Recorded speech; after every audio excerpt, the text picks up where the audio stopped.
Hello everyone. I'm very glad that you listened to my story. Please give me a follow and like the video if you enjoyed it. Feel free to comment and provide feedback so I can improve the sound quality. Yes, I will now continue the unfinished story Volume 2 Part 1. Chapter 101 The Scheme 2. Chapter 101 The Scheme 2. Mr. Choi. Yes. What do you think of this? Wenyi asked, and Mr. Choi replied, What are we going to do with the Japanese? What do you mean? They are very powerful, too powerful for us to deal with for now, Mr. Choi said, and he was right. They would have to plan things through thoroughly if they were to try things out. However, Mr. Hwang nodded and replied, They're wary of everyone else except for our president. We should hold off our plans for now. Wenyi got angry as soon as he heard his words. It really didn't seem suitable for them to team up with the president anyway, but there was a probability that they would if they were to follow their original plan. Wenyi began to doubt their plan for the first time. This will be a fight for money and power, Mr. Hwang said. Everyone then sat in silence for a moment. They knew that they just had to keep their heads up high and do the best that they could. Yi-Wing raised his hand and broke the silence. Grandad. Yes, Yi-Hing. Would it be enough if they would receive a fall on their stocks? It should be. Those stocks were their lifeline, and they kept a close watch on their stash as their enemies. It would have been much easier to schedule a meeting and make a few deals if the others went out to destroy them. They had it easier compared to what they had before, but the attack on Justin Point showed that they still needed to be very careful. I learned about the stock market and investment during middle school, so I have a pretty good understanding of it. Yi-Wing brought up middle school, and everyone seemed disappointed. Do you have a good plan? One of them asked. Yes. They all then gave him their attention. But there's no way that we would be able to do things like that. Well, make it possible. Make it possible, Mr. Hwang asked with a confused tone. Yi-Wing mentioned a land that was only available in a spot close to North Korea, but it was a place that was presumably occupied by Oak soldiers. They could expect a lot of attacks in that area, but that plan caught Wenyi's interest. Yi-Hwang's right. If we have nothing, then we'll just have to create something, Wenyi said before he stood up from his chair, and everyone followed his lead. Mr. Choi, find us some support for this plan, and calculate how much land we'll need to make. Mr. Choi then instantly started to calculate everything, and said, There's some good space near the area of Pyongyang. It's in a very good condition, and there could also be some decent space near Seoul. He quickly calculated 1,400 square kilometers of land. That was a lot. Wenyi nodded his head and replied, Okay, we have to do this fast. Right. We should be able to regain our lost funds in about 1 or 2 months. Yes. But it's not possible for it to be entirely recovered. We have to prepare for this big task. We should be ready in a year, Mr. Choi replied. 1 year was actually short in terms of the scale of what they're about to do. They had to make that area completely uninhabitable for the monsters that sought to dwell in it. I see. We have to do this as fast as we can. What do you mean, Mr. Choi gave a confused reply at Wenyi's command. The task is already difficult. I think 1 year is our utmost limit. We have to destroy this draining Korean economy. We have to do this, Wenyi shouted, and everyone stayed quiet for a moment. With that being said, I'll take a break for 5 days. I expect this to be pretty draining. Let's take a break to prepare ourselves. Fine, Wenyi replied. Butler. Yes, sir. Get me the information on every clan on Korea. It's going to be quite the fight, and this time, well, be ready. Do you understand? Yes, sir, I understand. Mr. Choi. Yes. Take this. Gwenny handed him a gold plaque. He took something out of his pocket and then shouted, I'll give you this power. All the energy that has been stored in this item is now yours. It should be fully transferred after 3 days or so. Gwenny's servants then immediately went to work. Mr. Hwang then said, but how are we going to get to the president? What are you saying? We're gonna have to try to maintain our rights along with our strategy. We'll put all our assets into fixing Pyongyang, and we're going to need all the protection that we could get. Mr. Hwang said, and Gwenny then stayed quiet for a moment to think. He knew that the president was very sensitive about money. With that being said, he knew it would be difficult for them to find an option. After thinking for a moment, Gwenny suddenly thought of something. Let's be thankful to our soldiers, Gwenny said before he took out his phone. He tapped to find a name, and then he proceeded to type in a number. It took a while, but someone answered the phone with an unpleasant tone. Why are you calling me? Who is this? It was a guy with a husky voice, and he didn't seem so happy about the call. Gwenny just laughed and replied, You're not using your northern accent. Looks like you've really gotten the hang of Korean, huh? Gwenny scoffed. He then explained to him their plan, and the guy answered back with anger, saying, What are you talking about? Since when did I get involved in your plans? What do you mean getting involved in? Just suggesting it, Gwenny said, and he suddenly became silent. Should we just risk your suffering, or should I move on? Starting from today, we're stepping out of our duty to protect the Korean government. What is this foolishness? How do you expect me to believe this? Har har. Well, I just don't like his way of running things. Don't make me laugh. Do you really think I'm going to believe this?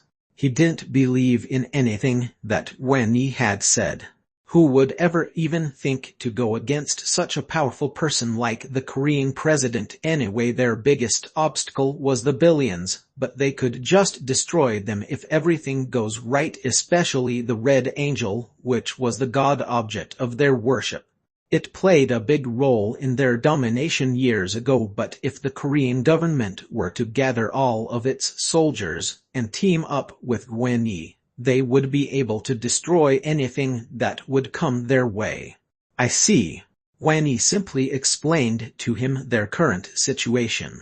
He didn't explain it in depth, but it was enough to make him understand and laugh as soon as he finished talking. I see. Do you really think you can pull that off? Ha. Yes, I do. Well, there's no way I'll be able to take that capitalist government. It won't matter, and all of your efforts will go to waste. Are you going insane? He said to Gwenny with a mocking tone. There were just too many people on the president's side. Even if they got their most powerful hunters, they would eventually fail. However, Gwenny made him stop with a single phrase. South Pyongan province. What are you saying? To receive some stocks, we are going to use all of our strength to regain the Pyongan province. In just 2 months, the president will be bowing down on his knees. Gwenny said, and everyone fell silent. The guy on the other end of the phone then nervously replied, saying, Is this true? Indeed. Wait one moment. I have to talk to my team for a second. Okay.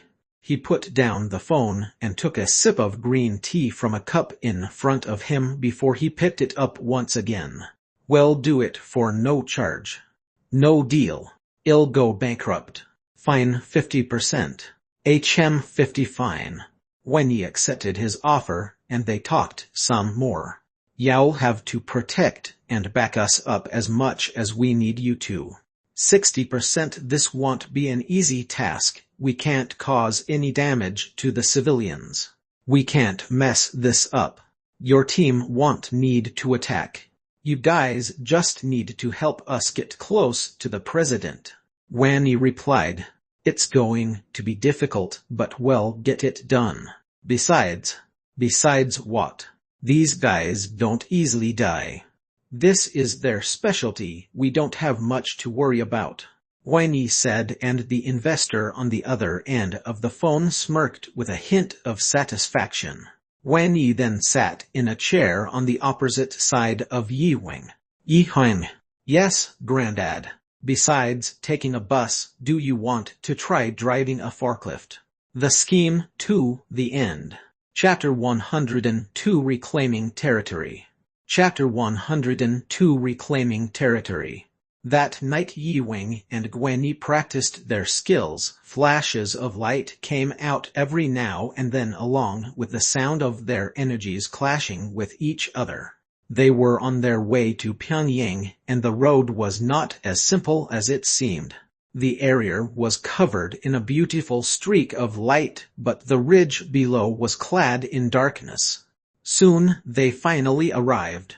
Everything there had disappeared over the years, but although 60 years had passed, there was still high-rise buildings that remained standing. There were also supposed to be a stream near the road, but it was then covered in leaves after being left out for so many years. Examination. Yes, Yi-Wing replied among all the white strings that came out of him. The spirit went ahead and examined the area. A lot of monster raids had happened here, the spirit said. It was a place well known for attracting countless monsters. The white strings that came out of him stretched further and gathered deep within the roots of a nearby tree. She couldn't tell the numbers of monsters gathering beneath it. There are monsters sleeping nearby. They're very vicious. I don't want to be here when they wake up. It will be hard for us to reinvent the place with them being close, but we can't give up.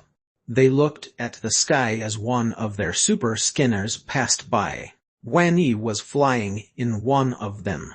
It had a machine gun just in case a monster gets in their way, and he even had an escort team on standby. Main standby. Start the securing strategy. Move into formation. Move. 5 super scanners flew high into the sky before they started to move towards their planned location. The option has been scanned. There were Dakasu monsters there. They look friendly in the Alaosu, but they're actually very dangerous. So they're here. We also need to have a good escape plan. Thousands of workers will be working and camping out here. We have to keep them safe. Yi-Wing. Yes. We're going to have to start planning a recovery operation in 5 days. Your level is much higher than mine. Besides me and some of the others, everyone else will stay. What do you think? Gwenny said nervously, and Yi-Wing gave him a nod. You're going to the highest of extremes. Aren't you being a little too greedy? Yi-Wing asked, and Gwenny started to laugh. Ha. Why are you asking me this? Gwenny knew it because of his strength increase. Yi-Wing was strong before, but he was curious on just how much stronger he had gotten after leveling up. He planned to keep pretending that he didn't notice, but it was impossible not to notice.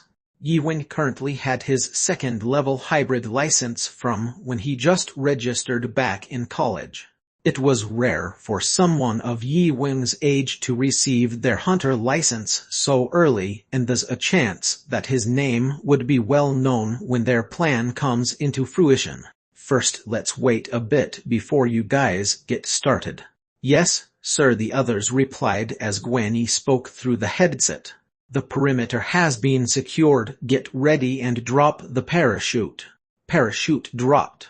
All of the instructions were explained through their headset as the scanners opened up a square box down below.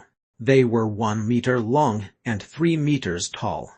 The boxes then grew 30 centimeters wide and revealed a few sets of explosives inside of them. The pilot of the scanner pressed a button. The carpet bombing began. Quang, quang, quang. 5 scanners flew from the sky like an air show, and the boxes exploded at the moment it hit the ground. The impact wiped away the trees and the ruins in its wake. They heard a few cries of the monsters that they had bombed until the smoke had died down. The fallen leaves and the giant trees that covered the entire area was now in flames. A lot of monsters around them let out a painful shriek even though they were still yet to start their attack. Disgraceful. What is that? A Dakasu monster. They're one of the only monsters to escape extinction from all of the others that came through the same gate years ago.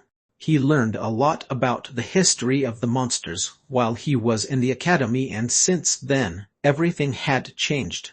The monsters in the Alausu and the Dakasu considered each other as enemies. They hated sharing their territories, and there were some cases where they fought for it. The humans prepared for their assault as the monsters took their time to recover from their blow. However, their strength wasn't so great in comparison to the numbers of their enemy. It was even a huge disadvantage for them to enter the narrow grounds of North Korea, which was pestered by their kind. It's been so long since I've seen this place. When he stood up, he stretched out his arms and cracked his knuckles. Yihuang, is the bus ready? Yes. All the weapons on there are also loaded and prepared. Great. Well, let's get started, Wanyi said. Yihuang then nodded his head and jumped out of the flying scanner with his parachute, with Wanyi following his lead. We're almost there.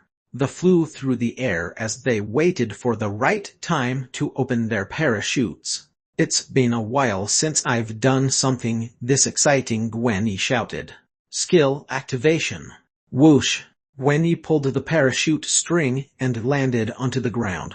They landed in an area that spans 100 meters in diameter.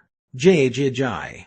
They heard the sound of leaves moving on the ground, and soon hundreds and thousands of animals began to appear. There's animals all over the place. Everyone stopped and stood in place, as that was the best thing to do in this situation. Yihuang raised his bow and shot an arrow. It hit the monster, but it didn't do much. Wanyi then followed up and began his attack. Jai.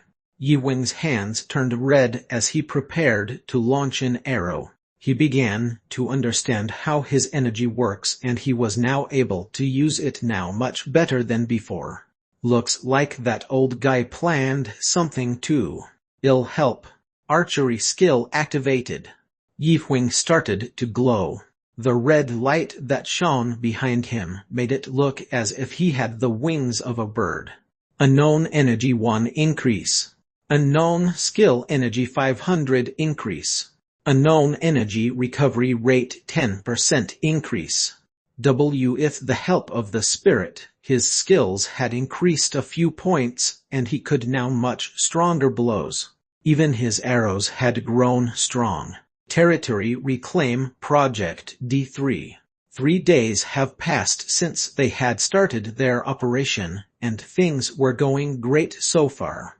Also, during midday of that day, the representative of the Korean Hunter Association made an announcement about the project. They praised the project and even said that they would hold an event to honor it. They also promised to help them renovate the area, as well as to lend their hand with a tragedy that happened in Justin Point. That representative, he said that they would like to help with a renovation. Are we really going to trust him? Mr.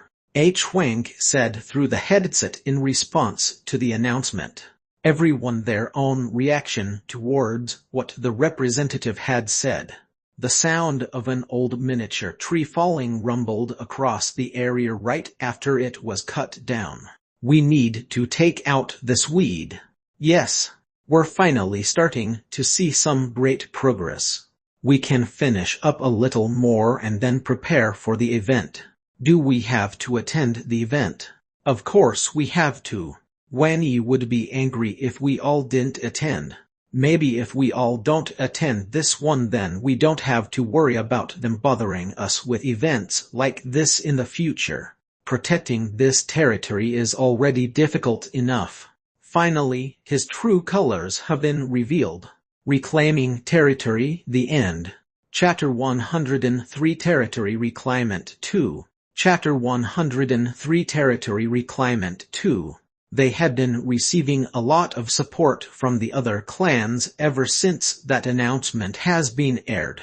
The only problem was that they now had to worry about attacks since their plan has been let out. The thing with the Dian clan was also a different one. They were much more vicious than the others.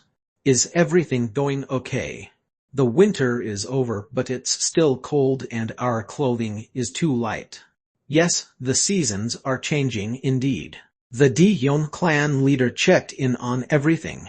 He took the private elevator and went to the lowest floor of the building to check their protection system after he had a talk with an employee. There were two men sitting on a sofa. Sitting on its right was a man with messy white hair, and on the opposite side of him was a tall, young, and a handsome guy with piercing eyes. Soundyi, how can the Dion group stop this territory reclaim project that has been going on? He walked into the room and the bald-headed man began to speak first. The handsome one then answered, "It'll be difficult. We have a lot of strong people, but all of them are not strong enough. Har, you guys work too hard. Our group doesn't follow such stupid logic," a young man asked in a mocking tone. Li Soundyi, he was the oldest in the group. He always showed great leadership since he was young, leading him to get the most praise out of all the group's past leaders. When Soundyi went into middle school, his grandfather set him on the path of being a hunter. At the time he wasn't sure if it was the right path for him, but now he couldn't imagine doing anything else. His skills weren't very good at the time, but he trained with his dad every day and improved quickly over time.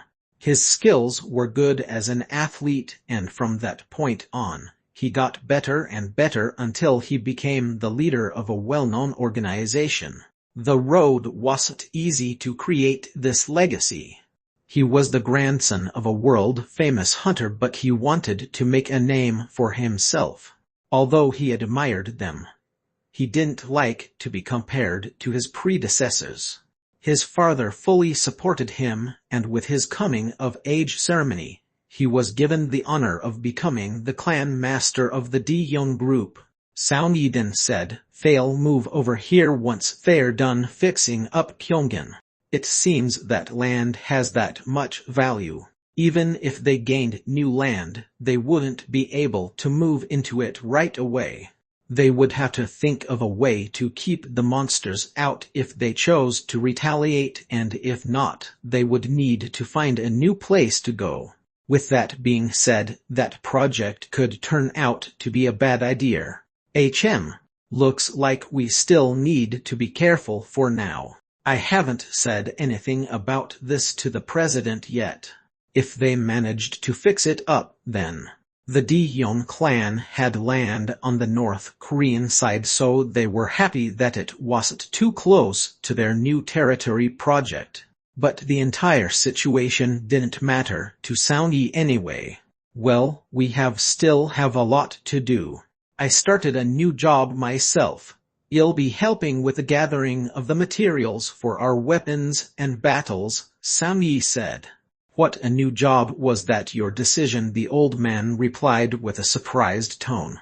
His decision would also help those who were in the group. With a job like that, they would always be equipped with the best of what they need. "It wasn't me. I just suddenly received the job offer." It made more sense that he wasn't the one who went looking for it, but it was still some good news. The handsome guy then spoke after a slight moment of silence. We do need materials at the moment, so that's great. Yeah, but we still need to sort out this issue. When will you tell your dad we're getting our hands full here? Everyone then became silent as they thought of what to do. The Dion group had a lot of monster artifacts manufactured for their team. The old guy then said in a quiet voice, well, with all the remodeling, they'd be able to resell it for over 20% more than the price they purchased it for. You really should talk to your father about this. He mentioned talking to Soungy's father, who was the chairman, but unfortunately, Soungy still didn't agree with that decision. Soungy then quickly made another suggestion. Maybe we can find out some more information on this first before worrying about anything. The old guy just sighed at Soungy's suggestion. That attack on their secret laboratory.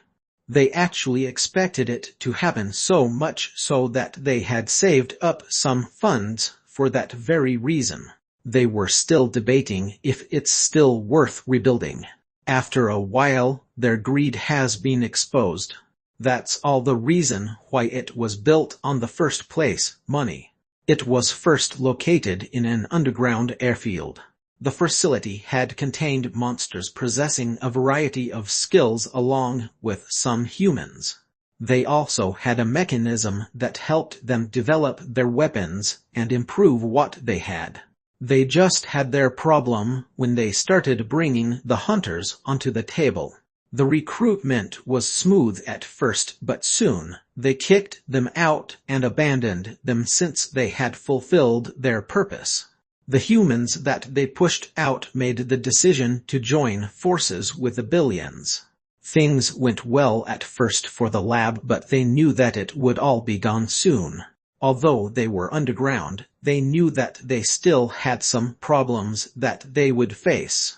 It was actually Soungy's responsibility to watch over the lab and do his best to keep it safe, but he failed, and that's the reason why he didn't want to tell it to his father. Do we have any leads about the person who broke in and destroyed the lab? The vice president said as he walked in. Not yet. Someone broke in and destroyed it during the closing protocol. I think we would still need at least a month to figure something out, the old guy replied nervously. He looked over to Soungy make him talk, knowing they wouldn't be angry with him because he was related to the chairman. Okay. I can see that neither of you knows pretty much nothing on this matter anyway. Come on out here. It's time for lunch. I'll go, the old guy replied as he stood up from his seat before he left the room. Hey, sir, Soungy said, walking next to him. The vice president was wearing a neat dark navy blue suit and round glasses. What are you guys doing? We just finished all of the follow-up surveys. His name is John Yihwang. Apparently, he had dated Han Suji in the past. He went to an academy to earn his hunter license, and that's where Gwenny met him. He doesn't have any severe injuries. We're not completely sure, but it doesn't seem so. I see he must be very powerful. I didn't understand how this could happen at first. What type of hunter is he? The investigation team is currently looking for that information. We're very sorry for the delay, Soungy replied. They could determine that he's very skilled. A lot of them had witnessed what he could do during that attack in Justin Point. They tried to check the surveillance, but they couldn't find anything on there. Are you sure he's the one that broke into the laboratory? We're positive. We checked all of the cameras and we found something, Soungy said. Really, maybe you guys are onto something. Let me know when you find him. Yes, sir. Great. Now we have a lead.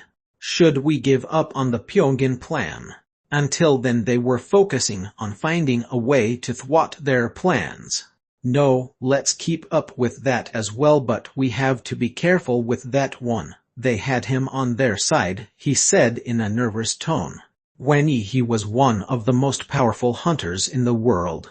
He is a symbol of career and his history wasn't anything to be ignored. They are powerful. We're going to have to think this through. However, even the most powerful person can be killed with just a little poison. What do you mean? Sung-yi asked in confusion. I'll explain it more clearly, but in the meantime, prepare a chair for the Japanese clan master. Yes, sir. The vice president left and Sung-yi sank down onto his seat. He then walked over to a desk and opened one of its drawers. He took out a box and pried inside for its contents. Inside of it was an old black pill. Sung-yi picked it up out of the box and spoke to himself. Something exciting will happen. He will meet his wife's ex. After saying that, he placed the pill into his mouth and closed his eyes as he swallowed it. Duke Duke. He heard a noise inside the forest as he enjoyed their party's celebration. He turned his head towards it and then he saw a trail of blood. He only looked for a moment, but then something devoured his leg and moved on to finish him off. It looked like a lizard, but it was 15 meters long, and it had a head with multiple horns. It was a vicious monster with a poisonous bite. He saw its face with its reptilian eyes piercing at him as he blacked out. It then lifted its head up into the air and came down like lightning onto its next victim. R. Territory Reclaimant 2. The End. Chapter 104 Extra Kill. Chapter 104 Extra Kill. R. The monster planted its poison in the person's leg and it left him there to die as he moved on. 5 minutes have passed. A strong dense smoke then came from its horns and spread across the area, killing every plant and insect in its path. It was a dangerous 6-tier monster and it had killed countless hunters that dared to hunt it. They all got killed when the monster's fog of poisonous venom reached them. However, besides its poison, they are not that dangerous on their own unless they had come in large numbers. If one could find a way to maneuver around its ability, it would be possible to beat that kind of monster. What happened here? Looks like a monster was here. HM. Yi-Wing took out an arrow and walked forward. He was wearing a camouflaged outfit and his face was covered with a hat. He set a trap onto the ground and flew up into the air as he surrounded himself with red energy. How long do I have to do this? I don't know. Let me do some calculations. He took his phone out of his pocket and opened its notepad. The spirit then said, "Forget it. It's already been past 3 days." What? I know, but is setting a trap a bit too predictable? Maybe. But aren't you too tired for anything else? They've been doing a lot over the past few months, so Yi-Wing planned to make things a little simpler and easier at the moment. I guess so. The spirit replied as Yi-Wing got his feet back on the ground. He sat on a rock and looked at the directions on his phone. Has it already been 3 days? When he scheduled a forklift to come here in 3 days, but it didn't make it here since it got attacked by a mob of monsters while it was on the way. Everyone on the board got away except for one. Yi-Wing had planned to talk to Gwenny about something that he thought of once he got back. It was something dangerous, but he knew that Gwenny wouldn't be worried about that. We've run into 50 monsters and animals by now. They were currently exploring the habitat where they could find them. They needed some experience for their calculations. Those wild animals were pretty quick, but Yi-Wing wasn't worried at all. He did a lot of studying about this area, so he didn't have to worry now that he came prepared. Let's go find another one. This is boring.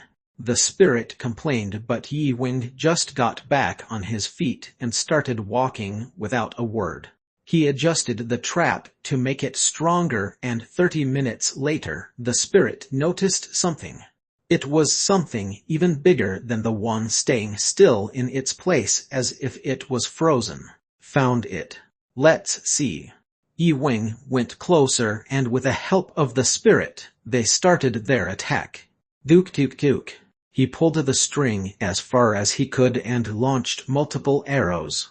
Yi Wing couldn't even see exactly what it was, or basically anything at all due to all that darkness. Unique strong arrow. Swoosh boom. The arrow flew through the air, leaving a trail of red energy behind as it went by before it reached its target. It left a beautiful cloud of red smoke where it landed. They heard the monster scream. I think we got it. Really? So many different kinds of monsters existed, but when someone attacks, they would step back in fear. Those who still had the will to fight would just rush into battle to only be killed by a surprise attack from a prepared sly person. The monster that he attacked was the one that caused that poisonous fog, but fortunately, Yi Wing seemed to have already thought it through as pulled out a smaller arrow. Pang! He launched an arrow with the same red energy, and it exploded upon impact. Pang! Quang! Pong! It made its way into the monster's leg, which made it bleed, but that's not what he aimed for. He made a mistake. The thought of running raced in his mind. He decided that he would, but he changed his mind and aimed for its head once again. Pong! He launched 14 arrows, leaving his hands numb before he stopped to catch his breath. He loaded his arrows again since his raid was not over just yet. I thought it was still, the spirit said. She looked around and helped him in his aim. It didn't seem to have hit anything. Clearly, there's nothing over here. Watch our target closely. All of our attacks were unable to reach him, and that's the reason why we needed to set a trap first. He then checked his clan mark for the second time. Yi Wing took a deep breath and pressed the button on his headset. The spirit then shouted, "These monsters are attacking me." Oh, something must have shown up if the spirit had to shout like that. Step back. I'll take care of this, Yi Wing said in a serious tone. He was completely focused as he planned for the perfect time to attack. Yi Wing then reached to the monster standby team through his headset. It's Solo 1. Solo 1 was Yi Wing's codename. Solo 1, hello. It's the team leader, Mr. Park. Is the raid finished? There's a problem, Yi Wing said, and explained their situation.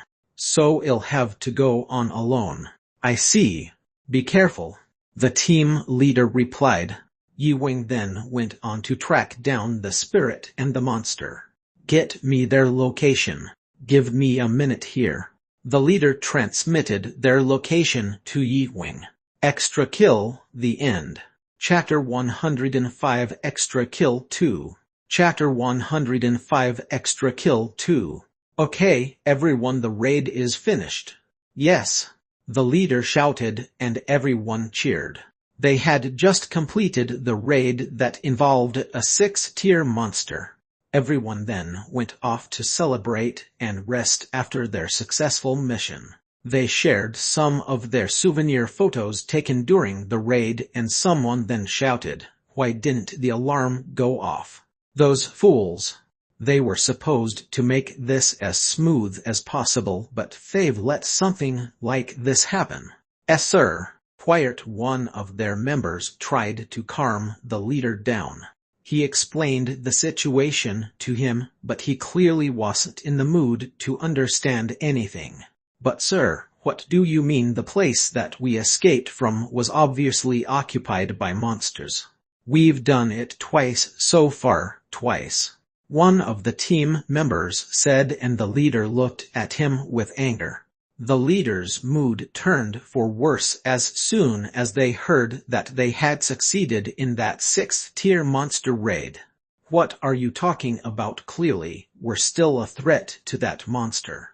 We still have to keep an eye out and be very careful, Commander. They need to be disciplined. What? He asked in a confused tone. It was clear that he was talking about the regulation of the raid. It was the rule that they could have trespassed during that attack. The real problem was that they could have sounded that alarm.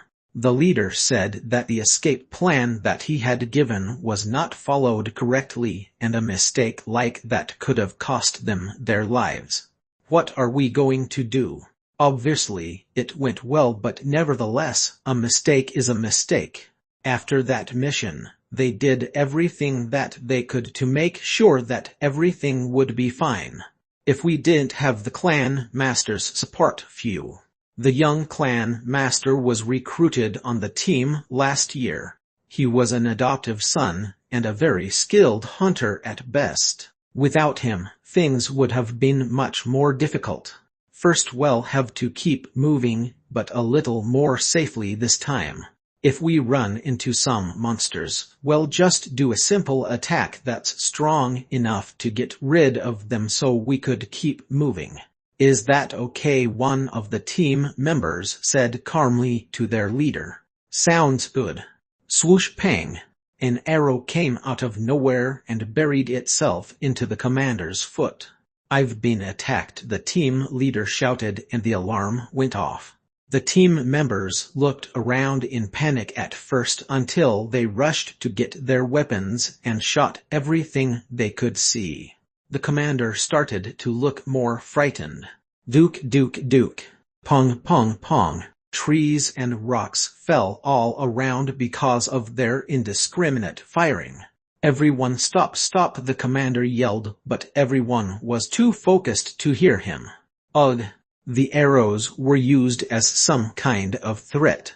They could come from anywhere, and some could easily get terribly hurt or even die. Eventually, they saw the shadow of someone walking towards them. He hoped that he would step on their trap as he got closer. His face was covered with a hood and he stood still. What's going on? He saw a giant bullet hole in the trap they set. There's been a misunderstanding. The team members were frightened the moment they realized that they had run out of bullets. Do I have to say it again? The commander asked. The arrows continued to rain. The team members slowed down with their attacks as they weren't doing much to help. Looks like another accident happened. Maybe it was someone else who's on a raid, the commander said as they tried to see where the attacks were coming from. He then caught a glimpse of the weapon and he looked at it carefully to see who could it be. It clearly looks like something from popular weapon manufacturer. Could it be a bow and arrow? If so, then it has to be a high-ranked hunter. He couldn't tell if it was someone young or older. If he had survived so long out there by himself, then he must have been really powerful. What do we do? One of the team members asked, but even the commander was confused at this point. Well, the best thing he could do was hope. The team leader then said, You think there could be someone out there hunting a 6th-tier monster alone? Nonsense. One of them said as he looked at the commander's injury. What happened? The leader asked. He got hit with an arrow, a team member replied as he tended to his commander's wound. The leader then wore a worried look on his face. The commander was a very skilled hunter. Without him on their team, they could find themselves in a lot of trouble in the near future. Will he be okay? They then heard a voice colder than the winter winds of the mountain brush behind them. What's going on here? The team leader wore that frightened look again as he finally recognized that voice. Ooh. The only thing that he could do was to answer with a nervous voice. Obviously, he had already forgotten that Yi Wing was on a solo raid, therefore, they didn't think that he could be the one that shot them. What is the meaning of all this? The shadow asked. I see that you're still being rude and bossy. Should I even ask what's the problem here? The clan master asked. He was wearing a weapon belt with a longsword in one of its holders. It was the most expensive and high-ranked item that he had. He looked, and the sight that he was seeing right in front of him was not a good sign. I think they're confused. I know they're usually not this frightening, but it does seem pretty realistic. Yi-Wing replied to the spirit. It's as if this situation belonged in some hunter drama. Everything was so melodramatic and scary, like the ones that she watched on TV. How are you going to finish them? A lot of wastewater should do it. He already thought of a plan. Yi-Wing carefully concentrated and gathered his strength. The strongest out of all of them was standing right out in front. Both young and old, the older one's face looked riddled with life's hardships, and the other one looked at Yi-Wing with a frightened expression. Yi-Wing didn't have even the tiniest bit of worry on his face. He's sure that he would be able to fight them off without a hitch. Let's take it easy on them. If you say so. Yi-Wing replied to the spirit. The timing has to be just right. Okay. Yi-Wing planned for his perfect attack. This is harder than I thought, the commander said. A big pickup truck drove beside them, and he then turned his head because he couldn't believe what he saw. Unbelievable, he shouted. He saw the big pickup truck, and even Yi-Wing was surprised when he saw who was driving it. What is he doing? The spirit asked. It was Wanyi who drove it. He got out of the pickup truck and quickly jogged over to Yi-Wing's side. He was wearing a weapon holster around his waist with a sharp blade on his sides. He walked up to him and explained why he came. Extra Kill 2, The End. Chapter 106 Extra Kill 3. Chapter 106 Extra Kill 3. Their worst possible outcome was about to happen, so the commander fell onto his knees. Everyone honor Mr. Choi Jin Han. Everyone then bowed to greet Choi Jin, still afraid that he might attack them. They made sure to keep their distance. The young guy in front of them was the legendary person that they all recognized. Please, he begged and hoped for them not to get attacked. They knew the old guy from the history books when they read all about his great legacy. They tried to put on a brave face, but it was too obvious that they were scared. They even kept their distance, trying not to start any disasters with any kind of fight or conflicts. Be boss. What? It's Shoijin, the strongest. Tuk tuk. The man already went to action as he spoke. They ducked their heads to avoid their attacks, and their boss then looked over towards Choi Jin in disgust. Is he looking down to me? Choi Jin said, and his voice rattled the hearts of the hunters. These people had the nerve. Boss, we're gonna make that legendary achievement this time, right? Wanyi was a legend in Korean history, and the one next to him was the same. Well, this guy has been up against many monsters, Wanyi said, and Choi Jin looked around at everyone. He didn't notice anyone that fits the description of what he was saying. I don't know. No one else here seems have that much experience. These guys have lived through a lot, but they only have guarded gates through the most of their time. Are you sure that's what you meant to say? He asked with a confused tone. Strength. Choi Jin's one-word motto had something in common with Wanyi. If its point was slightly different, then Wanyi would fully support it, but Choi Jin can't be persuaded. If that's the case, then how did we get here? Was it because of the raid team leader? Doesn't it take a lot of courage to step onto the hunting grounds? He asked as Yi-Wing monitored everything. That was possibly one of Wanyi's commands. But didn't we come here because it would be fun, although it is quite dangerous? Sigh. They went into the halls and sat down onto the floor as soon as they had some trouble breathing. It was still really dangerous around there, so they had to keep an eye out for monsters. Fortunately, they had a healer with them, so they would be ready if anyone gets hurt. One of the female hunters looked scared and dissatisfied. Choi Jin noticed that and said, "What's the problem? Is there anything that I should worry about?" Choi Jin took his long sword from his waist and waved it around to demonstrate that they would be fine, but then, something that they would never be able to forget happened. Juok. They heard something coming through the grounds, and besides Yi-Wing, everyone was clearly afraid. Choi Jin then coldly said, "The commander being injured is already enough of a bad news. We can't let anything happen to anyone else."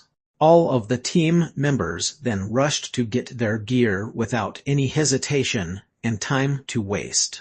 Some others and the leader stayed by the commander's side. The leader looked at the commander with tears in his eyes because he felt afraid and betrayed. He regretted everything. He felt like he could have done much better to keep everyone safe. When he turned his head to the commander, he turned stiff as a stone the moment their eyes had met. "We have to be prepared," the commander said as he handed him his axe. He won't be of much help because of his injury, so he went inside the pickup truck to keep himself safe as everyone followed along with a plan that was told. Choi Jin looked over to Yi-Wing with a grim expression. "I don't like this. Show your face.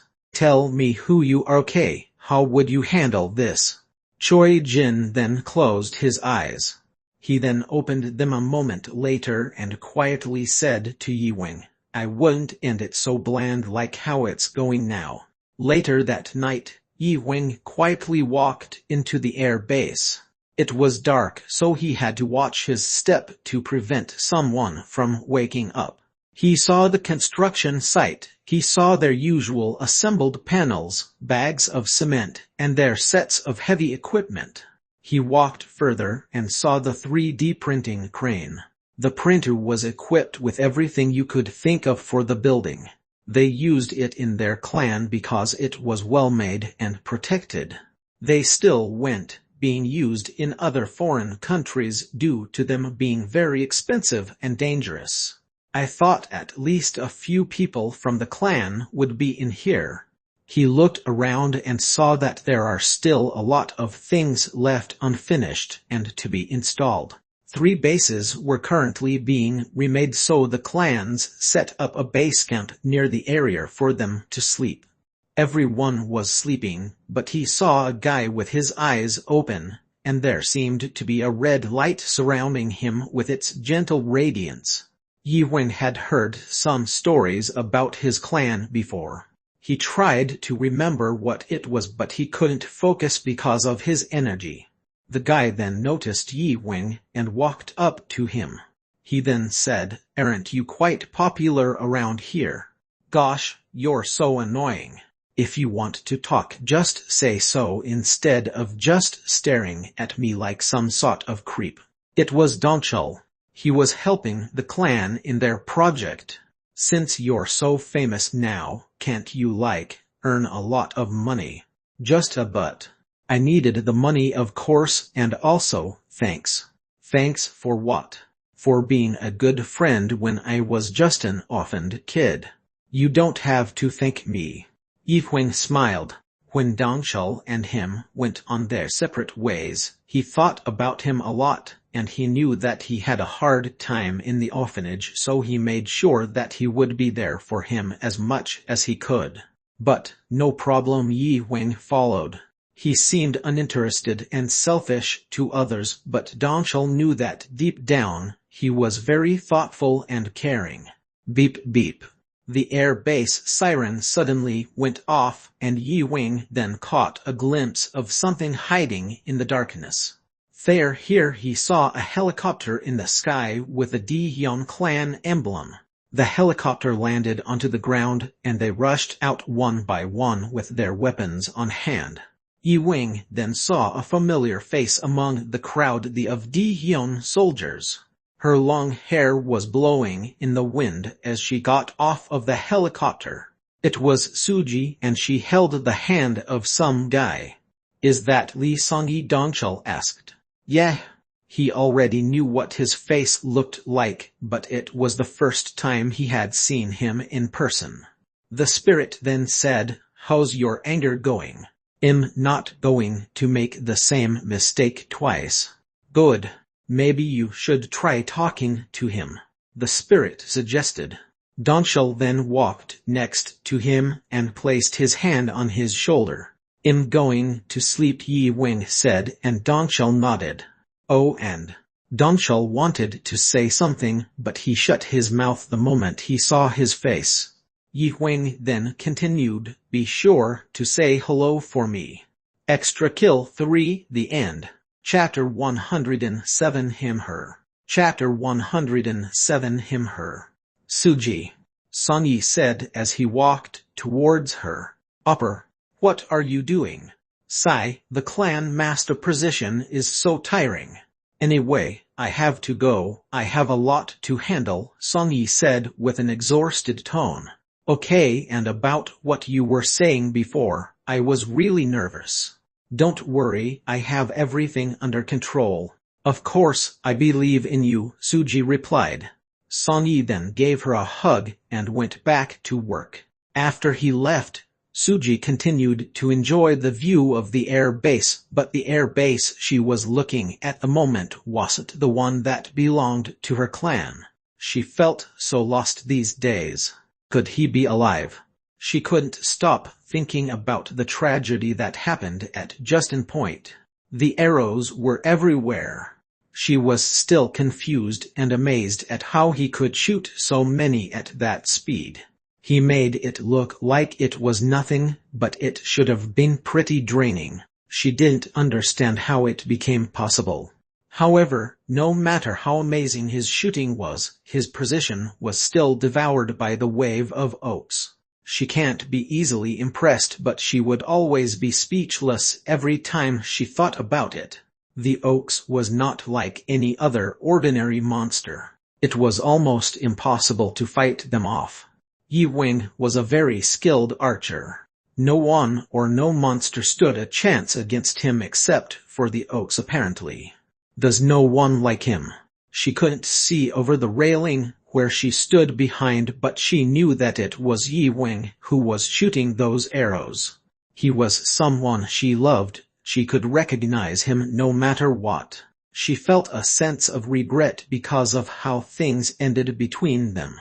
She thought about all the memories they had made together, and at that moment, she knew that she still had feelings for him. She was in Justin Point at the time when the tragedy unfolded due to the Di-hyun clan's secret mission. She was badly injured due to an explosion in all of that chaos. There was a healer with them, but the wound was too bad that there was only so much that it could do. She had to be taken to safety, and afterwards, she was taken home by her parents.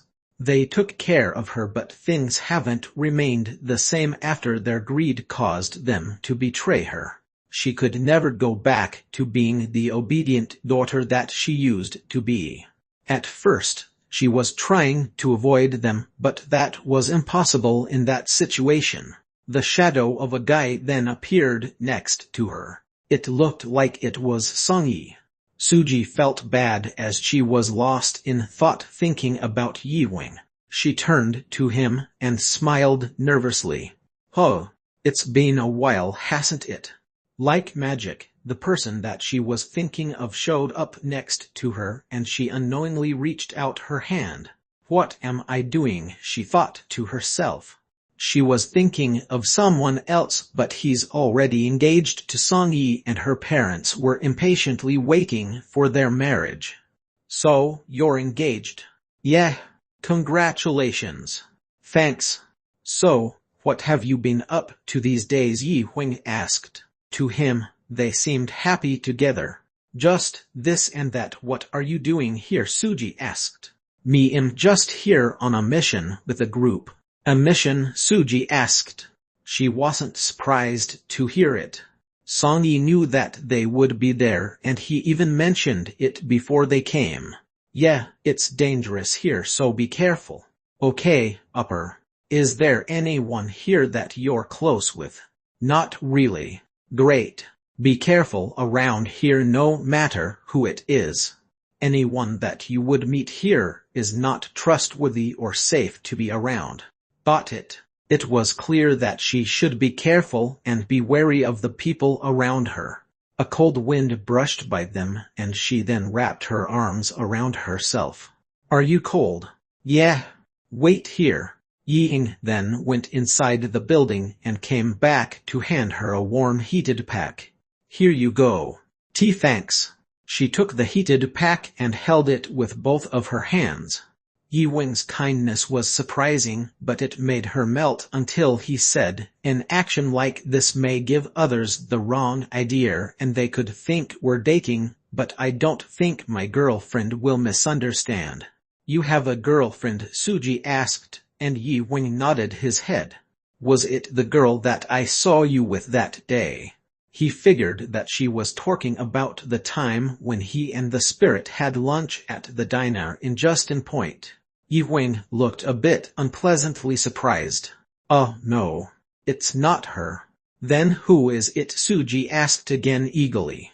He was starting to regret his choice, however, it was the spirit who thought of that idea in the first place. Yi Wing knew that lying about it was unnecessary and he hesitated, but he still decided to do it. He didn't think she would ask who it was. Are you lying? Huh, come on. Tell me who it is. I have to go, Yi Wing said nervously. Oh, okay. Bye. Take care. Suji waved her hands. Yi Wing then waved back and walked away. Then, Suji and Yi Wing both looked back, taking their one last look at each other before they went on their separate ways. A few hours soon passed and the workers went back on the construction site to finish their jobs. There was a guy standing outside on one of the rooms in the building.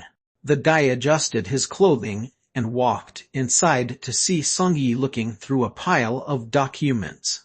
Sir, there's a situation that needs your attention. Already all right, make it quick, he replied as he placed his papers on the table. His assistant made him look at a video where he saw Yi Wing and Suji talking. It's her ex, the assistant explained to Song-yi. Song-yi then took a deep breath and said, so that's who he is. Why was he talking to Suji? Does he still has his feelings for her?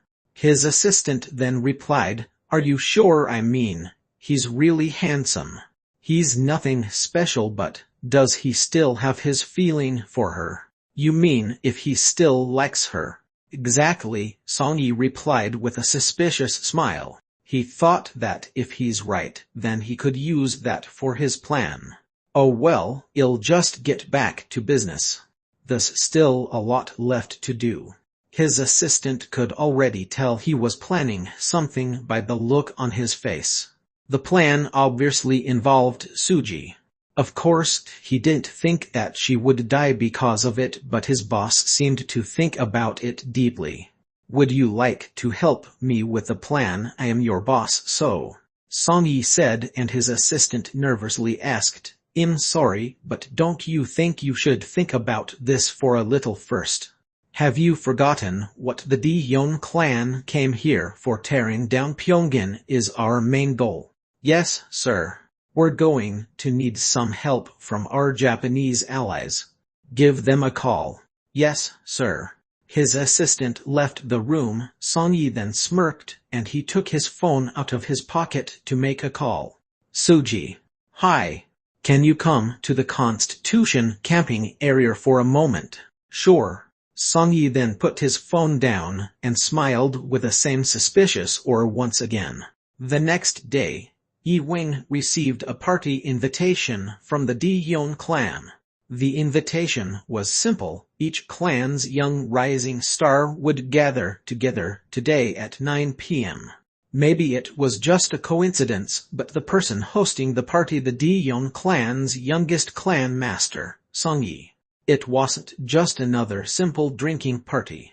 The country's clans, ranking from 1 to 30, were all invited, and they would all participate in order to get closer to each other.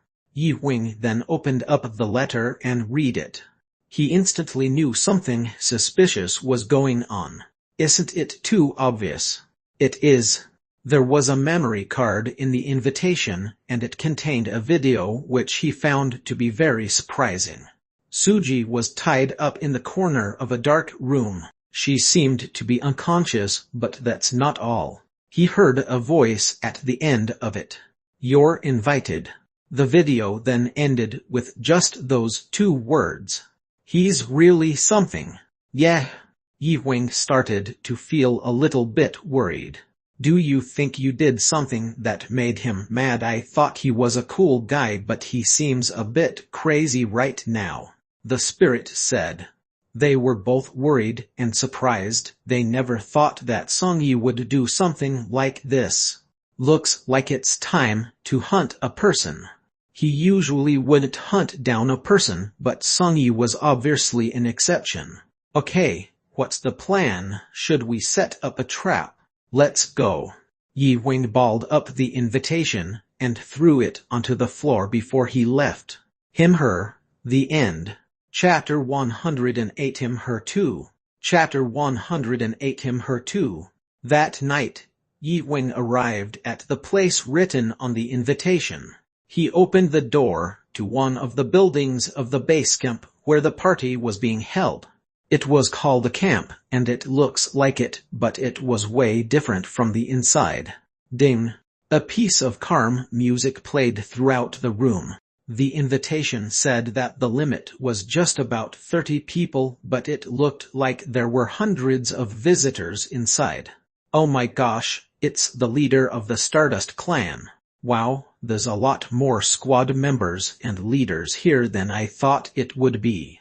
He looked around the room and was amazed at how many nice things were in there. He showed up a little later than the prescribed time.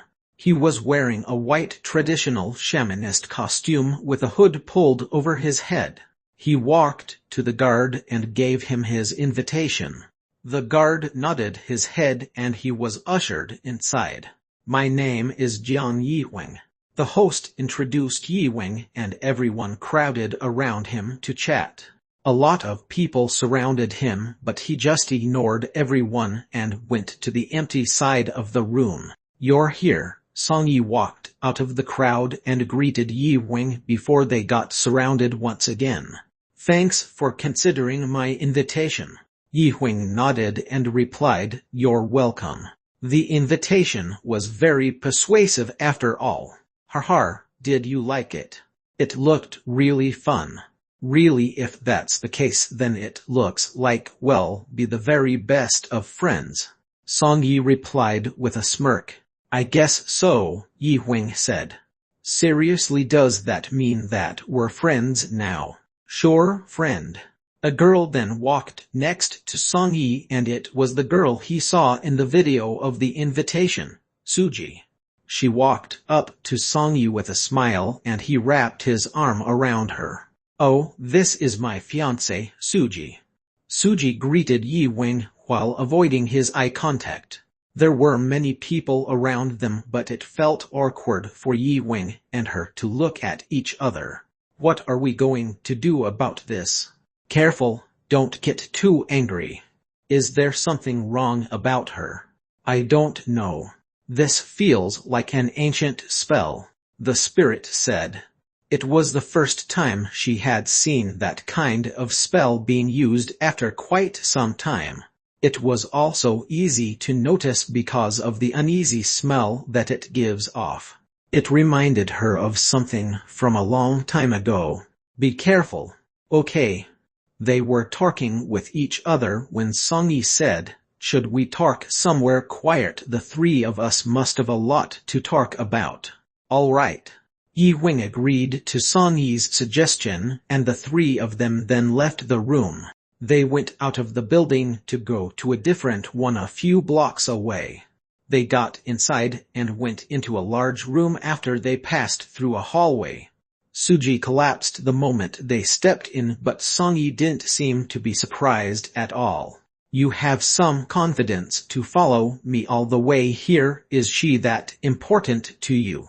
I'm just curious about a few things, Yi Wing replied as he walked further into the room. The items in the room began to change its place one by one, just as the spirit said. Song-yi's smile disappeared from his face, and Yi Wing slightly moved his hand. Do you recognize this? Yi Wing asked. He was surprised as soon as he realized what he was doing.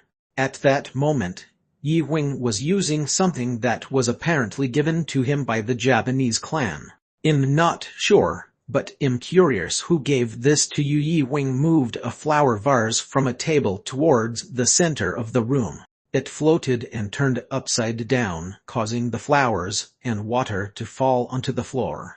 Still moving the vase without a movement in his hands, Yi Wing threw the vase at Song-yi, but he caught it with the help of his fast reflexes before it could hit him. Crash! The vase glowed as he touched it and broke. You're doing this on purpose, huh? Song-yi said as he grasped the glass shards in his hand. Of course, your host came prepared, Yi Wing said.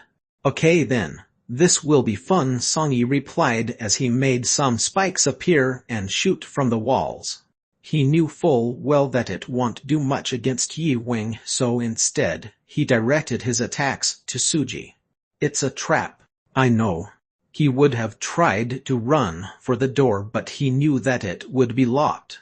Actually, there was no longer a door. The only thing that remained around them was four walls.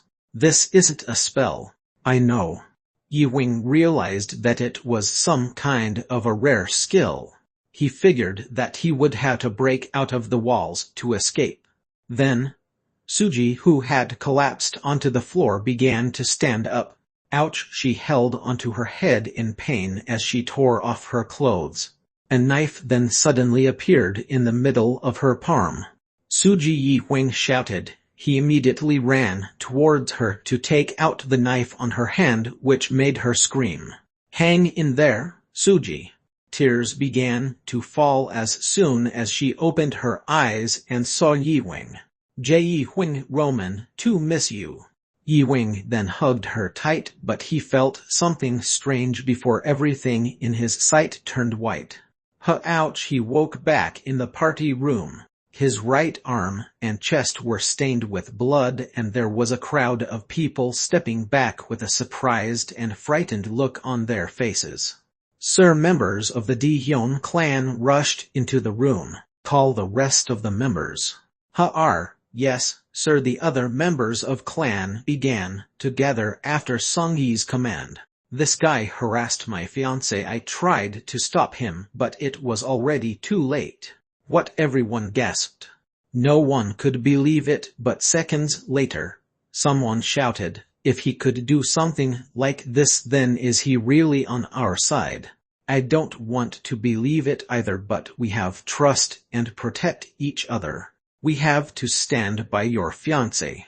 Great, let's go. Everyone then left the room to find and console Suji. Song-yi smirked as he watched them leave. His plan was working perfectly. So you thought you could go against me? Yi Wing fell into his trap the moment he walked into that room. He was distracted by that bit, so he used that opportunity to cast a love spell that caused him to harass her. Your reputation is now ruined. He even filmed the incident with his phone, and he distributed it to the news channels so they could report it. By the time the morning comes, he would be known and treated as a criminal. Everyone is gathering outside. Yi Wing realized Song-yi's plan. He didn't think that his plan would be that cruel. If they came into the room and saw them without their clothes on, it would only make things much worse. Hey, what should I do? I need your help. How? First, Yi Wing explained the plan to the spirit. I don't like it. Can't we just attack them? We can't. They're from the other clans, and attacking them won't do me any good. Fine. But you'd owe me a lot of snacks for this. Also, I don't know how to do this so well, it's not something I've practiced a lot, the spirit said. Hearing that did cause Yi Wing to worry, but they had no other choice. Just think of it as a drama, and that you're the hero, Yi Wing said. Factual work, you should have said that earlier. Tick-tock ring. The bell on the door rang, and the crowd of clan members rushed in. Stop right there. They saw the two of them holding hands as their energy surrounded the room. They couldn't believe what just happened, and when they reached the room, they started to doubt themselves even more. What's going on here? What do you mean? The crowd of people then looked at each other with a puzzled look on their faces. There were only 2 girls in the room. They instantly started to doubt what Songyi told them. What are you guys doing here? The other girl shouted. Suji then woke up. She noticed that she was wearing a white robe-like cloth with a hood over her face. She looked around and noticed the crowd of people and the girl next to her. Who are you? Me, the mysterious girl replied. Everyone else in the room was also confused about what was going on. I am him, her 2, the end. Chapter 109 Him, her 3. Chapter 109 Him, her 3. Songyi sent a healer to help the clan members that had gotten hurt. Thank goodness it's not that severe. You've worked hard. When his treatment was finished, Songyi got up from his seat. The enemy containment room has completed. Even a tiny little ant won't be able to escape it, his assistant said. Great, but be sure that you would be guarding everything closely. Don't be careless. Don't worry, sir, he said and walked out of the room. Songyi then mumbled in a low voice, what's gotten into him? He said that not even an ant could escape, but he wondered why Yi Wing was able to do so. He had already planned the next step to destroy him, but he was bothered that his last scheme didn't go as well as he wanted. Although it didn't go too well, he had no regrets involving Suji. Quang, quang, quang. Chaos suddenly broke out with everyone running around and screaming after the sound of an explosion. Songyi heard all the noise and smirked. He knew that Yi Wing was the only one who could cause such a panic. This is much better than what I originally had planned. One of the clan members rushed into Songyi's office in panic and asked him, what do we do? Songyi hesitated for a moment, but then he said, something strange is happening again. What do you mean? The clan member asked. I'll explain things later, Songyi replied. Okay, but what about that situation with Suji and that hunter? What about it? Songyi asked. Well, no one saw Yi Wing anywhere nearby. There was only another girl there. A girl? Songyi's face turned red with anger.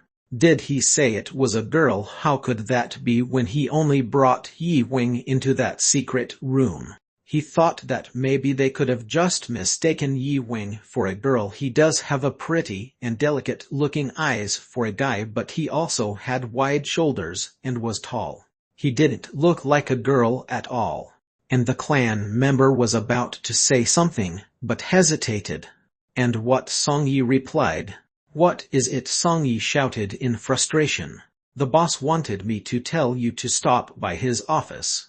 What? Ugh. After hearing some more bad news, Songyi only grew angrier. Okay, that's enough. You can leave now. The clan member then replied, that guy is really strong anyway. You should be careful too. Quang, quang, quang. Another loud explosion shook the base camp once again, and this time, it was powerful enough to tear through walls and break down its supporting pillars. Everyone outside the office screamed once more. Everyone, exit the building now. It was complete hell.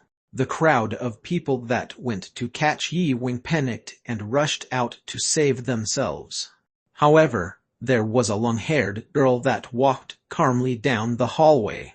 Little did anyone know that that was Yi Wing in disguise. Wow, your body feels so fragile. Is there even anyone weaker than this? She said, looking down at her hands. She then felt Song Yi looking towards her. She got back in her character and she continued to walk down the hallway softly as she was supposed to do. Oh my gosh, the groom, what is he doing here? Did he come here just to escape? Who are you? Song Yi shouted. Oh, aren't you that girl's fiancé? Are you escaping without her? She asked him. How do you know this? Song Yi looked around with a hint of panic on his face. He then noticed that the rooms were all empty and everyone had already escaped the building. You fool, this is an illusion. You're the one attacking everyone, Song Yi shouted. One of the clan members then ran and pointed a weapon towards the mysterious girl. When they heard his voice, everything then suddenly made sense. Wow, how could you think him just an illusion? How sad. She then wiped her eyes as if she's crying. That one clan member then dropped his weapon now that he felt bad. Well, the clan member said nervously, stuttering. She looks hurt. A sudden surge of energy then came out of her palms. Pang! Pong pong pong. Arg! My arm. The spirit used her magic to ram him against the wall. Juke juke juke. The entire place was shocked to the ground, and that added more chaos into the mix. It didn't take that much from her since she's strong enough to cause a disaster on her own. Die! One of the members of the Dihyun clan then drew his sword. He didn't really think they stood a chance, but they had to do something. Yi Wing was also strong, but his strength won't amount to anything if someone was fighting in his stead. With that being said, Song Yi thought that there's a chance that Yi Wing disguised himself in that girl's body. He thought that he could easily overpower him. After Song Yi realized it was an illusion, he was able to think of a plan. Took took pang pang. Another explosion had erupted. It threw all the furniture and all kinds of stuff into the air. He then used this opportunity to aim for the spirit's heart. He successfully stabbed her, and before she closed her eyes, he saw the face of a certain male hunter reflecting from it. He thought that his attack worked better than he thought. It's about time, he said proudly. He then stroked her hair and noticed how pretty she was. Was that it? The spirit said with a smile as she stood up. Song Yi let out a nervous laugh as he saw her walking towards him. He realized that he underestimated her. Well, I'd like to surprise you, but I don't want to be too hard on you. So you're a leader, and yet behave like a bachelor. Even though you're engaged, you better be ready to openly send an alimony check. Everyone else in the room tried to hold back their laughter. Whatever. Just get out, Song Yi shouted. The spirit then flew through a hole in the roof and disappeared. Ugh! All that was left was the mess in the party from all that chaos. Song Yi then stared at the hole on the ceiling with a smirk on his face. Someone then walked next to him. He was a young guy wearing one of the Dihyun clan's uniforms, and he had red paint painted on his pale face. That was some fight between you and your wife, the guy said, and Song Yi's face turned red in anger. We went fighting. I don't even know her. Oh, I see. For a second there it looked like the two of you were having a moment. What are you talking about? Never mind. Forget it, Song Yi replied in frustration. At least you're still alive. I've never seen anyone with power like that. Did you even get her number? Ugh, Do you think I got her number? Song Yi replied coldly. Haha, I see that you're not in a good mood, sorry. So, how will you deal with this later in the future? He asked. Song Yi was only getting angrier at this point. He had to halt his scheme and resolve everything that had happened. I really thought that trap would work perfectly. Damn it. Him her 3. The end. Chapter 110 Suji's Death. Chapter 110 Suji's Death. Nothing was going well for him. The story from the press and other clans didn't match up, and it caused the people to doubt their claim. Assistant. Yes, sir. Bring Suji here. His assistant then nervously replied. She disappeared. Ugh, that useless woman, Song Yi mumbled in frustration. Suji wasn't the type to just disappear without saying a word. He then heard the voice of Sasaki, someone from the Japanese clan that his clan worked with. Song Yi. What is it? I have a suggestion. Song Yi then looked even angrier and turned to Sasaki. To him, the reason his plan failed was actually because of Sasaki. He wouldn't be here to sort things out if she didn't break the spell in the secret room. He was definitely not looking forward to anything that she would have to suggest. It would be a good thing for you to be cautious of what you say, Song Yi replied. Har, wow, you seem really mad. I only have one suggestion, and if you succeed this time, then maybe Yi Wen's friend can be taken into the Japanese clan. Song Yi then looked slightly shocked. Sasaki was a very important person in the Japanese clan, and could recruit whoever she wanted if they were worthy. So you really think that's a good suggestion? Song Yi answered. Har, think what you want. But how is it? It's good. But I'll need Suji's corpse. Where could she have gone? Song Yi said, thinking out loud. Dead or disappeared, both were the same thing to him. He just needed to track the clan's previous movements. Sasaki then smiled as he heard his answer. We're in the process of tracking them at the moment. We also sent out our elites to assassinate. Yi Wen ran away with Suji in his arms. They were able to slip away and escape with a spirit distracting everyone in the party. The biggest problem was that Suji was left in a terrible condition. She was covered in blood and she had a difficult time breathing. Yi Wen was taking her to an air base that was close by. He thought it would be quick and easy, but he made a terrible judgment. The problem wasn't the distance, but the people that went after him. If he wasn't carrying Suji, then he could attack them, but he couldn't.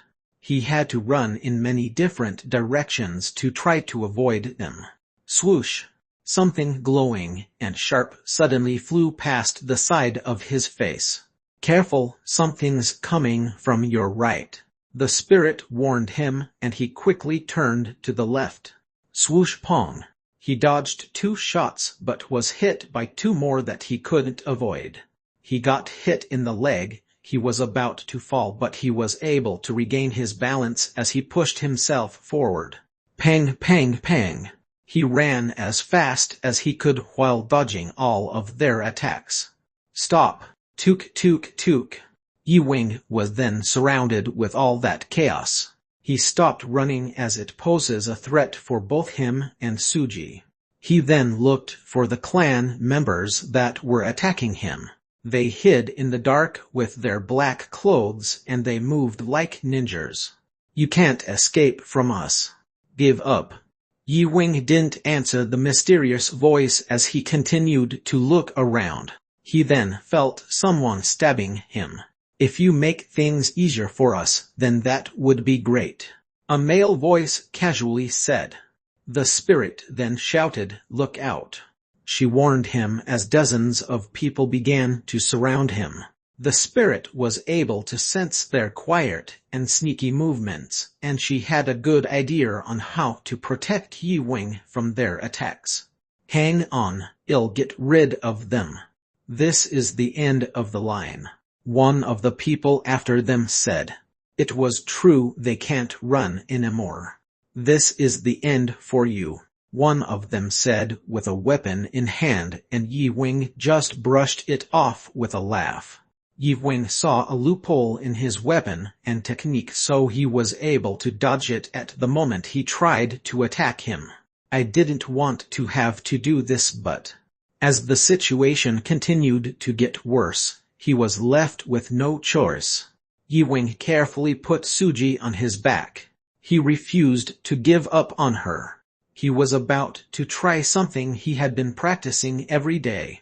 It was something that he hadn't perfected yet, but at that moment he had no choice. I have to try it. If I mess up, then I'll need your help. You're really going to try it? Yes, Yi Wing replied. The spirit decided to help, although she was nervous as neither of them could be sure of the outcome. Okay, the spirit said and took a deep breath before handing him an arrow that he instantly launched. One of the attackers shouted, "Har, you call that an attack?" They noticed that he made a mistake, and so they had begun to attack as well. It's time for the finale, Yi Wing said. Why? His body was then surrounded by a dense red energy. He gathered all of his strength and also begun his attack. Die. They noticed he was planning something, so they shot a dozen of arrows at him. Pang, pang, pang, pang. He got a few hits, but Yi Wing didn't even flinch. It didn't hurt him at all. Shoot him again. Swoosh, swoosh. They shot another barrage of stronger arrows that engulfed Yi Wing's position with a cloud of smoke. His clothes were ripped and his wounds were shown. New strong arrow. Swoosh, swoosh. Yi Wing used the arrows that he recently earned with his last level up, even though he didn't have that much practice. Pang! The moment he pulled back the string, a red flash came, followed by a deafening explosion. Quang, quang, quang, quang. The area was then covered by a carpet of explosions. Duck! One of the clan members that went after him shouted. They all covered their heads and scattered as they tried to run away. The spirit then launched a missile-like arrow that chased them down. Pang, pang, pang. The elite team that was sent to assassinate him turned pale as soon as they realized that they can't block or even dodge his attacks. Captain, one of them shouted as they got worried about their leader. The entire area was then lit up with a bluish glow. Quang, quang, quang. They heard that Yi Wing was strong, but they were still shocked, realizing how powerful he actually was. There was now nowhere for them to hide. They were sent to assassinate him, but the tables seemed to have turned. Stop him. They started to get worried as soon as their numbers fell one by one. This isn't going well. Ugh. They were clearly failing and would possibly end up having no choice but to retreat. Looks like they're gathering together. This girl is so heavy. Time was passing by and things were getting more difficult on their end as well. Yi Wing then overheard them talking, and he learned that he was sent here to assassinate them. Kill him and destroy all the evidence. Yes, sir. The others replied to the leader. He's too strong, we're gonna die. Just destroy him. Yi Wing healed his wounds, but he still sustained a lot of damage. But even so, he was still in a good enough condition to keep fighting. He then launched something covered in flames. Swoosh! It was like a grenade disguised as an arrow. Darn it! There was no way that they could dodge it. Then, swoosh! Yi Wing then launched an arrow that hit the back of one of their soldiers before it exploded. Quang, quang, quang. The area was then covered with a haze of dense reddish smoke. Took, took, took. Sticks and rocks were flying everywhere, and Yi Wing quickly checked if Suji was okay. She was bleeding from her eyes, nose, and mouth. Ji Huang. Shh, don't talk. I'll take you to a healer, don't worry. Yi Wing replied as Suji struggled to speak. Her condition was only getting more and more worse as time went by. Suji's death, the end. Chapter 111 Suji's Death 2. Chapter 111 Suji's Death 2. Can you give me a hug? Okay. Yi Wing carefully hugged Suji. Being in your arms it makes me feel a lot better, she said with a voice filled with relief. The spirit then shouted, you have to hurry and save her. Wait right here, Yi Wing said. The spirit tried to heal her but it wasn't enough. The wounds are from the inside. We need to find someone else who can help keep fighting them off for now, the spirit said. Yi Wing took a look back at Suji. I can keep trying but I don't think it'll be enough. I'm sorry. Yi Wing tried to keep himself calm through all of the bad news. It's cold. It's okay, everything will be okay, Yi Wing shouted while holding Suji, and she then nodded. No, it's okay. Things seem too tough right now. I'm happy that I'm able to see your face again, it's just how I remembered it. Suji said as she stroked the side of Yi Wing's face with her hand. Just hang in there a bit longer. A tear then fell down Yi Wing's face. I'm happy to be with you at least for right now, Suji said with her shaking voice. And thanks for all your help too, she said to the spirit. You're not going to die. We don't have to say goodbye right now, the spirit said with a smile. She tried her best to keep a brave face to make her feel better. I shouldn't have hurt you back then, I'm sorry and I love you. Those were her last words as her hand fell from his shoulder. No, Yi Wing said quietly. A dreaded moment of silence then came. No, he shouted with tears streaming down his face. Yi Wing went back to the airbase and into the emergency center. He couldn't give up on her. That idiot. The first person to approach Yi Wing was Dongshul. Yi Wing didn't say anything. He just kept staring out of the window as he sat on one of the hospital beds. Was it the troops from the Dion clan? It's just an excuse. That Sonny guy really is the worst. How could he do this to his fiancée? Yi Wing then quietly said, I guess I underestimated him. Yi Wing was in deep regret. He was overconfident. He thought that Suji would still been alive if only he had been more careful. Who were those people that went after me? I've noticed some people who were connected to this situation. I tried to ask the Nation Hunter Association about it, but they were all unenrolled. I just don't understand it. I can see why they were sent to assassinate you, but what would they want her dead? Dongshul said, and they then heard a deep voice. The people who tried to assassinate you must have had to be someone unexpected, the guy said as he walked towards Yi Wing. It was Choihan. Could it have been the Japanese clan? Of course it was. Every clan competes with each other while the Japanese clan gets all the praise and attention. The Japanese clan's treasury is filled with artifacts that they've taken from the others. They have something to do with everything that happened. He handed him a knife that had a lot of strange designs marked on it. I found this. I think it's from the ones that escaped. He was sure that it was something that they had attacked Yi Wing with. Do you think you could take a look at that? The spirit asked Yi Wing, who still haven't said a word. Can I take a look at that for a second? Yi Wing asked. Sure. It's just a simple artifact, but here. Thanks, Yi Wing said as he handed him the artifact. Li Juki Conscious Knife, Normal Rank Artifact. Owner No 1. Special Skill. Life Force Extortion. Hidden Sense. The knife gave off an uneasy feeling. This could be it. Huh? Yi Wen asked.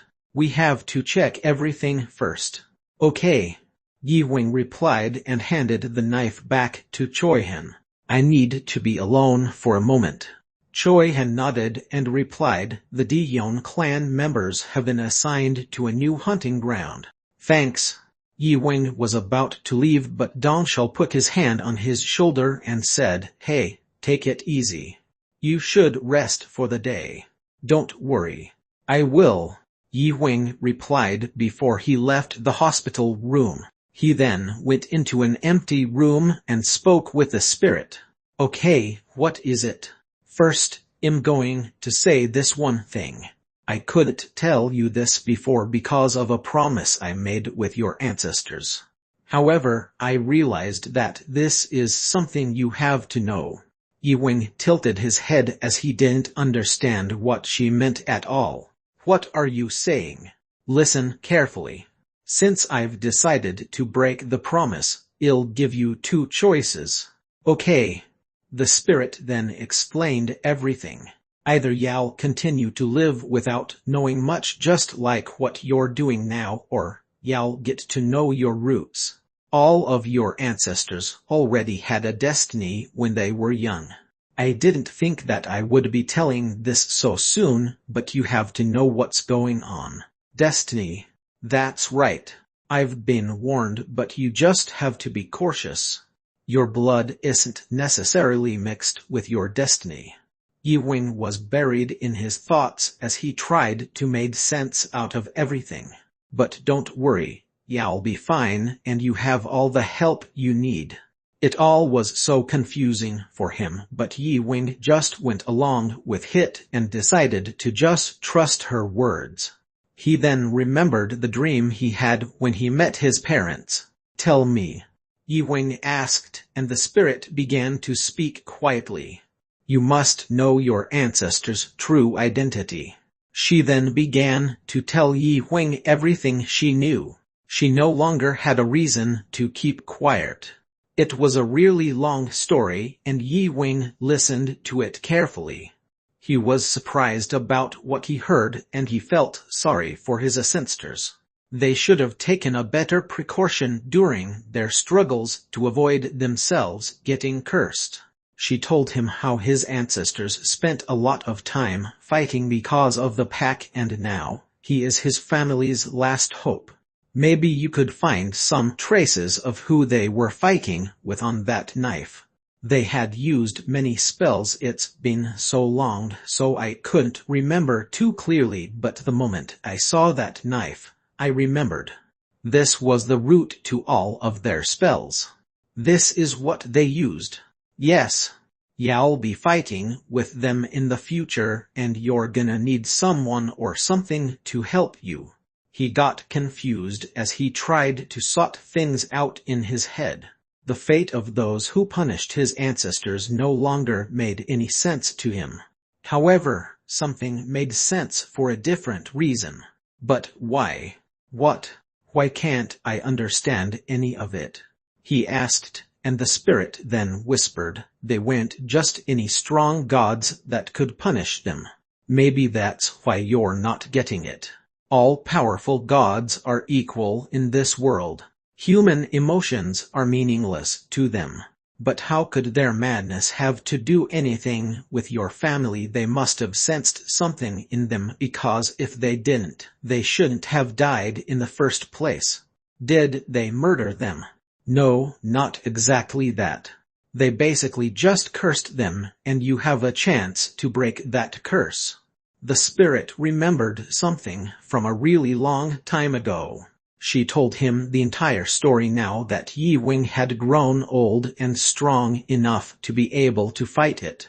Are they strong? Could they stop me? Yi Wen asked. If they were godlike spirits as strong as the one helping him, he wouldn't stand a chance. They are really strong. They trained for so many years to the point that you'd call them monsters. I see. Yi Wen replied.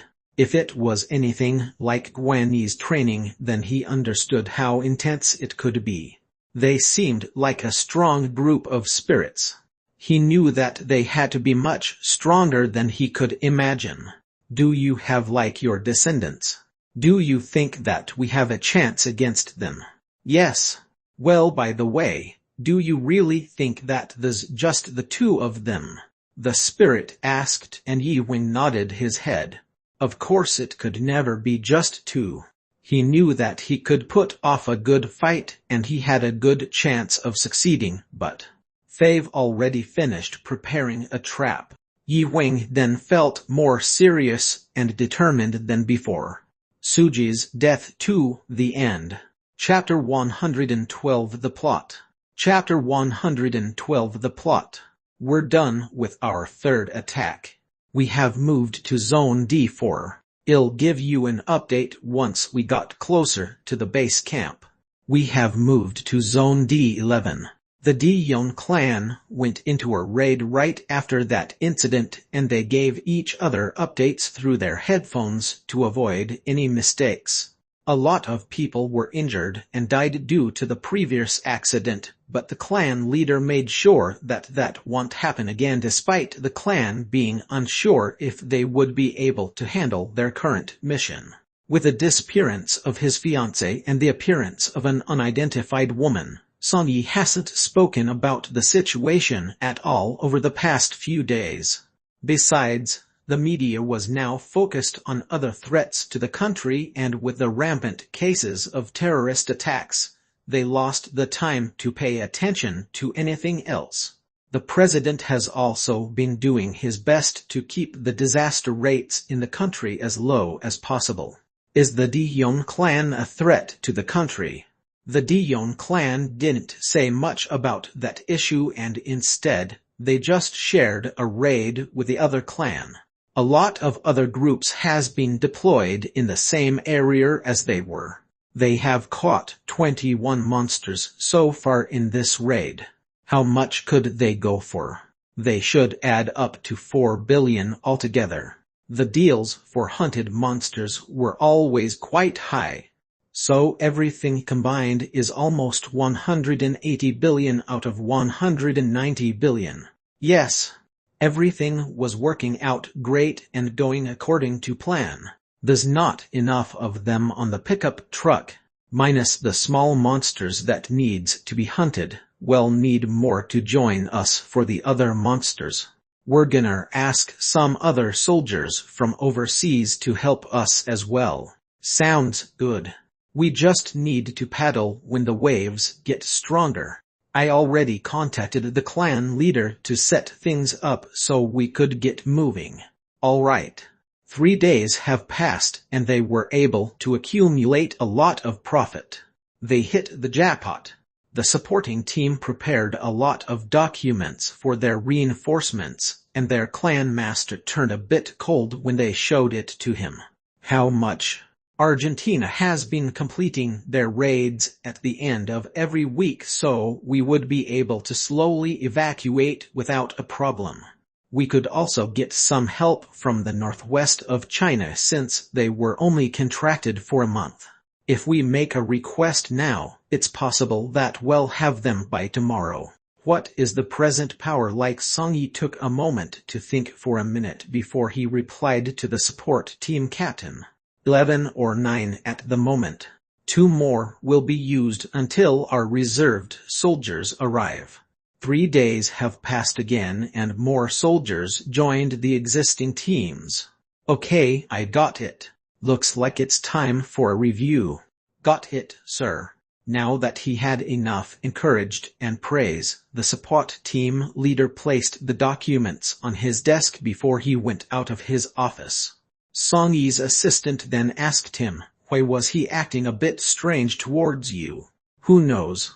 Song Yi wasn't to make much progress on his plan about the Pyongyang project. They had a lot of soldiers at their disposal and they were promised with a large amount of money.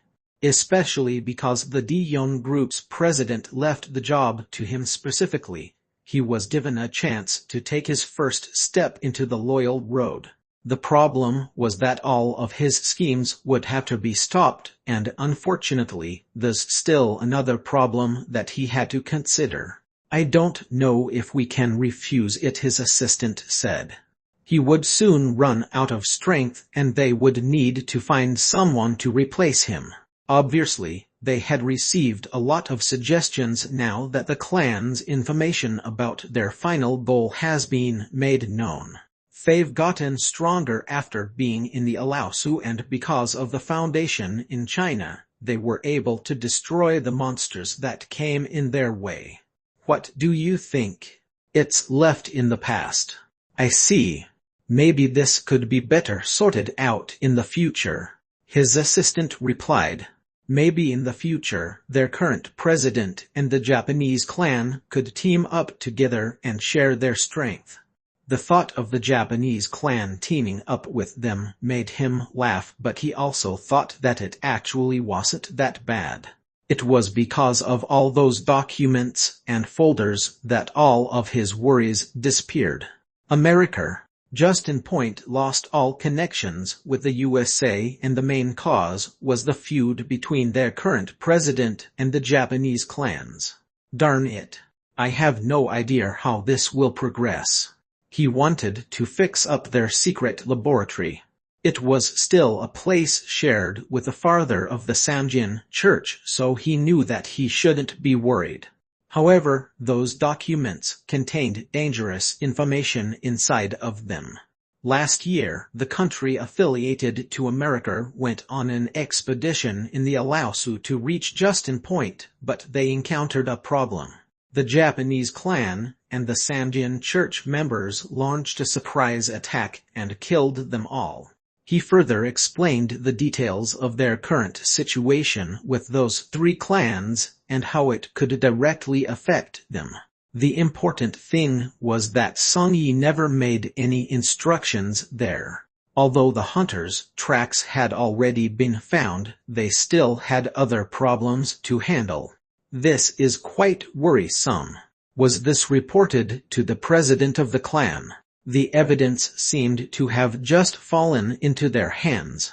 If they could team up with the American group and clean most of the mess that was made from the situation, then things wouldn't be as easy as they think it would. Sir, what is it? I think that we should grasp this great opportunity this time. We just have to think of a way to do it differently. That'll never work, Song Yi replied to his assistant. However, the assistant already knew that he would say something like that, so he continued talking. Maybe you could try to hunt. Don't you think that you might get that position if and after you succeed? Song Yi replied, thinking about what his assistant had said. His assistant knew that he would be interested in having a chance to become president of their clan. The Dihyun Group president. It was obviously an amazing title. The whole world would know his name. But how could he get that title? By participating in boring political arguments, authority arguments, moneylending. All of that was useless. They weighed the scale for their plan, and this time, it seems that it would take all of their money. They had a lot saved up, but now, it's now almost completely used up. However, Song Yi knew just how to use what he had left. He thought more about what his assistant said to him. Maybe his plan would work out just as he wants it to. We'll have to stop the Pyongyang project eventually. I know. The assigned area was given by someone close to them. Well, the plan is great, but I don't know how we'll go about it. No, we'll have time to perfect it, Song Yi assured his assistant. I hope so. Pong. Just as Song Yi was about to speak, they heard the sound of a giant explosion. He then quickly grabbed a bottle of pills and swallowed to take in a few tablets. This always happens at the most inconvenient times. His assistant quickly got a cup of water and handed it to Song Yi. Hurry, take the rest of them. I'm going as fast as I can. After taking the pills, Song Yi took a deep breath and leaned back in his chair. He took them to make him stronger. Choosing the path of a hunter was more like a risk that he took. When the monster laboratory was being developed, He volunteered to test their new advanced technology so he could get stronger. He talked with his grandfather first, who didn't agree with it, but he decided to go through with it anyway. The biggest problem was that it only had a 50% chance of success. It was supposed to transform him and develop his skills.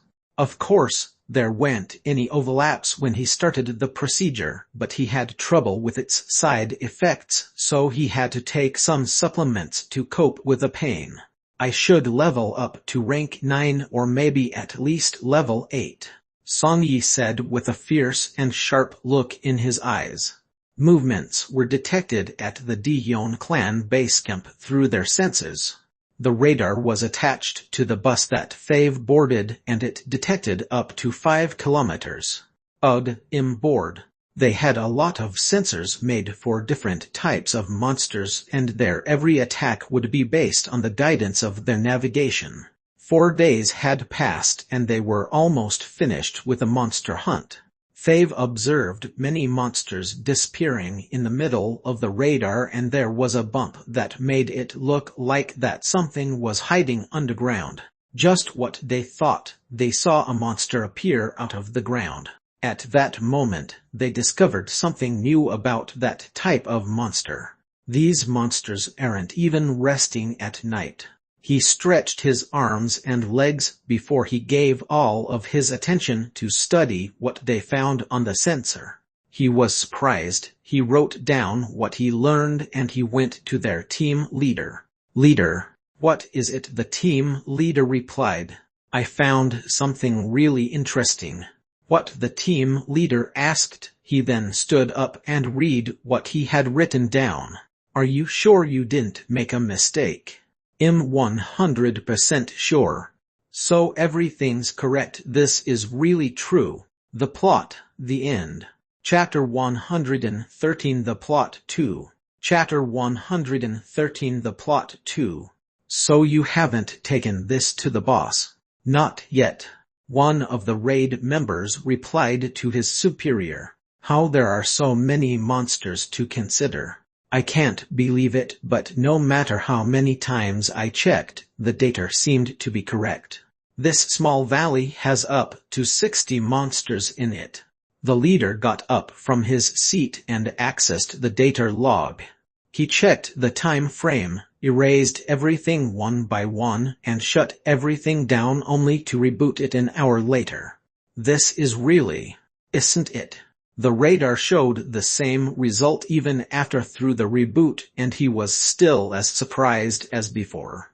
Discovering a gathered mass of 60 monsters in a single area was better than gold. But why are they here and so many?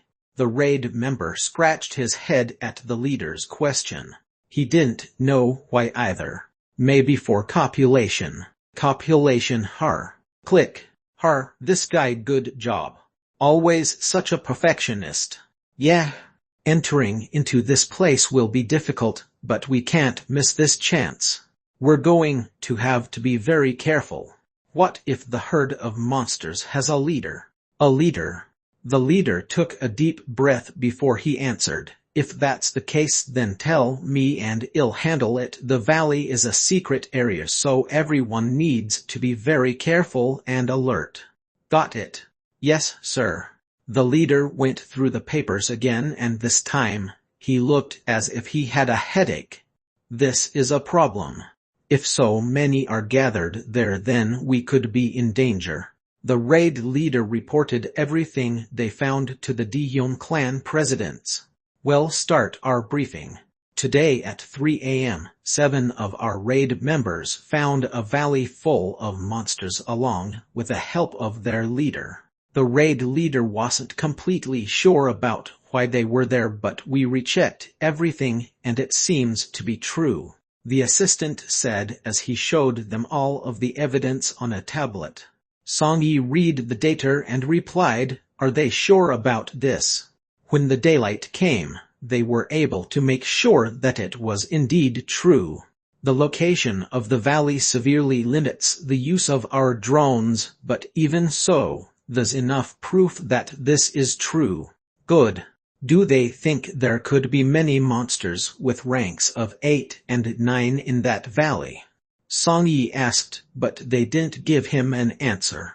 They had to take extreme precautions since it would just take a single 8th-ranked monster to destroy their team. The raid master then tried to explain the difficulty that they could face. We would have to be very careful. An entire herd of 60 monsters with ranks 6 to 8 could destroy us all, especially if it's a 9th-tier monster, the raid team leader said. Song-yi didn't seem angry at his response. Even he understood the risks they could face. Well, what could we do in this situation? We won't have to worry about a 6th-tier monster with our usual attack crew, but taking down a 9th-tier monster would take a 4th or 5th-tier hunter. We would have to get 60 top-tier hunters to be able to handle it. Wow, 60 top-tier hunters, would we even be able to ask the National Hunter Association for that? Maybe. Unless we have any other alternative options. The leader then said, well, our country does have Guanyi. There's a chance that we would be able to find someone that could help us with this. Everyone fell silent. It's true that they needed a lot of strong hunters, but they all wondered if it's okay to ask Guanyi for help. Do we have any soldiers that could maybe handle it? Guanyi can't be the only level 7 hunter in our country, the raid team leader asked, but no one seemed to agree. Everyone knew that Guanyi was one of the very few who was considered as the strongest of all. It would cost them a lot of money to get a soldier as skillful as him. So, in conclusion, you guys need help? Song-yi asked, and they nodded their heads. Well then, I'll find Guanyi. At that moment, Song-yi had a big decision to make since it would have been such a shame if they gave up on that opportunity. The next day, Song-yi requested a precise report on the valley so he could plan out their advancement. How are we going to do this? The assistant asked Song-yi, who was talking with Guanyi at the moment. Guanyi agreed to lead the soldiers on the raid, Song-yi said, and his assistant smiled. Yes, he has decided to help us on our mission. But why is his face? He has a condition. What kind of condition? We'll have to help them get rid of the Japanese clan. How are they going to do that? I already know all of that. This can't be true. He thought that maybe it really was a condition. It meant that they would have to cut ties with them completely. The Japanese clan has a close relationship with the Samjin church, who are close to us. I'll explain it a little bit further. We don't have to do much, we're already powerful enough as it is. Song-yi then replied, we really don't need them at all. The assistant began to get nervous as he watched their subtle argument. Will America even do anything? There's not much they could do anyway. Just in points recovery, the recovery of the Oaks betraying the Samjins, even if they were sorry, something like that would be very unnecessary. We have to do it. If not, then what Guanyi said will happen. What is it about the Japanese clan? And we'll have to take all of the responsibility for what happens. They already had some decent proof against us. That guy is so annoying, isn't he? The Japanese clan makes up the 20% of hunters in Japan. There's no way we could get away with an assassination. And they are very strong. They are, but what's the difference between us and them? We've helped them before, haven't we? The assistant then nodded his head. That is right. The Japanese clan and the Samjins were really annoying in the beginning too. Well then. All right. We begin tonight. But sir, what if that thing about the monster's leader was not true? Song-yi gave his assistant a slight nod. There's nothing that we could do about it. It's not, but if it is, then it would be a good thing that we're ready. They also said that the weakest monster there was an 8-tier monster. I can't believe they would blindly believe something like that. I know. But besides that, are there still people left in that place? There was a secret hideout for their assassination team. Yes. Good, let's handle it like this from now on. What is it? Is there anything up ahead there? I'll go check, Donchul replied to Yi Wing. They were close friends, but sometimes when Yi Wing covered his head with a hood, he would wonder if there was still a human beneath it. Should we attack the Dihyun clan? That was the original plan. First I was going to get the evidence and hand it to Songyi. There aren't any monsters there, right? Donchul asked. I don't think there will be, but I've already explained this. There could possibly be a lump of 60 monsters around there. Wanyi was already contracted to do a raid for that. I see. Well, check to be sure, and we'll make our move while Songyi is distracted by their assassination attempt on the Japanese clan. Yi Wing had everything planned out. But what if Songyi realizes what's going on and fights back? Donchul asked. That could happen, so that's why we're coming here. Songyi won't expect anything at all. Songyi was in the process of carrying out his plan to assassinate the leader of the Japanese clan. The plan was simple. They would go to their hideout, which was the best place to attack. The hideout was located in the outskirts of Pyongyang Studio Apartments. When the monster radar's alert starts, the assassination team will surround the safe house with their weapons. Of course, it wouldn't mean that they would be able to handle everything. Their assassination team was big enough to surround their safe house, but if half of them were to get injured or die, they would have to stop the mission entirely. The next day, their clan had swarmed the valley for their raid, and Songyi just stood there to wait for the outcome of their battle. He also wanted to join them on their fight, but his skills weren't as advanced as his soldiers. Wait here a little longer. I'm nervous. Songyi couldn't hide his anxiousness as he sat inside the clan bus. Wanyi did join them on the raid, but even that wasn't enough to make him feel safe. He just quietly sat on the bus waiting to see how everything went. Is the raid still going on? Yeah. The monsters were gathered in a very cold place, but that didn't stop our detectors. Everything will be done shortly. Songyi took a deep breath and checked the monitor. It had a dark blue background with a lot of yellow dots. Is that where they are supposed to go? His assistant asked. Songyi then pressed a button on the monitor. Why isn't anything happening? The results showed up, but there were no monsters to be found. We might have missed it. Songyi then thought of a meeting previously had with Wanyi. He felt like he was hiding something. Maybe all of this was a plan, Songyi said, and his assistant then looked a bit confused. Sir, even if that is the case, it wouldn't matter. You've already told them about the Japanese clan, haven't you? Right, Songyi replied. The leader of the assassination team should have already contacted Sasaki, the leader of the Japanese clan. There's no way they could attack them. But if so, they would cause a lot of damage. Their deal with the Japanese clan would be undoubtedly be broken off. How did the assassination go? They're traveling back to Seoul, but it's not happening there. Wow, we're pretty unbelievable. I know, Songyi simply replied. He was still deep in thought about the dangers of the monsters they could run into on the raid. I'm so nervous. The plot to the end. Chapter 114 The Japanese Clan Attack. Chapter 114 The Japanese Clan Attack. What are we going to do with her funeral? We need to find safety first.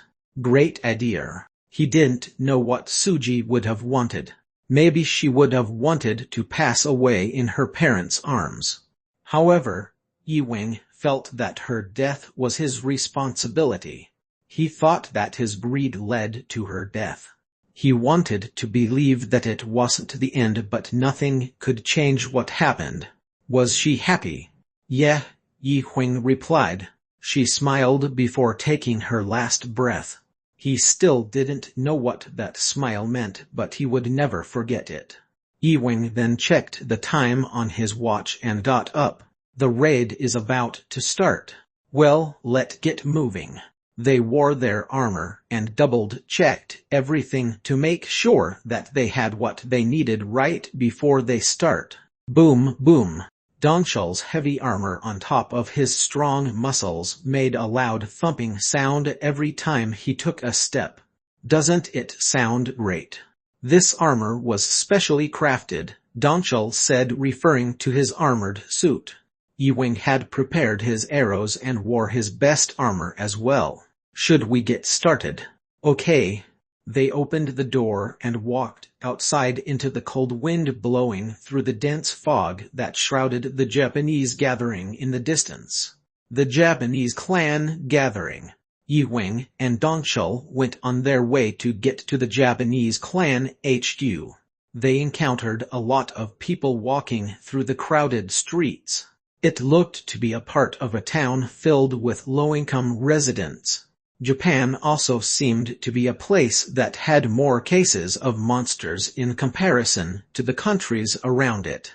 Earthquake, volcano eruptions, and radioactivity pollution. After a very long time, there was a nuclear power generation accident in Fukushima that caused a really big problem.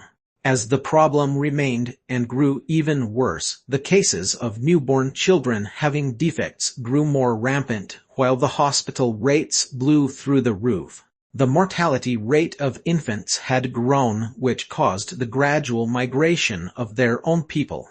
They didn't know if the Japanese politics had gotten any better, but there was a big gap between the rich and the poor. Japan seemed to be slowly collapsing with all those problems. The place that it used to be no longer existed as the wrong power rose up and had gained control. This may be more difficult than we thought, Donchal said as he began to feel anxious. Everything will be fine. Be sure to check your headset sensitivity. My headset sensitivity can't go up anymore. Don't forget to turn on the automatic translation. If you hear something you don't know, then try not to make them angry. I know, Donchal replied as he put on a big coat. He needed a bigger one so he could wear his armor underneath it. Let's go. Okay. Donchal walked out the door while Yi Huang quickly gave their weapons a final glance. He took his time with his inspection, but then he stopped and asked a spirit a question. Is everything good to go? Yes, everything is fine. Okay, we have to be extremely cautious. The spirit knew exactly where they needed to go, so she took the initiative and led them there. But she suddenly stopped Yi Huang. I'm worried about this. After leaving the hotel, Donchal began to walk towards their destination. He cut himself into a queue of people waiting in his path, but he just let himself pass through them without a word. It looked like hunters were not welcomed in this place. Took. Sorry. Something has hit Donchal's leg, and a kid quickly apologized to him. The kid saw the armor that he wore. He then took a step back in fear before he ran away. He couldn't imagine something like that happening in Korea. After that, he recovered his focus and resumed his mission. He then glanced to the side and saw a big luxurious limousine. The door of the limousine opened and a lady stepped out of it. Donchal watched and wondered where could she be going, but she then began to scream as if she was in trouble. Be quiet. Somebody save me, the lady shouted for help, hoping for someone around to help her, but everyone was completely ignoring her. Hurry up, let's go. I'm coming, this lady is being fussy. One of the guys then hit the lady in the head. She lost her consciousness and was thrown back inside of the vehicle. They then looked around to see if anyone was paying attention to what happened before they drove off. They definitely kidnapped her. Those idiots. Donchal stopped walking. He thought about following the limousine to see what was going on. After thinking for a quick second, he spoke into his headset. Yikang. What? This something I really have to do. My part will be delayed in the plan by 10 minutes. Is it that important? Yes, very important. Donchal replied. Okay then, but try not to take more than 20 minutes. It'll be finished as fast as possible. 10 minutes was already too long, and another 10 would be too much. This stupid lady wasting our time, the guy said as he drove the limousine. You almost cut my hand during all that. Oh yeah, sorry. The other guy in the passenger seat replied. They were on their way back to the Japanese clan HQ after kidnapping that woman. However, a shadow suddenly appeared in front of them. Hey, what are you doing? Aren't you going to move? The driver yelled after rolling down the window. He wanted to just drive past him, but the limousine wouldn't be able to move so easily since the road was quite narrow in the area they were driving in. The unknown person just continued to stand in the way of their car. The driver then got consumed by his anger, so he went out of the car to confront the person that stopped them in their tracks. Hey, fool, the driver shouted as he threw a punch. Unfortunately for the driver, the mysterious man was faster with his fist. Huang. Roman 2. The driver was so surprised that he just stood there blankly, and the mystery man wasn't done yet. Huang. What the heck is going on? The guy who was sitting in the passenger seat asked as he got out of the car. Huang. The mysterious man then walked up and destroyed the car. Seeing this, the guy in the passenger seat pulled up a sack and tried to sneak up behind him. Bam! He swiftly used his sword and turned his bags into shreds. Who are you? The kidnapper asked in fear as he stepped back. The mysterious guy then replied to his question. Me am the guy that's about to drive away using your car. What is this nonsense you're talking about? The passenger seat guy replied in anger. He got fed up, so he took out his phone to call for backup, but then he noticed that the mystery man's eyes had turned dark. The Japanese clan attack. The end.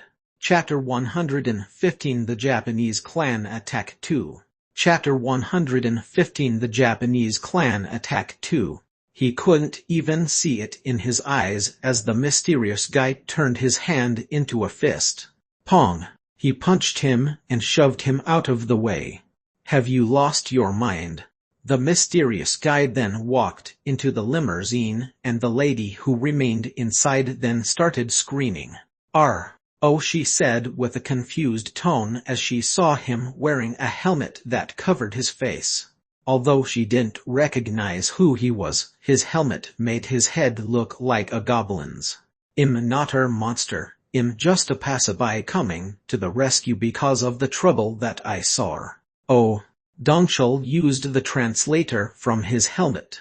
The lady then recognized his broken Japanese and realized what he was doing. Thank you so much. It's nothing, Donchal replied. The lady was noticeably thin under her baggy clothing. She had dark hair and looked to be in her early 20s. Donchal's face turned red and he felt a little bit nervous. It's time. The Japanese clan is going to attack, the lady said after he rescued her in the limousine. You guys should escape. The hunters are going to be gathering for an attack. Everyone scattered around in an attempt to save their lives. However, the two guys that kidnapped her remained in their place. You all need to get out of here. The Japanese clan soldiers are coming, the lady shouted as she looked at Donchal. They thought she was a bit confused from everything that happened that day. All of them exchanged a confused look and didn't seem to be worried at all, as if they didn't really believe or completely understood what she was saying. "What are you talking about?" one of the guys asked.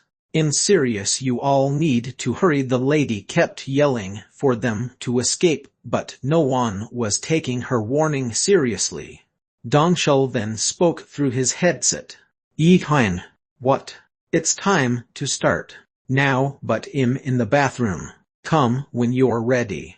Everything is good to go. Okay. Keep me updated in the meantime." "All right," Donshul replied. He stroked the brand new coat that he was wearing, thinking that it would surely be tattered because of the fight that was about to happen. Boom, boom. He suddenly heard a strange sound near him. Donshul then quickly realized that it was his big heavy armor making up the noise every time he takes a step. "Oh, what is the name of that?" Donshul asked the lady. "Dior. It's very dangerous around there these days. You have to be very careful." "Really?" "Yeah, but that's pretty much it about it.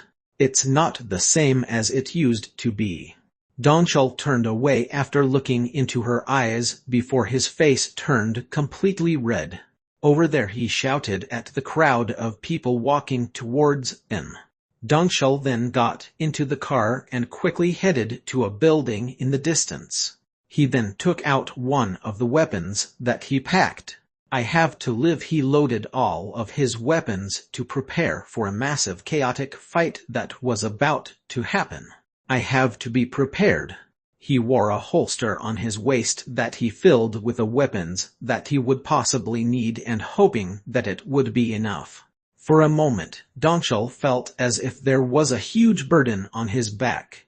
He also thought that he might be hearing things, thinking that he just heard Gwenny's shout. He became familiarized with his voice due to the 10-day intensive training that he spent with him. The more he heard his voice, the more stressed out he becomes. At first he thought it was just his imagination, but even if he believed so, he still felt anxious. "Calm down.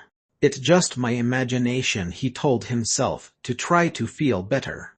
It took a few repetitions, but his stress actually started to disappear and was replaced by a feeling of excitement.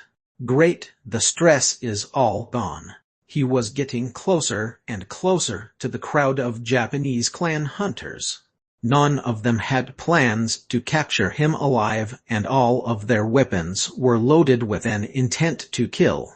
But Donshul wasn't worried at all. He kept a straight face and remained calm. Everything would be fine. He kept silent until he got close enough to start his assault. "It's time." Pong. Donshul used a weapon that was attached to his fists. He punched 4 enemies at his entry and sent them flying towards a wall where they bled and died in a matter of seconds. "Get him!" one of the Japanese hunters shouted as all of them ran towards Donshul. He wanted to run away, but there was nowhere left to go. As they were only a few inches away from him, he quickly pulled out a long sword from the holster around his waist to cut his way out of the wave of his enemies. "But I thought they would die right away." There was blood everywhere. He had to slash them 3 times to make sure that they were dead. Pong pong. Quang. He used both of his fists and sword to attack anyone and everyone within range. This is really tiring," Donshul said as he paused to catch his breath. He looked over to Adura, who stood close behind him. "I usually don't fight girls, but I can't risk sparing any of these hunters against us." Donshul explained their situation to her, but she just stared at him without a word. He turned his focus back to what was ahead of him, and he started to feel energized now that their plan had started to unfold. Quang, quang. Donshul started walking to steadily build up his speed little by little until his speed turned insane. Whoosh! Quang, quang, quang. His feet made a loud noise every time his feet hit the ground as he ran. Some projectiles are flying over towards him, but he didn't waver. He knew that he could block them all off. "Everyone over here!" Dongchul shouted, leaving the area covered in dirt because of his movements. Quang! Whew whew whew! The entire ground shook as if there was an earthquake every time he takes a step, along with the sound of a siren coming from down the road. The Japanese clan quickly got inside of those vehicles, leaving behind a dense cloud of dust due to some explosions. Dongchul then heard the sound of people screaming. "It must be a monster. Backup, I need backup." The hunters that he fought against seemed to have gotten scared. Some of them even ran away. "Things seems to be going well," Dongchul said to himself. Yi Wing sat on the edge of a distant building, watching and waiting to enact his role in this mission. Everything was going according to their plan. While the Japanese were distracted with Dongchul, Yi Wing would pick them off one by one. It was a simple plan, but it was still very effective. Dongchul was doing a really good job at fighting them all off due to his muscled frame and the 10-day training that he had with Wenyi. "Now it's my turn." Yi Wing took out his bow and arrow. He loaded his weapon with 4 arrows before he crawled across the edge of the building to break into the Dion clan's offices through their window. He placed some adhesive pads on his hands and feet, and that's how he was able to safely crawl onto the building and into the office. "That looks fun." "It is a little," Yi Wing replied to the spirit. He broke into the office, but he still struggled to see because of all that dust floating around. "Can you scan this room?" "Sure." The spirit started to check the room to find an overview of what they could get in there, while Yi Wing kept on the lookout to make sure that no one else would come into the office. He thought about the massive group of hunters fighting outside the building as he waited for the spirit to finish her scan. "There's 40 people in the room close by. 5 just stood up and left out the door." "Good." It seems like they were having a meeting and would be occupied for an ample amount of time for him to sneak in and finish his part of the plan. He just needed to find the secret button and press it twice. Click. They then heard something coming from outside the door. The Japanese clan attack to the end. Chapter 116 The Japanese Clan Attack 3. Chapter 116 The Japanese Clan Attack 3. "We've been caught," the spirit said as she looked out of the window. "They're coming in. Looks like they're going somewhere else, luckily." "Thank goodness." Yi Wing let out a breath of relief before he launched a few of his arrows. Took took took. He aimed at the hunters outside and shot them in their heads. 3, 2, 1. Yi Wing continued shooting arrows until he finished all of them. Pong pong pong. Swoosh swoosh. 2 other hunters from down below then started to fire back. "Spirit, I need your help." "Got it." The spirit used her magic to control the arrows that were shot towards them and returned them all at once. After that, the enemies then tried to shoot her, but she flew into the air and dodged them. She then took out one of Yi Wing's weapons and pressed its button to spread a white powder around her. The dust traveled through the door and made its way into the other offices in the building. After checking if it had already spread, Yi Wing pressed the button again and a small light started to shine. The light instantly grew brighter, engulfing everything with a bright light. Jjjjjjjji. Pang pang. It barely made any noise, but it had ensued chaos. All of the monsters as well the other humans that came in contact with that white powder except them died instantly or left to struggle and fight, but unfortunately for them, that wasn't all. Larvae began to come up from the ground and anyone who stepped on it melted like cheese. The place was completely wrecked. The fire was roaring high all the way up towards the roof, and while everyone was panicking, most of them seemed to have forgotten the fight and escaped to secure their own safety. However, there were still many who were focused on taking down Yi-Wing. But they were in for a big surprise. Mercy wasn't part of Yi-Wing's plan. Yi-Wing hid behind a shelf and quickly dodged their attacks. He wasn't using his usual arrows, he was using exploding arrows that were even stronger than the last. Help! Their leader named Yuji shouted for help, and many of the hunters quickly ran towards him. Yuji, a healer from their team, quickly came to the rescue. Yuji was in a very bad condition, and the healer started with his arms. One of his arms were broken and the other was badly injured. He got his wounds tended, but he still needed to take a little rest before he could get back in the fight once more. Thank you, Kenter. Keep an eye on everyone else too, he said.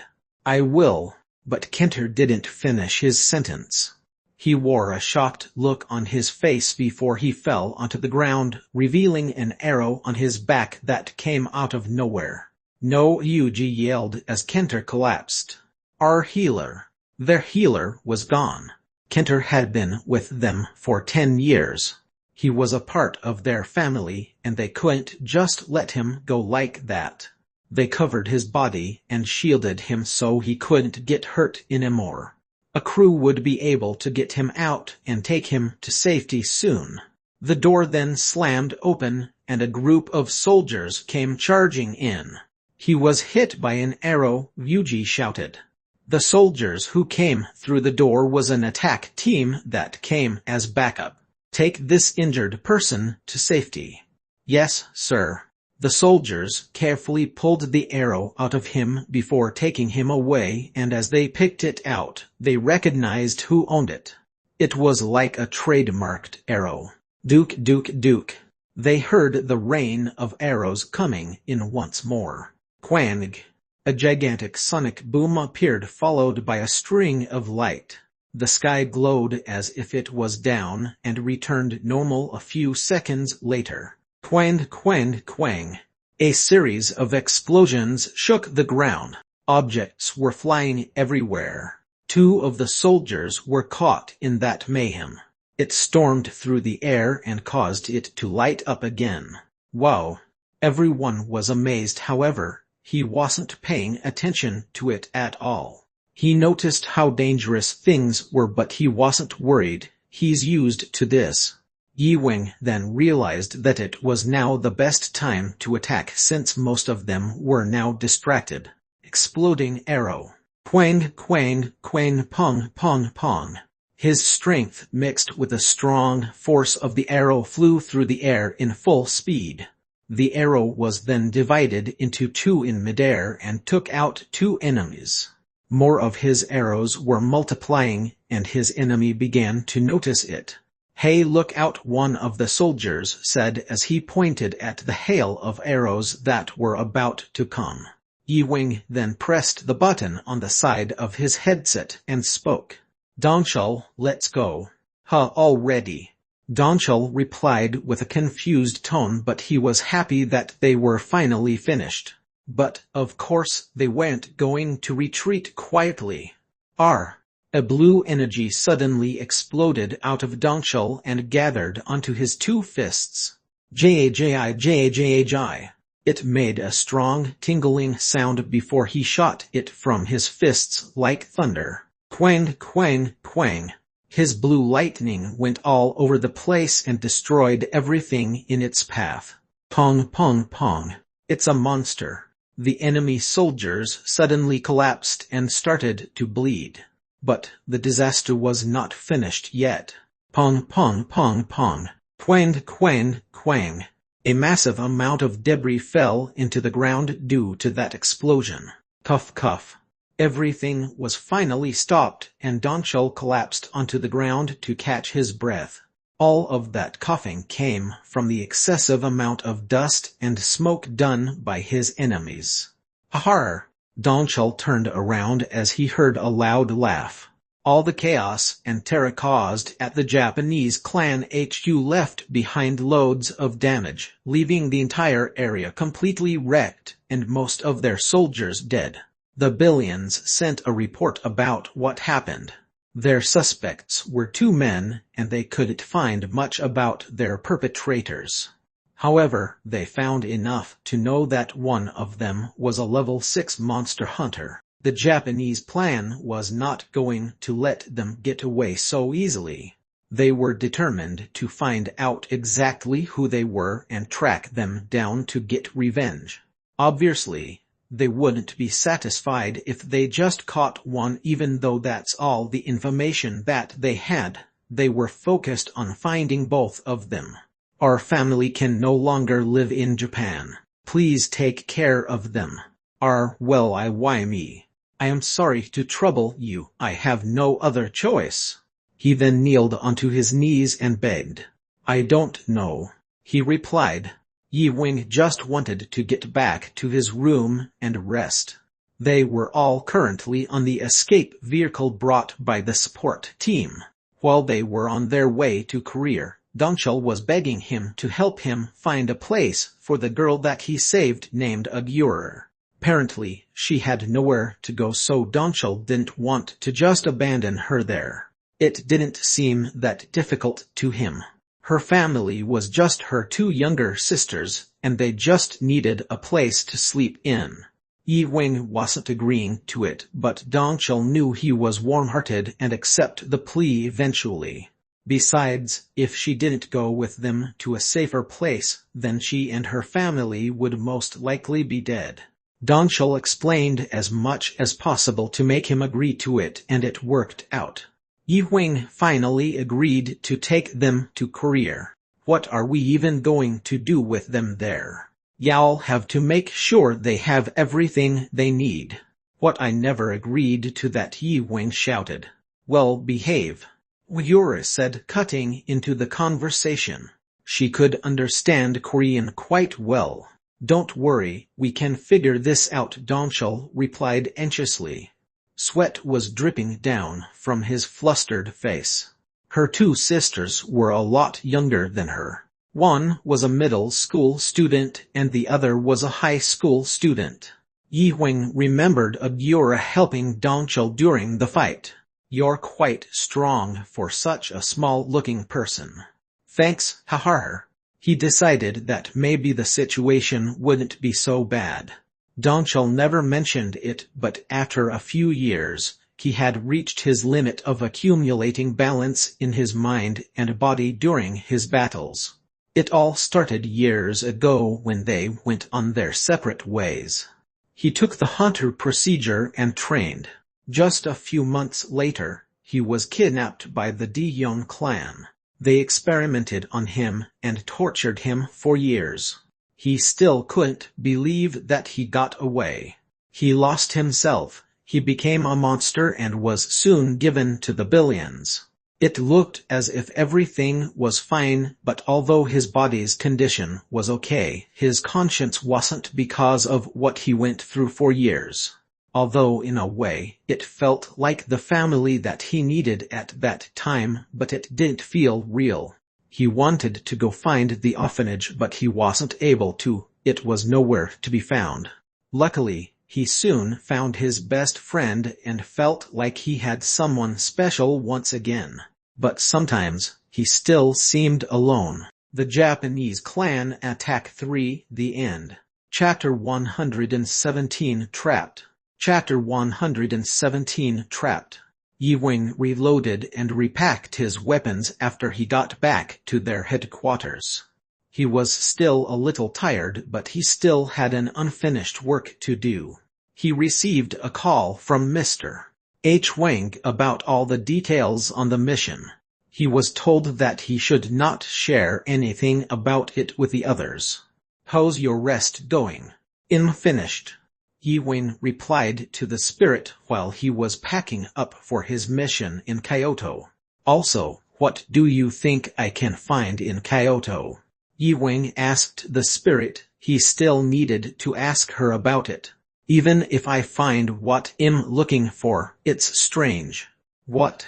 I'm going to Kyoto to find that magic, but I'm still not too sure about it. It might be in a different place. Where do you think it could be? Anywhere in Kyoto. Anywhere? What do you mean? I have to gather some energy for that magic, but what if I can't gather some good energy? Many people have become permanently weak after they've been exposed in all that negative energy. It's been a long time since I've seen a spell that caused that much damage. A long time. Yeah, it's been 500 years. It makes me wonder about what they did back then. Maybe their energy was much more powerful than anywhere else. But it's been 500 years, Yi Wing said as he couldn't believe how long it's been. Well, you better get going now. He was supposed to be resting since they got back to their HQ, but he was no longer thinking about that. After he received the information about the mission, he made his way to Kyoto since they were still in Japan. We should track down those guys from the Japanese clan that tried to assassinate us. They couldn't get close to the Dion clan at the moment, but they could find the people from the Japanese clan that was sent to assassinate them. Mr. H. Wang helped Yi Wing and gave him some information to find them, but it wasn't enough. Well, surely find those people who used that magic. The people who tried to assassinate them were currently traveling somewhere to escape the consequences of their actions, but Yi Wing won't let them get away. They were a big part of the reason for Suji's death. It was important that he had something fast enough to travel with, and luckily, he got his help from Dongshul. Although Dongshul didn't like to just hand things away like that, he decided to help him. Yi Wing was about to leave through the window before he noticed that Dongshul and Agura were still busy talking with each other. I'm going now. Dongshul looked at him with an annoyed look on his face and shouted, "But where are you going?" "It's a secret." "We'll go with you." "No, stay here," Yi Wing replied and quickly walked out of the door. Dozens of shadows quickly ran inside the darkness of the forest. "Stop," one of the shadows said, and every one of them stopped on their tracks. "Will we find the East Sea after we get across this mountain?" "Alright. If we make it past the ocean, we'll be free from Korea's anti-aircraft defense system. Stop all of the tension and tell us. This place could be the most dangerous of them all," said Sasaki, the leader of the assassination team. They have been constantly on the run ever since they tried to assassinate Yi Wing. They decided to travel through the Eastern Sea to erase their tracks as they ran towards the metropolis. "We're all so tired." "I know, but we can't rest just yet." They were all very tired, but they couldn't stop running. The scary point was that their very own information network was the one who shared their information to the military and police. They were made up of 47 people at the moment, so they've decided to form a truce. Their forces in North Korea was pulled out prematurely, and now their best decision was to run away. They couldn't call for help or communicate since they had to keep their tracks completely clean. "If we go to the Daejeon port, then we'll be sent to those waiting for us in North Korea. Let's go, everyone." "Yes," everyone shouted as a reply. They cleaned up their footprints from where they stood and flew up into the air. However, what they didn't know was that they could still be seen by a certain someone even in the darkest skies. "Why didn't they buy anything?" a guy said as he looked at a monitor. He then placed some ice cubes in his water and drank it. "I'll go and buy it." "Those idiots, how many drones are there?" "There are 500 of them." "Good. Leader, the hunter officials of America plans to visit you soon. Great. Give me the information to their location. What are they coming for? They said that they wanted to talk about Russia. The team captain smirked and sat back in his chair comfortably. Following their steps were all too funny. They traveled through the air to hide, but they didn't have to work that hard to eliminate their tracks. Even though they were working hard on the run, they could still easily be found. How is everything going? We're almost done with the arrangements, but the impact from the fight was quite severe. So, the leader then took a deep breath. He wanted to act as if it wasn't a big deal, but the problems were in fact huge.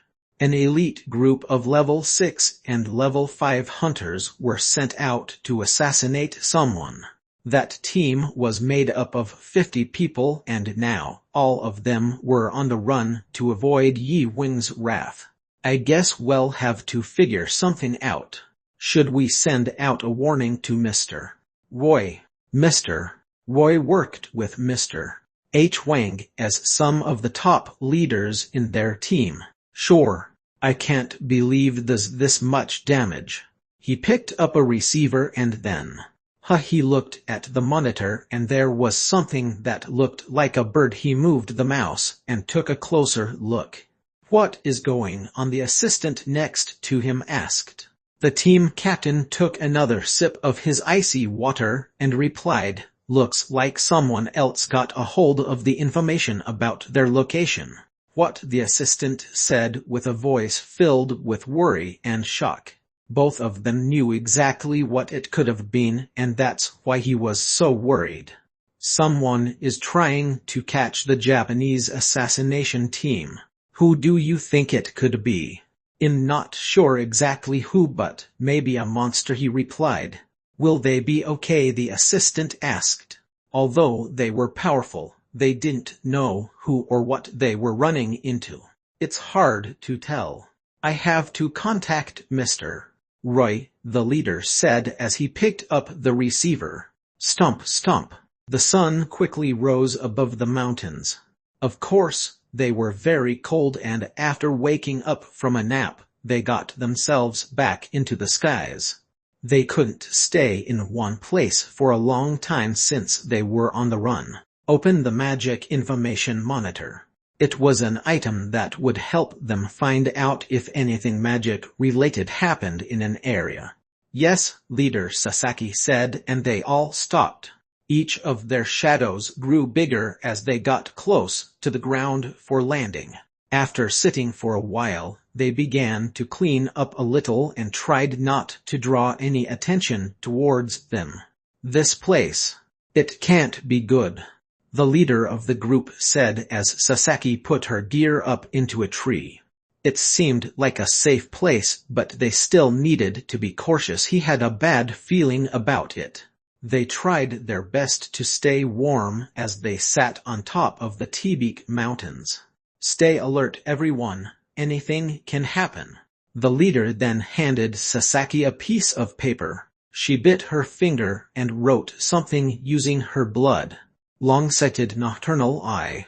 He could see anything through the day and night.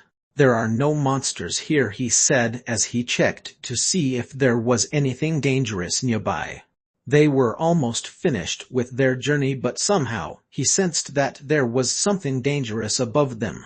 Everything seems fine. Sasaki then went up into the tree to rest.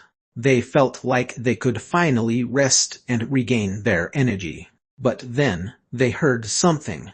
Swoosh pong. Trapped. The end.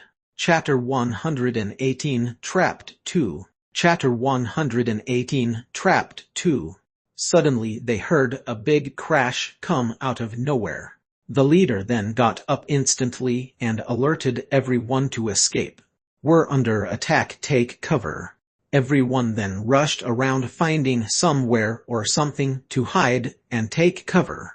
They didn't have enough energy to use their magic at the time. Only a few seconds they heard the scream of someone who was shot by something and instantly died. They saw arrows coming from afar and up above.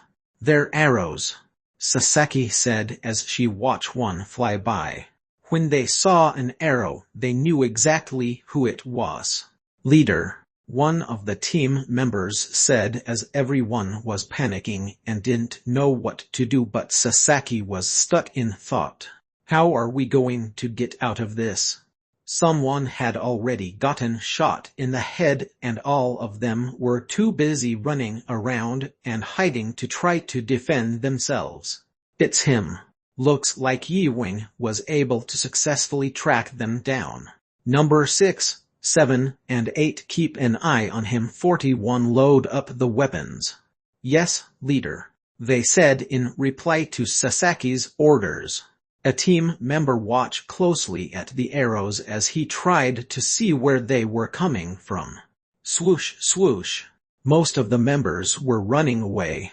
Number 41 went to the member that had already been shot in the head and grabbed the arrow stuck in him.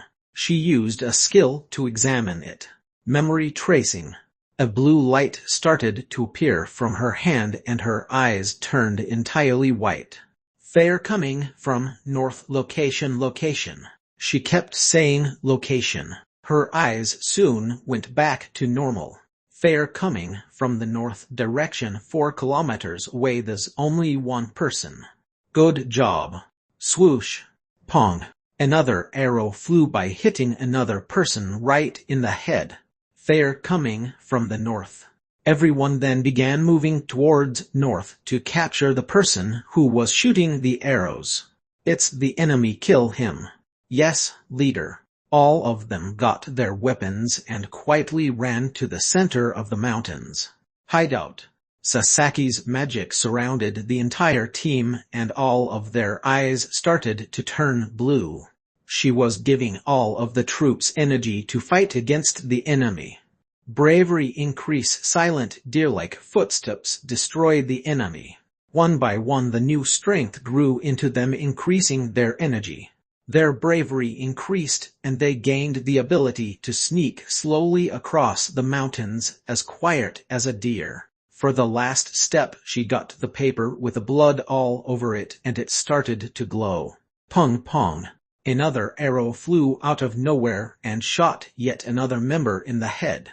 However, this time it just bounced right off, leaving the member unaffected, unlike before. It was the result of the magic. "He made a big mistake," Sasaki said with a smile on her face.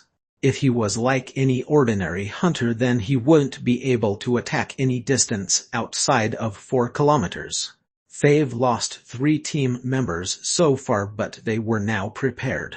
Besides, there was only one enemy, so he was outnumbered. If he was only 4 kilometers away, then they could get to him within 2 minutes of quickly going up the mountain. To kill a level 7 monster hunter, they would have be very careful and precise with everything they did and every step they took. We're going to destroy him." Another arrow flew near them, but those were no longer a threat to them anymore. With their magic protection, everyone were sure to be unharmed. They went on their way and began walking the 4-kilometer distance. But they couldn't tell exactly where the enemy was. He couldn't have been staying in the same place the entire time. They looked everywhere but couldn't find him. "Split up and find him," Sasaki shouted. All of the team members then scattered to find where he was. Swoosh pong. Another arrow flew right by them and into a tree, causing a big hole to appear into it. "Check over there," Sasaki shouted a bit anxiously. "West-south, about 3 kilometers away." "This is hard. He seems to be moving fast." After arriving at their destination of 3 kilometers, they were getting close to finding him, but they were running out of time. Swoosh pong. Another arrow shot right into one of them, but it went right through them as if they were a ghost. The arrows were strong, but the magic was stronger. We all need to attack him separately, but we have to move faster. The endurance of the spell was wearing off. Okay, the team members responded. Let's hurry and destroy him so we can be on our way. Yes, leader. Pong pong pong. Everyone instantly began running, trying to find a place to hide. The arrows then stopped for a moment, but of course, they went done for good. Hiding in the mountain during the night was the best, as it was harder to see in the dark. Be sure to erase any tracks, Sasaki warned. 10 minutes had gone by and they were still continuously trying to escape. Leader, we're running out of time. Darn it, all right, she replied and took a deep breath, trying to calm down. They were running out of time to keep hiding around. She began to think, how could they lure the enemy in faster? Why don't we have any kind of traps? There were currently only 40 team members left in their group. We don't have enough people to trap him ourselves. He was quickly getting closer. They were still running around trying to find him, but he was moving quite fast, so they weren't able to keep up with his exact location. I think I know what to do, Sasaki said. Her plan was to use one of them as a decoy to lure him close where they can find him. Let's begin. Yes, leader. They all looked everywhere with tired eyes. They were looking for a place where the enemy could have escaped, but the spirit was watching them from afar. We should split up. They're doing quite a good job so far. What should we do? Yi Wing asked as he watched the assassination team. At the time he was just observing and no longer attacking. Let's keep following the plan. Did you notice the magic they were using? Yi Wing asked. He was actually purposely dragging on the time. He couldn't find their tracks in Kyoto due to the magic, so he was wondering what kind of magic it was exactly. It's a very powerful type of magic. She's clearly an expert at it. Interesting, Yi Wing said in reply to the spirit as he continued to watch them. Well, shall we start the hunt? He said as he quickly got back up and back into action. Tiger Hunter. He used his top-rank Tiger Hunter hiding skill to be able to get close without them noticing. But of course, even with that skill it would still be a bit difficult. Phew. Yi Wing couldn't just carelessly use his tiger hunting sense. Usually he would only use it when it was absolutely necessary. I can't spare one person, the enemy then instantly said. Trapped to the end. Chapter 119 The Evil Spirits. Chapter 119 The Evil Spirits. Remember your steps, the assassination team leader said as everyone continued to look for the enemy. Blue energy came out of their hands and surrounded them, that caused them to divide into 20 people. Swoosh, swoosh. The 20 of them soon divided even more into 80 people. Sasaki, their leader, was using a special high-ranked skill to double their team members. All of them were surrounded with smoke and thick dust as the spell was casted. Dark clouds appear. Whoosh! The smoke was everywhere. It was so thick that no one could see a thing. The fog spread even more and into the silent darkness. We're surely going to get him this time. Good. Everyone, get in your hiding places. Everyone then went into their individual hiding places. They didn't have any time, but from then on they going to wisely use the time they had to make. This is going to be easy. Yi Wing had just the right plan to catch them. What do you think they have planned? Yi Wing could see blue light from about 20 people scattering around in every direction. It looks like they're struggling, the spirit asked as they watched them. Looks like it. They stood there watching for a moment while they decide on what to do first. Yi Wing wanted them to try to escape, but maybe that would have been too much of a risk. Although they didn't seem too professional, he wanted to stay on the safe side. Spirit. The spirit already knew what he was thinking before he even explained it. I got it. A red light appeared with a wild animal silhouette running at the speed of light inside of it. The formation of the assassination team then began to change. It looked as if they were preparing for war with dozens of members lined up in a certain order, while everyone was focused on the spirit's animal silhouette running. Ewing was already on his way up into the tree to hide and attack. After reaching a spot in the tree where they won't be able to easily see him, he began to shoot arrows. Jiu jiu jiu. Exploding arrow. Pang! The arrow exploded and flew up into the air. When catching a glimpse of it, the arrow looked as if it flew up into the sky. However, if you took a closer look, you would have been able to see that the arrow broke into pieces and spread all over the area. Pong pong pong pong pong pong. The arrows came falling down in hundreds of pieces as if it was raining. It was a fatal attack. Everyone were getting affected by it. It was a horrid scene. Great. Although his hands sting and were a bit sore from the shooting, it was nothing new. In the past he developed so much knowledge and experience with arrows, he knew how to handle all the consequences that came with it. Everything was now easy to him. We're under attack. Ewing then got down from the tree, still with using his tiger hunter sentence. Among all the scream noises, he began to quickly move through all the thick fog without making a sound. The fog is lifting. One of the members shouted as they ran up ahead with a few more of them, and they stood in a straight line. Although the line covered the woods almost entirely, but after they were finished they fell into an illusion. Well, look at this, the spirit said right before breaking out into laughter as they watched the chaos unfold right before their eyes. Pong pong pong pong pong pong pong. Continuous screams and panic filled the forest as Ewing shot arrows towards as many people as possible. Die! The spirit shouted as they shot the arrows. It's going great, she said with a smile on her face. G-Ruck. Ewing continued to shoot arrows, weakening the magic spell and shooting the team members one by one. But then, suddenly the spirit began to slowly step back. Seeing that made them feel more confident and began to run towards her. That was their mistake. Swoosh pong.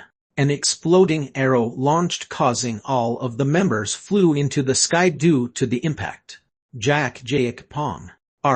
It was like a raging storm coming through the forest that created red dense fog all over the area. Everything seems to be going great. Jiwuk.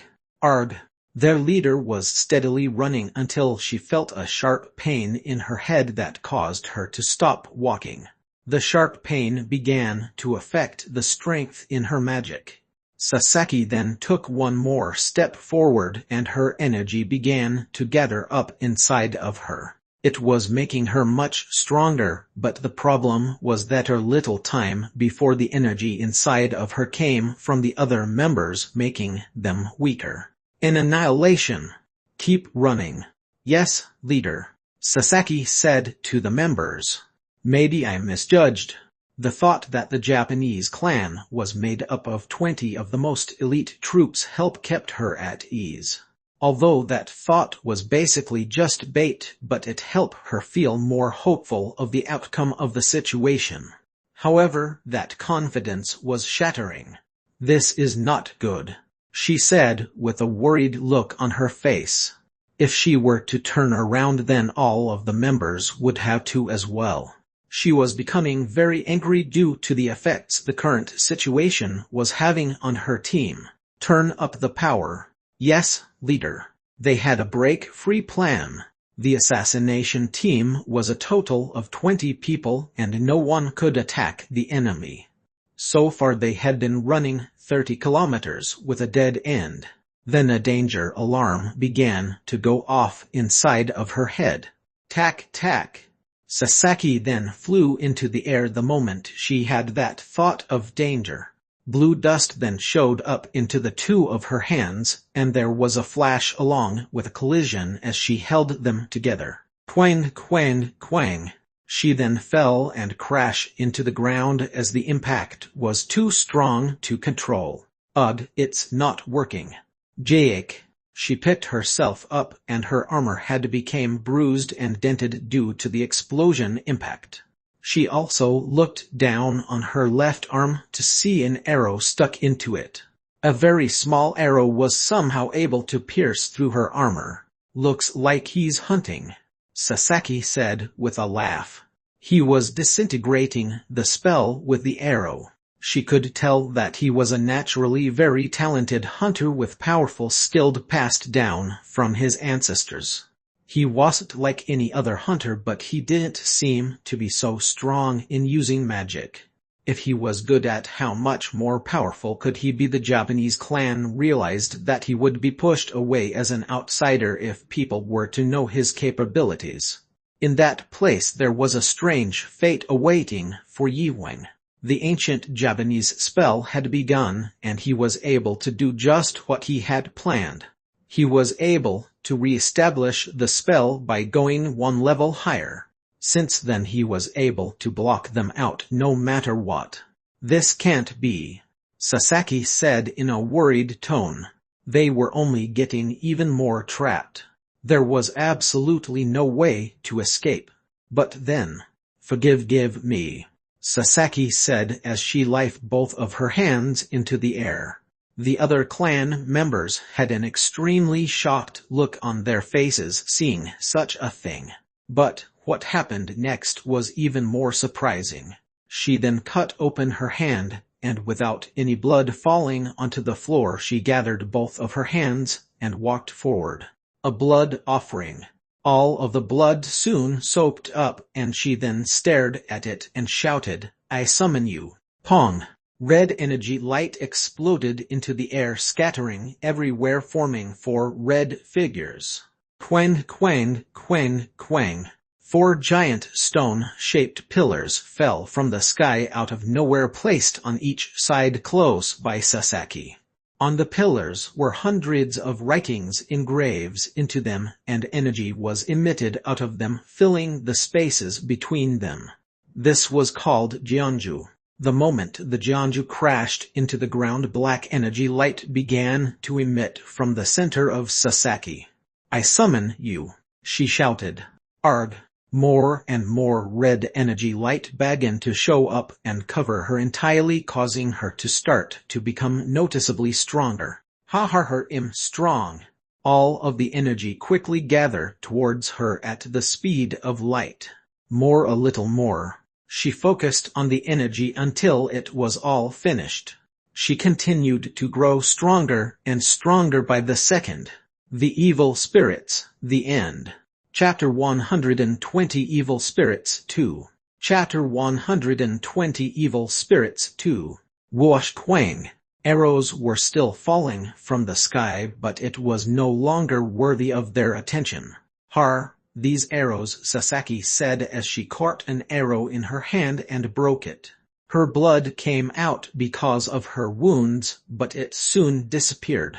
She had gained a regeneration skill. All the bones in her body were noticeably strong by the fact that they could now be seen even through the armor she wore. It looked like they've grown to their limits. She clearly had a high boost on both of her strength and skills. Sasaki's armor looked like more of a burden now that it was torn open because of her transformation. Arg! Sasaki shouted as she readied herself to fight. Wow! Well, this is not good, Yiwang said after they've watched Sasaki's transformation. What do you mean? Maybe we could just fight with a stick or something. Yiwang fell silent the moment he heard her reply. It was a joke. Yiwang was standing on a rock that was only 2 kilometers away from Sasaki. He went over there so no one would be able to notice him easily. Stop joking around. Do you know what this means? Of course. It's like a level-up transformation, but it was made possible through a spell. She looks like she knew a lot about this. Level up. Yes, a level up. Some advanced sorcerers were weak in terms of their physical capabilities, so to make up for that, they'll take the strength of others to protect themselves. By using a blood sacrifice, they could maintain that power depending on the quality of what they've used. That could probably last about forever. Arrows or other weapons won't help at all since they could now heal themselves right away. How strong is she? How much time will it take to defeat her? Her attacks shouldn't be too strong. The real question is, how much can she maintain that form? As long as you could avoid her attacks, then you should be fine. She's probably only about 5th or 6th tier after her power boost. Anything else I should know? Her mobility and durability should be really good. I'd say it would last about 3 hours. Either you break that spell by killing her other clan members, or wait around for 3 hours until her spell wears off. All right. Yi Huang replied as soon as she finished her explanation. She didn't look so powerful and apparently her attacks wouldn't be so strong.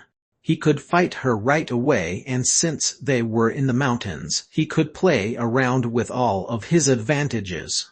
I'm ready. Yi Huang with a voice filled with confidence.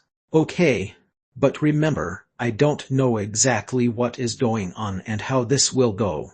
The spirit replied. They had to understand the area that they were moving on. All right, thanks. Yi Huang knew exactly what to do. I'm going to need some help if I'm going to catch them, Yi Huang said as he thought about it. He needed time to prepare. Can you help me? He asked the spirit. I can't. This is something that you could get some hunting experience from. Yi Huang then took a deep breath and gently pulled back the bowstring with his right hand. He closed his eyes and with a hint of confidence he went over his plan. He remembered how he would hunt wild pigs in the mountains a long time ago. They were also fast and strong, but he was still able to hunt a lot of them. Yi Huang and his father would always hunt them together, and as his father would watch them take their last breath, he would ask him, "Isn't this fun?" Yes, Yi Huang would then reply with his words filled with joy. Jajik. Stupid fly, Sasaki shouted as she punched a rock that was much bigger compared to hers. Quang, quang, quang. The rock was then broken into pieces and was scattered all over the place.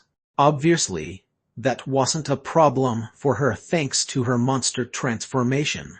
Swoosh pong. An arrow flew into the back of her head, and right before then, a few rocks came in at the speed of a cannonball. All of the trees that surrounded her were torn down due to all of his explosive attacks. Die, the monster thought to herself. Yi Huang kept hiding after attacking, leading their fight into a game of hide-and-seek that lasted for about an hour. At first, the monster thought she could instantly catch her enemy, but she failed. She looked around but she couldn't find him. All she knew was that he couldn't have run away to escape. If they went in the forest, then she could easily catch him and kill him. Little did she know that he was hiding between a big tree and a rock to waste her time as much as possible. He waited for the spell to wear off as he waited for the right time to start his assault. It's time. He prepared his bow and arrow. Pong pong pong.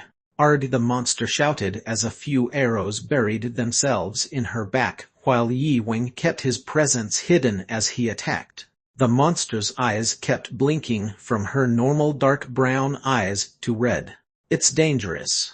He continued to stay hidden, pretending as if he had escaped as he shot his arrows behind the trees and rocks from a distance. Arg! Pong pong pong. He threw around a lot of rocks and sticks to mess her up. He continued to harass her with his simple attacks as he prepared himself to start off his plan. He kept this on while using his tiger hunter skill to move around without being seen. Shoot! The arrow flew through the air and hit the monster, causing it to roar in pain. "Come out and fight me for real, you coward," the monster shouted. "Does it think that I'm stupid?" "Maybe," Ewing replied, "but then again, this wasn't a fight, this was a hunt. If you two were to fight face to face, then they would probably run away again." The spirit said. "Let's see." The spirit remained hidden in the trees as he kept her eyes on the monster and her other clan members. Ready, ready. They were finally prepared and ready to go on with what he had planned. Arrow barrage. The spirit could help him this time. Ewing held both of his hands together. A full moon came out of the sky as he called upon a lightning that struck him, and slowly, he became stronger and stronger. Strong arrow and exploding arrow. Whoosh pong. A gigantic sonic boom occurred that ripped through the skies with its piercing glow. It flew through the sky and reached its target. The monster tried to run away, but unfortunately, it caught up to her. Ponged.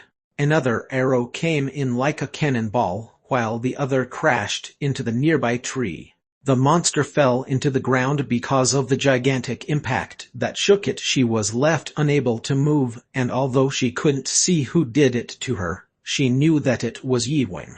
She could no longer fight back. She had become too weak to heal herself. It was as if she was on the verge of death. I need to eat." She grabbed a handful of fallen leaves from the ground and stuffed it in her mouth. She felt as if she couldn't breathe, but she felt her senses coming back by the minute. This isn't working. She started to crawl away in order to escape, but that was her mistake. She wondered why she had to suffer that way. Maybe the transformation was a big mistake. She thought that she should have just used her clan members as a decoy so that they could escape one by one. Evil Spirits 2, The End. Chapter 121, The Top Hunter. Chapter 121, The Top Hunter. Tack tack. Something suddenly hit her head as soon as she realized that her enemy was moving in closer. "It's watching me." The hunt wasn't over yet. Swash pong. He shot another arrow and it went into Sasaki's arm. Swoosh, swoosh, swoosh. Pong, pong, pong. He riddled her body with arrows except for her head.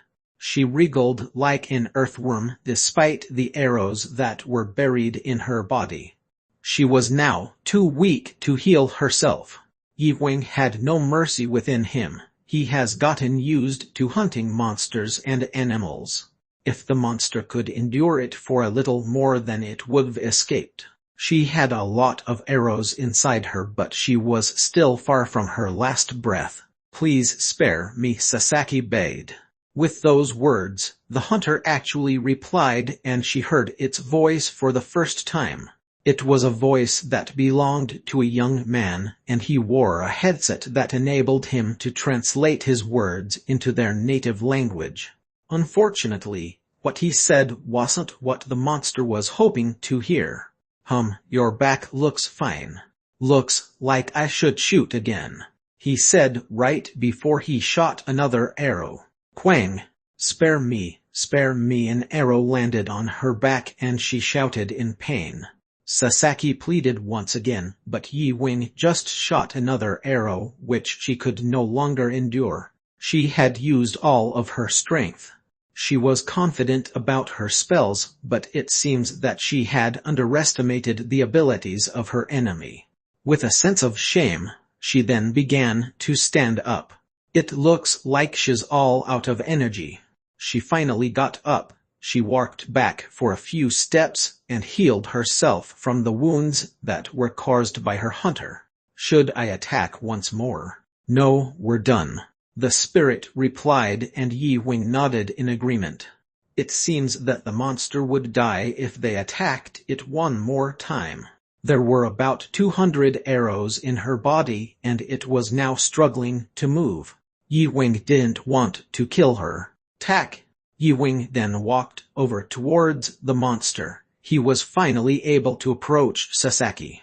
"So, how's it going?" Yi Wing said as a terrible attempt to start up some small talk. He wasn't wearing the headset, so he didn't know if Sasaki would understand what he's saying. "Shouldn't you wear the headset?" Right, I forgot. "Here, ugh, this one is dirty, buy me a new one." Yi Wing remembered when the spirit owed him something because of our bet, and that was how he got the headset. "Took, can you hear me?"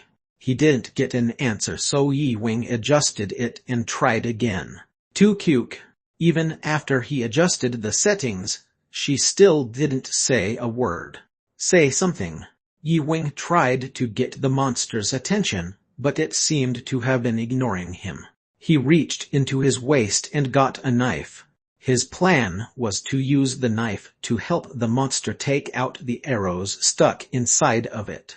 He needed some information. That clan leader worked with Song Yi. That's why he knew it would be a bad idea to kill it. With that, he took a deep breath and approached the monster in front of him. "I'll help you," Yi Wing whispered to her with a hint of anxiety. He didn't want to be so cruel, but after living his life as a hunter, he learned what he needed to do to survive. Besides, that person was responsible for Suji's death. He did the right thing in a way. Yi Wing said with a confused tone. Something was strange. If the monster was injured that much, then it wouldn't even have been able to stand at all. Yi Wing then started to doubt its moment of weakness. "What is this? What? This thing should be dead already." Yi Wing examined the arrows inside of the monster just to see that its wounds were already healed. Yi Wing then asked the spirit once again. "Is it dead? How is it still moving?" She should be fine because of her natural protection and healing ability. Would it be a good thing if you killed her? Try to give her a nudge and see what happens, the spirit suggested. He went to track them down to avenge Suji's death. The most important thing right now was that he didn't fail on what he intended to do in the first place. He sighed and sat down on the ground. His shadow grew tall as the sun began to come up. As time went by, he began to feel more and more tired. The spirit sat next to him while eating a chocolate bar. She then quietly reached out her hand towards Yi Wing to offer him a piece of her snack. "This will make you feel better. Try it." Although he knew that it wouldn't make him feel much better, he took it anyway. He left the Japanese clan in the mountains now that he had gotten his revenge. By that time, the Koreans were able to revive the Pyongan area. A lot of clans joined in, and in the process, they were able to finish it faster than what they had expected. They received their stocks along with all of their other options. But of course, the clan went satisfied with just that. The stock market gave them a fair share of headaches. However, all of their hard work was paid off with the amazing results that they've procured. Unfortunately, the Dihyun group lost their investments and their stocks failed miserably. It was even all over the media. Dihyun clan continuously loses investments. Will the Dihyun group continue with this streak of failure? What will come of this situation? Yi Wing found out that they had been cheating around with their stocks when he broke into their laboratory. He then sent it to the media anonymously to prove their claims. It seems that they have brought a lot of shame and disappointment to their name. They tried to hide their illegal acts, but they have been caught by an anonymous individual. The news reporter stated on the live broadcast. Yi Wing placed the collection of files on the table where Gwenny was sitting at. However, Gwenny didn't even open them before he looked up at him with an aloof expression. He didn't understand why his expression was so dull. "They are my responsibility. It's not your place to take them down," Gwenny said as he took the documents. Obviously, he wasn't going to read them. "Why are you doing this? I'm clearly the one who's left to pick up the trash in this situation." Duck duck. The desk suddenly began to shake.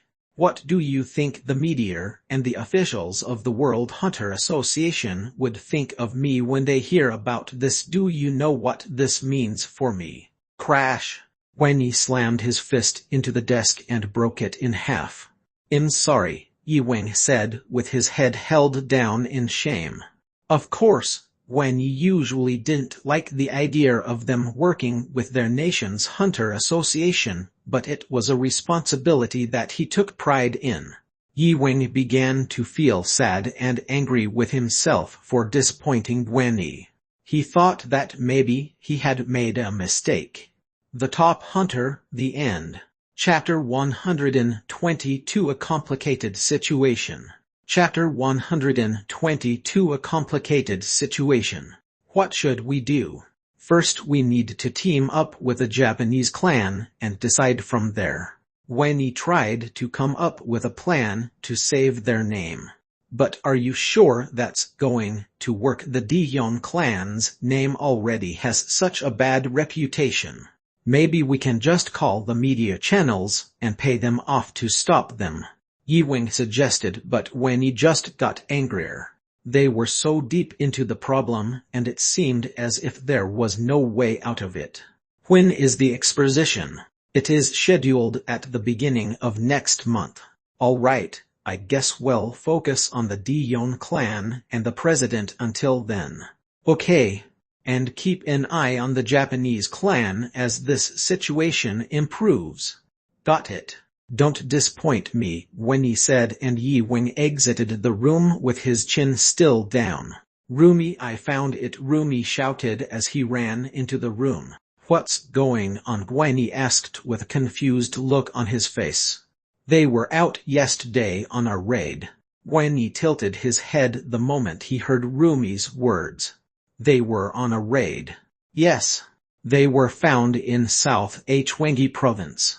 They went out on the raid early in the morning yesterday. They were brought back safely, and they are now currently receiving treatments for their sustained injuries. No, Gwenny said in a worried tone. The raid team didn't call for backup or anything. Are you sure about this?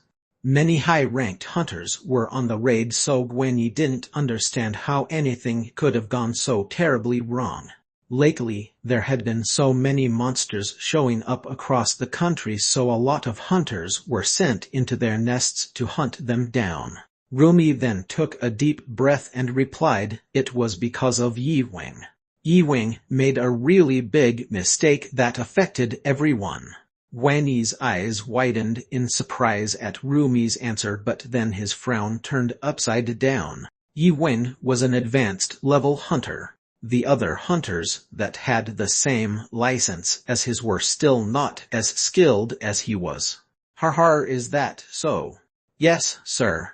Are we going to need him again? If he was able to save those high-ranked hunters, then maybe it would be a good thing to keep him around. You could recommend him?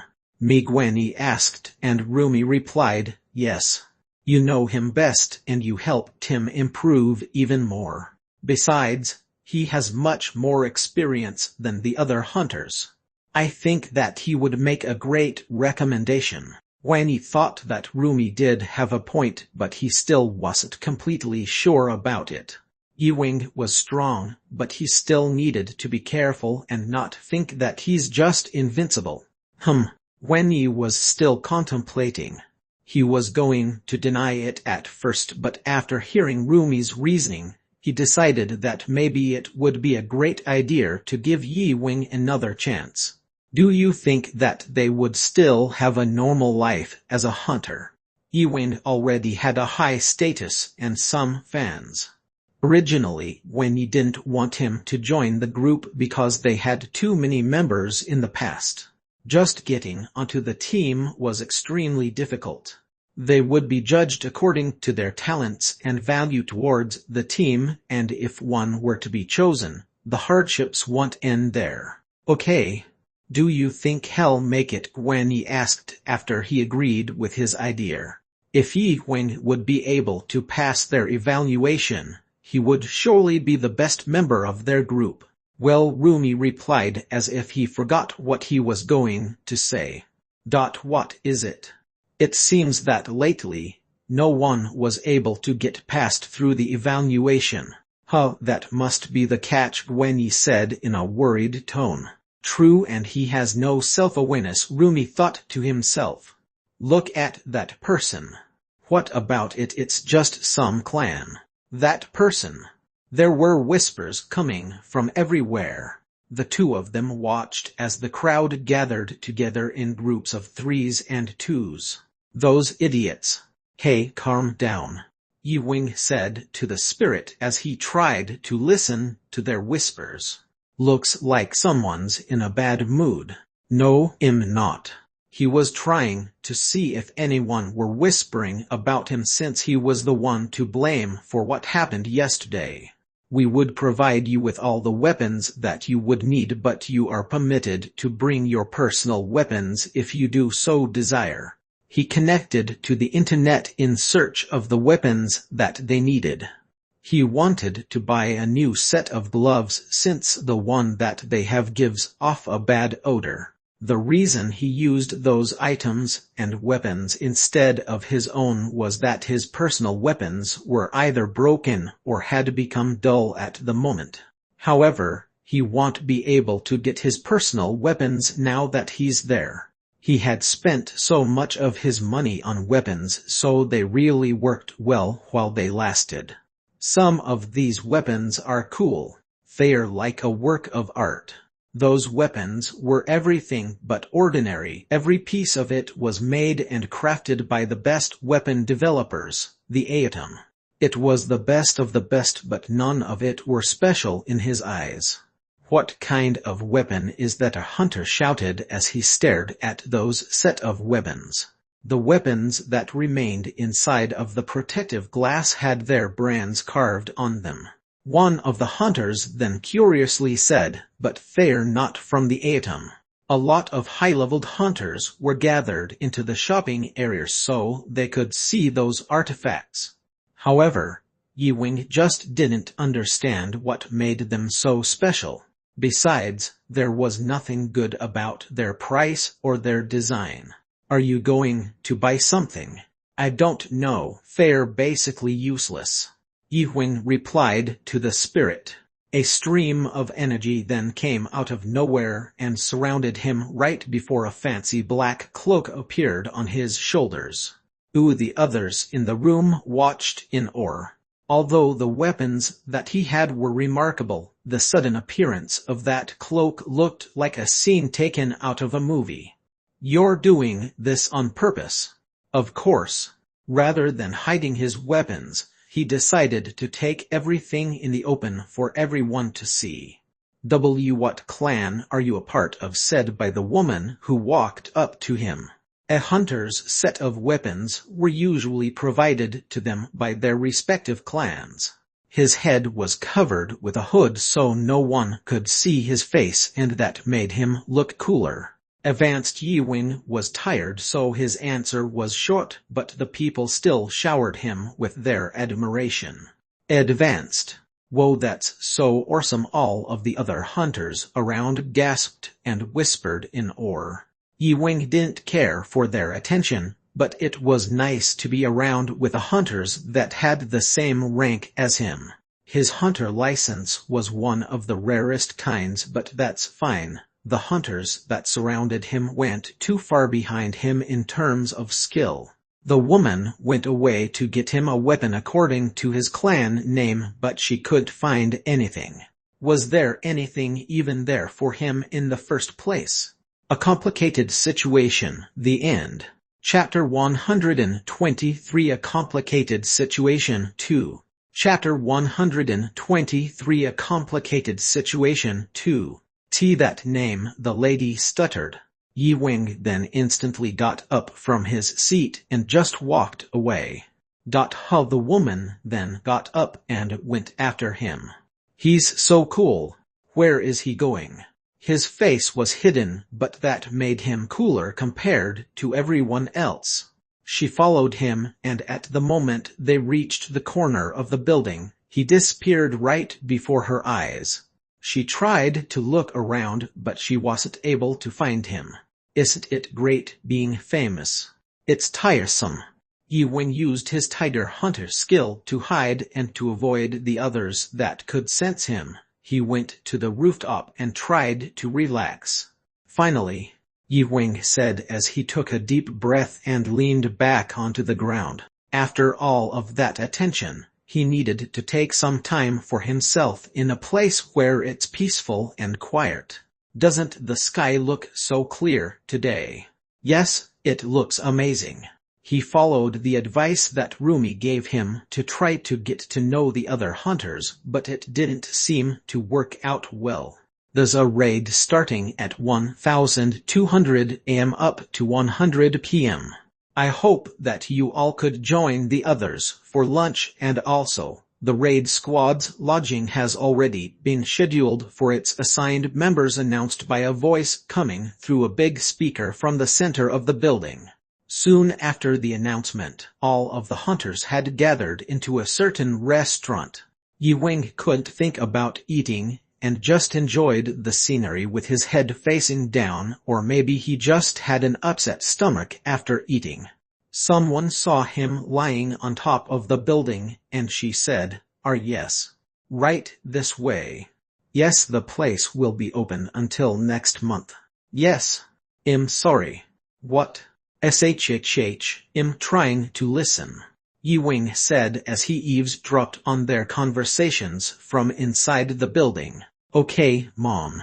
Are you doing well? Are you eating? Don't hurt yourself, okay? Just think about getting better. He listened to the conversation, and it sounded like someone's mother was in the hospital. It must be hard. I know, and it seems that her leg was injured. From the sound of it, it seemed to be a girl. Maybe she was 17 or maybe 15 from the looks of her height. She wore a prosthetic leg, and after her phone call, the girl took a deep breath and walked into the restaurant. Yi Wing watched as she walked away out of his sight. You're interested in her? Yes. Why? Because she reminds me of me from a couple of years ago. Their situations went the same, but seeing her made him think of himself when his face became ruined after that car accident. Although she struggled a little to walk, she seemed quite confident. We will form your team composition in the squad headquarters. I'll explain what happens next when everyone's in order. Group A. Group C, said one of the leaders standing on a podium in the room. He wore his military uniform as he called the others that belonged in his group. Hi, Yi Wing said as he tried his best to look nice. There was one guy and one girl wearing the same colored uniform on their team. Hi, I'm Yun Jiangsu, nice to meet you. Jiangsu wore a power suit and he looked strong. He introduced himself and shook Yi Wing's hand. My name is Jian Yi Wing. My name is Nurni In Junsu. And my name is Yuner. They were all part of the same clan besides Yi Wing. Although that wasn't a problem, they were lucky that they were familiar with each other, and other than Jiangsu, their team was made up of girls. Yi Wing then smelled a strong scent of perfume, and wondered how much perfume could someone possibly wear. 3 of the girls were standing together, and maybe that was the reason behind that. The guy then walked up to them, and with an angry tone, he said, You 3 are not helping the squad at all. Is it possible if we could just work alone? One of the girls said, but the guy then rudely shouted, "Look at this, how will you be able to get anything done with a leg like that?" Yi Wing then instantly turned around to see what was going on, and he saw the girl that he watched earlier. She clearly looked upset by what he had just said. It is the boss' right to divide the responsibility of the monster hunting tasks. The squad composition couldn't be changed. Moving their teammates were still possible, but there won't be enough if someone were to go in alone. It wasn't as simple as just adding a new person to help them hunt. It would take a lot more to recruit a new one. Yi Wing then went to him and said, "Well, maybe with all that needs to be done, there could be room for at least one more person, right?" "What do you mean?" he asked as a reply to his suggestion. "It's going to be difficult. I think that we should get all of the people that we could just to be safe." After a moment of thought, the boss decided to agree. "Great," Yi Wing said in relief. "Are you sure you can handle this?" the leader asked Yi Wing and the girl. He looked at the girl's artificial leg with pity. With a situation like that, hunting could be dangerous. It was very common for a hunter to risk their life for a mission, and although they had a healer, healing could be impossible depending on the situation. Handicapped hunters would usually end up retiring. Even when they retire, they would still have their skills, and they could live the rest of their life easily just like any other person would despite their disabilities. Yi Wing then raised his hand. "What is it?" the leader asked. "I don't like this squad. I want to switch to a different one," Yi Wing said. His squad members then looked at him in shock. "Huh, we didn't know you felt that way," Jiangsu said. "Sorry, I just don't think we'll work well together. That's all. No hard feelings, right?" Yi Wing replied casually. "I know what's going on," Marmy said. Jiangsu asked. Yi Wing then said, "What's the number one rule of being a hunter?" "Save one's life," one of them answered. That was one of the first rule that all hunters learned. Save one's life. Years ago, 1,000 hunters risked their lives to save 50 people from a monster invasion. Only 10 hunters made it out alive in the end, but their sacrifice was greatly recognized. They were proud. "Are you guys trying to dishonor that rule right now?" Yi Wing looked around and saw the others agreeing with his words. Somehow things were going great. They couldn't possibly say something back on something that could brand them as someone who's dishonorable. "Listen here, do you think you're that smart? So are you going to be our sacrifice?" "Why yes, those old-fashioned rules are not our problem. Is it a problem that I want to switch squads because I feel that the hunters on my team aren't skilled enough?" Everyone then looked over at his squad members. His members then looked at him and said, "Not skilled enough?" one of the girls asked. "That's right, all of you are lacking," Yi Wing replied. Who are you to have such an attitude towards me?" Whoosh! Yi Wing was then surrounded by a clear light made with energy, and all of the other hunters in the room watched in shock and awe. He just stood there, completely calm and in silence as those things floated around him and surrounded his squad members. "What's going on?" the leader asked. "Don't be so annoying," Yi Wing said, and then he noticed someone standing in front of him. It was a girl. She was a lot shorter than him. She almost looked like a small child. She reached out her hand towards him and asked, "Do you want to team up?" He was confused as to why she would want to team up together with him. "You're changing teams?" Yi Wing asked in a bit of an annoyed tone, but the girl continued to reach her hand out as she shook her head to say yes. "Would it be okay even if there are just 2 people on a squad?" Yi Wing asked their leader. The leader then quickly looked through a few of the papers he was holding and replied, "Looks like it would be fine. But do you two really think it would be a good idea? Let's do it." "Awesome." Yi Wing and the girl then shook hands. A complicated situation to the end. Chapter 124 Wipe Out. Chapter 124 Wipe Out. The others were still in the process of establishing their squad while Yi Wing and the girl were all set and ready to go. Of course, those who were a part of his previous squad were angry about everything he had said, but Yi Wing didn't mind it at all. "Excuse me," the girl said to Yi Wing. Yi Wing then looked behind him to see who it was.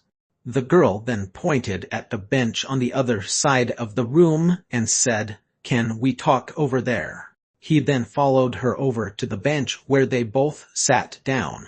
"I would like to apologize about what happened," Yi Wing said. No, don't worry about it. I'm sorry too," the girl replied casually. "She does seem really strong." "She is," Yi Wing said in agreement with the spirit. "Allow me to introduce myself. My name is Yi Wing, a level 7 hunter. My name is Songbin, level 8 hunter." "Level 8, Yi Wing replied in shock. "How old are you?" 17. "Wow," Yi Wing said in awe. She was only 17, but she's already so strong and advanced. The more she talked, the more surprised he becomes. "I've been training since I was 13. Yi Wing walked over from the vending machine and handed her a drink. "Your leg reminds me of something, but your injury doesn't seem to slow you down," Yi Wing said. She then smiled and replied, "Don't worry about it." Yi Wing mirrored her expression and took a sip from his drink. "You seem really strong too," Songbin said.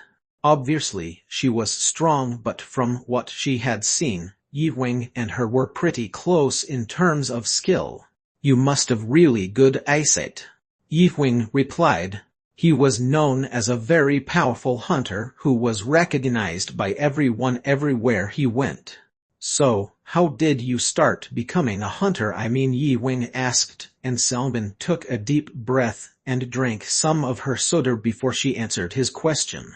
She told him her entire story from when she was 13 all the way until recently. Fortunately for her, she had received a lot of requests to participate in raids taking place all over the country ever since she became a hunter. Thanks to her outstanding skills at such a young age, she was branded as a very strong and reliable hunter. She was later accepted into a small but powerful and fairly well-known clan thanks to her father. However, one day she got into an accident while fighting off a monster on a raid that caused a severe leg injury 2 years ago. She continued on explaining everything to Yi Wing.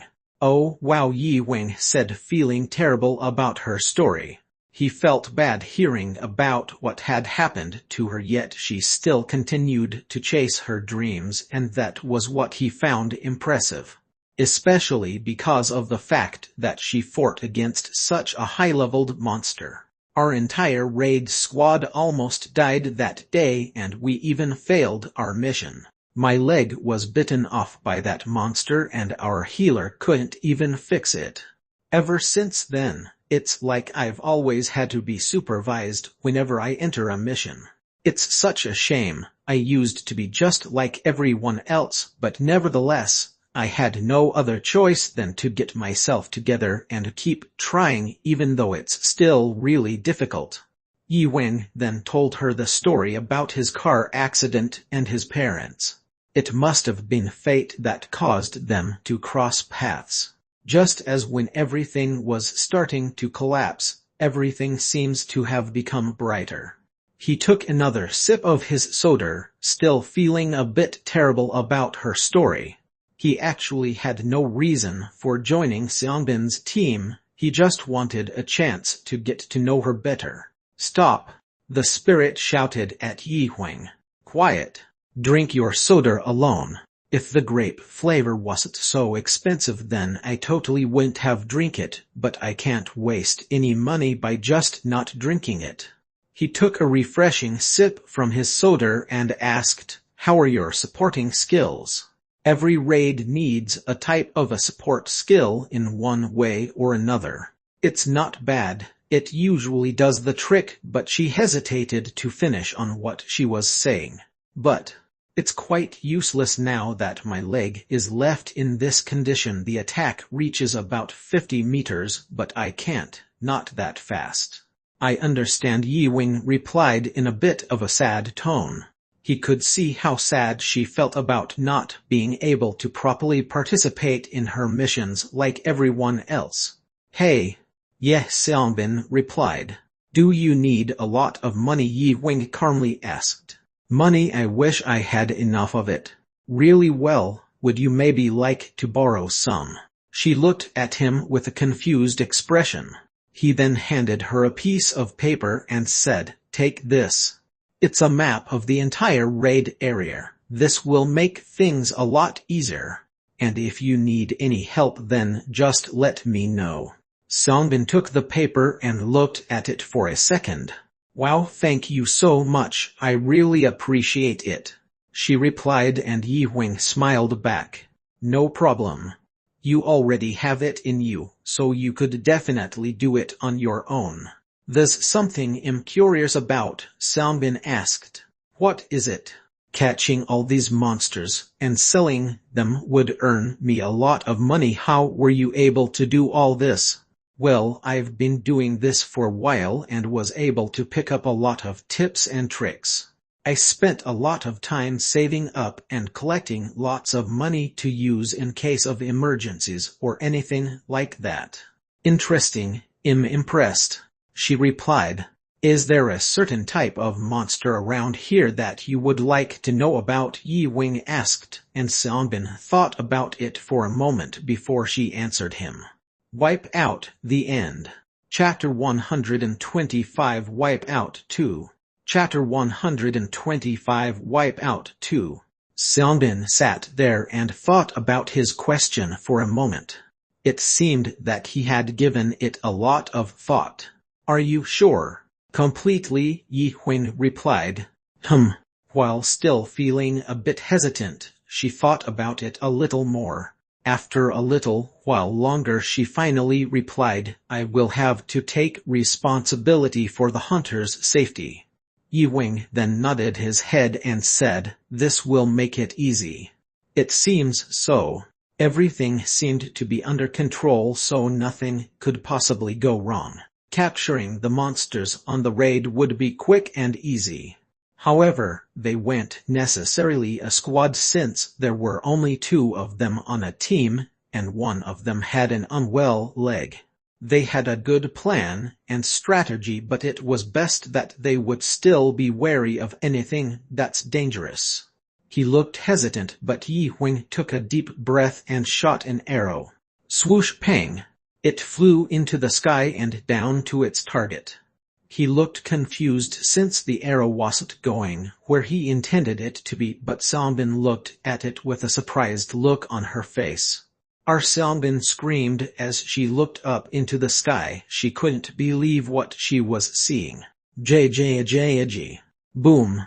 After a loud explosion, a giant monster flew out of the sky and into the ground about 200 meters away from them. It was a 4th-tier monster that had a wingspan of 8 meters.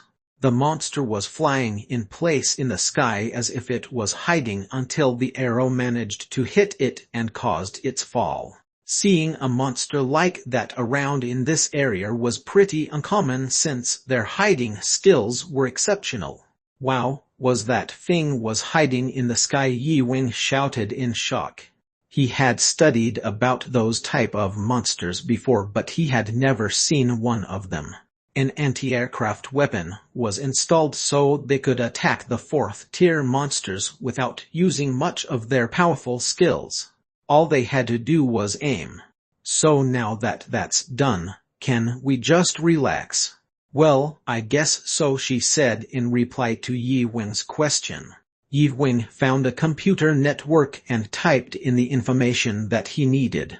There wasn't much on the computer. Although they were relaxing, they still needed something to help them detect the monsters so they could stay out of danger. However, the information provided just needed a password that they didn't know. He then took a closer look at the information, but no matter how he looked at it, he still didn't understand a thing. I think we might be here for a while. Everything seems to have changed a lot around here. I wonder if there were some changes on the hunting grounds. They were in a cold and relaxing area, however, they would be in trouble if they couldn't figure out the networking signal. Their leader trusted Yi Wing, especially that he would be able to perfectly do everything as he instructed. Thanks for everything so far. Wait, click. He was finally able to figure out the code to get what he needed. Wow. They went back to the leader. Songbin then called Yi Wing's name. Yi Wing. Huh, good job. She patted him on the shoulder and gave him a bright smile. The next morning, Yi Wing woke up early and went to the main base with Songbin. All of the other hunters were still asleep, and Songbin walked pretty fast as if they were running out of time. Are you okay? Yes, of course, Songbin answered breathlessly. Yi Wing then started to walk faster so he could keep up. 5 minutes haven't even gone by but they were already excessively sweating. Yi Wing couldn't keep up with her fast pace. They showed up at a collapsed building after about an hour of walking. There used to be a lot of buildings here as well, and those who were left could only be determined by their traces. They started to see a big meadow up ahead of them as they walked further. It was endlessly gigantic, and it had beautiful flowers that spanned for miles. Yi Wing then stopped walking and rested his hands on his knees as he tried to catch his breath. Songbin reached for something in her pocket and took out the paper that Yi Wing handed her the other day. Is this it? Yi Wing confusingly looked at the directions that he sent to the leader last night to find a specific monster. Everyone was split up into their respective groups, but no one saw that monster at all. Let's go this way, Yi Wing said as pointed towards his side. Ji. Yi Wing and Songbin started to hear some noise as they walked further. The sound grew louder and louder, and it made Songbin anxious. Let's have a little break before we move on, Yi Wing said. Songbin, how's our progress? I'll go check, Songbin replied to Yi Wing, and suddenly, a blue light started to glow around them. Strength and power increased by 10%. Speed increased by 10%. Stamina increased by 10%. Attack strength increased by 30%. The status window opened and showed his previous upgrades. Yi Wing smiled as he was happy to see his progress. Spirit, what is it? I need a little help. All right. Is everything okay? Did you get hurt or something? I'm getting a bit tired out. Okay. A holographic message then showed up in front of Yi Wing. Skill update. Energy improvement 1.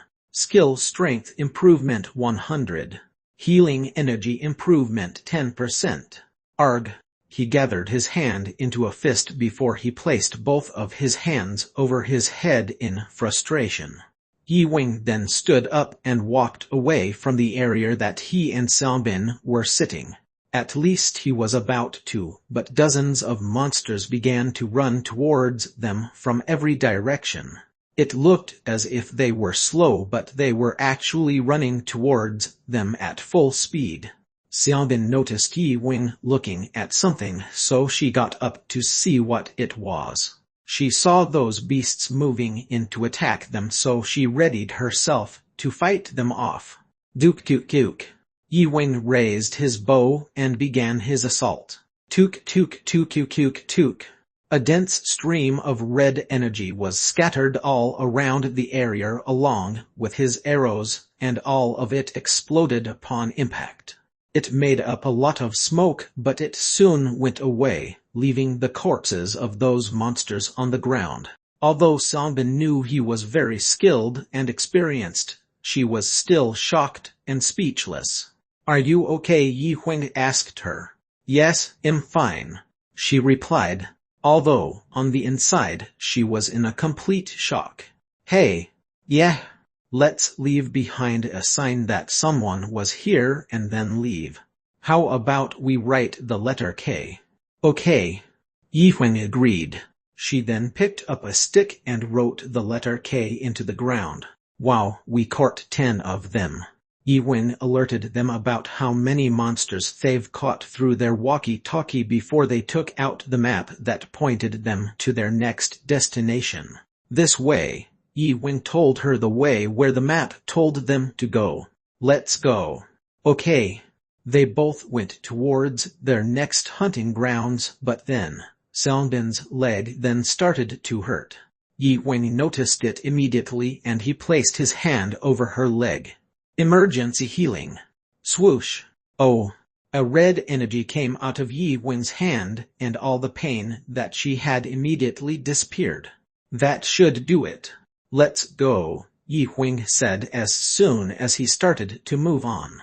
Songbin stood still in shock for a moment before she got herself back up on her feet. "Amazing," she said as she walked further without all that pain. "Is there a secret place, safe house around here?" she asked as she quickly ran up ahead to catch up to him. "Yep," Yi Huang replied. "Wow," she said excitedly as they were on their way for an unpredictable adventure. Wipe Out 2, The End. Chapter 126 Panhandlers. Chapter 126 Panhandlers. "Come on, faster, there are only 7 monsters left. I didn't think we would be able to get at least 20 today." Yunyi, stop complaining. After counting and adding up the possible profits of all of the monsters that they've caught, the leader looked around at all of them proudly. "Jianyong, help me out here." "Sure," one of the raid team members replied as they went to help the leader. "How's our progress so far?" 10%, the team member replied. "There were fewer monsters than I thought. All of the data from last year is completely wrong." "Really, is it that bad?" "It's terrible. We couldn't even catch at least 10 monsters last year and it told us that we would be able to at least get 20. One of them said, and a raid member then noticed their leader's torn power suit. "I'll prepare 10 power packs to help." "Thanks." He went to get the power packs as the leader waited. "We need to succeed in this raid." He didn't wish that a crowd of monsters would suddenly pop up, but they were still having a pretty hard time. "It looks like just one was able to get the most of them," the team member said as he came back. "Huh, over there." He pointed his finger towards the nearby forest that had a lot of noticeable footprints. "Whoever they are, they seem to really know what they're doing. They already caught 20 monsters so far." "Wow. But is it that really necessary?" the leader said. Capturing all those monsters in such a short amount of time didn't sound safe. They needed to catch monsters, but they didn't want to risk the lives of their hunters to such an extent. It's unbelievable, isn't it? Their safety was more important to him rather than the money they could get. Nevertheless, he just erased all of his thoughts about anything going wrong and just focused on their schedule. If they continued on as they were, he knew that they would eventually tire themselves out. Duk duk duk. The sound of Yi Wen's arrow could be heard from even miles away. Pang pang pang. They could hear the explosions and feel the ground vibrate as he launched his attacks. They could also see the smoke going up into the sky from deep within the forest. Boom! They immediately heard the sound of a few giant monsters falling down into the ground. Swoosh pong. He shot more arrows at the monsters. Duke duke duke. As dozens of monsters started to gather, the other raid team members began to run towards them and help. Get ready. Hurry. Yes, Sir Yi Wing replied with a bit of an annoyed tone. Songbin was still with him, and they were standing on top of a not-so-high cliff. This is going to be hard. Things only got more tiring as time went on. Songbin was exhausted, but they still worked through it as they were still doing very good. However, things started to get a little more difficult the moment they ran out of energy. I need a hand. Got it. Songbin joined in and helped him by throwing some spears at the monsters while Yi Wing continued to shoot them down. Swoosh. Pong. Soon, they were finally able to neutralize the dozens of monsters on their radar. They were running towards them, but they got shot down even before they got close. Swoosh. Pong pong pong. Arrows had rained down the cliff as if it was rain. Wow, Songbin said as she watched him. They were doing a great job as a team. Whoosh. Check the meter. We're up to 440. Alright, let's take a 30-minute break. Okay, Songbin said in reply to Yi Wing as she sat down onto the ground. Yi Wing needed a rest for a few minutes to give his energy some time to refill. He glanced over towards Songbin, who looked very frightened. How many monsters have we found so far? There were so many that he stopped counting a while ago. He looked down at the edge of the cliff as a few drones flew over to keep track of them and the others. He couldn't see its bottom. It turned out to be higher than he thought. There was no way that they could stay there for so long because of all the chaos that they've caused. They've already caught way more than the amount that they were assigned to.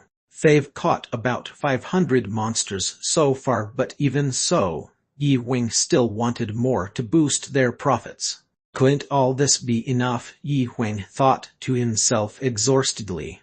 He was trying to get as much possible to help Songbin with her expenses back home. We'll need to hunt like this for 2 more days. I don't think I can do it. Sorry, Yi Wing, Songbin apologized. They were completely worn out and they couldn't go on for much longer. We can't give up. While they were hunting, his experience has seemed to be increasing slowly. Songbin sat still with her eyes closed as she was lost in thought, and Yi Wing then asked the spirit, "Do you think that the other hunters are coming? Should we guard the area? No one seems to be coming yet. How far away do they seem to be?" About 4 kilometers southeast. It seems that they'll be here soon. All right, Yi Wing replied. They still had some time left to do more hunting, but they didn't want to run into the other hunters. He thought of shooting arrows more carefully and quietly, but that could greatly impact the effectiveness of their attacks. How many have we caught? Songbin asked. I think we have enough. We can stop here, Yi Wing replied, figuring out that they could just make do with what they have now. Yi Wing stood up from the ground where he was resting, and Songbin then looked at him with a nervous expression. I'm sorry. I just... Yi Wing seemed confused when Songbin apologized out of nowhere. Why are you sorry? Well, I know you wanted to hunt more. Don't worry, we can start again another time, Yi Wing replied, and Songbin then took a deep breath of relief. Panhandlers, the end. Comment 0. Comment first. Rate this chapter. Vote with Power Stone. Chapter 127, Panhandlers 2. Songbin stood still and stared at Yi Wing for a moment. Although she was relieved, she couldn't believe that he would agree to her ideas so easily, even if it was obvious that even he was completely worn out. Thanks. She hesitated a little, but she soon expressed her gratitude. However, that wasn't all. Also, I know we're tired and all, but I don't think we can just stop here. I want to contribute as much as I can to this raid, Songbin declared. Yi Wing looked a little confused for a moment, and it seems like he just shrugged Songbin's idea off. What did you say about what we've gathered so far? Yi Wing asked in a low voice. Songbin thought for a quick second and replied, about 20% of our goal, but I think we can get at least 10% more. For their safety. Yi Wing wasn't sure if it was much of a good idea or not. I don't know about this. It does sound quite promising. It was a sudden suggestion, but she seemed to be sure about it. Yi Wing thought that she did it for the sake of her pride, and she didn't want him to pity her. He then remembered the past where he felt the same thing, and he didn't want her to feel the same way. He noticed that she had the same cold gaze that he had developed to protect his own pride in the past. Isn't it a good idea? The spirit asked. She has great skills. They purposely pushed their limits.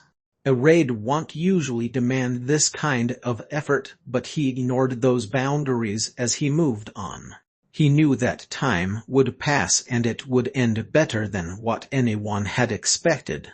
He came to a conclusion, and he chose to trust her as well as her abilities because even though her leg wasn't in good condition, she still supported their team beyond his expectations.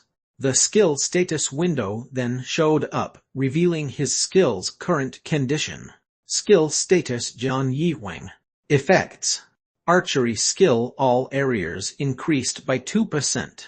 Energy shortage. Current energy 500-498. The spirit had already helped him a lot of times before, but he and his skills were not as effective as they should.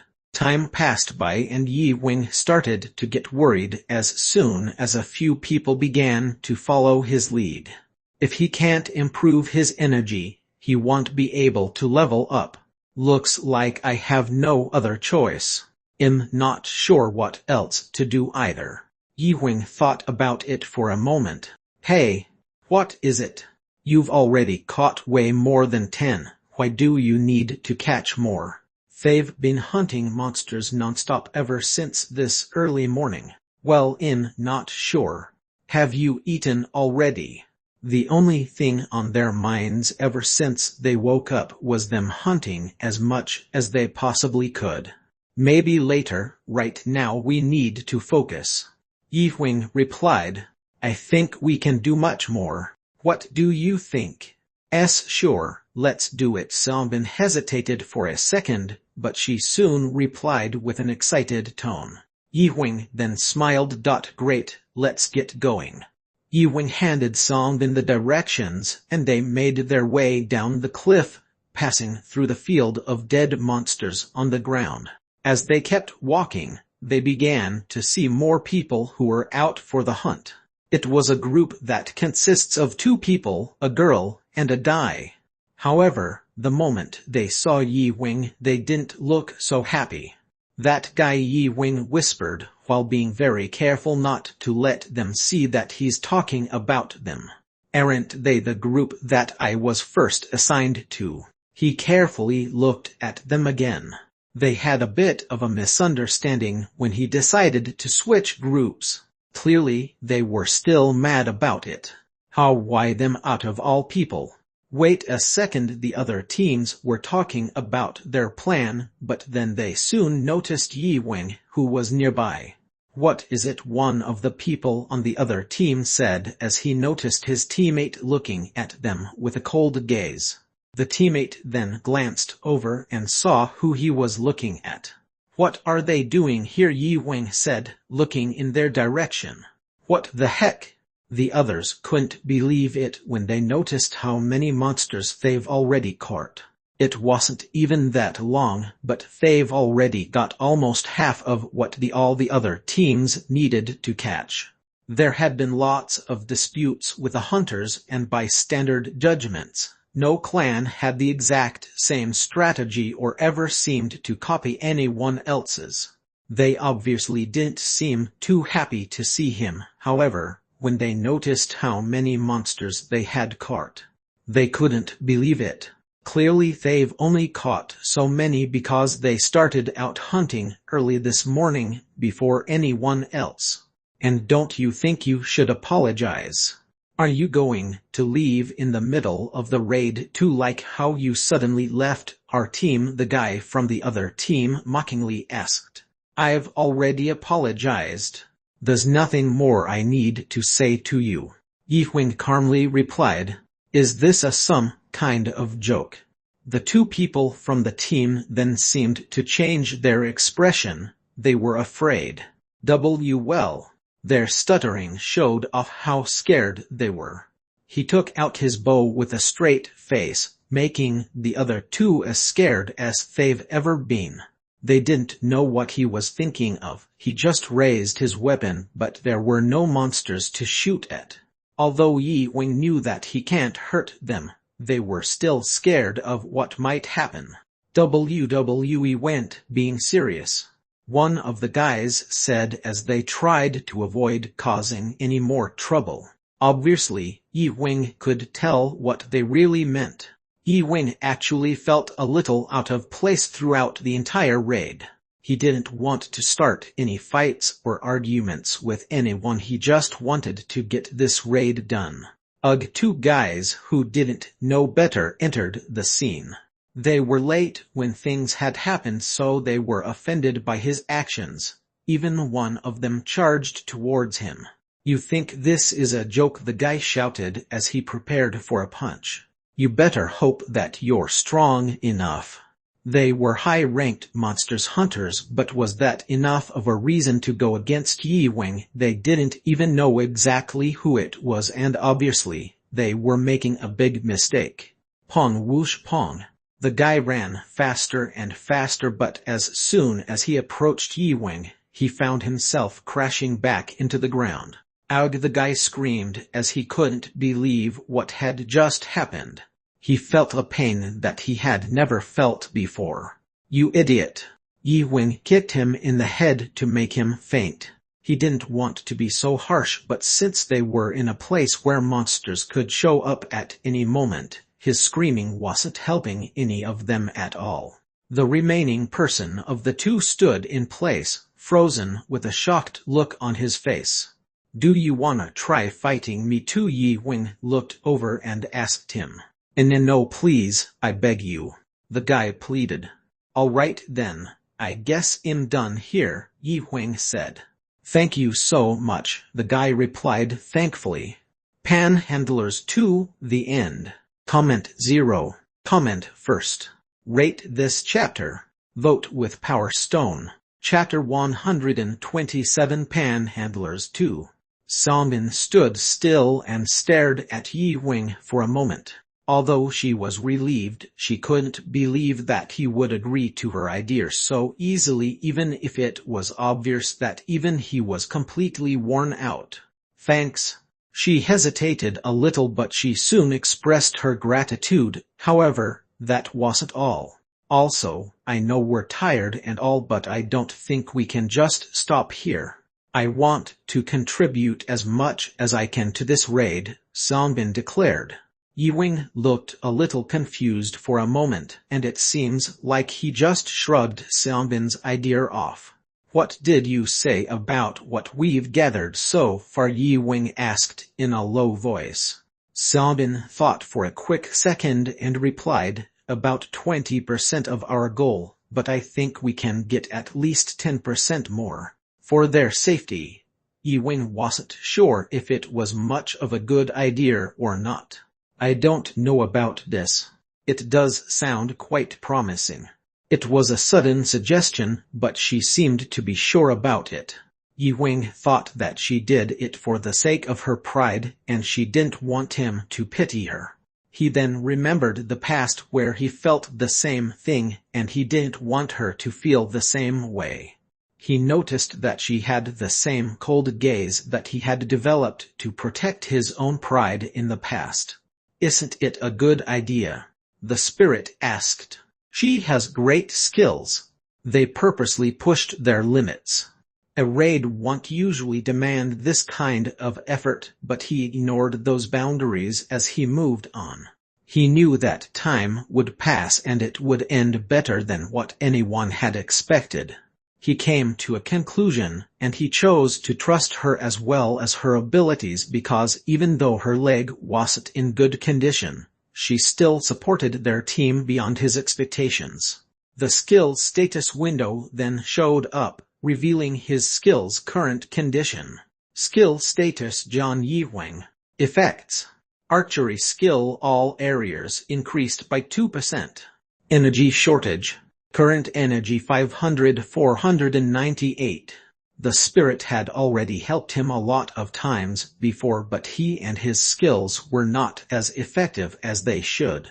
Time passed by and Yi Wing started to get worried as soon as a few people began to follow his lead. If he can't improve his energy, he won't be able to level up. Looks like I have no other choice. Not sure what else to do either. Yi Wing thought about it for a moment. Hey, what is it? You've already caught way more than 10. Why do you need to catch more?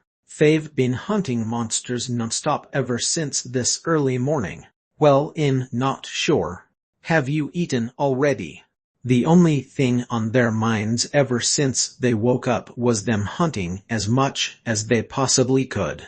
Maybe later, right now we need to focus. Yi Wing replied. I think we can do much more. What do you think? Sure, let's do it. Sanbin hesitated for a second, but she soon replied with an excited tone. Yi Wing then smiled. Great, let's get going. Yi Wing handed Sanbin the directions, and they made their way down the cliff, passing through the field of dead monsters on the ground. As they kept walking, they began to see more people who were out for the hunt. It was a group that consists of 2 people, a girl and a guy. However, the moment they saw Yi Wing, they didn't look so happy. That guy, Yi Wing whispered, while being very careful not to let them see that he's talking about them. Aren't they the group that I was first assigned to? He carefully looked at them again. They had a bit of a misunderstanding when he decided to switch groups. Clearly, they were still mad about it. Why them out of all people? Wait a second, the other teams were talking about their plan, but then they soon noticed Yi Wing, who was nearby. What is it? One of the people on the other team said as he noticed his teammate looking at them with a cold gaze. The teammate then glanced over and saw who he was looking at. What are they doing here? Yi Wing said, looking in their direction. What the heck? The others couldn't believe it when they noticed how many monsters they've already caught. It wasn't even that long, but they've already got almost half of what all the other teams needed to catch. There had been lots of disputes with the hunters, and by standard judgments, no clan had the exact same strategy or ever seemed to copy anyone else's. They obviously didn't seem too happy to see him, however, when they noticed how many monsters they had caught. They couldn't believe it. Clearly they've only caught so many because they started out hunting early this morning before anyone else. And don't you think you should apologize? Are you going to leave in the middle of the raid too, like how you suddenly left our team? The guy from the other team mockingly asked. I've already apologized. There's nothing more I need to say to you. Yi Wing calmly replied. Is this some kind of joke? The 2 people from the team then seemed to change their expression. They were afraid. Well. Their stuttering showed off how scared they were. He took out his bow with a straight face, making the other 2 as scared as they've ever been. They didn't know what he was thinking of. He just raised his weapon, but there were no monsters to shoot at. Although Yi Wing knew that he can't hurt them, they were still scared of what might happen. WWE went being serious.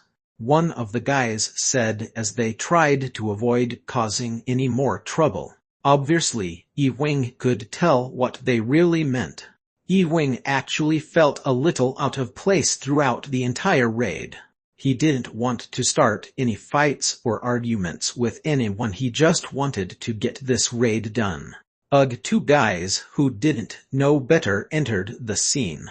They were late when things had happened, so they were offended by his actions. Even one of them charged towards him.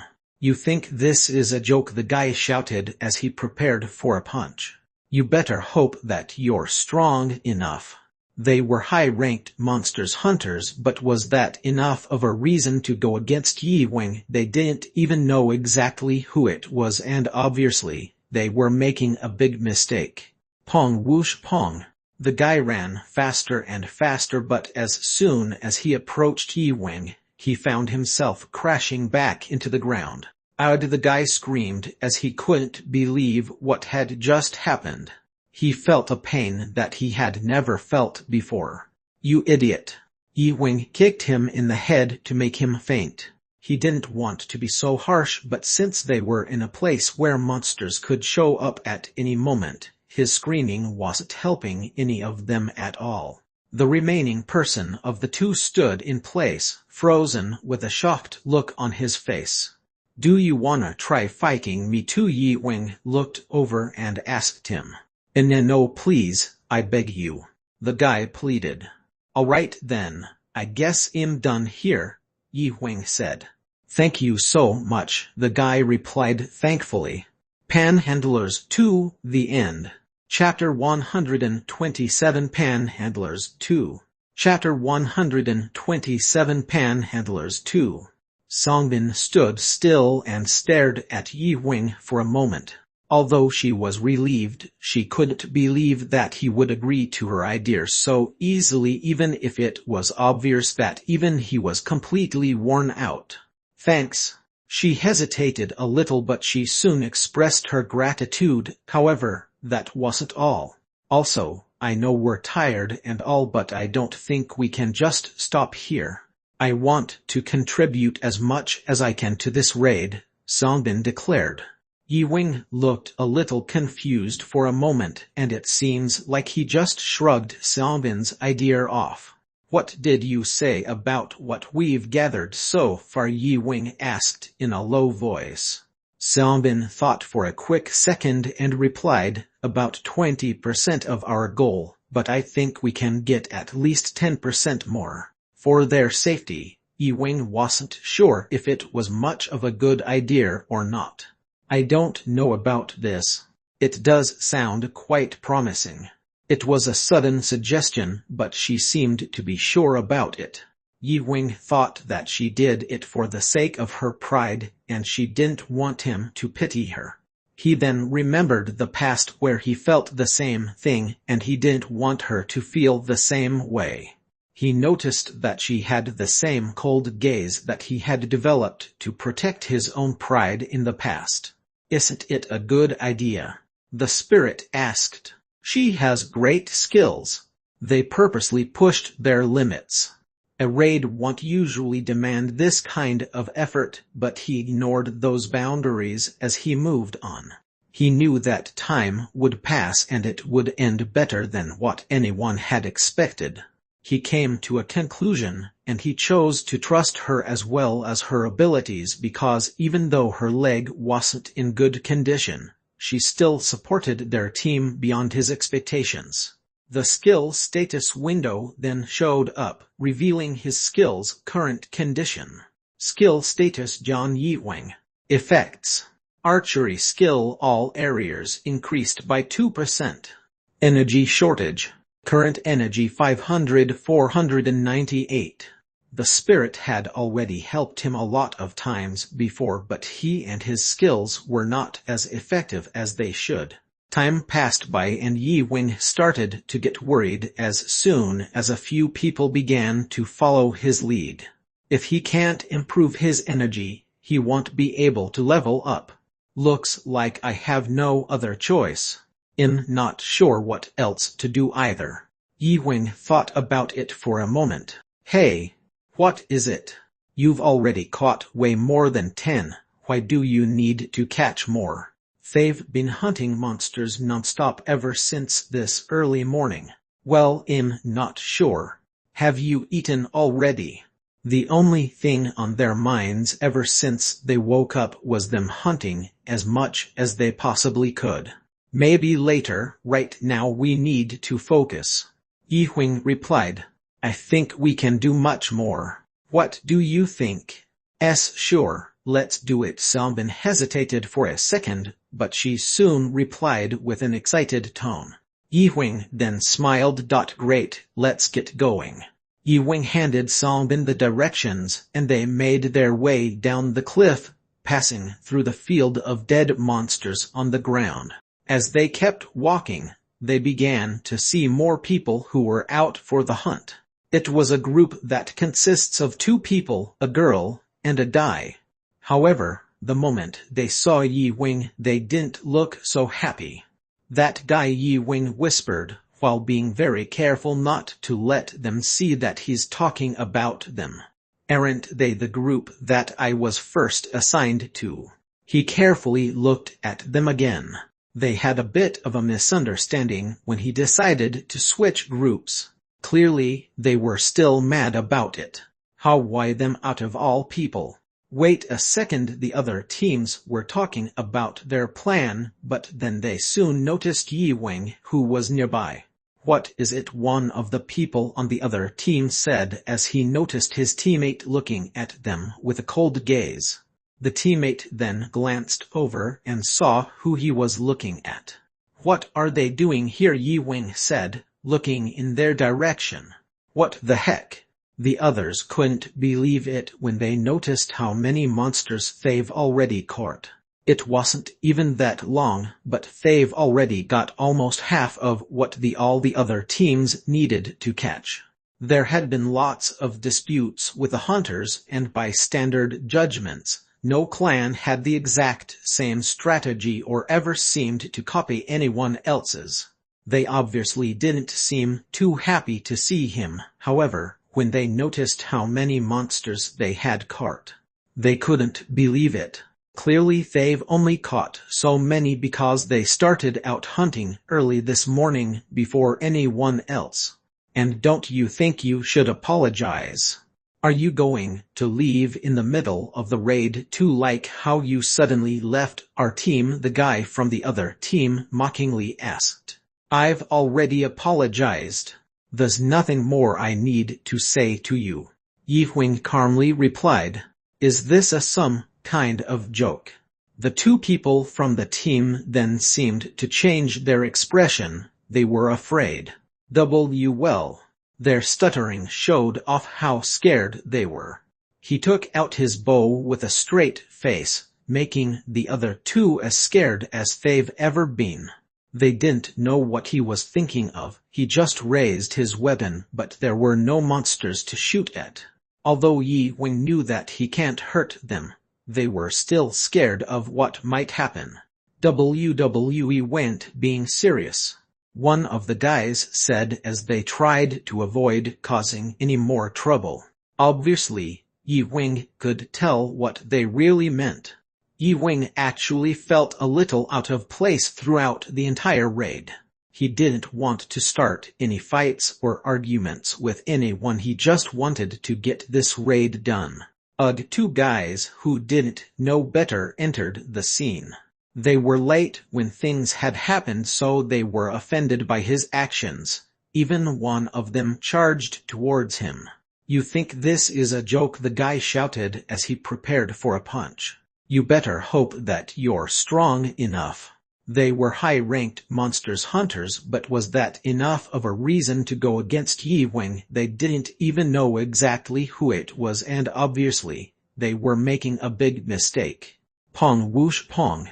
The guy ran faster and faster, but as soon as he approached Yi-Huing, he found himself crashing back into the ground. Ouch! The guy screamed as he couldn't believe what had just happened.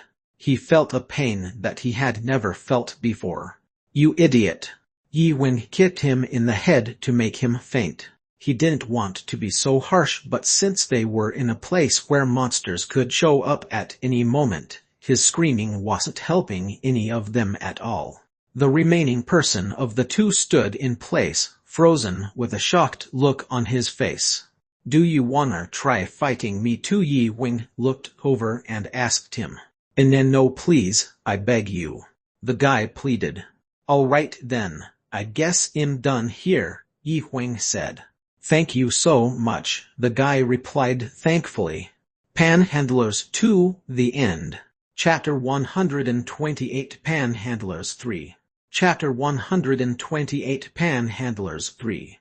It was early evening. Yi Wing took a shower and went for a talk with the raid leader. "Great work out there," the leader said to him politely. "It wasn't just me, I couldn't have done it without Salmon."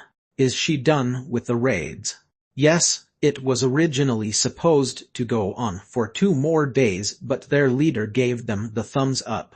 They could now return to their base." "Thank you. Don't mention it." Because of their leader, they were able to recover from their injuries and they made it back safely. "You should thank him."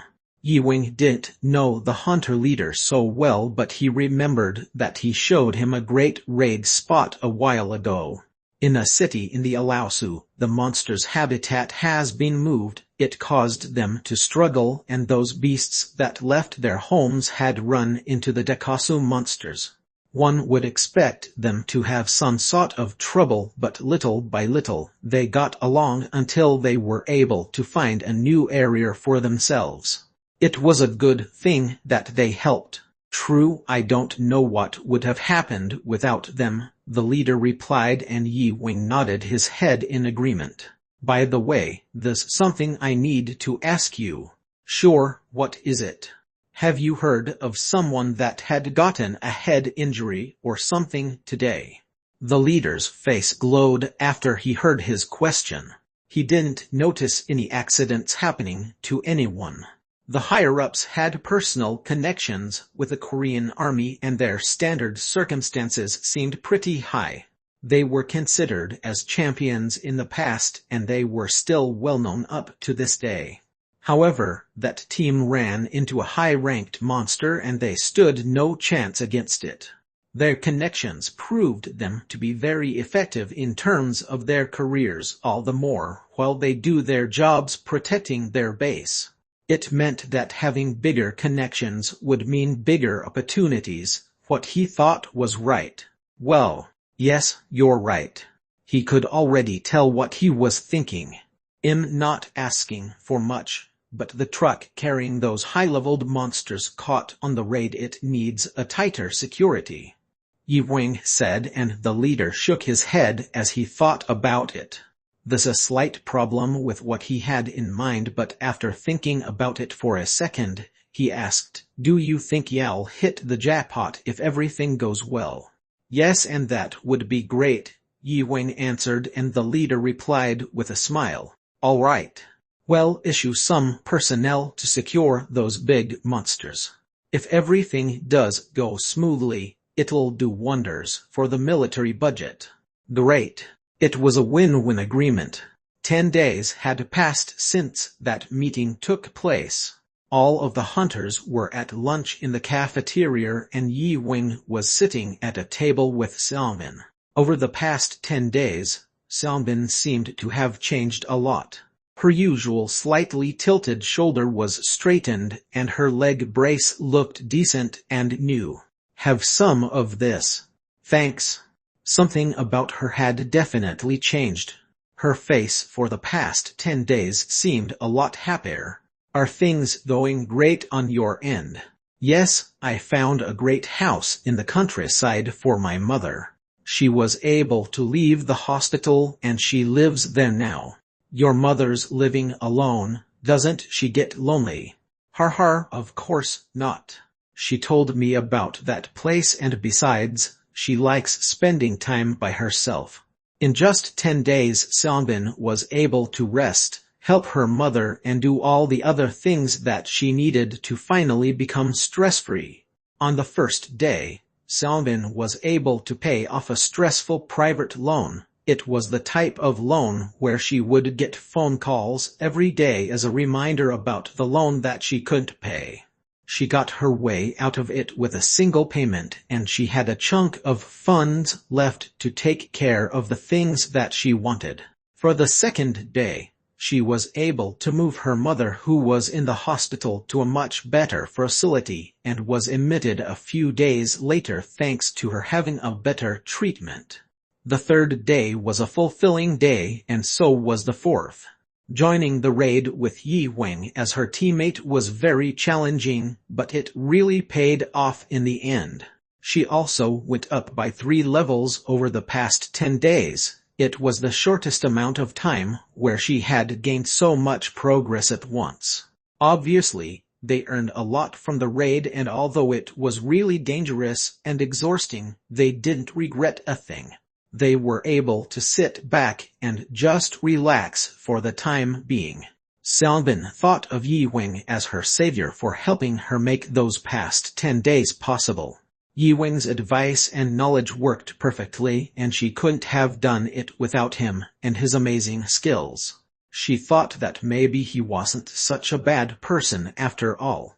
He would send her a signal whenever a monster would come inside their range, and he wouldn't just shoot them randomly. That was too risky, so he shot them down one at a time. There were also some cases where a few would get too close and he had to take them all. It looked like he made his arrows rain and none escaped it. The 6th day was their last, and it was their greatest. A 7th-tier monster appeared, and she thought that it would sweep everyone and everything. That was the first time she doubted their plan. However, they placed their heads together and they were able to come up with a great idea. They got the rest of the squad together, and although they weren't able to destroy and capture the monster, they were at least able to chase it away. The next day, Yi Wing received a request and had a meeting with some guy. He was presented with a special set of brand new high-end arrows to thank him for his efforts.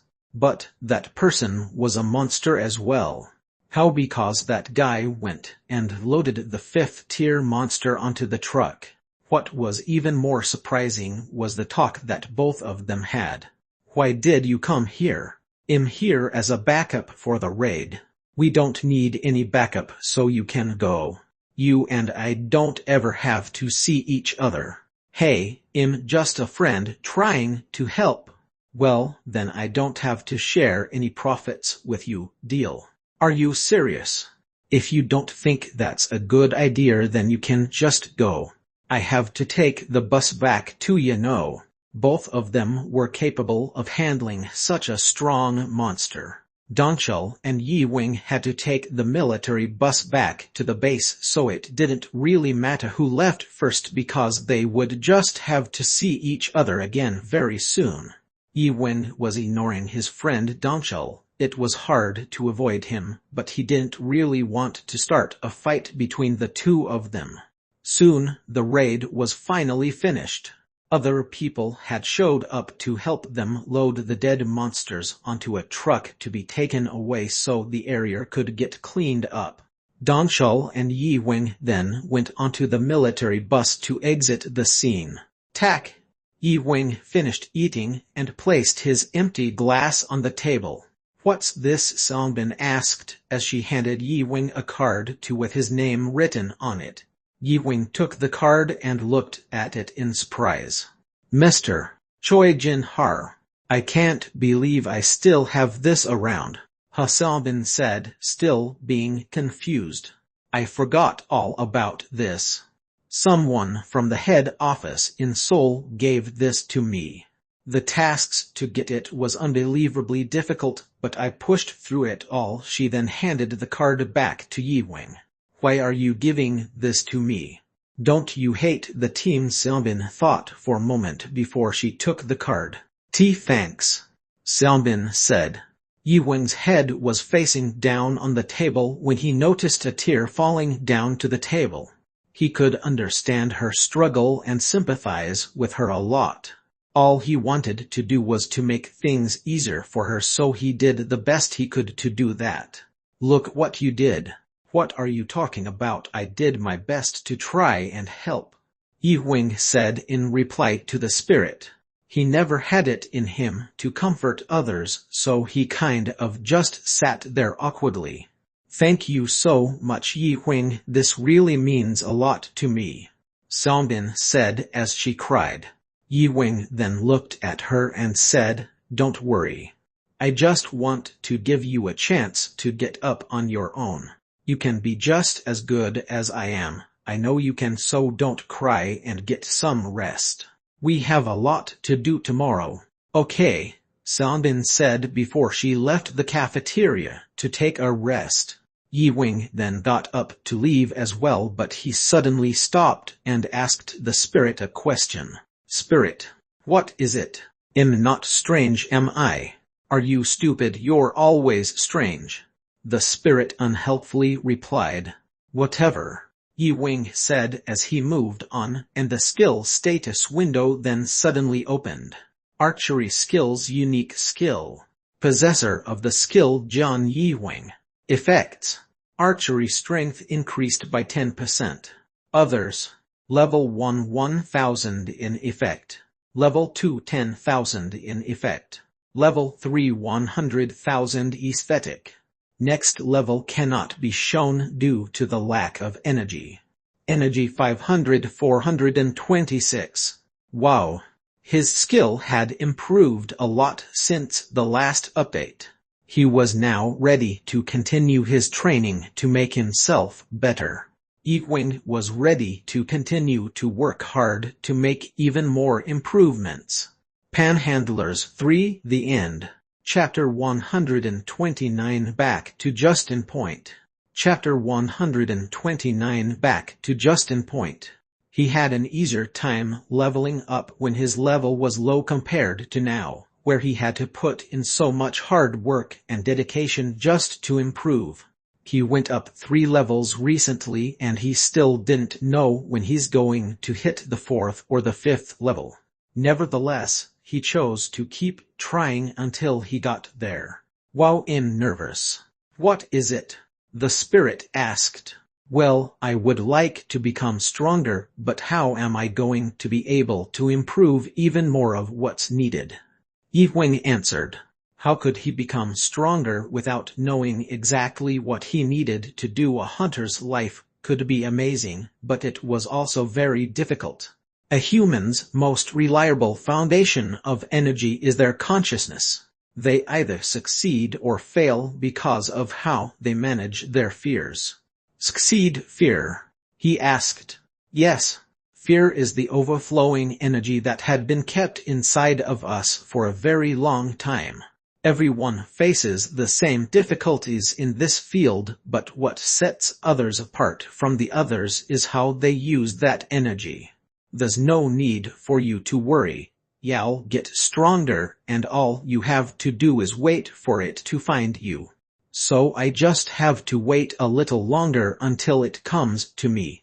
Yi-Wing asked the spirit. Right. However, even I don't really know the details about it, she replied, and Yi-Wing looked quite disappointed.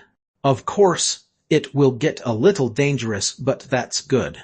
So if what you said is right, then would I be one of the people who makes it through? Yi-Wing asked as he was trying to get a better understanding of the whole thing that she just mentioned. It's a hard concept to explain, but trust me, you'll get to understand it in no time once you got it. All right. Yi-Wing replied with an obvious hint of disappointment. It surely wasn't an easy concept to understand. Changnon, come here and eat. I'm not eating. Stop being so stubborn, and just come here and eat. Fine, the mother's son replied, shouting back at his mother after taking out his earphones. Changnon was listening to a piece of ear-shattering metal music before he had to turn it off. I guess I'll check and see what's new today. Changnon went to the computer at his desk and went online. He soon saw a lot of newly uploaded videos and photos. This one he spent some time just clicking around, and he then took a deep breath as he leaned back in his chair. There's not much of anything that's new. Chaemyeon had always been fascinated by hunters, and he spends most of his time watching their raid videos. For years, he had always wanted to be like those hunters that he saw in those videos. Time would always wilt away whenever he watched those videos. He had worked so hard just to watch them since those kinds of media were restricted on the internet. He was able to work around it, but just when he thought that he got past it, it got restricted once again. Ugh, I can stand this. Chaemyeon went to a hunter website and clicked a gold button on the right side of the screen. Click video number 653. After clicking the button, the screen buffered for a few seconds before the next page showed up. Great, he said with a smile as he typed something on the keyboard. Time to begin. Although he had watched the same video a lot of times, he was still amazed as if he watched it for the first time. The video he clicked on had no narration, unlike the other videos he had watched. Did an amateur film it? No way. That video just didn't need any. The filming has begun, an old man said at the start of the video. The video was filmed in the Alaosu, and there was a guy standing alone next to a metal railing. His back was turned away from the camera. He was wearing a long cape that flew with the wind, and there was a swarm of oaks before him, thousands of them. Chaemyeon was shaking in fear by just watching this scene. Took, took, took. The mysterious guy began to shoot his arrows, and as he watched the video, he thought that maybe he could recognize who this person was. Shohar. Thousands of them had come, but they were all getting shot down. Was it a hunter that he had never seen before in a video? He strongly doubted that it could be a fake one. His hands were sweating at the sight of that video playing for just 5 minutes. He figured that the guy was unbelievably good at archery. Quang, quang, quang. Even the arrows that he was using were unrecognizable. There was a red light surrounding them as they flew through the air at the speed of light. The oaks didn't stand a chance against them. While 30 minutes later, the video was finished, and Chaemyeon then wiped away the sweat from his hands. I can't just easily turn to another video after seeing that. He was always amazed by all the videos he had watched, but that one left a really big impression on him. It wasn't like anything he had seen before. So much was going on in that video, and it was all from just one hunter. Chaemyeon then scrolled down to the comment section of the video. The video had about 400 views, and it had already accumulated a lot of comments. He then took his time to read the most popular ones in it. Is he using a nuclear weapon for hunters or something? Wow, haha. Is this even real? It was for sure an amazing watch. There's so many people that still haven't seen this video. This hunter is so talented at using his arrows, it's unbelievable. What an amazing hunter. Who could this hunter be? There seemed to have been a lot of fans in the comment section. I'm going to watch this video again, Chaemyeon said before he clicked replay button. Yi-Wing sat down with a runny nose and with a bead of sweat dripping from his forehead. Sitting before him was a guy who had his arms tied. Well, you're always getting in trouble about this. No matter how many days of practice go by, is training to shoot arrows less dangerously in smaller areas that hard? There was a big and a heavy bow sitting at the floor beside him. Duke Tong. He could shoot targets that were 200 meters away from his bow. Unfortunately, the impact was always a little too much for the practice room. I guess it really depends on the material of the bow. Why don't you practice shielding? Yes, sir. I know you're not into this like I am, but do you really have to do archery at all times? One of his new arrows was shot into a cover suit and that destroyed it with a huge explosion. Pong pong pong pong. He then looked at him with a nervous expression. Isn't it amazing all this trouble you've caused, and I'm still not dead yet? Donchel said with a mocking tone. Shooting like this is fine in a fight, but it just won't do for indoors during practice. Got it? I hope this is the last time that I have to tell you this, Donchel said as he kicked the cover suit further away from him. He was being harsh, but it wasn't for no reason. Gosh! Yi-Wing took a deep breath and stood up from the chair. He got on the treadmill in the room to help himself calm down. First, he started off running slowly and shortly. He began to speed up little by little and soon, he was running for about 40 kilometers. Take it easy over there, Donchel said as Yi-Wing made so much noise with the treadmill. Why can't you just chill a bit during training to avoid damaging our stuff? Donchel asked. Yi-Wing then looked towards him and replied, Why would I do that on purpose? He answered before he got himself back on the treadmill. You're crazy. What kind of strength are you looking for? Donchel mumbled. A few minutes have passed and it was now time for Donchel to leave. He looked over at Yi-Wing, who was still exercising on the treadmill like crazy. I'm heading out. See you later, Yi-Wing replied without even turning his head. He then pressed the button on the machine to turn up the speed. Whoosh!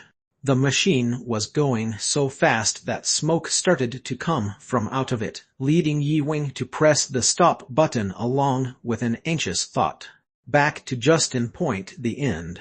Chapter 130. Another death. Chapter 130. Another death. This is hard.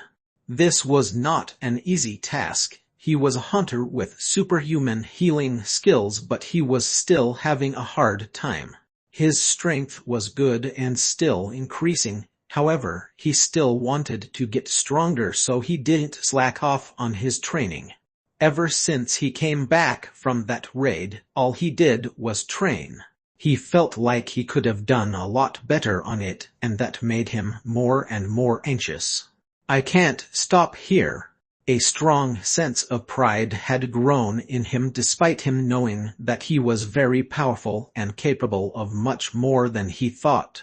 Other hunters would be fine with their skills and go on raids without worrying, but Yi-Wing had a bigger goal. He wanted to be able to confidently take down a monster no matter how high the level of it was. Those oaks in Justin Point were able to catch my arrows with their hands. He wanted to improve so he could be strong enough to avoid something like that, and after taking a shower, he wore his training clothes and went back to pick up where he left off. Yi-Wing. There was a girl waiting in front of the training center. What are you doing today? He replied. The person standing in front of the training center was Rumi. She used to be his escort, but she returned back to her original position. In here by the request of Chongwen. Chongwen, Yi-Wing asked as a reply.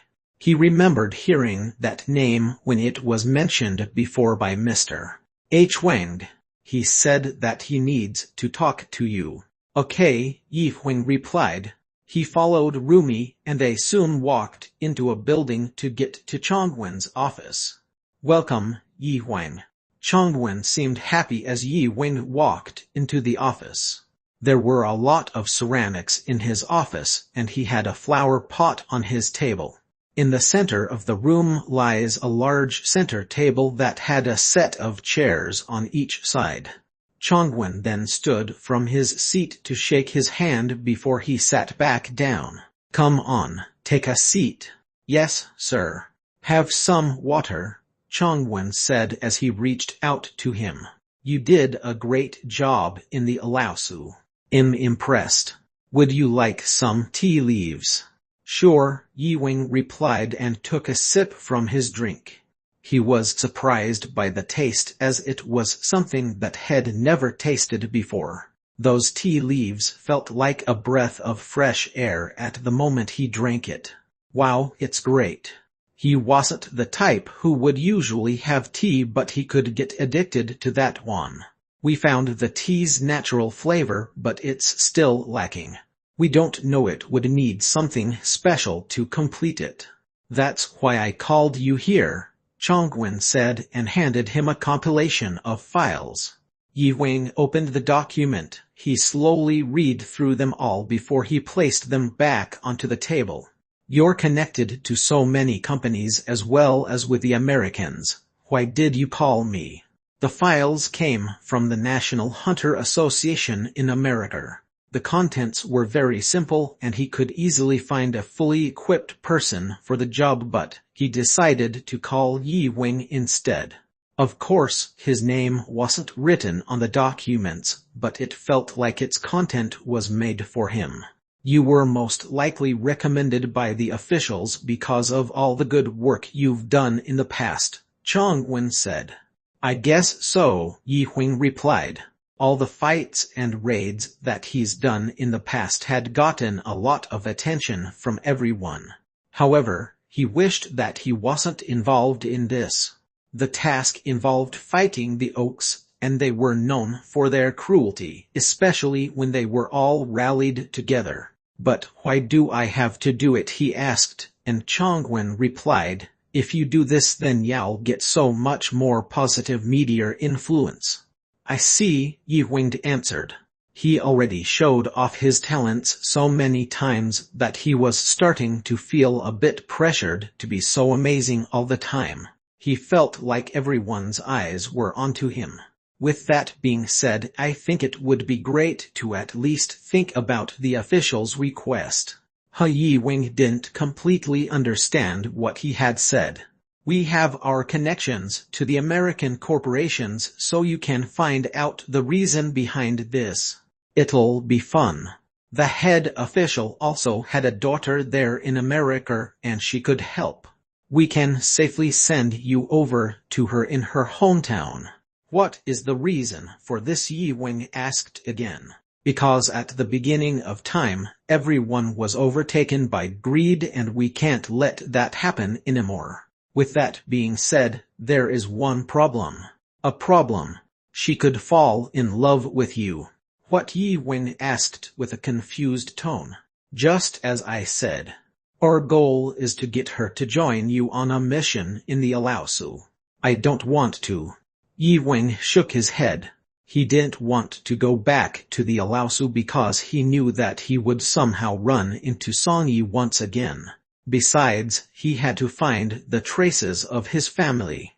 He didn't know if they were any survivors, but it was confirmed, and he thought that that person inherited their family's strength. Even so, it felt like he was being dragged back into the Alaosu again and again. He didn't want that. After Yi Wing's refusal, Chongwen's facial expression became more serious. It isn't that simple. They have been waiting a long time for this chance. They have no base compared to us Koreans. They need our help. We have to find her and they don't have the capability to prepare for us. He took a sip of his water before he followed. They are counting on you, Yi Wing. If you can keep her safe, then we will be on the very good side of the American corporations. I'm not interested in any of this. Yi Wing refused his request again. Even Guanese people can help. My answer stays the same. It will be an easy mission with Guanese soldiers. He tried his best to convince Yi Wing to accept the mission, but nothing was making him change his mind. Even if Guanyi personally asked me, my answer would stay the same.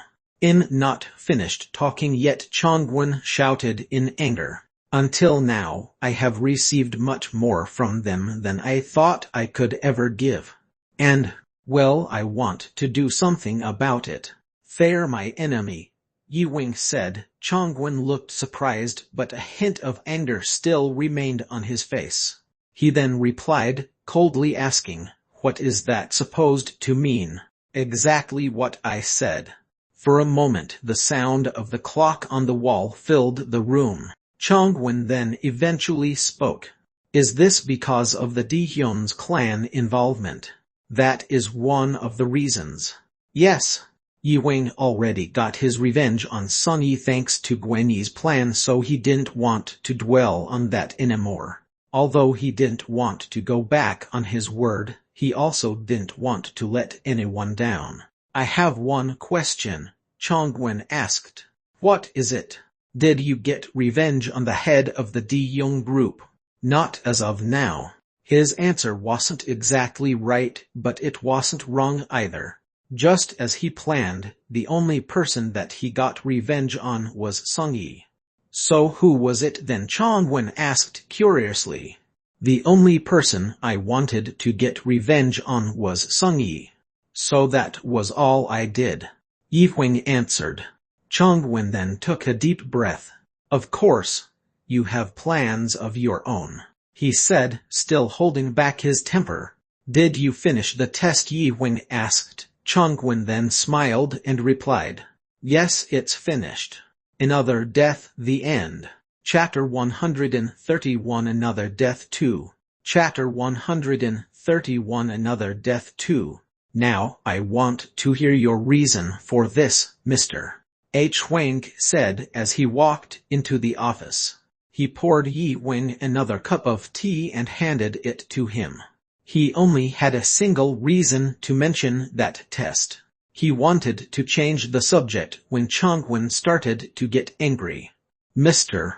H. Wang joined in on the conversation as well since he became interested in what was going on. Yi-wing knew a way to get around telling the actual truth. "Sorry, Wanyi and I actually had a bet." "A bet?" "Yes. I followed behind a few people and Gwenny did the same on another side." "Was there a gap?" "Yes, and it's a big one." Gulp. Mr. H. Wang took another sip from his tea as Chongwon followed. "I think you could have become one of his 3 inheritors if you won, but of course, I guess Wenyi was right." Mr. H. Wang just gave them a calm smile. Still unsatisfied with its outcome. "Really?" he asked in reply to Yi-wing. "It has no meaning to me," Yi-wing said. He didn't think of it as something amazing. Mr. H. Wang then looked very surprised. "Great, that's the thing that satisfies me the most." Flattered. "However, aren't you curious about Guanyi at all?" Mr. H. Wang asked, but Yi-wing's answer remained the same. "That's something that I just don't want to think about." "I see," he replied. "What could that mean?" Yi-wing was just like Guanyi in a way on how he maintained the exclusive system. He was able to get on the good side of the top corporations and even earn his spot in the National Hunters Association. But he turned away from it. Yi-wing could understand why. He had already experienced something like that himself, and he still was experiencing it. "I guess I can see why Guanyi admires you," Mr. H. Wang said before taking another sip of his tea. "Well, looks like we'll have to forget about that for now since we have another plan for you." "What plan?" Yi-wing asked, and Mr. H. Wang bitterly said, "Let's go, we'll talk once we get there." Bing, bing, bing. Mr. H. Wang went to the place where Yi-wing's first heirloom was located. The place was very big and it contained a lot of stuff inside it. There was an elevator that led to a place with a special treatment center in the basement of that building. On the 3rd floor, there were metal bars blocking off the first treatment room, but there was a person inside lying on the bed. That person was attached to a medical device. His height seems lacking and one won't be able to see anything below his knees. Yi-wing tried to see what exactly was going on. All of their equipment should be able to heal him completely, but he soon realized that things weren't that simple. He then went inside the room and got closer.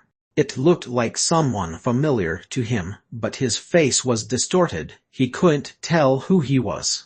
That was what he initially thought, but at the moment he got a better look, he recognized him. How did this happen? It was Sung-yi. Why was the Daeyeon clan's master lying there? It's a long story. I'll start from the beginning, Mr. Hwang said as soon as he saw him. Yi-wing still looked at him with a cold expression as his forgiveness was still yet to be given. The other day, the Daeyeon group's president had a private consultation with Gwen-yi. A private consultation? Yi-wing asked. Yes. Our president requested a private consultation with Gwen-yi. We heard about it and I requested the president to solicit for an arbitration. However, an accident happened. What kind of accident? Sung-yi came up with quite an impudent scheme. Mr. Hwang looked at Sung-yi in pity. Maybe if we can take Gwen-yi down then we can get him out of the way. Wouldn't that be a great idea, Mr. Hwang's suggestion wasn't too good, but Sung-yi wanted to do something. There was a special poison that they could only find in the Alaosu along with a few variates of explosives, and Sung-yi had a very detailed plan on how to get it. Sung-yi was Gwen-yi's assigned escort for the secret assassination that took place a few weeks ago. There was a total of 50 hunters on that mission. Yi-wing would have died if he went through that plan. Although his plan was very effective, it had some weak points, and that was the reason for its failure. Gwen-yi got mad about it. It was hard to tell exactly what was going on with Gwen-yi. The meteor doesn't know, but the hunters that rallied up on the Daeyeon clan's side died on the scene. Well, there is one left, Mr. Hwang said, gesturing his chin towards Sung-yi. It is dangerous, even for you. He just managed to survive because of his friend. Yi-wing then looked over towards Mr. Hwang and said, I guess he made a bad decision. If they thought that Gwen-yi was just a simple and powerful hunter, then they made a terrible miscalculation. Why do these people think that they could possibly fool Gwen-yi? If they were to calculate every little thing, then maybe things could have turned out for the better. Gwen-yi has been around for years and he knew everything. Hunters would sometimes think that their progress would stop every time they look at their status window. Of course, that was the not case, but that affected a lot of them. They had around 600 level 7 hunters before, but that number had dwindled down so low. Why, you ask? It's because of the sudden increase in hunter death rates. So with that, was Gwen-yi's fighting skills just as good as those powerful hunters were? That was a very funny comparison. It was like saying that all cars with 4 wheels were exactly the same. But there was something scarier than that. Yi-wing couldn't tell them that Gwen-yi was a level 7 hunter. Wasn't he level 8? He thought that he was one of the only 2 level 8 hunters to exist back in the day. However, Gwen-yi was really a level 8 hunter. It's just not official, and Gwen-yi was very modest about it. Since yesterday, the Daeyeon group's president has given up on everything related to their clan, and after they're done with Sung-yi, they'll come for me. Wow, Yi-wing said with an angry tone after he heard his explanation. He could now understand why he had to take that ridiculous test. Yi-wing once wanted to destroy the Daeyeon clan himself, but he felt about their current state. He couldn't be sure about the reason why they're doing those things. Gwen-yi told us that it's up to you. You would get to choose if he lives or dies. Mr. Hwang immediately turned his head after he heard that sentence. He heard the sound of an ECG and decided to leave Yi-wing and Sung-yi there to maybe work things out. After that, Yi-Wing walked closer towards the hospital bed that Sung-Yi was lying on. "He's a monster for sure." "Yeah," the spirit said in reply to Yi-Wing. Sung-Yi was in an appalling state. He could see that he had lost both of his legs, and as he got closer, he could see how badly injured his face actually was. Yi-Wing actually couldn't understand how he survived. Yi-Wing reached his hand towards the side of his head, but he dropped it. He knew that he wouldn't even fully recover if he tried to heal him. Saving him, on the other hand, wasn't exactly his goal, but he wanted to talk to him.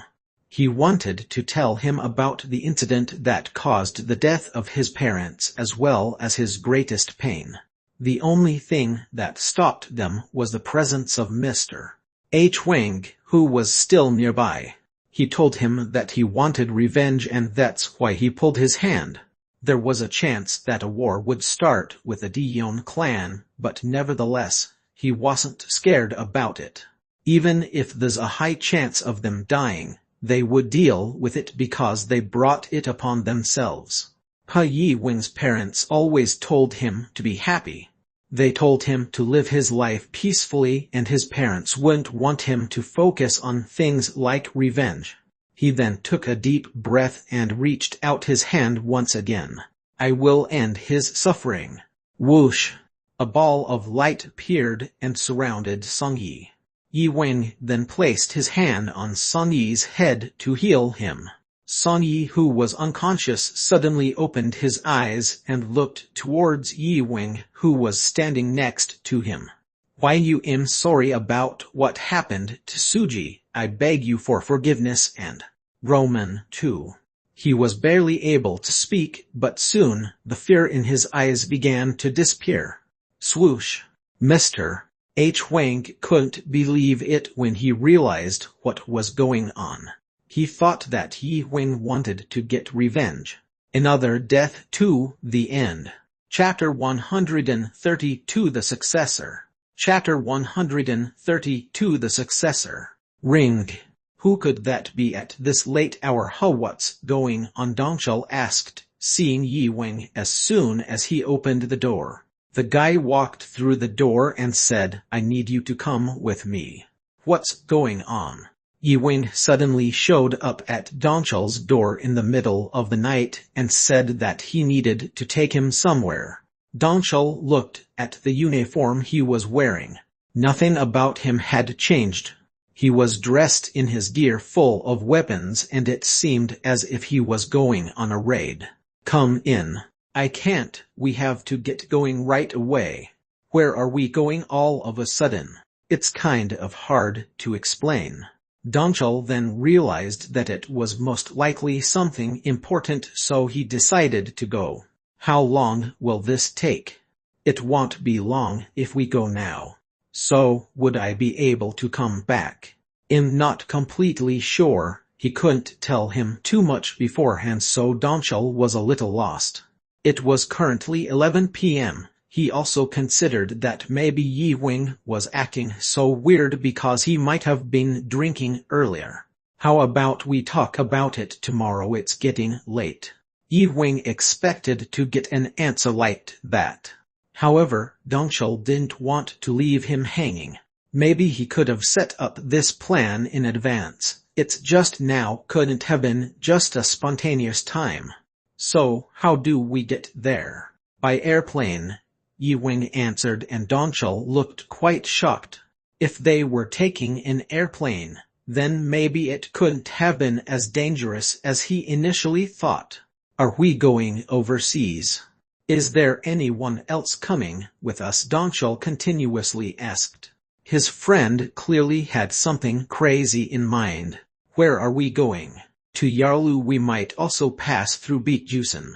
"What, you must be crazy," Dongchul said as soon as he heard where they were going. His friend decided to come over without a warning and asked him to go to one of the most dangerous raid spots among all the places that they have known. North Korea tried to team up with China to explore this area before, but none of their people returned home ever since. However, Yi Wing wondered if he could find anyone in Baekusen. The only downside was that that place was a monster's paradise. Why the heck would you want to go there? Donchul cried. There's something that I need to find. Gosh, his friend was going to risk his life and he's asking him to go along. There were no words to describe how crazy Donchul thought it was. Will you come with me? Fine. I have to tell my girlfriend first. He then went to tell his girlfriend that he would be leaving, but then he turned around and asked, Are you sure you need me to come with you? I wouldn't bother you unless I really needed to, Yi Wing replied. Fine. Let's go, Donchul agreed. Great. Be sure to wear a lot of armor, Yi Wing warned him before he left. Donchul then closed the door and opened a can of beer as he sat on the sofa. Click. He finished the can instantly and crushed it with his hands. I can't believe this. There was no way that Yi Wing would have taken a no for an answer. Donchul was angry, but he also felt ashamed. He was a strong person and a great hunter, so people around him always called him for help. Although he wanted to be proud of that and help his friends when they needed him, he did not want to go to such places. That's the reason why he was angry. He then threw the crushed can into a nearby trash bin without even getting up. He will never be a burden to me. No one will, Donchul promised to himself. Yi Wing was his friend, but he didn't want to risk anything because of him. He thought of choosing that way in the beginning, but he just couldn't choose it because he was scared. He was scared of what would happen. I have to do this, Donchul said to himself. After a 3-week preparation, Donchul was finally ready to meet with Gwenny.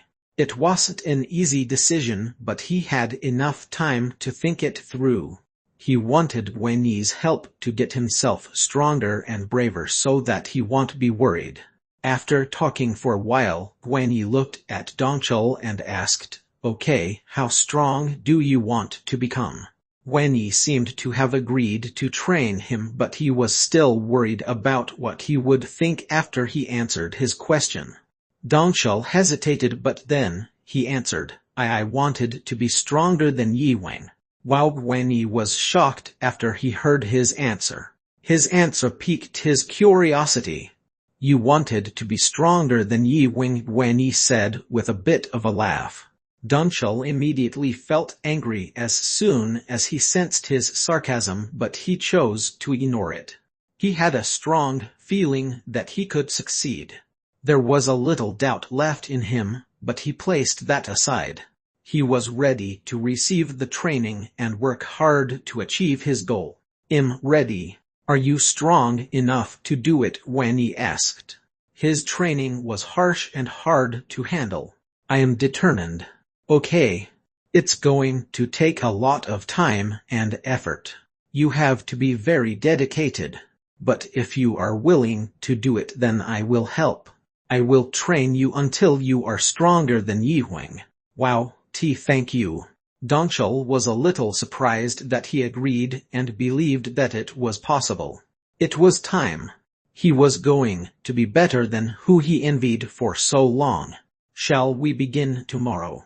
Yes, thank you so much, Donchul replied with a thrilled tone, with his sweat still streaming down on his face. Tomorrow would be great. I'll be sure to be prepared to work hard, Donchul said with a voice full of determination. After agreeing to go to that dangerous place with Yi Wing, he thought that those past 3 weeks would be his last for sure. But now he was happy that he agreed to it. Great. Donchul then left Gwenny's office. His legs felt so weak due to all the nervousness that moved through him. Although he couldn't relax, he was excited about what was to come. I can't believe this. I won't give up. I can't give up, he said, encouraging himself. If he were to give up now, then there was no way he could save anyone in the place where he and Yi Wing would go. He wanted Yi Wing to trust him. He then went towards the training center to prepare himself. "What are you doing here?" He heard a very familiar voice. However, it wasn't coming from anywhere close by. He turned his head and saw something. He then recognized who it was.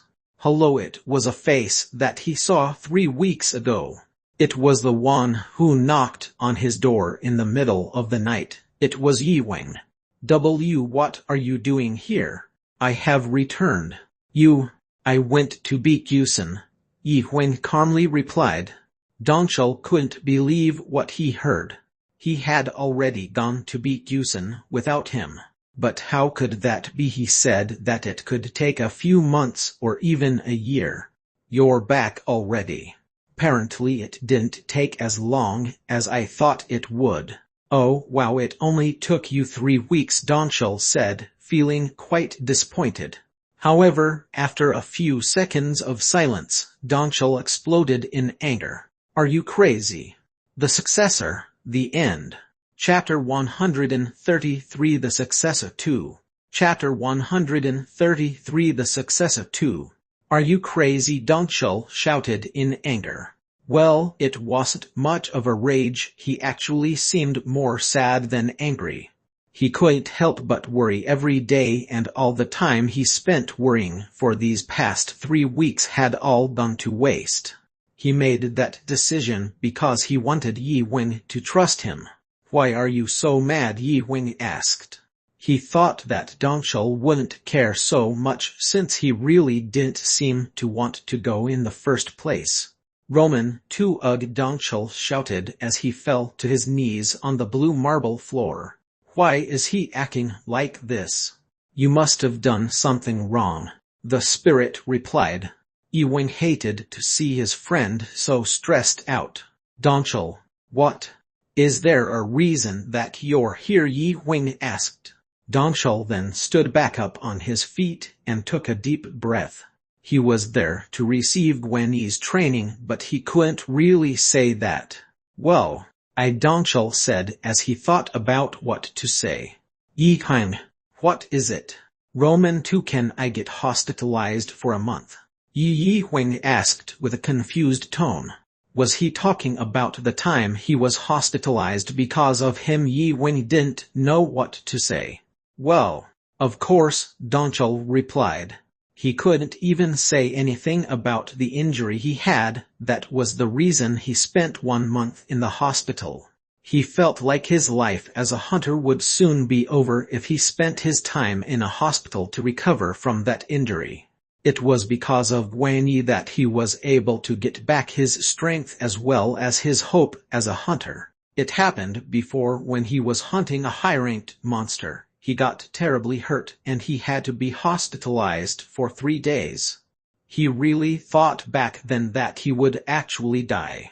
Yi-Wing then finally replied, "It is a possibility, but why are you bringing this up?"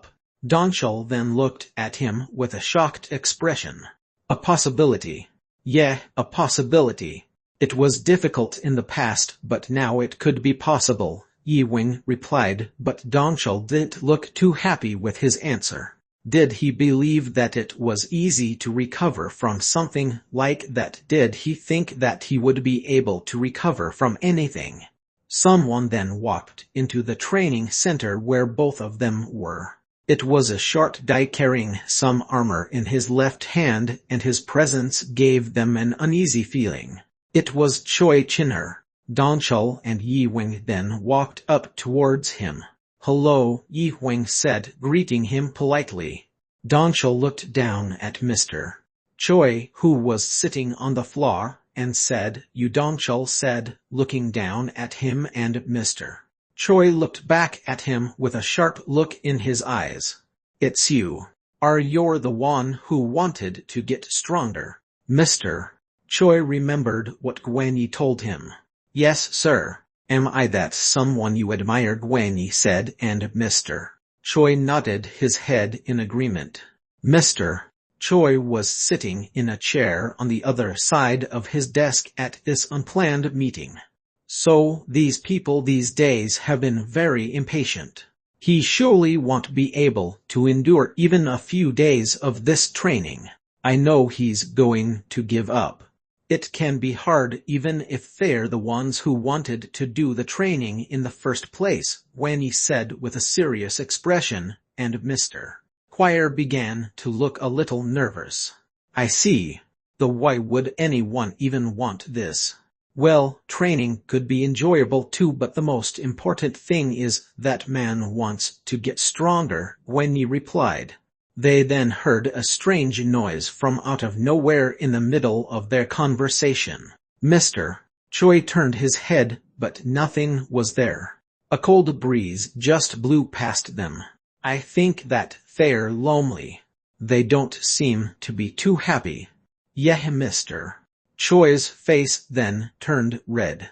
He didn't seem to be doing so well. He looked like he needed some medical treatment. Although Mr. Choi wasn't mad or anything, he didn't feel too good. Wendy then said, "Are you okay?" "Yeah, I'm fine," Mr. Choi replied and signed. That was all. Wendy stopped talking, and the conversation was then over. The night came and the stars were out in the skies. Wendy sat on a chair at a table next to Mr. Choi. "You're mad, aren't you? If you made it, then we could take care of that. Easy. Got it? Y'all get stronger too." Mr. Choi became Wendy's close friend. He's almost like a brother to him, although he seemed to be in a bit of a bad mood. "Why are you telling me this?" "I don't really know either," he replied. Wendy then got up from his seat and let out a huge burst of his powerful energy. "Some instructors will be here soon to teach our men about mental strength. Let's talk a little more until then." "All right. Even him included." "I know." Mr. Choi began to nervously sweat as he nodded his head. On the inside, he knew that Wendy was the main culprit in this situation with Donchul. Would he die? What? Wendy said in shock towards Mr. Choi's question. "I could never imagine anything like that happening. He just said that he wanted to be stronger. I hope that everything will be handled as it should be." "All right," Mr. Choi replied. However, he then asked, "Do you think Donchul will give up at some point?" "Of course not," Wendy assured him. Yi Wing and Donchul, who was sitting close by, looked over towards Mr. Choi and Wendy. Both of them looked a bit shocked. Donchul looked in their direction, but Mr. Choi avoided to make eye contact. Yi Wing, on the other hand, was sitting alone on a couch where his best friend kept his distance from, since he was still a little bit angry. He wouldn't have to go through this in the first place if it wasn't for him. The moment Mr. Choi looked over towards Yi Wing, he was shocked. He was so close by. It was so strange because he could recognize his face.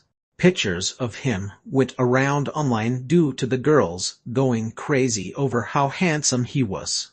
It was so weird to see him with his very own eyes. However, he was getting a strange feeling from him. "Who are you?" He hadn't seen Yi Wing in 2 months, but he felt that he had changed a lot since then. Mr. Choi then looked into his eyes. That look. Mr.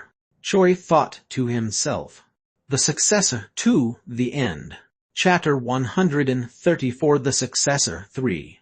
Chapter 134 The Successor 3. "It's been a while since we've met," Yi Wing said, greeting Mr. Choi. However, Mr.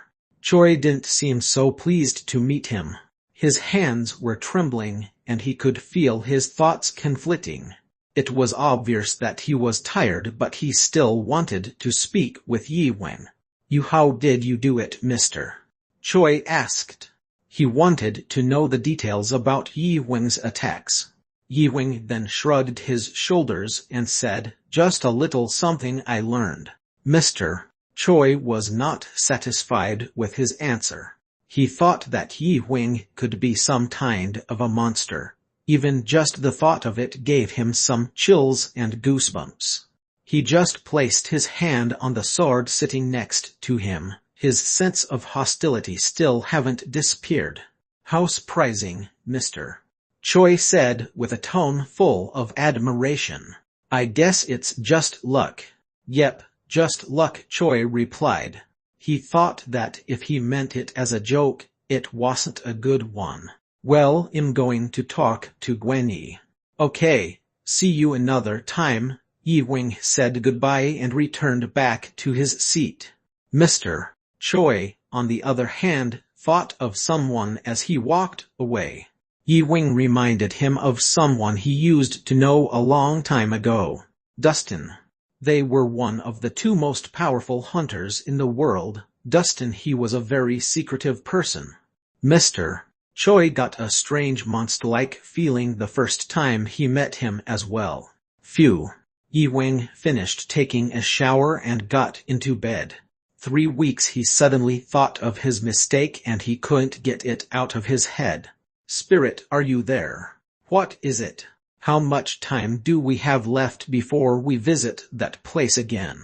Yi-wing asked, and after thinking for a moment, the spirit replied, "About 10 years, maybe even up to 15 years. I don't know how it could be done in a short amount of time. In that place his skills are limitless." Limitless. Yi-wing thought about what she just told him. He was the successor of their strength. He expected to find some traces of it in Beetjusen. It was what his ancestors left behind, and he even tried to use a high-altitude transport vehicle in an attempt to get a hold of it. After hearing what the spirit said, he was able to put together a few more things. Of course, at first, Yi-wing was perfectly handling everything on his own. However, he stopped when he ran out of clues.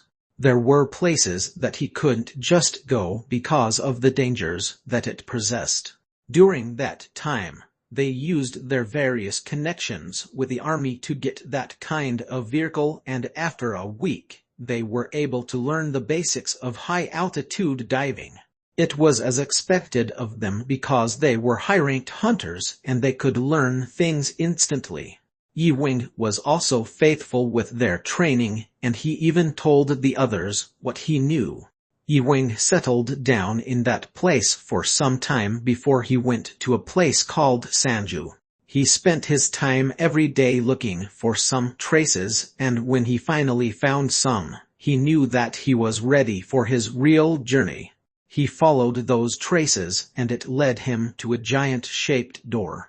He initially thought that it was a door leading to the Alausu since it looked just like one, but it didn't seem like it was a hole into the other worlds.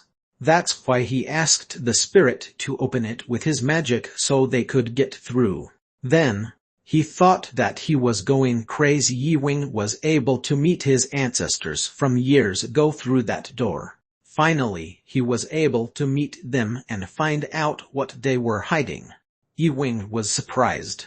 The sky was completely covered but the entire place was dark and moist. It was as dense as a rainforest. The sun seemed so far away, and all of the leaves of the trees were on the ground along with a lot of trash. A strange smell filled the place, making it unbearable to the others except for the monsters that were there. Being there was like going back to a past memory. Yi-wing just stood still, looking at all the scenery. "We need your magic." "Okay." If the spirit wouldn't be able to help him gather those monsters, then he would just have to wait. He walked through the door and he soon encountered a few houses along a path. They didn't see anyone else, but they thought that maybe they could find some to start their journey. Soon enough, they found the place that they were looking for. They began to see someone in the distance as they walked further. That someone was covered in armor from head to toe, and he was holding a weapon in hand. That weapon in his hands. As they got a little closer, Yi-wing was surprised to see that the person was holding a bow and arrow. He couldn't believe it. It looked just like an arrow that his father once gave to him. He politely greeted him when he got closer, but that person looked at him and said, "You're not qualified. Go away." He had an annoyed tone in his voice. "He's one of them." "Who is he?" "One of your ancestors. Be careful." The spirit warned him. "Stay sharp, you could be in great danger." "Got it," Yi Huing replied. "If they were to interfere with anything, then they may not be able to ever escape that place." That guy was strong. He could even be stronger than Gwenyi. That guy was like a monster.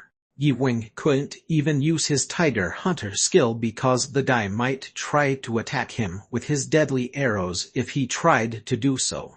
Although he wasn't too sure about his skills since he haven't seen them yet, but then he suddenly noticed that an arrow was already stabbed into his arm. "I think he's onto us." "What? Let's go." Pong pong pong. The guy continued his barrage of arrows as Yi Huing ran away. Pong. The arrow flew through the wind at the speed of light, and it followed Yi Huing's every move like a missile as it left behind a trail of smoke. Yi Huing could recognize that it was a guided arrow just like the one he had used so many times. The arrow didn't hit him directly, but its impact was enough to knock him off his feet when it crashed into a nearby wall. Darn it. His ancestor tried to launch another arrow as a counterattack, but fortunately, Yi Huing was able to move out of the way in time. Yi Huing caught his arrow with his hand as it flew past him. "He's really strong. I told you so." Yi Huing was shocked as he could never have imagined how strong he actually could have been. Words couldn't even describe how powerful his ancestor was. There was no way that Yi Huing could even think about competing against him. He couldn't think about escaping. Yi Huing just stayed in hiding until the attacks had stopped. He planned to heal himself once he got himself out of there. "I have to do something." "Like what?" We need to use a spell on him to at least weaken his powers for a moment." "But what kind of spell could we use?" the spirit said as she tried to think of something. "For their attack to have any effect, they would have to use a high-ranked spell." Things just got harder when they realized that they can't just escape that place. "It's so dangerous here," the spirit said. His ancestors seemed to be devoid of mercy. All of his shots were delivered with an intent to kill. Yi Huing felt like he was actually really lucky because he could have died if just one arrow made its mark. He couldn't relax at all, but he cheered himself up and smiled. "This is good." "What?" "This is my chance to observe and learn something from them." He looked towards his ancestor and realized something. He felt happier all of a sudden. "What if you challenged him? How long do you think you would last?" I have no idea," Yi Huing replied as he kept his eyes on him. It took a moment, but he got up and walked towards his ancestor once again. He was ready to begin the challenge. There was no telling what might happen, and then he was able to complete it. The Successor 3, The End. Chapter 135 The Successor 4. Chapter 135 The Successor 4. His ancestor was unbelievably powerful. Although Yi Huing wanted to ask him something, it seemed too dangerous for him to even get close. It was as if he was trying to keep him away from something he was trying to protect. Yi Huing hoped he would be able to get to talk to him the second time around. "Amazing," Yi Huing said, seeing the impact of his arrow when it crashed into the building. "You are not welcome here, begone." Every single day was a tricky situation. Their practice had left them covered with their own wounds and blood. Cough cough. "If you keep going like this, you'll die." "Not done yet," Yi Huing said with an exhausted tone. He wanted to try and learn something from him, even if it meant that he had to put his own life in danger. There were some times that the situation itself was unavoidable. 2 arrows had pierced through his legs and he fell down. He sacrificed his legs to protect his neck. It was like a miracle, and he was able to regain his consciousness after he lost it when those arrows had hit him. It happened quite a few times. His ancestor would stop his attacks, and he would use the time to quickly heal himself. Soon enough, their eyes had met for the very first time. "Hello, I am your ancestor who was left with a great debt like the rest of your family." Wao Yi-wing greeted him politely to hide his shock. He was his grandfather. It was easy to recognize that he was his descendant.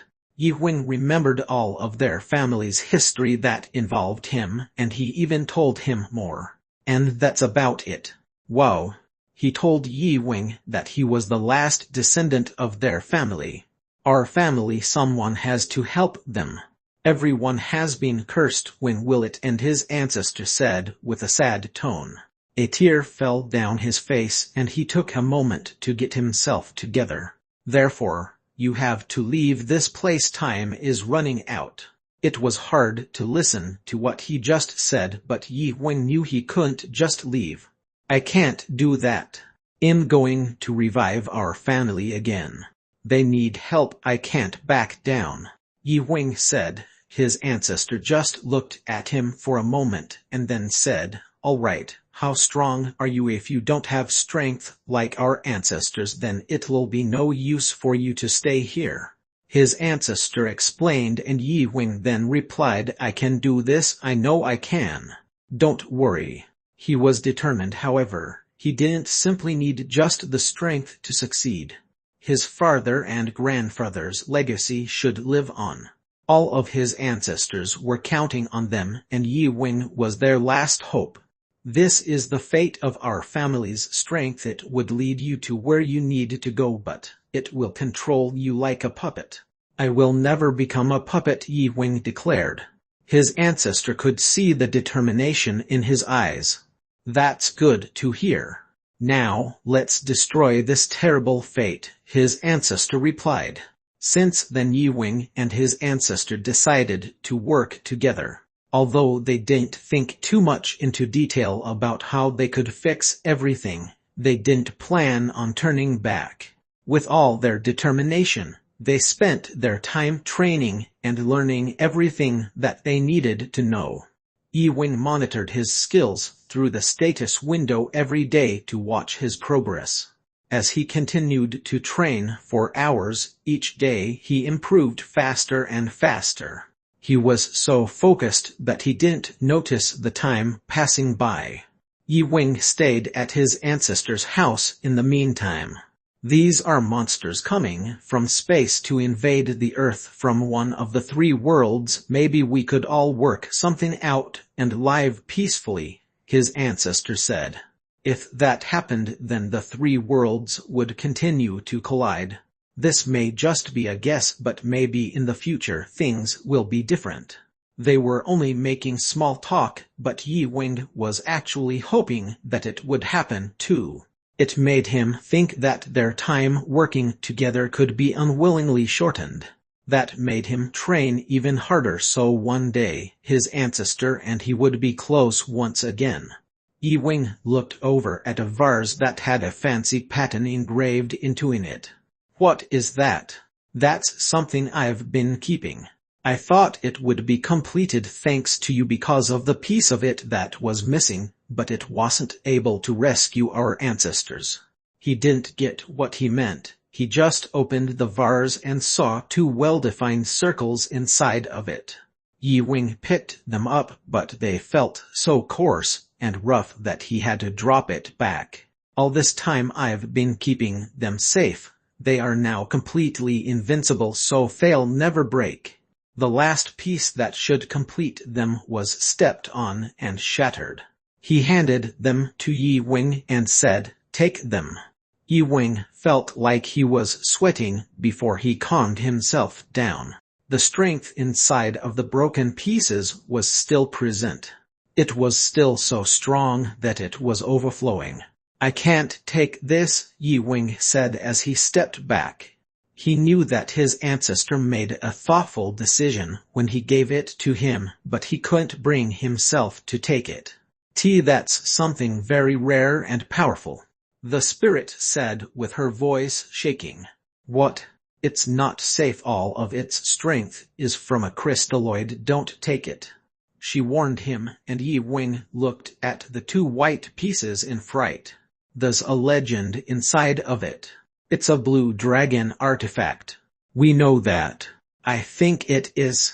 It's something your ancestor was looking for to help them. It soon became popular and became a godlike beast.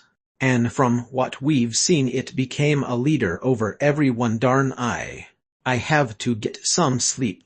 I can't keep going like this for much longer," she said exhaustively and disappeared from Yi Wing's head. "Take it," his ancestor insisted. "Blue dragon special artifact. Quality of material. Special skill. There's no information on it." Yi Wing couldn't exactly how powerful it was. Just thinking about how powerful it could be made him tremble in fear. He thought that all the artifacts in the world won't be able to stand against this one. "I will now convey our family's last secrets. Kneel," his ancestor said as he brought Yi Wing onto his knees. After that, his ancestor placed it on his back, taking away all of his stress and pain. "Lower your head." "I don't know about this." "I said lower your head," his ancestor shouted, looking at him with an intense glare. Yi Wing then quickly lowered his head. All right. Yi Wing then tightly closed his eyes. "I am a part of the 32nd generation of my family.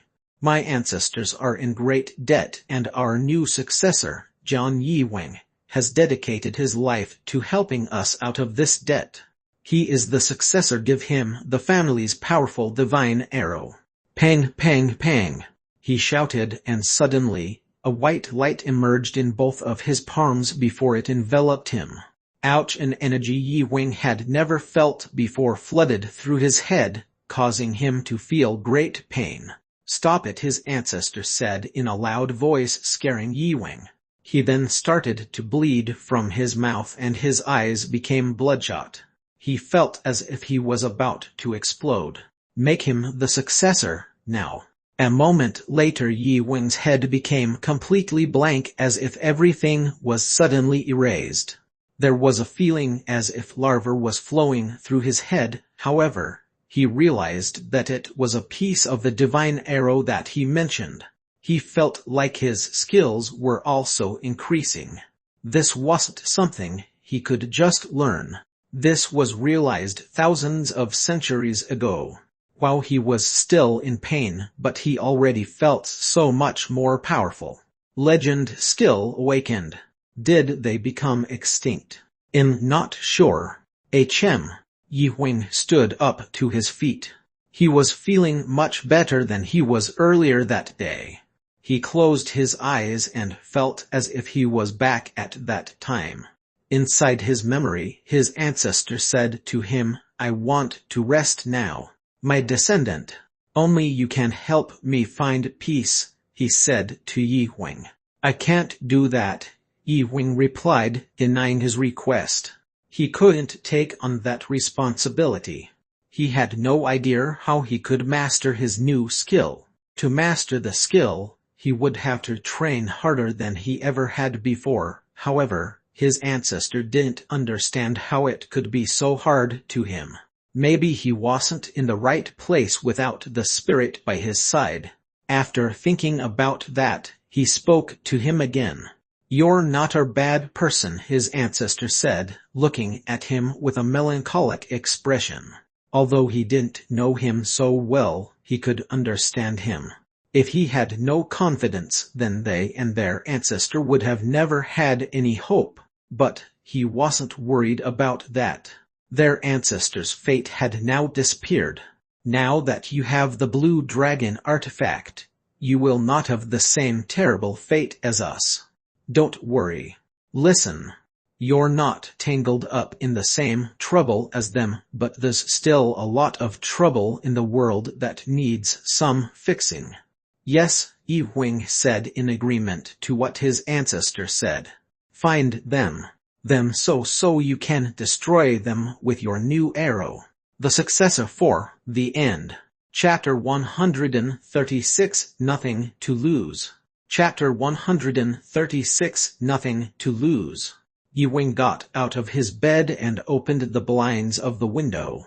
The dim light from the rising sunset was shining among the clouds as he looked towards the end of the horizon where he came from. He couldn't even remember how long it had been since he came all this way at that moment. He considered opening the status window without the spirit. Status window skill. Legend skill. Divine arrow workmanship. Blue dragon skill workmanship. Unique skill. Archery skill workmanship. Unique arrow. Guided arrow. Explosive arrow. Strong arrow. Arrow shower. Common skill. Cooking rank 8, 11%. Quick healing skill rank 12, 45%. The change in Yi-Wing's status window couldn't be compared to before. Everything related to his ancestors had disappeared, and the reason for it was simple. Someone did this. It was the foundation of my ancestors' vision. He had to be more careful so he wouldn't lose any more progress on his skills. Sometimes the workmanship between his unique skills and his best skills had disappeared. But that wasn't the only thing that changed. His archery skills and tiger hunter skill names had changed. They didn't just change, they had returned to their respective names. All of the usual skill remained the same: guided arrow, unique arrow, exploding arrow, strong arrow, and his newly developed skill arrow shower. He realized that it wasn't simply just him shooting his arrows fast. It was a skill that allowed him to quickly shoot dozens of arrows at a time. Those arrows were much stronger than any he usually used. You have everything you need to help them. But the tracks of my ancestors. You'll rescue them eventually, don't worry. You're their only hope, his ancestor said to him. Their only hope. Yi-Wing closed his eyes and thought about all the memories of his ancestors that he could remember. He then opened his eyes and took a deep breath before practicing his skills. Blue Dragon and Divine Arrow. As he used the Blue Dragon skill, he could feel the energy rushing through him.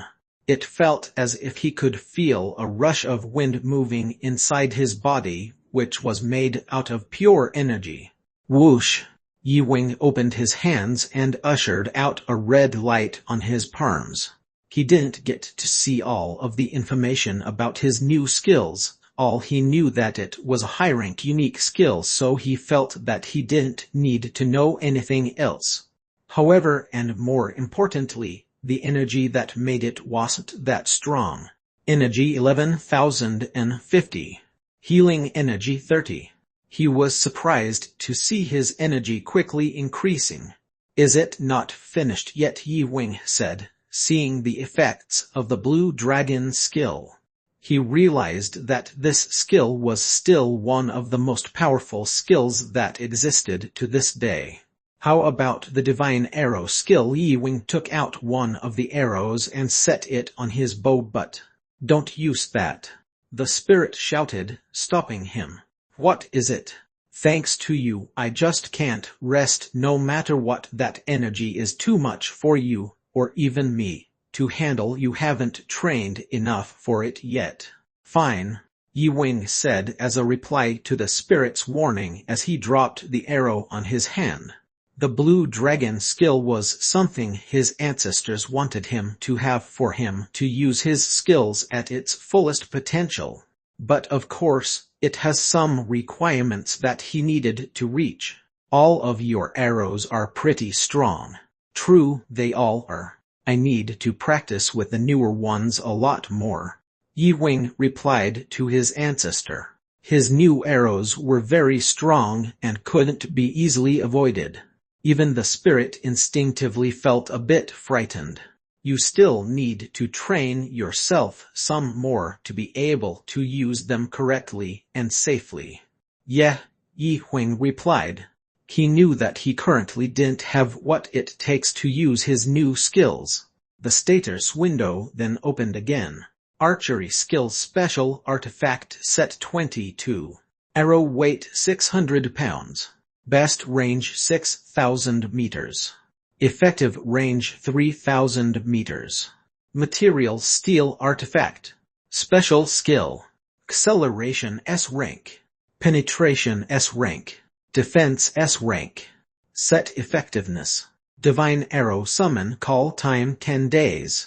Yi Wing pulled an arrow out of his black leather case and carefully placed it onto his bowstring. Swoosh! The arrow weighed 600 pounds, but he had an easier time pulling it back compared to anything that he had used before, but even so, he did his best to take care of it since it was an heirloom. Its performance was unbelievable. The material of the arrow was supposed to be steel, but it wasn't just any normal steel. It becomes a whole lot stronger the moment it becomes a special artifact. Artifacts were quite rare and hard to come by for a lot of hunters, so they were very valuable. Gathering a set of artifacts were hard, especially if it was even rarer and powerful. Their call times were a little longer than the others, and the possessor had to be very careful when using them if they're not trained enough. Yi Wing then heard the voice of a lady next to him. He turned his head and saw the spirit who was staring at him with an angry expression. You've been progressing well, but could you take it easy just for today? Well, I can't, he said quietly, wanting not to disappoint her.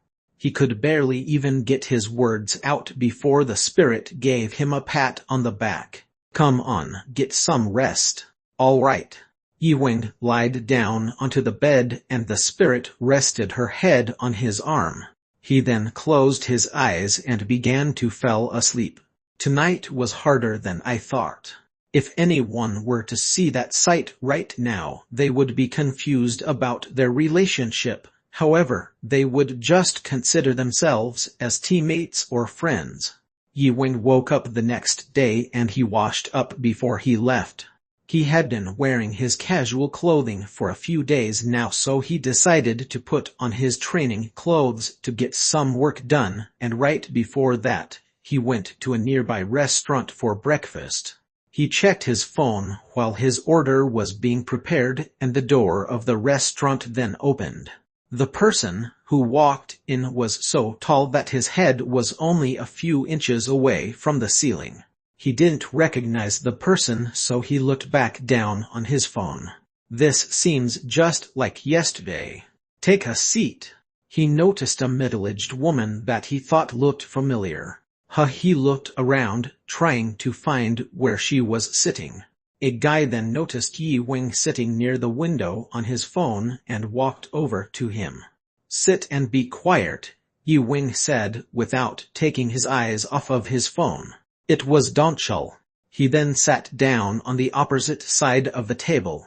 Donchul sat there until Yi Wing asked him a question without him taking his eyes off of his phone. You returned fast. Was it that bad? What's up? Well, that's not it, Donchul stuttered when Yi Wing asked him about what happened with the shrine yesterday. He took a deep breath and then nodded his head. Yi Wing didn't know exactly what he was doing. He arrived earlier than the arranged time, so he was a bit angry. A few minutes later, all of their food came, and they began to eat. Donchul then looked at Yi Wing on the opposite side of the table. He then tilted his head as he noticed something on the screen of Yi Wing's phone while he was eating. Nothing to lose. The end. Chapter 137. Nothing to lose 2. Chapter 137. Nothing to lose 2. Yi Wing was reading a blog about a traditional house in their country.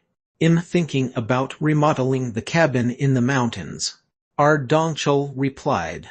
He had only ever seen the cabin in the mountains twice. Although he wasn't sure at the moment, he remembered a time when he went up to the mountains.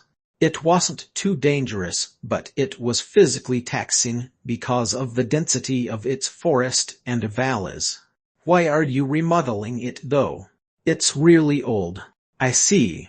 I also wanted to make it a bit more accessible. I haven't had a chance to visit my parents' graves for a while now." Yi Wing thought about his parents a lot when he met his ancestor in Beetjusen. He really missed visiting them, and he also missed seeing the shrine. Mr. Song, his grandfather, was taking care of their graves and the cabin, but it's been 2 years since Yi Wing had the chance to see it for himself. "Really well then, let's go together." Dongchul had been with Yi Wing for a long time, but he realized that he became so caught up in training with Guanyi. He felt the same way as Yi Wing did and wanted to escape, but he didn't think that he was allowed to. Besides, if he left his girlfriend, she won't be able to live alone. He was also afraid of the thought of him getting injured or even killed. He was afraid, but he knew what he wanted to do. From that day, he decided to prepare himself for anything. His goal was to become even more powerful than Yi Wing or Guanyi. Guanyi had a 100-meter-wide square-shaped personal drill hall. The floors were made entirely out of a special type of steel alloy, a type of material that could only be scratched by the strongest of weapons. It got installed on the surface of the room, and every morning, it would get cleaned. There were 2 people sitting at a table in the middle of the drill hall, and they were both sitting in quite strange ways. One was sitting on a big box and the other was sitting on a black stand. "There's no way that could have happened." "Are you serious, mister?" Choi asked Wanyi, who was sitting on the box. Wanyi then replied with, "I know, it's been a long time since we made use of it." "Did the test go well?" Wanyi asked, and Mr. Choi shook his head. "No, it's only been 3 days so far." They were talking about a custom weapon Wanyi used in the past for his training. But was Wanyi overconfident? Even Wanyi himself has his limits. "By the way, what are you going to do with that?" Wanyi then just glanced at Mr. Choi. He was thinking the same thing, as he knew it would take some time for him to get where he planned to be. "I know that guy, he's pretty tough. Although he's good at catching monsters, he's not so good at a fist fight." "Right. Isn't he also really tall compared to others? Besides his usual attitude, he's a little more serious and stubborn. What could you even teach him?" Mr. Choi said, and Guanyi remained in his place without a word. "All right then, let's teach for 8 hours. How about that?" "That would be great." Mr. Choi replied in agreement. Of course, Guanyi and Mr. Choi were not interested in training Dongchul, so they didn't make an appointment for his training session. "I can't stand that guy." If Yi Wing was the monster, then that would make his friend Dongchul a mutant. Dongchul was just simply not capable of reaching the level he wanted to reach. In the beginning, Guanyi agreed to train him as a favor because he was Yi Wing's friend, but after a while he felt that the time was up. Guanyi's training was famous for making hunters stronger, and even he knew that. He just couldn't keep wasting his time training him. Was he a good learner? No. He couldn't understand a thing. Even when he gave him examples, he still couldn't get it. He would have to do a year's worth of training to get to the level he was aiming for. Trying to reach his goal in only a few months was clearly impossible. However, Guanyi could acknowledge him for his continuous hard work and determination. In conclusion, training Donchel wasn't so bad, but he wasn't good at all either. But even so, he still knew that it wasn't possible for him to surpass his friend Yi Wing as he wanted. Inside the box that he sat on was a full set of armor that weighed a ton, and was made with the same material that he had on his walls. He was going to let him wear it during practice if he didn't give up. But would he ever get the chance to wear it? There was no way to tell. You seem to be working hard too, with teaching him and all. Yeah. Why isn't he here yet? Did he give up? Not sure. They continued to wait there, not knowing if he would eventually show up or not. Whoosh pong. That will be $30, please. Here, Yi Wing handed his card to the cashier to pay for the item. He blankly stared at a taxi as it drove by. He then began to walk down a familiar lane. This neighborhood hasn't changed a bit. Everything was exactly the same as when he first saw it.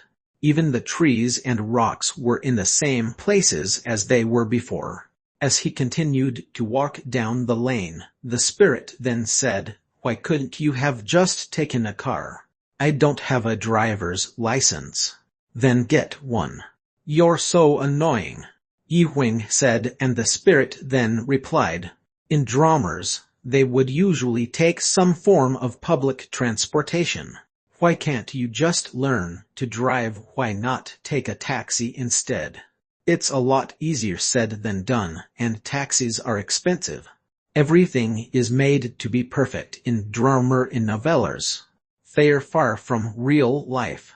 But this is such a waste of time," the spirit said in a disappointing tone. She always knew that Yi Wing was a very dull person who lived a boring lifestyle. He definitely needed something more exciting added to his life. "You're too boring. Let's have some fun." "Fun? You need a hobby." "Yeah, that should do it," the spirit insisted. "I have a hobby. It's archery." That was true. Archery was his hobby, and it always places him in a better mood. And what did he do with the rest of his spare time? Sleep, of course. Other guys usually go crazy over some branded expensive products, but Yi Wing didn't care about any of those things.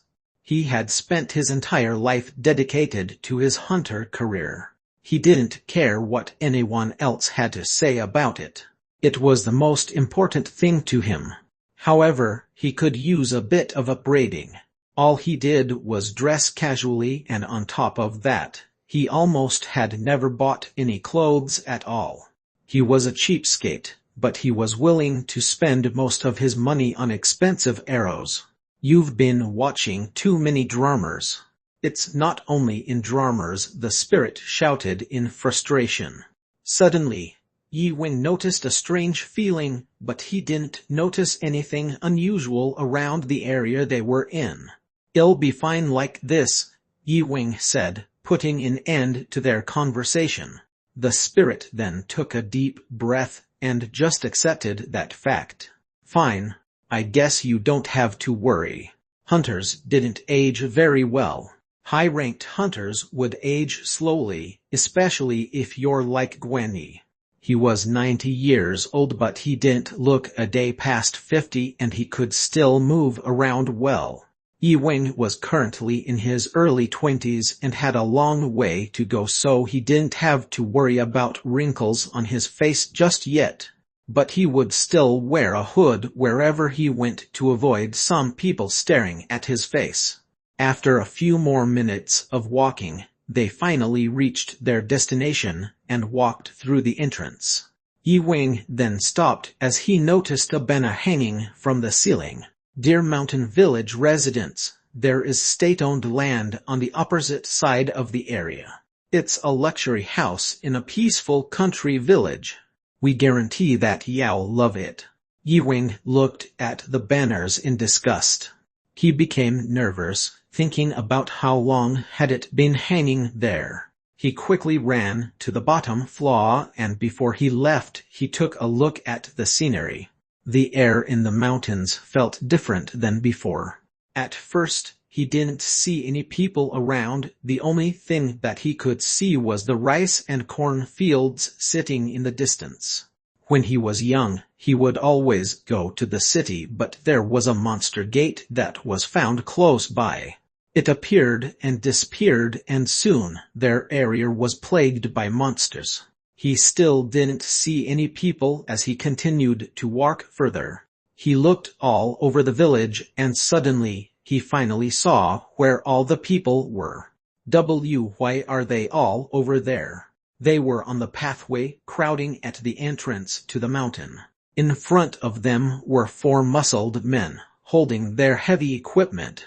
Ponged. They began to approach the villagers with their giant weapons. The others tried to run away, but there was an old guy with a cane in their way. He then saw Yi Wing and shouted, "That idiot!" he shouted in anger. Click-duck. Yi Wing quickly launched an arrow. His intention was to just scare the old man, not to hurt him. What the heck, the old man was trespassing into the village. Yi Wing was trying his best to at least scare him away, but he tried to take a closer look at the old man's face to see him clearly, just in case it was Mr. Song. Exploding arrow shower. Click, pang, pang, pang. Yi Wing's arrow caused a sonic boom in the entire area. Nothing to lose to the end. Chapter 138, Nothing to Lose 3. Chapter 138, Nothing to Lose 3. Whoosh! A huge arrow flew in front of Mr. Song. He quickly moved out of the way in a panic, but it was too late. The arrow landed on the floor right in front of him. Quang. Oh, hi there. If you're not coming with us to offer rice to the Buddha, then please move, said by a guy in a suit with a rude tone as he stood at the entrance. Hey, he won't listen. Who is he and why is he here? One of them shouted. What's going on? Why does he keep ignoring me? Is something wrong with his ears? You haven't even been here for 5 minutes yet. Did you not know? Should I show you? These kids, they're completely useless. Why is this place yours? Shouted one of the residents. Ugh, this is tiresome. This has been going on for a few days now. Just let it go, someone else said. The crowd was quite big, so it must have been a very expensive piece of land. It seems that he also made the others do the work in their farms. But still, it looked like they were paying off a huge debt by helping them out. It usually happens when a farmer goes bankrupt. They would eventually borrow some money from the country, and that would cause their debts to pile up until their business fails. Sadly, that was a very common story. It was a hard situation for the people in the village, and they did their best to work through it. However, recently there's been a strange story going around. There was something going around that there were people offering their help to the people suffering from the same problem. He wasn't sure about what was going on. They were out on the farm at dawn working and looked as if they wanted to escape. Apparently, they had been out there for days, according to what he overheard. It seemed like they were trying to fix it up to sell it to the citizens of the mountain village. There was no official owner yet, and they were carefully calculating the exact price to sell it for. They could sell it for a good price even though they haven't even talked with the village people. They even got a construction team there to tear down the houses that were there. Soon, the village started to become disordered. After he returned to the neighborhood, he heard that the construction crew started their demolition. He then heard a loud shout coming from somewhere. He came and soon saw some of the villagers being restrained at the entrance. Although he thought about going to the police to help them, he knew that it would be useless. Rather than going to the police, he decided to save them himself. Yi Wing quickly ran towards the place where he heard the screams, but the entrance was blocked. The people were trapped, and whoever was responsible for it made sure that they couldn't easily be rescued. There was a lot of equipment on the construction site nearby, but unfortunately, the equipment had been blocked off since they've been placed there so people wouldn't bother it. Yi Wing wondered how he could help those people. If I just blow up the entrance with an arrow, then the people inside could die too. We're going to have to think of something else, the spirit replied.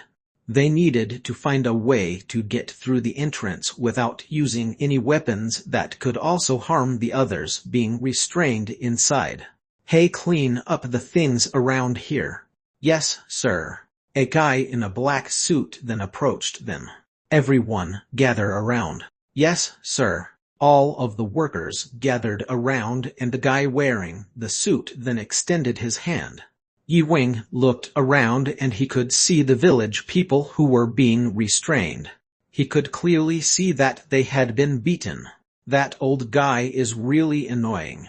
Ugh, the guy in the black suit shouted in anger. He then picked up an iron pipe off of the ground and he began to walk closer towards the crowd, but then a loud noise blasted through them and the ground began to shake, ushering the rain of arrows that fell from the sky. Swoosh, quang, quang, quang, quang, quang, quang, quang, quang. What's going on? It's an earthquake. An ear-tearing explosion shook the ground, and shortly after that, they saw a trail of red light from the sky coming towards them. Whoosh, boom. It soon crashed into them, creating yet another huge explosion. Was that a bomb? What's going on here? The guy in the black suit said, looking around in confusion. Suddenly, a person appeared out of nowhere. It was Yi Wing, and he then patted Mr. Song on his shoulder. Mr. Song turned his head and was surprised by what he saw. He couldn't believe who he was seeing. Hi, Grandad. Yi Wing, Mr. Song said in disbelief as he looked at him. The other village people then heard them and turned their heads. Obviously, they were also surprised by what they saw. Yi Wing. Yi Wing, you're here. Every one of them could recognize him the moment they saw him. He left the village back when he went to get his hunter license, and they continued to support and cheer him on since then. The guy in the suit then looked over their way and saw Yi Wing. Hey, what are you doing? He shouted. The greeting with the village was then cut short. Yi Wing looked at the guy in the suit and said, Why don't you come here to see for yourself? Come on. Fine. The guy in the suit answered before walking towards him with an angry expression. Those people write their work for me. In charge. Yi Wing then turned to Mr.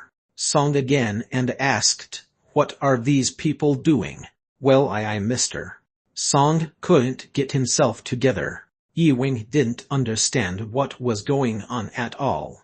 He was wearing the Bloody Mary tiara, and he was using its power to take control over the village people. Yi Wing wanted to do the same since he also had one. He wanted to take control and get rid of the guy controlling them and his workers. But Yi Wing didn't want to look like a terrible person in front of all of them. Yi Wing spoke to the guy in the suit once more and said, What's going on here? Well, he explained everything to Yi Wing with great detail, and he even told him their plan. Is Choi the owner of this place? Yi Wing asked. He is. He bought this land 2 or 3 years ago, the leader answered, and the village people remained quiet. He was the one who bought the land and then took control of the village. The Korean Forest Service, the district office, and the members of the National Assembly all seemed to be quite aware of the situation, besides the fact they did nothing to stop it. The village people felt hopeless. Ooh, the guy in the suit shouted.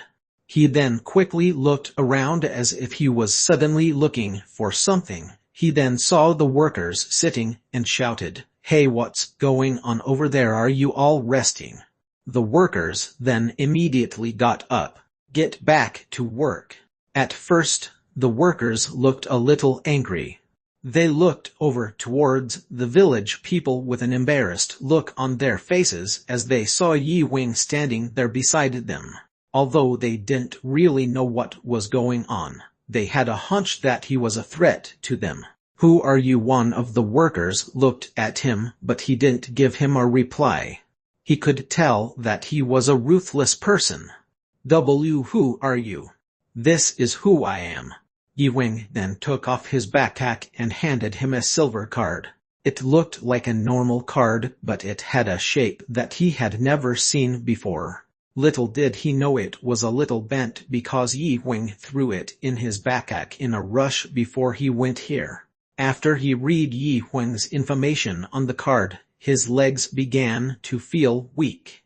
John Yi Wing, level 6 hunter. The worker was shocked to see how powerful he was. He was even stronger than their boss. He couldn't believe it. "Roman, to this real?" the worker asked. He had never seen a license like it.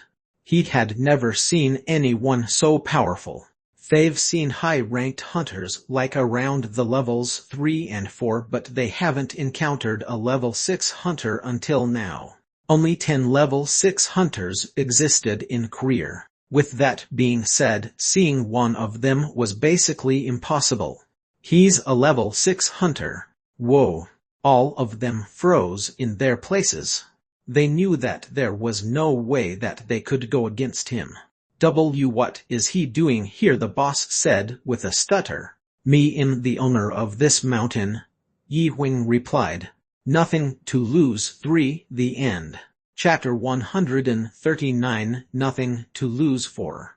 Chapter 139, Nothing to Lose 4.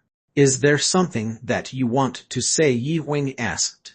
The guy in the suit then lowered his head. Finding a level 6 hunter was actually something that he should be thankful for. Yi Wing then looked to Mr. Song and asked, "Why haven't you told me about any of this?" Although he knew that there wasn't much he could do, he could have simply called him at least. The reason he was there was to decorate the cabin, but now he couldn't because he's now stuck helping them. But even so, he wasn't surprised to come and see something like that happening. "It all happened so fast, and you're still my grandson. I should look after you more." Even though Yi Wing was an adult, he was still just a little boy to Mr. Song, but to resolve the current situation, he had to accept the fact that he's no longer a kid that he used to be. "Are you okay?" "My head doesn't feel so good, but that's all." "All right, that's a relief." Yi Wing then gave the village people some food. After they finished up eating, he went up the mountain to get to the cabin.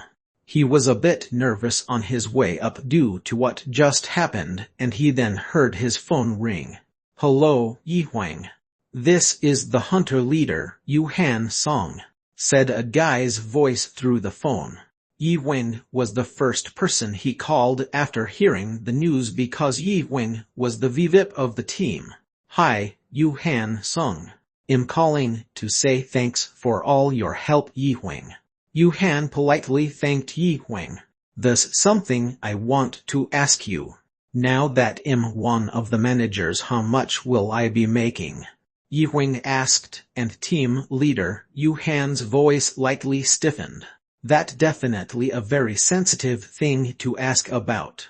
Is it that important for you to know right now? Let's meet up so we can talk about it." "All right. How does tomorrow sound?" "That will be great." "Okay then, it's set," Yi Wing replied. Due to the fact that Yi Wing wasn't the type of person that would always spend his money, he barely had any idea on what to do with it. "I'll be on my way to Incheon Station."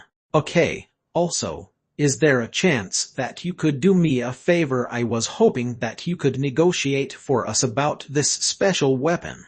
"Sure. Where should I go and who should I meet? Yuhan gave him the instructions before he dropped the call. Yi-Wing then made a call to someone else after that call ended. Vice President, hello. Yi-Wing, what are you doing calling so suddenly? The vice president of the hunter team answered with a happy and surprised voice. In calling to ask for a bit of a favor. Sure, what is it? The vice president replied. Thankfully for Yi-Wing, he already seemed willing to help. It's not anything too crazy. Yi-Wing explained everything to him, and after he was finished, the vice president replied, well, I don't know what we could do, I'm sorry. We'll definitely have to think of something and take care of this before things get worse. All right, thanks. Yi-Wing replied. Things still needed to be sorted out before they could even go over everything to find a solution to fix it.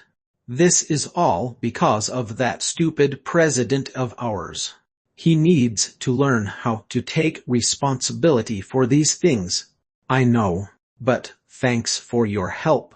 If the president were to take responsibility and do something about it, then Yi-Wing wouldn't have to deal with it all on his own.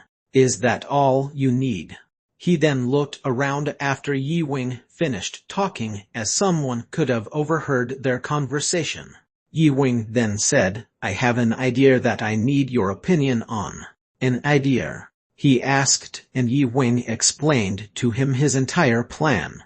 Yi-Wing told him about his plan to remodel the cabin, and although he would need a lot of money for it, he wasn't worried about it at the moment. Wow, you're redecorating your family's old home. Do you have everything already prepared to start the remodeling? Not quite. But the purpose of this is for me to have a relaxing place where me and my friends could hang out. Like when you used to hang out with your friends there back in the day. Sounds great. Is there any I could do if you need any help? Well, actually, there is. I did ask for help from the team leader, but I didn't want to interfere with anything important. I totally understand. Since there were a lot of hunters nearby that area, I'll send an advanced team of hunters to help you catch them and keep everything safe. All right, thanks. Yi-Wing replied happily. I'll also send a present with them. A present? Yes. Don't even think about refusing it. I want you to have it. All right, thanks in advance, I guess. Yi-Wing said. He had no idea what the present would be, but he still thanked him, and after saying their goodbyes, the phone call ended. The next day Yi-Wing woke up at dawn and went up to the mountain. After eating breakfast, he hesitated to even go near his parents' grave. Everything about the cabin still looked just as it did years ago. Thanks to Mr. Song, who would go up to the cabin and clean it occasionally, everything still looked just fine. He went to his parents' grave and saw that they were taken care of, with the weeds being pulled out and the grass being mowed. The shrine had also been kept dust-free and organized. Although it was cold on the mountains, the shrine seemed to be filled with a cozy, warm energy. Yi-Wing greeted the ancestral tablets with a smile. He went to change his clothes, and after that, he grabbed a broom and started sweeping the floor. I should clean up a little. Why did you summon me? I'll help too. Yi-Wing replied to the spirit, who didn't seem too happy about his idea. Hurry. Ugh, the spirit replied. I really hate cleaning. Don't you want to buy some chocolates later? Fine, I'll clean up, the spirit said. They were able to finish up by noon. The cabin was very big, but having two people cleaning it greatly reduced the time that it needed to finish it. Yi-Wing was setting the table for lunch until he heard something from outside. He immediately went to see what it was and saw a helicopter flying in the air over the cabin. A helicopter is here. It remained 50 meters in the air as it circled around the cabin. Soon, the helicopter landed and a man and a woman wearing a business attire stepped out of it. The woman came out first as she held a very powerful weapon in her hands. She then walked towards Yi Wing and greeted him. "We have been sent here to assist you." "Oh, so you're the special advanced team he said that he was going to send." "Yes, nice to meet you. Starting from today, we will be here to help with the hunting and whatever else you might need." "Thank you for your help," Yi Huang said and returned the greeting. She then handed him a document. "If this isn't the newest model, then our vice president would ask you to send something else.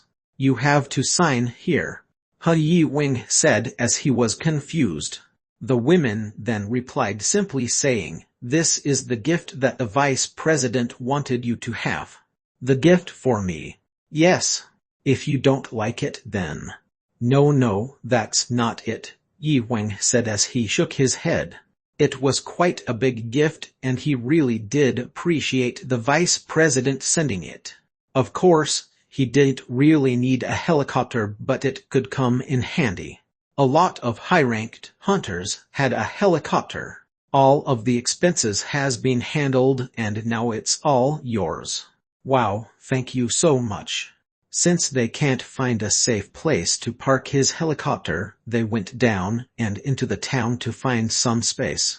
After that, Yi Wing and his team went back into the cabin. A big 10-floor building was in the middle of a small town located on the outskirts of Seoul. In front of the building was a luxury car that made a sudden stop. Click! They heard the sound of an office door opening and they soon saw a middle-aged man walk through it. "The boss," said a woman who was looking down on her phone. She then stood up from her chair and greeted the boss. The woman then noticed that he smelled of alcohol. "Miss Kim, didn't I say that if someone comes to see me then just say I'm not coming in today?"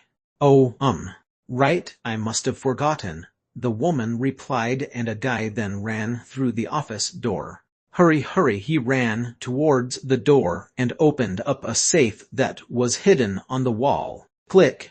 The safe opened up and the guy began to look inside of it. This can't be. The guy's name was Park Song-doo. He wasn't tall and didn't have any noticeable muscles, but he was quite stable and calm, most of the time at least. He was currently regretting going out to have a drink with the boss. That morning, he realized that it was best to avoid those activities. Nothing to lose for the end. Chapter 140: The Dark Knight Clan. Chapter 140: The Dark Knight Clan. That morning, he got a call from his coworkers and they told him that they all got a hangover. Although his coworkers were in the hospital, that wasn't part of the big problem. There was something he heard about a level 6 hunter. Just thinking about it brought an indescribable fear to him. Luckily, he could calm himself down and relax a little to be able to think straight once again. He was only hoping that he and his team could avoid him and be safe. But there was another problem. When he called the boss and told him about the situation, he was acting a little strange and secretive. "I have some important business to attend to, so I have to go overseas. I'll be back soon." What business? It had to be the reason for his sudden departure. Maybe he wanted to go play golf or go to the casino. His secret could have had something to do with the call he had with an agent on the phone. His face turned pale and he immediately rushed to the airport as if he was chasing after someone. However, he had a hunch that it was all because he heard the news of the level 6 hunter being around. Everyone knew how dangerous a level 6 hunter was and did not want to stick around to see what could happen if they crossed paths with one. "If I could find him and catch him myself, then this will be over," he thought to himself. Would that even be possible? It clearly wouldn't be something so simple. Phew. He left the office after packing everything he needed into his bag. He took the boss plane and got going. He only had the skills of a third-ranked hunter, and although he ran into some issues while getting his license, he was dedicated to improving his strength. He got onto the elevator to go down to the first floor, but it went up instead. Why is it going up? Within a matter of seconds, he started to sweat uncontrollably. He soon gave up on the elevator and took the emergency exit instead. He ran all the way to the first floor until he saw the door that would leave him outside of the building. He was still extremely anxious as he ran down the stairs. Suddenly, he stopped running with an unpleasantly surprised look on his face. Just 2 rows ahead of him was a guy in a black suit standing there, glaring at him menacingly. This should have been enough to make him freeze, but he still went on towards the exit. The guy in the suit already knew he was up to something that he wouldn't be too happy to hear about. "What the hell are you doing?" the boss in the suit shouted as he watched him run out of the building. It wasn't like him being weak, he was just plainly strong. The boss was just hoping that he wasn't planning on doing something too crazy. If he was actually serious about trying to catch that hunter, he would need to risk his life to do so, and it's quite possible that he won't be able to make it back. The boss then went back to his office, and he could still see him through the window as he made his escape. However, he soon gave up after a few attempts. The worst thing was that he had to go back to the office of his boss.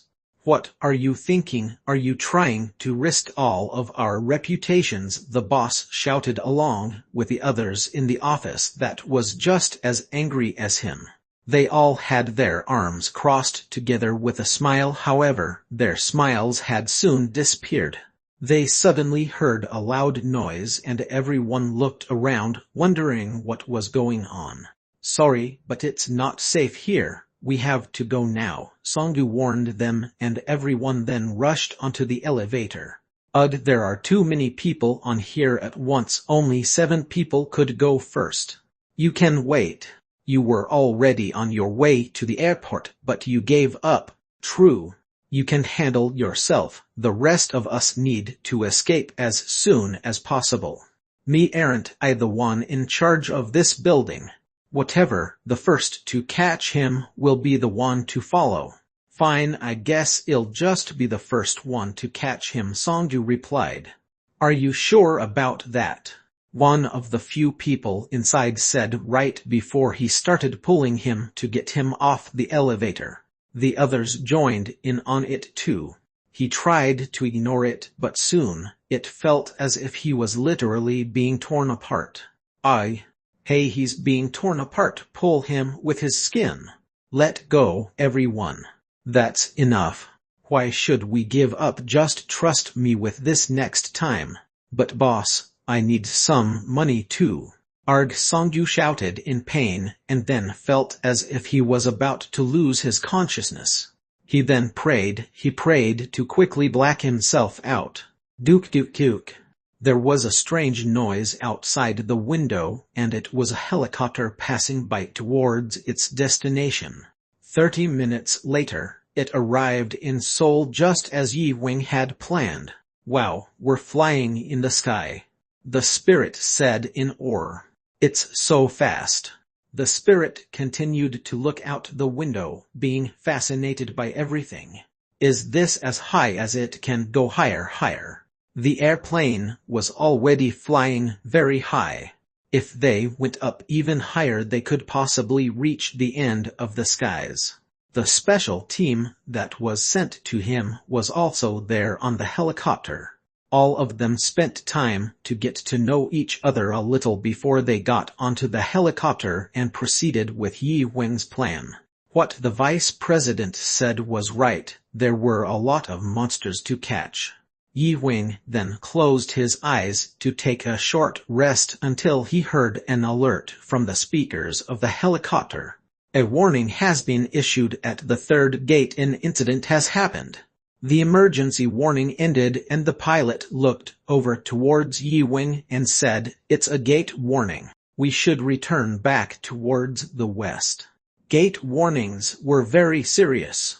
It was very dangerous to continue on the way towards the gate after hearing that kind of warning. "Could we contact the raid control tower in Sejeonsi?" Yi-wing asked the pilot, and he shook his head replied, "Sure, the raid control tower center frequency is always in good shape." "All right, let's go that way so we can contact them," Yi-wing said, and the pilot then directed the helicopter towards their new destination. "You're going to call for backup on the raid?" "Yeah," Yi-wing replied, and then moved out of the helicopter's passenger seat. Soon, they heard a beeping sound and were able to contact the Sejeonsi Raid Control Tower. "Hello, this is the Sejeonsi Raid Control Tower. Today at 1400 there was an incident that happened at the third gate and a contact request was made. Contact request information number XXXXXX John Yi-wing." They said the number on his hunter license card to confirm his identity. "It's a participation request. Thank you for your bravery, sir. We are checking the information. Today at 1400 there was an incident that took place near the third gate. Participation request number XXXXXX by John Yi-wing. Is that correct?" "Yes, that is correct. We will contact you after identification is complete." Although he was a powerful hunter, he still couldn't go on raids without any monitoring or approval. Whoever came by would have to get approval before going into a danger zone like that one. Obviously, he had a bit of independence due to the fact they were even considering of approving him. Yi-wing's approval request was currently being inspected. The pilot was the closest to the control tab, so he was able to immediately fly the helicopter back to the gate. However, the radio came on later and said that the approval request had been denied. "Hunter number XXXXXX John Yi-wing approval request has been denied," the overbearing voice of the radio said. "Is there a reason why it was disapproved?" Yi-wing asked in reply to him getting denied. He didn't want to brag or anything, but he thought for sure that he would have been approved since he was a level 6 hunter. There had to be a reason for that. "I am Jang Yong-jun, the Dark Knight's clan master. We have enough support already, but thank you for your request anyway," he said before he immediately ended the call. Yi-wing then turned on the communication radio. The Dark Knight clan, that was actually a clan that he knew very well. They were ranked as the second best clan in Korea. Jang Yong-jun was a level 7 ranked hunter. He was just as powerful as Wen Yi, who was also level 7. They went even on good terms. What would be the outcome if the two of them went up against each other? After thinking for some time, Yi-wing asked the pilot, "We're going back, right?" "Yes," the pilot said in reply to Yi-wing's question. They could see a bright glowing light in Sejeonsi from the distance. Although his approval was rejected, it didn't seem like a bad idea to go there anyway. If the Dark Knight clan was there, then they could just stop him. For a while, he was just in his head, buried within his thoughts, until the spirit spoke to him. "There's a monster," she said, and Yi-wing immediately looked down and became worried. He could see dozens of gigantic monsters that had 2 long horns on their heads. They were just like dinosaurs, and they even had some scales on their backs. "It's a Darku with horns." Yi-wing's facial expression slightly stiffened. Dakus with horns were considered as a 4th-tier monster. They were definitely not an easy type of monster to deal with. Not only were they giant, but they also could jump well and run really fast. Yi-wing watched and observed them from the helicopter window. The monster was running and then smashed a car that was on the ground. Luckily there didn't seem to be any people inside it. Unbelievable. The car was completely shattered. Looks like someone was trying to hunt the monsters, but they ended up escaping and exchanging their car for a better spot. Let's go over there, Yi Wing said, pointing towards a location on the ground. He could see where the people were taking shelter and he went towards it. Open the door please, Yi Wing shouted. The Dark Knight Clan, the end. Chapter 141 The Dark Knight Clan 2. Chapter 141 The Dark Knight Clan 2. Open the door please, Yi Wing shouted.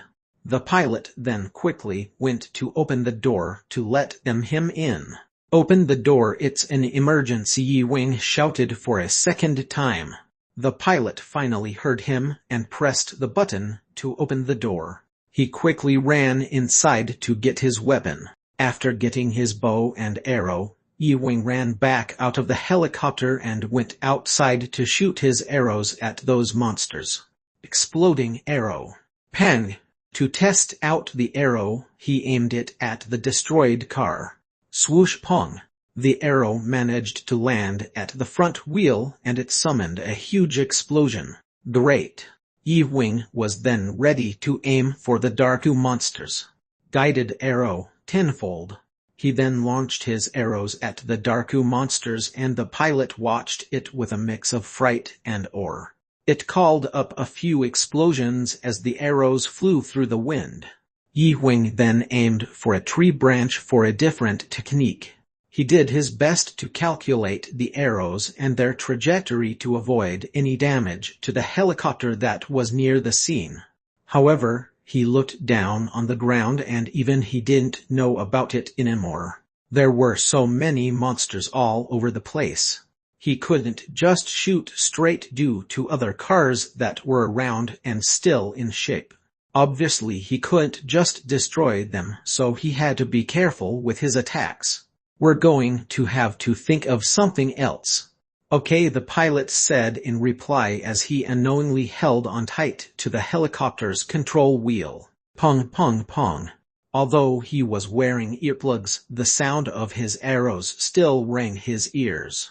But even so, the pilot chose to stay inside the helicopter since as everything was far too dangerous for him. Soon, the explosions had stopped and the helicopter door then opened. You did well, the pilot said. Thanks, Yi Wing replied. His breath was heavy and sweat was dripping from his face. He then looked down towards the ground from the helicopter with a surprised look written all over him. The entire earth below them has been wrecked apart from the huge clouds of dust that covered the entire vicinity. The pilot looked at it in disbelief, and then asked, Did you use a cannon or something? Yi Wing then laughed and replied something like that. The pilot then continued to look at the sight below in shock. The moment they opened the helicopter door, the cannon-like smoke spread through it. For the first shot, he aimed for the monster's legs to stop them from running, and on the last shot, he finished them off with the exploding arrow shower. It allowed him to attack them all at once. It was just an arrow. Don't worry. The pilot replied in shock, and then Yi Wing's phone rang. Yi Wing answered his phone, and suddenly, someone immediately yelled at him. Hey, what the heck is going on? I don't know who you were, but are you the one who just finished that raid? Would you like to join for a meal so we can talk? Yi Wing was confused since he had no idea who it was. He didn't give his reply for the first few seconds, but that person started to talk once again. He thought that maybe it could have been someone from one of the cars that was on the scene of the raid. What's your name? Why aren't you answering?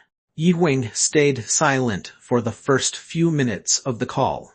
He was still confused and he didn't really know what to say. He wasn't even sure how they got his number, so with that, Yi Wing just ended the call. I'm hanging up now. "I'll be waiting for you at the scheduled destination," he said coldly and hung up the phone. "Open the door again, please," Yi Wing said. The pilot then opened the door and Yi Wing enjoyed the cool breeze. Tack! He practiced shooting a few harmless arrows outside of the helicopter's door. They were flying quite high, but Yi Wing wasn't scared for a second. "Need some help?" the spirit asked. If it wasn't for her, then Yi Wing would be extremely limited in his skills, but he refused her offer. "It's fine, I'm just gonna practice a little."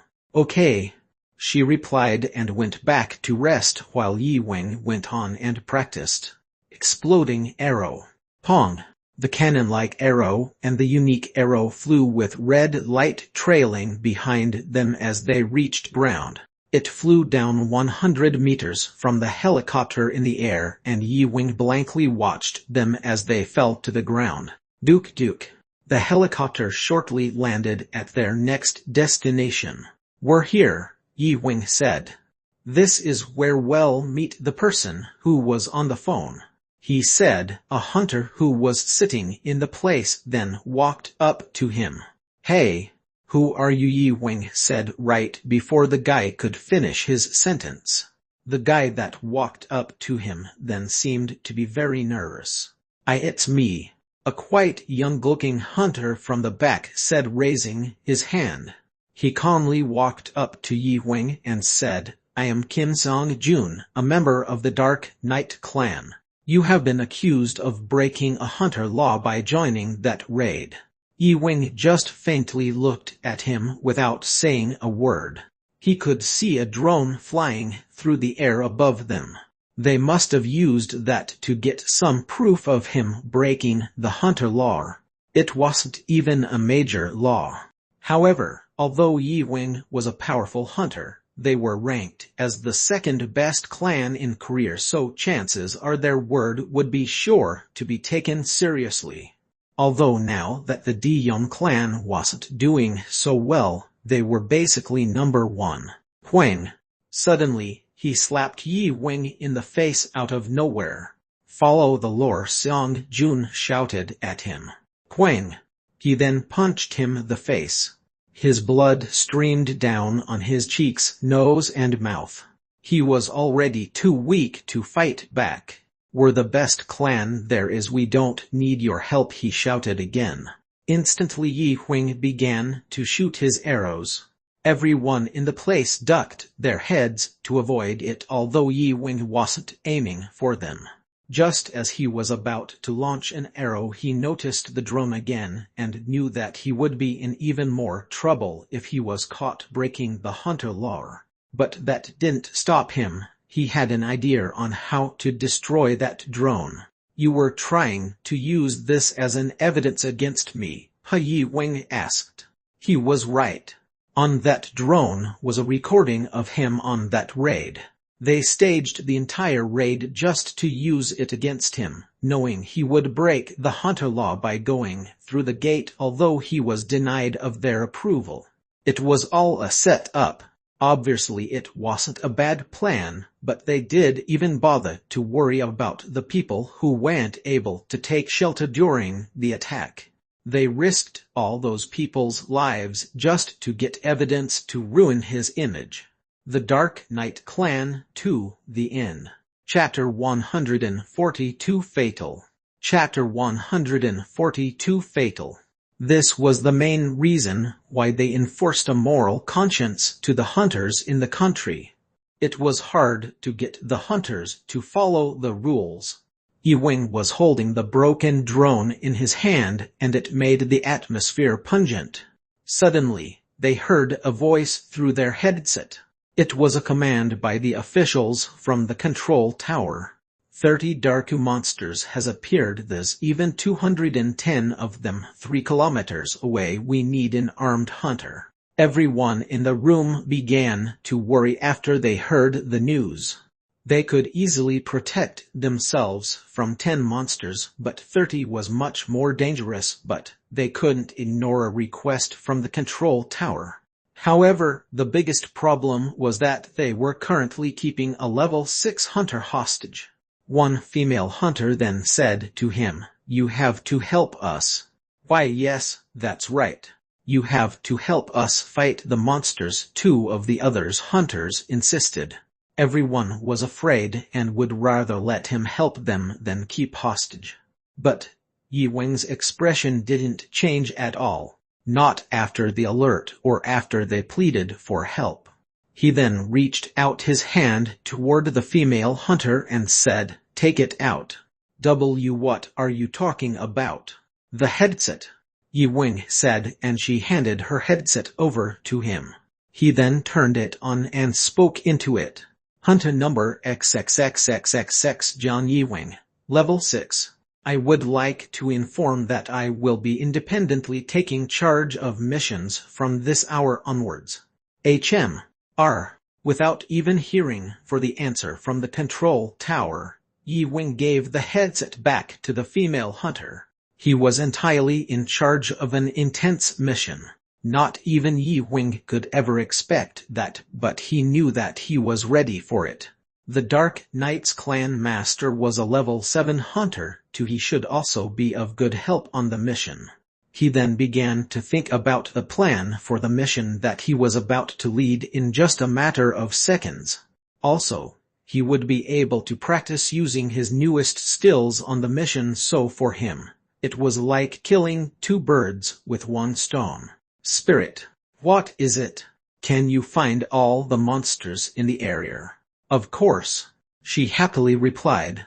The spirit then flew up into the sky and searched in all directions, finding where all the monsters were.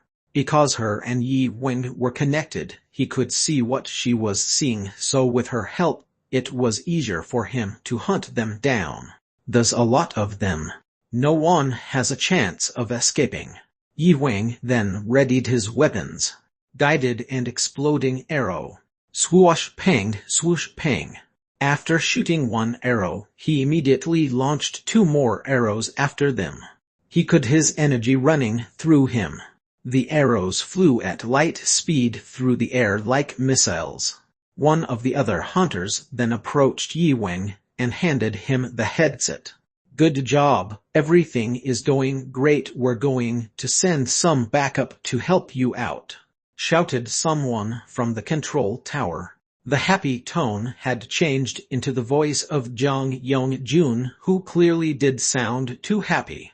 "What's going on? He's causing a complete wreckage. The Dark Knight clan would have handled this on our own," he said, but Yi Weng just laughed it off.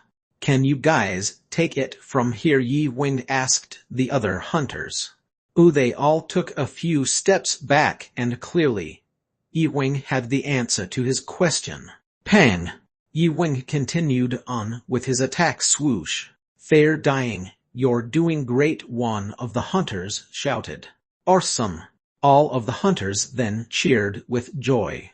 Pang! He began to finish off the remaining monsters.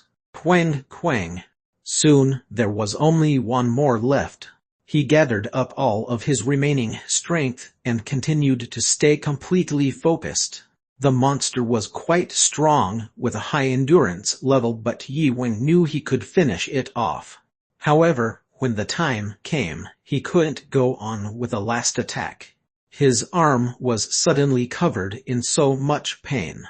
He switched his bow and arrow to the other arm and finished it off with his last attack. Pond! The monster then collapsed to the ground. Unfortunately, one of the other hunters helping him had gotten injured, causing his leg to excessively bleed. A female healer quickly rushed to his side to heal him. She then had a confused look on her face. She could heal his leg quickly, but his ankle was so badly injured that it was too complicated for her to heal. It was impossible to heal him, not with the technology and the skills that they had. It was going to take her a while to at least try, or he would have to spend at least 3 days in the hospital. That was a lot of time for someone who they needed on their missions. "I don't know if I can heal you completely," she told him with a disappointing tone in her voice. After examining the wound, she saw that one of Yi Wing arrows must have hit him by accident. His pain tolerance must be high. Of course it is, he's a level 6 hunter. Us, on the other hand, are risking our lives on this raid, one of the other hunters complained. Yi Wing took a look back at them, and they all immediately stopped talking. What they said was true. They then heard an emergency alert through their headsets. Another outbreak has occurred. There's been an alert at Gate 5. An outbreak of even stronger Dacus has occurred. Quickly get going to the northeast direction. There's about 20 of them there. We are sending a plane for everyone to take. Everyone's face turned pale in fright after the control tower update was finished. Another outbreak. More Dacus, and the fact that they were even more stronger, bigger, and faster than the last terrified them to their bones. But it was their job. They all got onto an airplane sent by the control tower officials. The airplane soon took off, and they found themselves flying in no time. There were no exact instructions sent by the control tower officials. Said one of the hunters in the clan. This is going to be harder than usual, Yi Wing thought to himself. He looked out of the window and saw the giant flying Darku monsters in the far distance. There were dozens of them. It looked as if they were flying slowly, but he knew better. Keep it down over there, Yi Wing said to the other hunters who were talking. He was concentrating to make a spear out of his arrows to use on those monsters. Jeju. As he practiced, the red energy began to surround him, starting from his feet until his entire body was engulfed in it. He used the energy to add strength to the spear that he was making. The light that it had was so bright, it caught the other hunters' attention. Wow, they exclaimed. It was something they've never seen before. Unique arrow shower. Quang, quang, quang. A dark smoke then surrounded him, starting from his feet. Everyone then got scared and started to scream. Pong, pong, pong. The effects then reached the spears, and they went flying at the speed of sound towards the monsters. The spears looked like lasers as they were still covered by a red energy. Explode. Pang! Right after Yi Wing spoke, the spears exploded as they crashed into the monsters. They soon heard the roaring screams from the Darku monsters from the far distance. His attack worked perfectly, and some of the monsters fell from where they were. However, there was of course the leader of the Darku monsters. Their leader had a small wound even though he took his attacks head-on. Quang! Just when Yi Wing was starting to think that he was too strong and that it was going to be very challenging, the Darku leader fell after his second attack. He followed through as it fell down, and the hunters below scattered around to get out of its way. Yi Wing watched the monster fall in satisfaction as everything was going according to his plan. He got another arrow and placed it on the bowstring to launch it at the Darku leader. Exploding arrow. Pang! There was a loud sonic boom, and a red light began to surround the Darku leader after the arrow crashed into him. Quang! Yi Wing's hands were moving like crazy as he continued to shoot the arrows at an impressive speed. The strength of his arrows were unbelievable. The Darku leader's eyes began to close, and it was about to be completely defeated. It died a few moments later, and the red glowing arrow inside of it disappeared. Quang, quang, quang. The monsters hit the ground, creating a gigantic impact. Yi Wing had defeated them completely at last, and the others actually couldn't believe what he just did. Yi Wing then walked next to it and said, "Well, what should we do now?" Everyone was silent as they were still in shock about what they just saw. Fatal, the end. Chapter 143 The Chase 2. Chapter 143 The Chase 2. Oh, A male patient wearing white clothes was walking down the hallway with a nurse. The both of them were walking very slow and weak as if they were sleepwalking. Ding, click, click. They got onto the elevator at the end of the hallway. The male patient was holding a sword in his hand as he looked around before the elevator door closed. Someone then suddenly walked up to the patient in the elevator. He walked up to him with fast steps as if he was about to attack the patient. They went up to the 10th floor of the hospital building, and it was filled with everyone from the hospital. It was the director's hospital building office. The director was already gone as his shift was over. Junwei was sitting in his chair at his desk a few minutes ago, but now Caroline was sitting there. Did you find it? Not yet. What's taking you so long? I will find him soon, I promise. All right. She turned the chair back towards and desk and looked around. She picked up a sword on the desk and handed it to him. This one won't break so easily. It works really great. I approve. Ever since you were young, you had a relatively low conscious barrier, so I expected you to fail us. I think this is a weapon purposely made for level 7 hunter. If we carefully go through things like the first time, then we'll surely be the winners here. Do we have a backup plan? Yes. Everything for that is currently being arranged. We'll find him for sure. Good. Well, is that everything?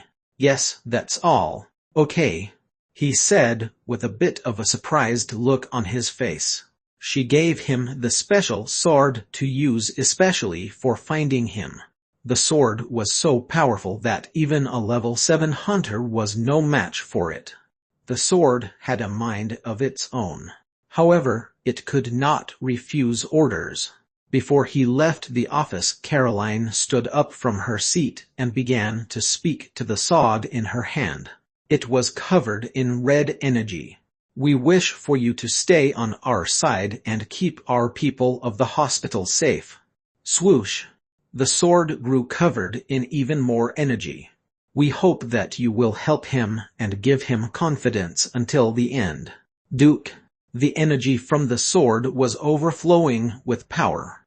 Give him power. Whoosh. A sick patient then slowly walked down the hallway. Yi-Wing's eyes were red and he suddenly stopped in his place. Everyone were walking down the hallway like zombies. Yi-Wing then scratched his head as he was confused and asked, "What is going on here?" "They're reinforcing a spell. It's weird."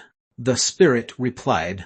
"What kind of spell?" "It has a very simple structure, but on top of that there's a mix of energy. It looks like they kept researching pre-existing spells from decades ago and just upgraded them. They're starting." Everyone in the office then stood completely still and quiet. Then, they all looked at each other, then randomly attacked each other. Up until then it seemed just like a gather, but it now no longer felt that way. They fought as if each other had become the enemy. However, they soon heard chaos coming from the hospital hallway. Quang, quang, quang. A hunter was then standing in the entrance. Everyone screamed and ducked their heads. Someone from the room then extended her hands towards the entrance and set the guy on fire with electronic energy. This is really all over the place. Do you have any ideas? Something difficult and fast or something easy and slow? Something difficult and fast. That person could die. Oh well. Yi-Wing replied. You're not joking, are you sure you don't want to do it a different way? I got this. How many? 6 for a small place but 12 for a bigger place. That's a lot. I could give you a menu of a few suggestions. Well, Yi-Wing replied while still deciding.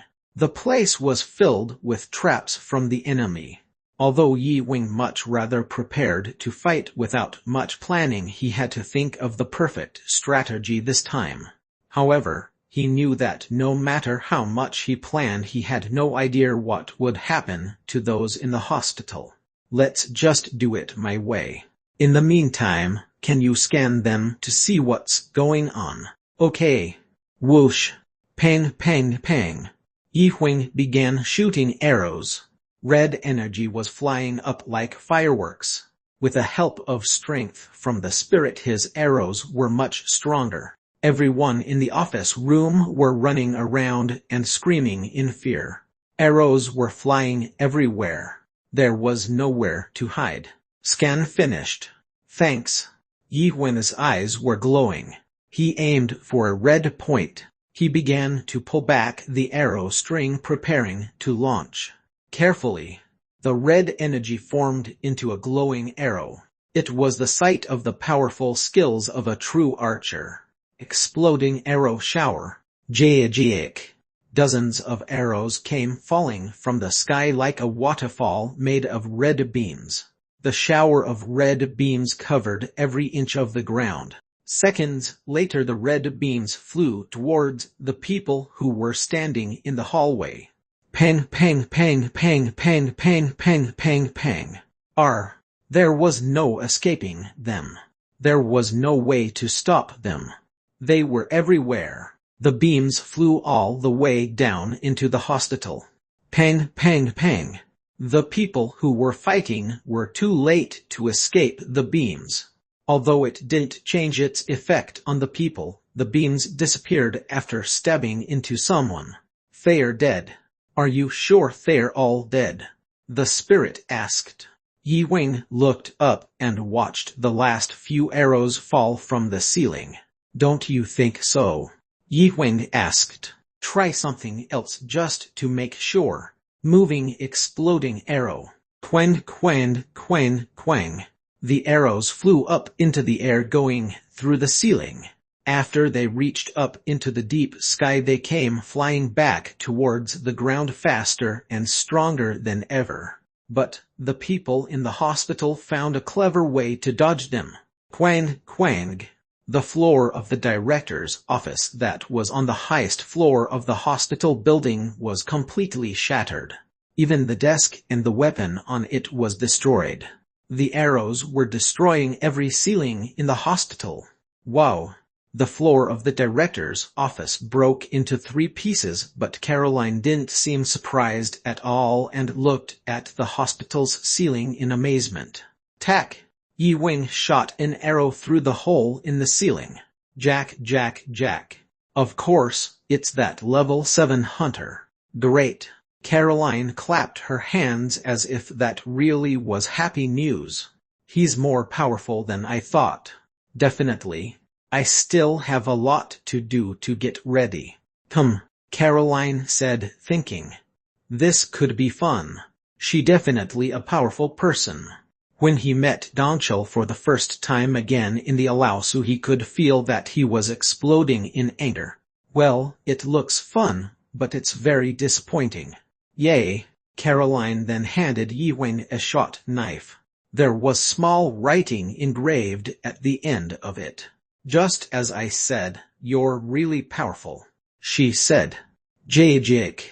The sword was overflowing with energy. She then started to move her hands in a circular motion over the sword while mumbling a spell. Jajik. Her hand started to glow and the light started to surround Yi Wing. The light looked like fireflies flying around him. Okay, you've become a useless thing now, Caroline said, and the firefly lights flying around Yi Wing with the intention of taking the weapon out of his hands, but nothing happened and the fireflies just went through his hand. Yi Wing tilted his head and asked her, is that it? It'll take a while for the effects to kick in. That's when you'll regret it. But it'll be too late then. It'll be fun. It was the first time Yi Wing seen Caroline look so serious. I wanted it to be harmless, but now I have no choice. Yi Wing smiled at her boastful talking. I never thought you would make it this far. Even though I won't fight back, I can still call for backup, right? What, you have to be joking, haha. Caroline replied with a laugh. A level 7 hunter mentioning having no choice but to call for backup. Looks like he couldn't play his cards right this time. There weren't any communication devices for him to use anyway. Who are you going to call? Haha, I think you're too overconfident. What should we do? I don't know. At first Yi Wing couldn't think of a way to request for backup, but he was rather thankful than worried. I'll use one of the new arrows. Okay. Yi Wing decided to go the simple way. Took. Swoosh. The arrow flew through the air. Caroline then itched her head and said, "Are you done talking nonsense now?" "Not yet," Yi Wing replied. Red energy light then began to surround him again. JJJJick. Swoosh swoosh. Swoosh. The chase to the end. Chapter 144, Sanjin, Church Members and the Oaks. Chapter 144, Sanjin, Church Members and the Oaks. Yi Wing put down his bow and arrow and decided to call it a day after so much practice. Gosh, seriously, he couldn't practice at all because of all the noise that the spirit was making while watching TV on the tablet. I guess I'll just go somewhere else. Yi Wing decided to give up on and just practice archery somewhere else. He was trying to strengthen his muscles. Shortly, he found a new spot close by but far away enough for him to have peace and quiet. He could shoot dozens of arrows at once, and the amount of strength required helped him improve his muscles a lot. I think I'm really starting to get the hang of this. Looks like the membership has run out, the spirit said, suddenly appearing next to him with a tablet. Huh, the membership points. Didn't I buy you some yesterday? I used them all. He saw on the tablet screen that she was about to make a payment of $50. Fine, Yi Wing said and pressed the button to proceed with the payment. After the payment went through, it added up to a total of $100. Why is it so much? These will last longer than the last ones, the spirit replied. Yi Wing decided to not make a big deal about it since she have helped him a lot, thanks, she said, before she went back to watch dramas on her tablet. Focus, focus. This too, the spirit said, coming back again and handing him the tablet, ruining his concentration once again. What is this? It needs an adult confirmation. Hurry, it's important. Fine. He filled out the adult confirmation form and handed her the tablet. Thanks, she replied. The drama was rated for 19 ages only, so it required his confirmation. He immediately set his mind onto training, but he couldn't concentrate at all because he could hear the spirit laughing and giggling at the show that she was watching. What are you watching? Yi Wing tried to ask her about it, but she didn't give him her attention. He then noticed sweat dripping from his face. It's so hot today, he said as he wiped the sweat away from his forehead. Yi Wing tried to get his focus together over and over again, but he couldn't concentrate because of her. He could barely hear the sound of her laugh, but it was enough to distract him. He couldn't stop thinking about her. She was very pretty. No, Yi Wing got a hold of himself and opened his status window to check his progress. Advanced Archer Skills, Unique Skill. Possessor John Yi Wing. Effects. Strength Vitalization, improvement in all areas of strength. Energy capacity 500,370. His strength was improving well and everything seemed to be better. For the first time a while, he was finally happy that he was improving like he wanted to. But he knew he could do even better. Name John Yi Wing, rank B, 104 level. 2,500 00001 23,500 exp. Strength 15, 20% 18. Speed 18, 20% 21.6. Stamina 14, 20% 16.8. Sense 13, 20% 15.6. Conscious 15, 20% 18. He was improving in all of his areas. This is great news. Although 20% wasn't too impressive, it was still an improvement that he was proud of, and he wasn't going to take it for granted. The most important thing that he had to note was to change his shooting technique. A surprise attack had become the basis of all his attacks. Therefore, he had been looking for a new technique since the raid a few days ago. He was practicing non-stop to reach his goal. I have to keep going. After checking his progress, he immediately got back to focusing on practice. He wanted his body to quickly adapt to his new technique. He already mastered the basics of all of his skills, but he was aiming for more. Yi Huang continued to become impatient as he rushed to learn everything he could. Woo! Swoosh! After finishing all of his training, he picked up a towel to wipe away all the sweat on his face before he checked his phone. Yi Wing's phone was very small. He didn't even have any social media apps on it. All he had was a hunter picture, National Hunter News, and a search engine app. He wasn't into social media at all, and he had always avoided it. But he did have a few text messages. How annoying. After his newly found popularity, he had gotten a ton of requests for interviews, but he refused them all as he continued to scroll through his phone.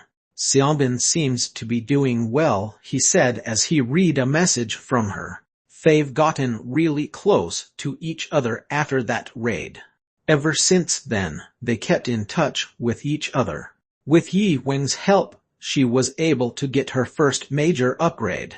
Before, it was difficult for her since she wasn't in a good condition, but now she was able to get the help and the support she needed to be better than ever. After reading her message, he read another and he looked shocked. Huh. We hope you will return this message to Park Jang-jun in Justin Point.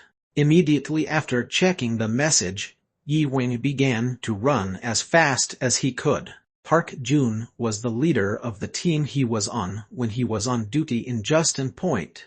The message alerted him that Jang Jun had been admitted into the hospital.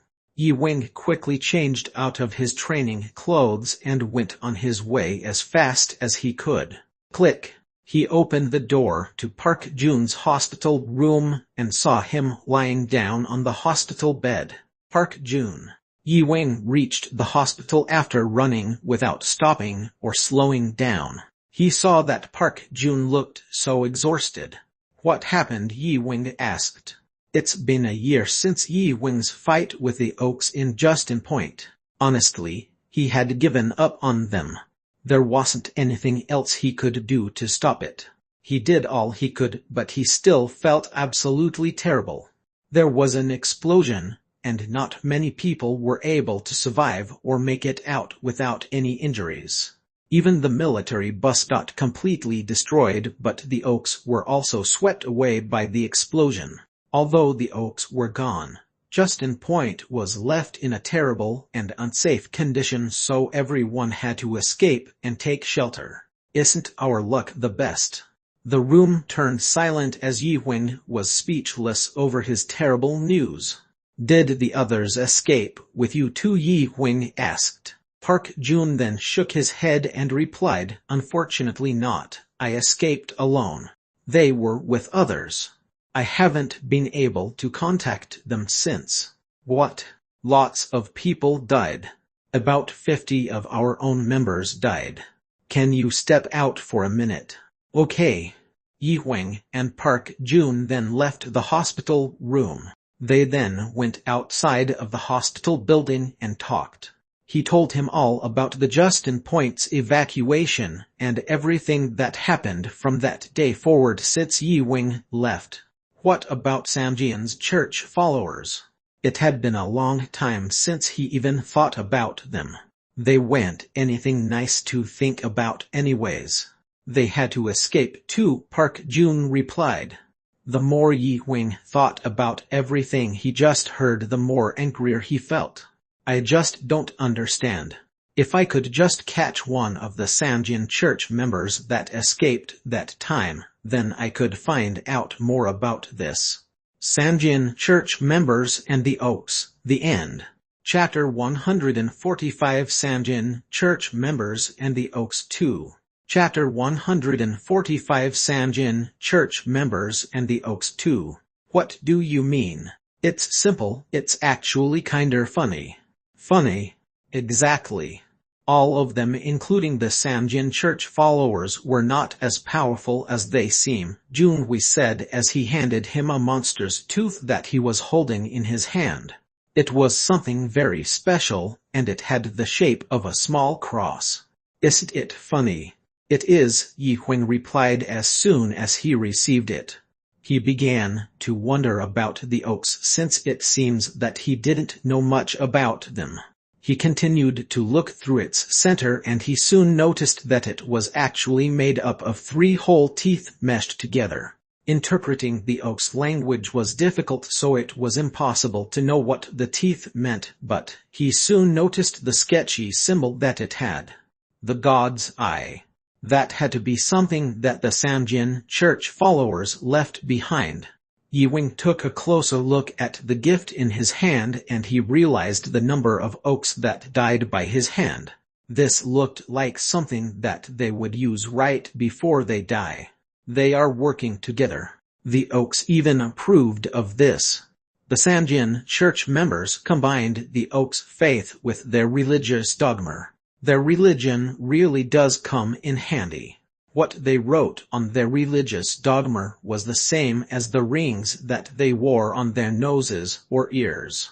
Yi Wing examined the cross. They were weaker, but they were much smarter compared to the billions in the Alaosu. Do you think that the humans were just as cruel to the Oaks at some point? Actually, that could be true. Because of Sanjin Church, the Oaks civilization was able to accelerate.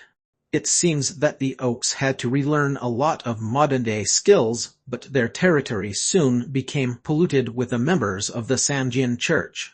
Although the Oaks went stronger, they were much smarter than them. I see.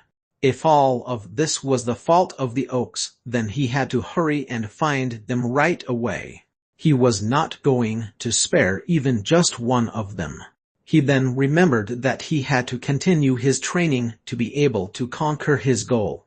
Knock knock. There was a knock at their door and a woman then walked in. You have a visitor. A lady then followed, wearing a long violet coat. She looked to be in her early 20s. She had white skin, a high nose, deep blue eyes and a slim face and body. She had 2 bodyguards behind her. Caroline, Junhui said. Yi Wang, this is Caroline. She is the captain of the Avengers Hunter team. I survived because of her. Caroline, this is. I know who this is. I've been hearing a lot about you these days. Caroline said as she reached her hand towards Yi Wing to greet him. You're fatal. You can call me Yi Wing, please. Yi Wing said as he shook her hand. He hated hearing the name fatal. Caroline was supposed to be a foreigner, but the way she spoke their language was perfect. Who's fatal? Junhui asked. It's been a long time since they last saw each other in the Alaosu. He had no idea what Yi Wing was currently up to. By the way, can you sign this? Caroline nervously asked, handing Yi Wing a piece of paper. Yi Wing then took the paper and signed it. She asked for his autograph, and Junhui just watched them in a complete shock. All right. Yi Wing quickly signed the paper and gave it back to her as she held up a wide smile on her face. Thank you so much. I wanted to ask for a picture, but would that be too much? Yes. It's okay. I'm just so happy that I got to meet you. A level 7 hunter. Level 7, Junhui said in shock. I thought you were still level 6. What are you talking about? He's level 7, Caroline replied. Thank you so much again, I really appreciate it, she said as she hugged the paper tight with a beaming smile on her face. They then heard a loud noise from the outside of their room. Leave me alone. Just calmly move aside, please. This place is inaccessible to others. I'm going to tell the public about this. If you touch me one more time, I'm going to report you. This is all being recorded by a surveillance cam. Security. Someone help me. They could hear her screaming from all down the hallway. It was a reporter and she was probably there to find Yiwing. Reporters like them were the exact reason why he even hated to go out in public. This something I've been wondering about. Are hunters now affiliated to groups, or do they go by on their own? They do. Caroline said as she scratched her head. Actually, I came here shortly after the Samjin church members attacked. But don't worry, this hospital is protected by our team as well as the other powerful clans that are working with us. Thank you. I was too nervous to say it before, but we can't trust the Korean army right now, Junhui said. It's okay, I understand. The Samjin church members and those in power in Korea unexpectedly are tied by a very close relationship. I live in America, so Junhui's advice is important. With Junhui's advice and Yiwing, we can come up with a plan to take back Justin Point. Good point. I had a question, Yiwing said. What is it? Caroline replied as she asked her bodyguards to leave the room. Is it okay if he would stay here for a few days? Junhui is in a terrible condition right now and I'm afraid that this could be too dangerous for him. It would be safer for him to stay here for now. Do you really think we should do that right now? Junhui shouted. Yes. I think this is the best option for you to not sustain more injuries. I'm sorry, Junhui replied. Although he knew it was dangerous, he didn't want to just sit back while everyone else handles it. I'll make sure to get everything we'll need, Caroline said. Shouldn't we also request for backup? Yiwing asked. However, Caroline nodded her head and replied, that would be the best strategy, but I think for this plan, it'll be best for us to hunt down the Samjin church members on our own. Then what should we use as bait? Yiwing asked. You, if you agree. With skills like yours, you can surely do it, right? Junhui asked, and Yiwing nodded his head. He agreed to the plan. He was prepared for anything, and besides, he was in a rush to look for the remaining survivors of the clan he joined in when he was in the Alaosu. Great. That night, Yiwing stayed at the hospital with Junhui and Caroline gave him a toothbrush and towel before she left. Wow, this is great. I love this dark color, Junhui said, pointing about the tablet Caroline had given him. Neither Junhui or Yiwing had nothing to do with the tablet, but they still appreciated the thought. You're really popular now. Even someone like Caroline is a fan of you. I don't care for any of it at all. What did you see her? You're not interested at all. Not interested. Wow, remember when Minjeon would always glance at you? Junhui said, thinking of the old days when they were all in a clan together. It wasn't just Minjeon who seemed interested in Yiwing. All the girls in the clan were clearly into him as well. Despite that, Yiwing didn't care at any of it. Stop talking about unnecessary things. There's something I need to ask you, Yiwing said, staring out of the window. What is it? Do you trust Caroline? Yiwing asked, and Junhui then tilted his head and replied, why do you ask? Does she seem weird? She doesn't, Yiwing simply replied. Why would you ask that question if she doesn't seem suspicious at all? I just wanted to be sure, Yi Wing replied. The sun went down and soon it was 9 p.m. Yi Wing turned off the lights and lied down on the guest bed on the side of the hospital room. Later that night, Junwei opened his eyes as he woke up. Not knowing what time it was, he noticed that Yi Wing's eyes went even closed and he was just staring blankly at the ceiling in the darkness. Junwei tried to think about what he was doing, but he soon gave up and went back to sleep. Should I be concerned about him? Sanjin church members and the oaks to the end. Chapter 146 The Chaser. Chapter 146 The Chaser. Flashback. Yi Wing, wake up, someone shouted until Yi Wing finally woke up. It's 1 p.m. Yesterday's raid ended at 4 a.m. Yi Wing quickly got up out of bed. Let's hurry up and eat. We don't have time. Your father said that I should make sure that you would have your meals. Fine, Junwei said in agreement before he heard a shout. Do you know what you're going to wear? She shouted. Ooh, how about these? It doesn't matter what it is as long as it's something. Hurry up and eat. Your father is coming. All right. Yi Wing then left the room to wash up. He looked around the room he was in and it felt very familiar. The bed was on the right and next to it was a shelf with a laptop on top of it. He saw a hanger next to the desk with his clan uniform, and on the floor beneath it lies a pair of socks. On the opposite side of the room, there was a few weapons and hunter equipment hanging on the wall. Yi Wing stretched and then picked up something to wear before he decided to go out. I'm going to wash up quickly and then eat. Okay. Yi Wing then went into the bathroom and began washing up. A few minutes later, the door opened and a tall muscular guy walked in. He walked up to Yi Wing and just punched him in the face. I'm being assassinated. This is not an assassination. When you become a hunter, you're going to have to train more diligently. You don't want to end up like your ancestors, right? Not a single word left Yi Wing's mouth.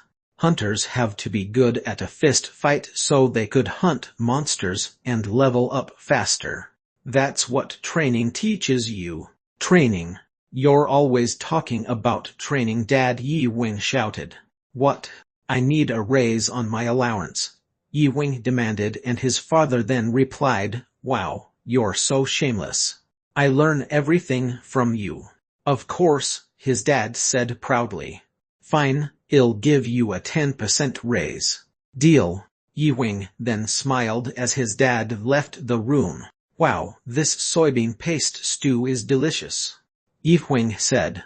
Their entire family were all sitting at the table eating breakfast. Don't you eat delicious food like this every day? But isn't this good? It is pretty good. Can we talk for a moment? Yi Wing's mom turned her head towards him. About what? Yi Wing replied. How are things between you and Suji these days? Why?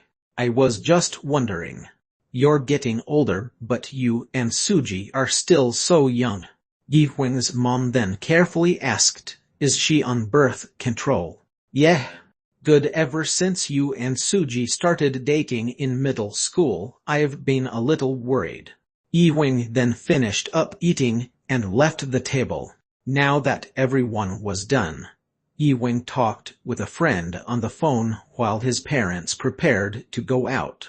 His mother was washing the dishes, so he went to her side to ask her a question. Where are you two going? Your grandparents' house, his mother replied. Don't ask if you can go out to meet Dongchul. You have to stay home. We have a family meeting to go to tonight. Okay. Yi Wing hated it every time he heard that they were having a family meeting. Remember what I said. We'll be back soon. Bye. All right, bye. They said their goodbyes and his parents then finally left. A few minutes later he picked up the phone and made a call. Hello. Hello. Are you okay? The voice was strange, but it sounded a little familiar. It's just been so long since he heard it. I'm fine. When will you be here? She asked, and Yi Wing then took a deep breath. I'll see you soon. What an awful spell, the spirit said, and Yi Wing shook his head. It was a terrible and cruel spell. He's actually been thinking about it since he woke up this morning. It didn't just look dangerous, he couldn't even move. Maybe if he didn't wake up from that dream, his parents' accident would have never happened. Do you know anything about it? Yes. It's a very old spell. I see. Just as he expected. Yi Wing knew that the Dehyun clan and the Japanese clan had something to do with it. The most important thing was that the spell didn't affect him for so long. Its effects will be stuck inside of you. It'll make your body into a puppet so they could control everything that you would do, the spirit said. Finally, his ancestors were aware of his existence. If the meteor was to know, then the entire situation would be broadcasted everywhere. Junwoo's condition was doing a little better than the previous day, and he looked more calm and relaxed. You seem to be more motivated than before. Yi Wing could feel that his ancestors were watching over him. He needed to get some information so that he could find the leader of the Japanese clan. Although it was going to be quite difficult, he was sure that he could do it. First, he had to escape the meteor so he could completely focus on finding them all in person. He was ready to end his ancestor's terrible fate. How long are you going to be here? Just 10 minutes. Well, that's pretty quick. I have to move fast. I need to look around here and see if there were any notes here that could help us out. All right. A few minutes later, Yi Wing then realized something. What kind of greeting was that? Were they outside? Looks like you tried going out there yourself. I guess I could try, Yi Wing said. He then gathered all the energy inside of him. Whoosh pang. The window was then shattered to pieces. Shortly after that, a dark shadow covered Yi Wing, and suddenly, he found himself in the bed where he was tucked in. He was covered by the darkness, but his keen eyes were able to see just enough. Caroline was standing there with a bright smile on her face. Oh my goodness, it's broken. What happened? When did this happen? Swoosh pang. Twang. An arrow flew from Yi Wing's direction and went into Caroline's heart. The arrow went through her, ripping her flesh until it crashed into the nearby wall. Caroline then looked at where the arrow stabbed her and just shrugged her shoulders. I guess this isn't a good time. I'll see you later. This is just a joke, right? Correct. However, if you believe in it hard enough, it could become reality. Caroline didn't even drop her smile. Junhui then slowly got up and out of bed. An arrow was stabbed into his arm, but he didn't seem to feel any pain or notice it at all. Junhui looked around the room and eyes stopped in Yi Wing's direction. Quang Jiajik. Junhui then rushed towards the side of Yi Wing's bed, aiming to punch him in the face. Pong. However, an arrow was faster than his fist. Swoosh pong. Junhui then found himself hanging on the wall with an arrow buried deep inside his head. He just hung there silently without any signs of pain. That was so ruthless. Aren't you two close friends? I won't answer that. I see. Is this what you actually think of him? I'm suddenly very interested to know more about you. There's something I want to ask you, Yi Wing said to Caroline. What is it? Yi Wing's body began to slowly sink into the darkness. Now you can't escape as well. Are you going to regret this? Caroline then also began to disappear. I don't care even if I escape. I will still continue to struggle. The Chaser, the end. Chapter 147 The Chaser 2. Chapter 147 The Chaser 2. Huh. A male patient wearing white clothes was walking down the hallway with a nurse. The both of them were walking very slow and weak as if they were sleepwalking. Ding, click, click. They got onto the elevator at the end of the hallway. The male patient was holding a sword in his hand as he looked around before the elevator door closed. Someone then suddenly walked up to the patient in the elevator. He walked up to him with fast steps as if he was about to attack the patient. They went up to the 10th floor of the hospital building, and it was filled with everyone from the hospital. It was the director's hospital building office. The director was already gone as his shift was over. Junwei was sitting in his chair at his desk a few minutes ago, but now Caroline was sitting there. Did you find it? Not yet. What's taking you so long? I will find him soon, I promise. All right. She turned the chair back towards the desk and looked around. She picked up a sword on the desk and handed it to him. This one won't break so easily. It works really great. I approve. Ever since you were young, you had a relatively low conscious barrier, so I expected you to fail us. I think this is a weapon purposely made for a level 7 hunter. If we carefully go through things like the first time, then we'll surely be the winners here. Do we have a backup plan? Yes. Everything for that is currently being arranged. We'll find him for sure. Good. Well, is that everything? Yes, that's all. Okay, he said with a bit of a surprised look on his face. She gave him the special sword to use especially for finding him. The sword was so powerful that even a level 7 hunter was no match for it. The sword had a mind of its own. However, it could not refuse orders. Before he left the office, Caroline stood up from her seat and began to speak to the sword in her hand. It was covered in red energy.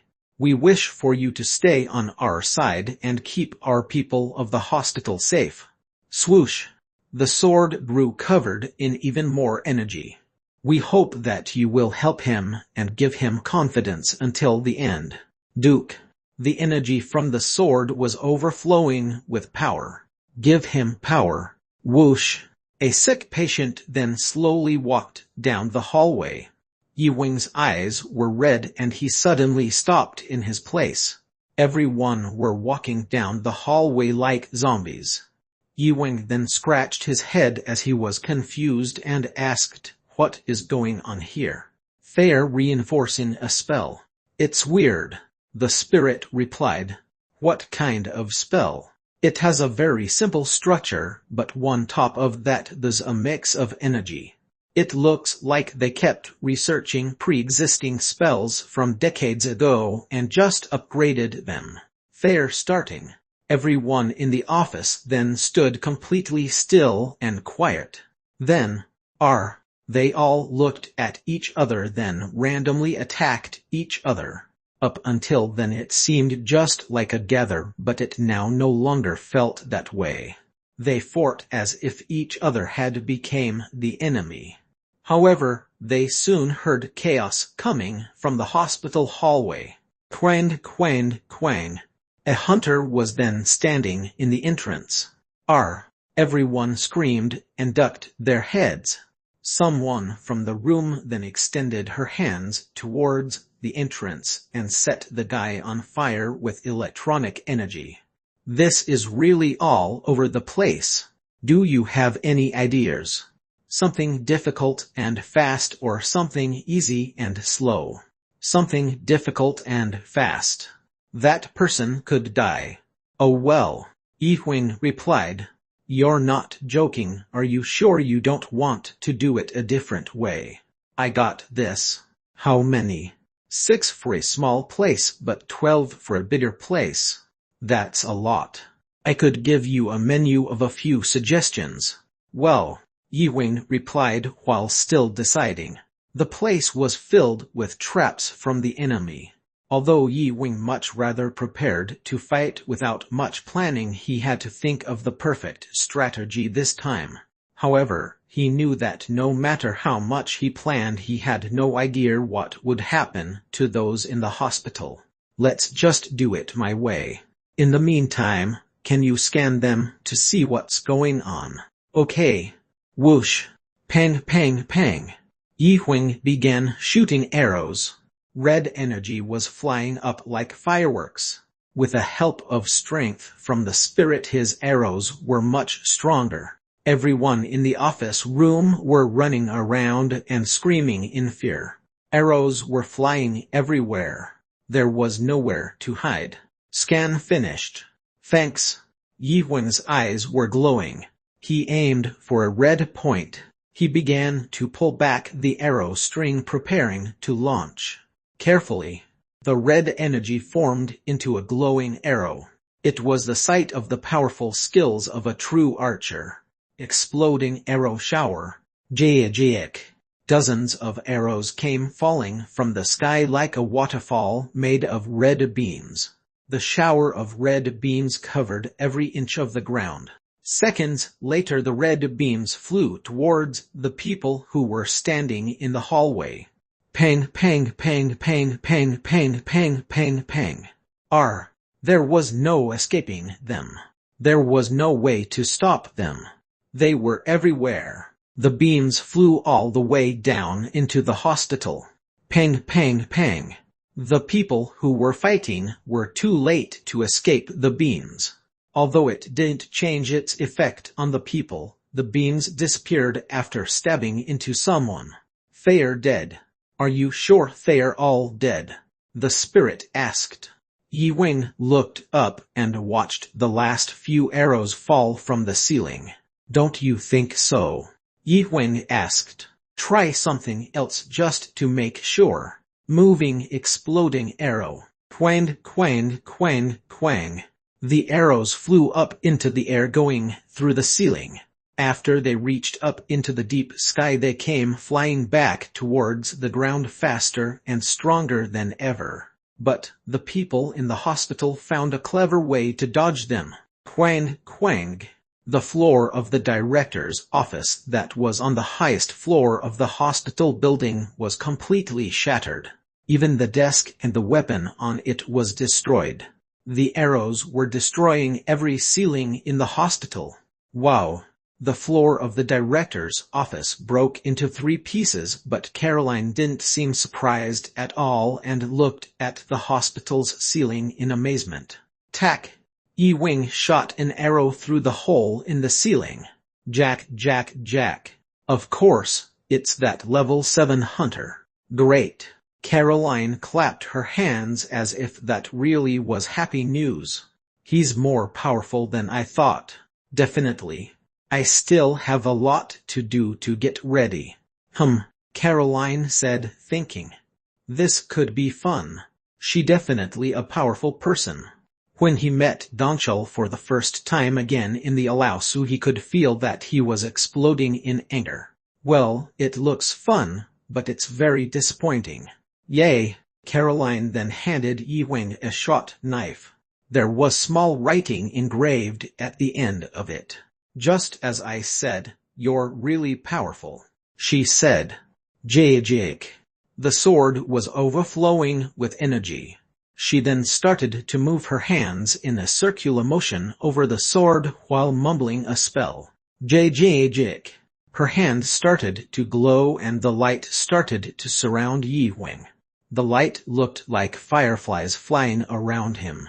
Okay, you've become a useless thing now, Caroline said, and the firefly lights flying around Yi Wing with the intention of taking the weapon out of his hands, but nothing happened and the fireflies just went through his hand. Yi Wing tilted his head and asked her, is that it? It'll take a while for the effects to kick in. That's when you'll regret it. But it'll be too late then. It'll be fun. It was the first time Yi Wing seen Caroline look so serious. I wanted it to be harmless, but now I have no choice. Yi Wing smiled at her boastful talking. I never thought you would make it this far. Even though I won't fight back, I can still call for backup, right? What, you have to be joking, haha. Caroline replied with a laugh. A level 7 hunter mentioning having no choice but to call for backup. Looks like he couldn't play his cards right this time. There weren't any communication devices for him to use anyway. Who are you going to call? Haha, I think you're too overconfident. What should we do? I don't know. At first Yi Wing couldn't think of a way to request for backup, but he was rather thankful than worried. I'll use one of the new arrows. Okay. Yi Wing decided to go the simple way. Took. Swoosh. The arrow flew through the air. Caroline then itched her head and said, "Are you done talking nonsense now?" "Not yet," Yi Wing replied. Red energy light then began to surround him again. JJJJick. Swoosh, swoosh, swoosh. The chase to the end. Chapter 148, Revealing the Truth. Chapter 148, Revealing the Truth. Not yet. Just then a red light exploded all over the place. Swoosh, swoosh, swoosh, swoosh. 1, 2, 4, 8, 10, 20. A trail of white light began to shine throughout of Yi Wing towards up into the sky. The light reached up to the highest floor. It was the shape of a human. They were wearing black leather armor with a matching black helmet. From their shoulders to their waist they were wearing an arrow holster filled with arrows as well as one in their right hand. The person was wearing a hood and a long cape that blew in the wind. He lined up behind him along with 10 others. They've answered my call. About 20 archers stood behind him in black leather armor. Yi Wing called his family for backup. What is this? Caroline said in shock. Obviously she never expected Yi Wing to actually answer her question. He was clearly up for quite the match. Let's begin the hunt. Yes. Yi Wing's summoned people shouted and prepared their arrows. Attack!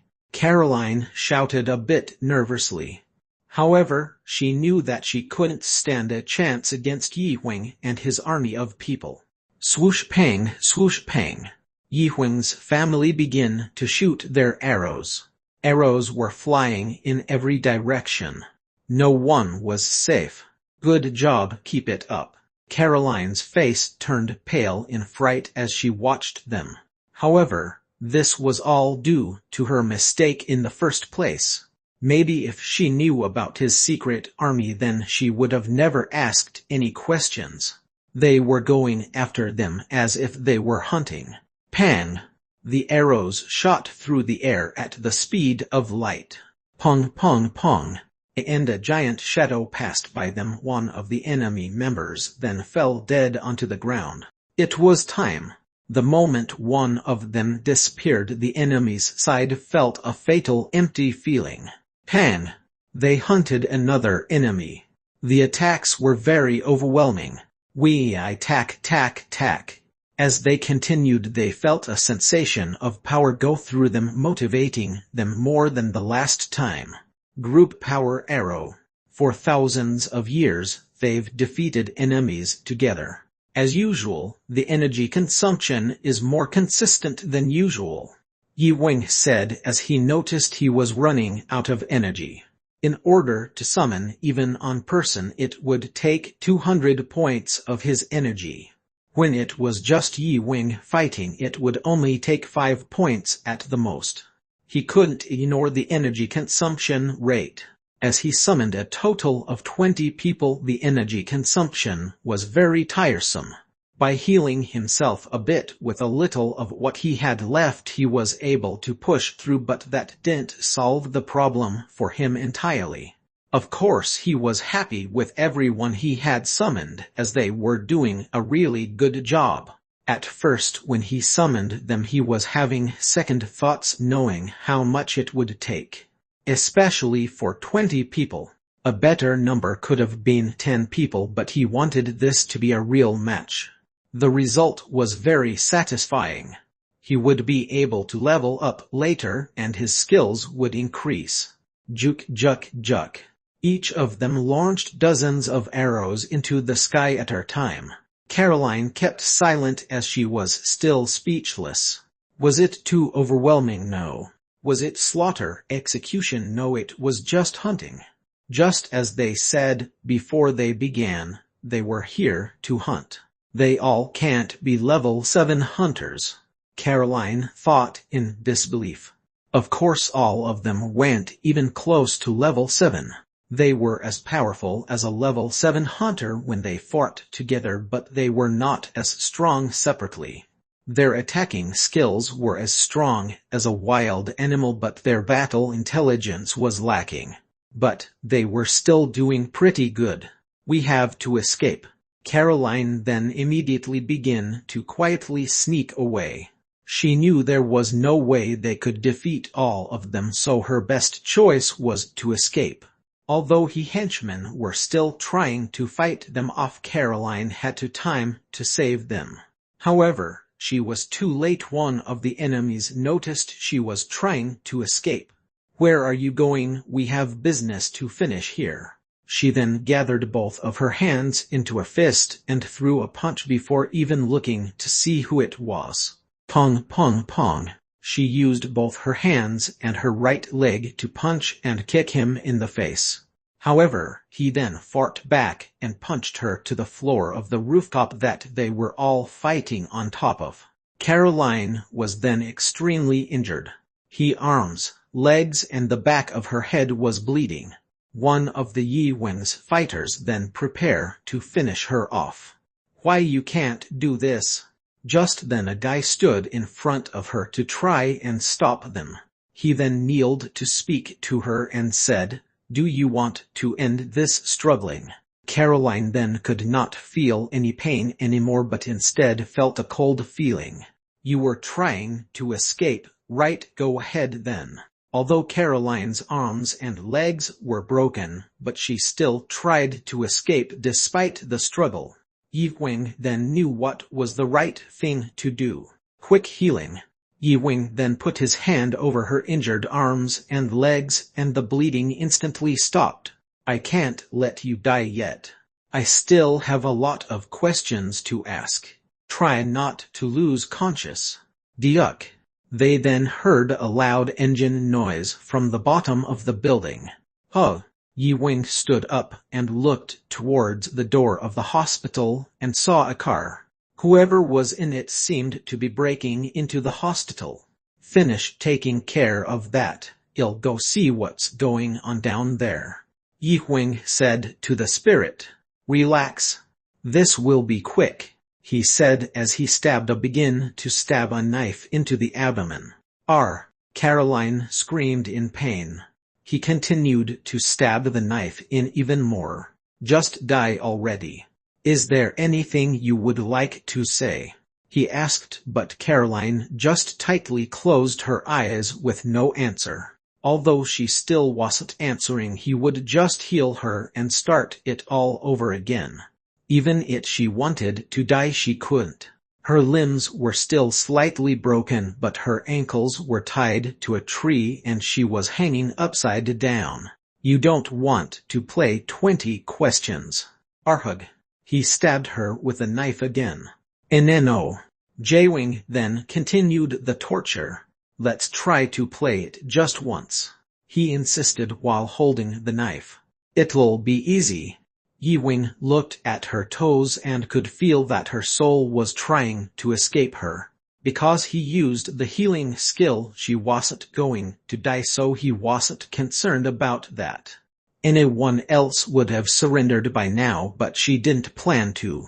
Although she was defenseless and could end the torture anytime by agreeing to talk, she swore to herself that she wouldn't reveal anything no matter how intense the torture was. "Come on. Tell me everything." Even though he tried to behave as if he wasn't going to give up either, she knew he would spare her eventually. "Spare me, please." Only then will I tell you everything, even if I have to become your slave. Please, she begged as she hung upside down from her injured feet and legs. Her beautiful face was covered in blood. Torque, Yi-Wing was determined not to give up on why he was doing that in the first place. Pong! Yi-Wing stabbed the knife into her again. She seemed to be on the verge of losing conscious. Woo! Yi-Wing then untied her and placed her on the floor. He wiped the blood off of her face and took a deep breath of relief when he was sure that she was still alive. Are you okay? Yay! She finally stopped bleeding and was starting to feel better already. Although Yi-Wing didn't get all of the information he needed, she told him all that she knew so he was able to let her go. Seriously, that's all I know. She was originally born in the Laosu as a member of the Sanjin Church. Since the day she was born, she possessed exceptional talent and received specialized spy training. She used her skills to sneak her into a position in the National Hunter position. They had a plan to destroy Yi-Wing and other hunters. She was even taught spells to help with their scheme. She was specially picked as the only person who was right for the job. Bikrin, that was his name. He taught her all sorts of spells. The spells that were taught her were meant to be powerful enough to compete against any hunter, even a high-level ranked hunter. Her magic improved a lot and she was very power and prepared, but Yi-Wing's call for backup caught her off guard. He said that it was just a test. Even Caroline didn't know the full plan. Bikrin, Yi-Wing said while thinking out loud. Revealing the truth, the end. Chapter 149 Revealing the Truth 2. Chapter 149 Revealing the Truth 2. They finished finding all the traces of what happened in the hospital. After that, the National Hunter Association sent a research team to finish it off. All the details and information was a lot to handle. Therefore, the National Hunter Association's invasion team captain was a part of the team with Caroline. Her bodyguards disappeared because of the billions. The National Hunter Association group's research team resulted in sending their invasion team to the Laosu. The team rescued people and sent them to that hospital as part of their plan. Jian Yi-Wing, level 6 hunter. The leader of the research team tried to imprison Yi-Wing's old clan members. However, the important thing was the cause of the investigation. Although a bad impression of the special team was left on the entire situation, it would eventually evaporate soon. In a situation like this, I think that following along with your plan would be a good idea. Don't you agree, Commander Robinson? Due to the interference of an old man, the leader of the research team was forced to keep quiet. The relationship between Korea and the National Hunter Association was followed by an agreement with enough evidence. Judging by their view, they imprisoned them by force. It's not Korea. That level 6 hunter just took one of the National Hunter Association's team leaders by force. He really did a good job on that. But with our hunter protection strategy, we can protect and claim the hunters who were imprisoned. Dark shadows line up behind the old man. They went there to threaten him. The guy next to him stood up, not knowing what was going on and feeling a bit nervous. Where should we take the test? Are we going to be guarded? Well, Robinson's face turned pale and he stooped a few steps back as his answer to the old man's question wasn't good news. When he made a mistake, he knew he would get punished. Even if the billions were there, they wouldn't be able to take the old man with them if he didn't get permission. That was his home. If he was a member of the Korean National Hunter Association, then he could join in on decisions. However, the old man was important. He clearly came here with Yi-Wing. No way, I can't be another person to imprison, right? We need to be sure that there's not any clear evidence. I understand. Robinson was running out of time with Mr. H. Wang's precipitation. He needed to find evidence fast. All of the workers in the hospital suffered serious and slight injuries because of everything that happened, so there was no one at the scene who could give a testimony for evidence. Even though a few of them were conscious, everything happened at night, so no one was even completely sure of what they saw. There was nothing they could do. Even those who had to clean up after everything couldn't find any proper evidence. However, would evidence from the rooftop even be enough? If you can find anyone with any relation to the situation, then contact them right away. And Robinson's boss, Mr. H. Wing, had a loss of consciousness, and Junhui was resting in the emergency room. They had to keep Yi Wing away somehow. Their last chance was to use force and be ready to make threats. But Mr. H. Wang had told him many times to avoid any kind of useless attempts. Maybe Yi Wing had recently been flying a helicopter with some writing engraved on it. The helicopter's flag slowly moved as she flew through the sky. Do you think we should stake out the neighborhood? No way. Yi Wing would surely catch us. Within 30 after summoning his backup, they striked high helicopter. Although they weren't sure if he was inside of it or not, they knew that a very skilled and experienced pilot was flying it. Yi Wing erased all of his tracks within only 20 minutes. With a little time left, they collected a few materials left from the battle on the rooftop. They packed a few things for the laboratory and left everything else behind. They also left behind armor that was made of very expensive metal. Okay, now there's something I need to know. Why do you guys have to be excluded? Mr. H. Wing asked. At first they mentioned that they were going to get information on Yi Wing, but they never explained why. Do you have it? Yi Wing gave Caroline a paper with his signature on it, and Caroline gave the paper to me. What is it for? To do more research. It's not a lot, but it's a start. Mr. H. Wang then looked at the paper that had Yi Wing's information written on it. He was able to outsmart the National Hunter Association's spies. That's unbelievable. And look at this. His name was written 2 times on the list.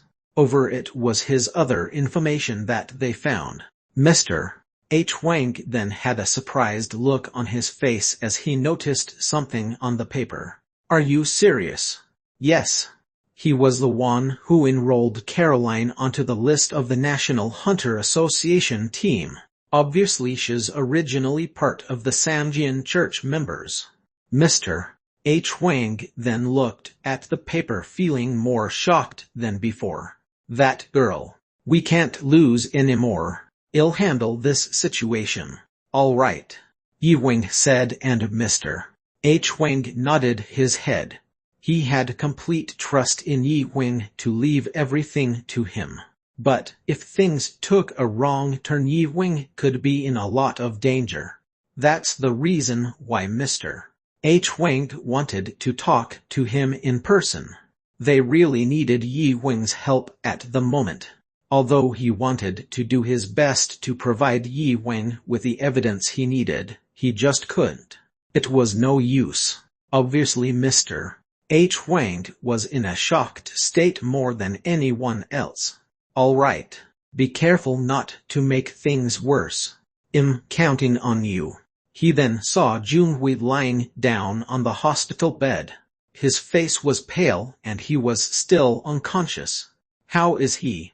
His head is a little damaged. They discovered it a little late, so it could be quite harmful. The nurse said. Take good care of him, please. Yes, sir. Yi Wing felt guilty about Junhui's condition, but at the same time he felt that it wasn't necessarily his fault. Maybe it was his fault a little, but Caroline clearly used him and manipulated Yi-Wing. Therefore, because of all that, Junwoo's life was in danger. But Yi-Wing hadn't given up on him yet. Duke duke duke. They heard loud noises and looked out the window to see what it was. It was the Japanese clan. What are we going to do? Are they here looking for the Japanese clan? The spirit asked.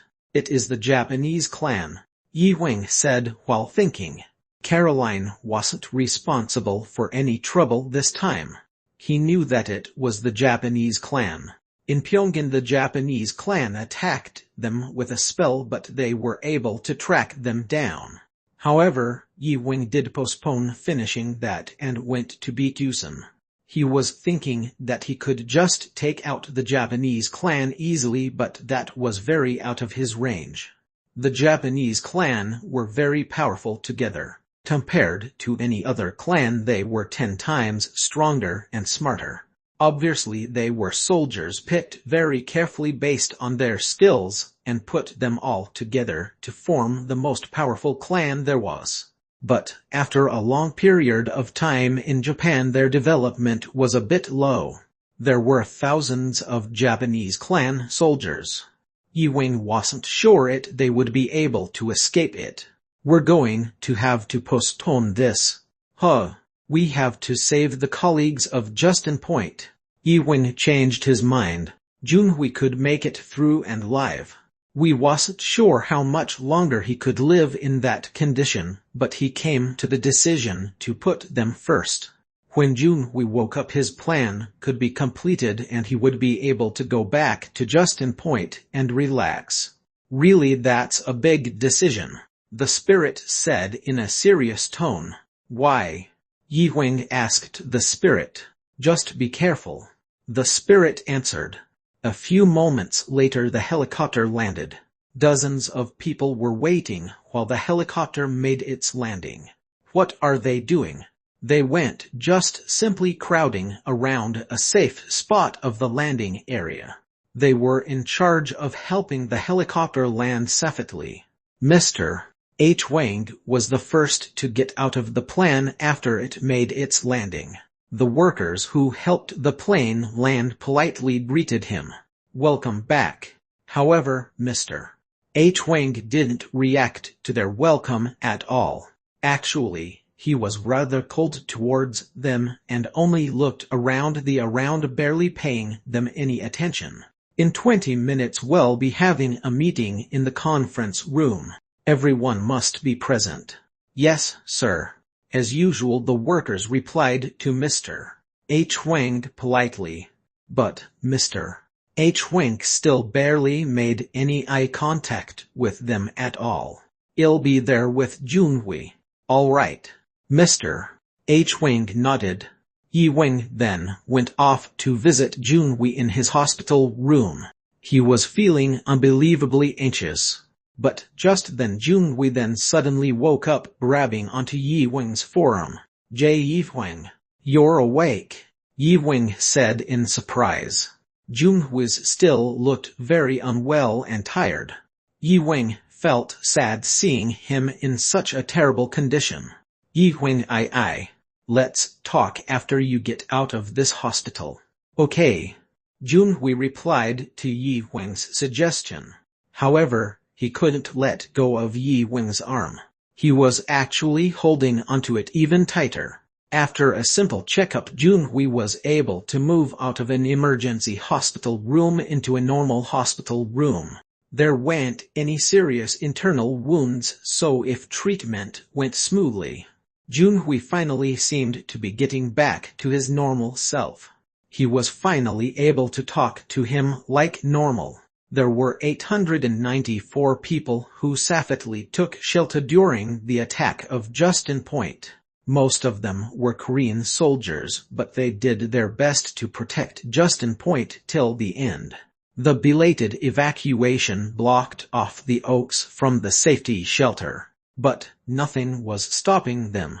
The enemies of the Justin Point base suffered many years of the same routine. However, the hunters panic about the confinement and prepared an escape. A total of 50 people gathered for it. All of them united and created a plan together. Although they could get caught and be punished with dying, they were determined to go along with their plan. I don't know if the people on our side died, Junhui said sadly. Don't worry. They will soon escape. Justin point. They will be safe. No. I'm not worried about that, Junhui replied. Then what is it? The people in the safety shelter are in there without any fresh water. Food isn't a problem, but after the supply of water they have run out, then they'll be in desperate need of help. Yi Wen's expression then froze. What Junhui said was very worrisome, but he was right. They needed to help them as fast as they could. Trust me. I will save them. We'll surely save them. Thank you and good luck. Revealing the truth to the end. Chapter 150 Religious Fanatic vs. Religious Fanatic. Chapter 150 Religious Fanatic vs. Religious Fanatic. Yi Wen then ended his visit with Junhui and got going to the meeting room. Have you seen Qingguan? He's still in a meeting. Wait 1 second. The person said as she left for a moment to go into the meeting room. A few moments later she came back and gave Yi Wen permission to enter. Yi Wen was then walking into the room but stopped at the entrance. Besides Mr. H. Wang, everyone was strangely lying face down in a. Everyone were in pairs, but only their backs were facing each other. How long are we going to be staying like this? I have to go to the bathroom. Only a little longer. Pong pong pong pong. Mr. H. Wang hit the wall with a stick signaling everyone to be quiet. Everyone then immediately became quiet and Mr. H. Wang then shouted, "You all have to protect everyone." Yes, sir. How many people have failed us this time? I've been in this spot for a long time now, haven't I? Mr. H. Wing had a lot of work to take care of. That's why he needs to trust his workers with some things. But unfortunately, things have been being poorly handled. It'll never happen again. What won't happen again? Mr. H. Wing then hit the stick to the wall again. Pong pong pong. From now on I'm going to dismiss you all from your given positions. Yes, sir.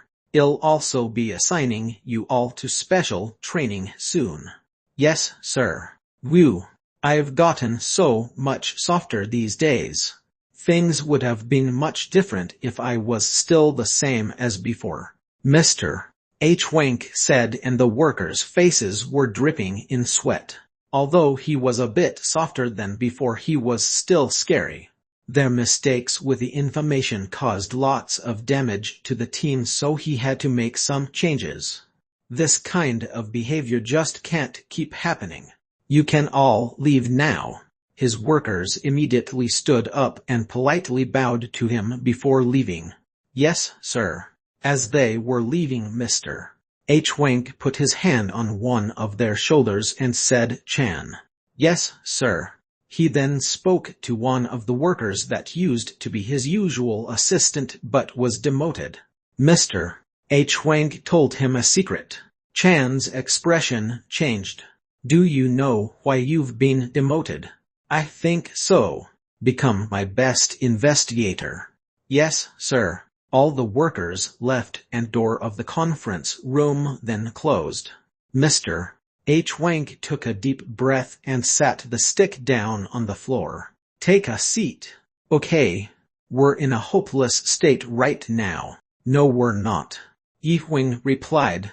He was sure that they could turn things around. They had to avoid any kind of fatal mistakes. They were overconfident in the information given to them by National Hunter Association.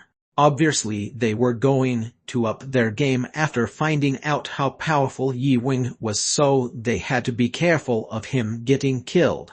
That's why Mr. H. Wang wanted to destroy them and get it over as fast as possible. Let's talk, Mr.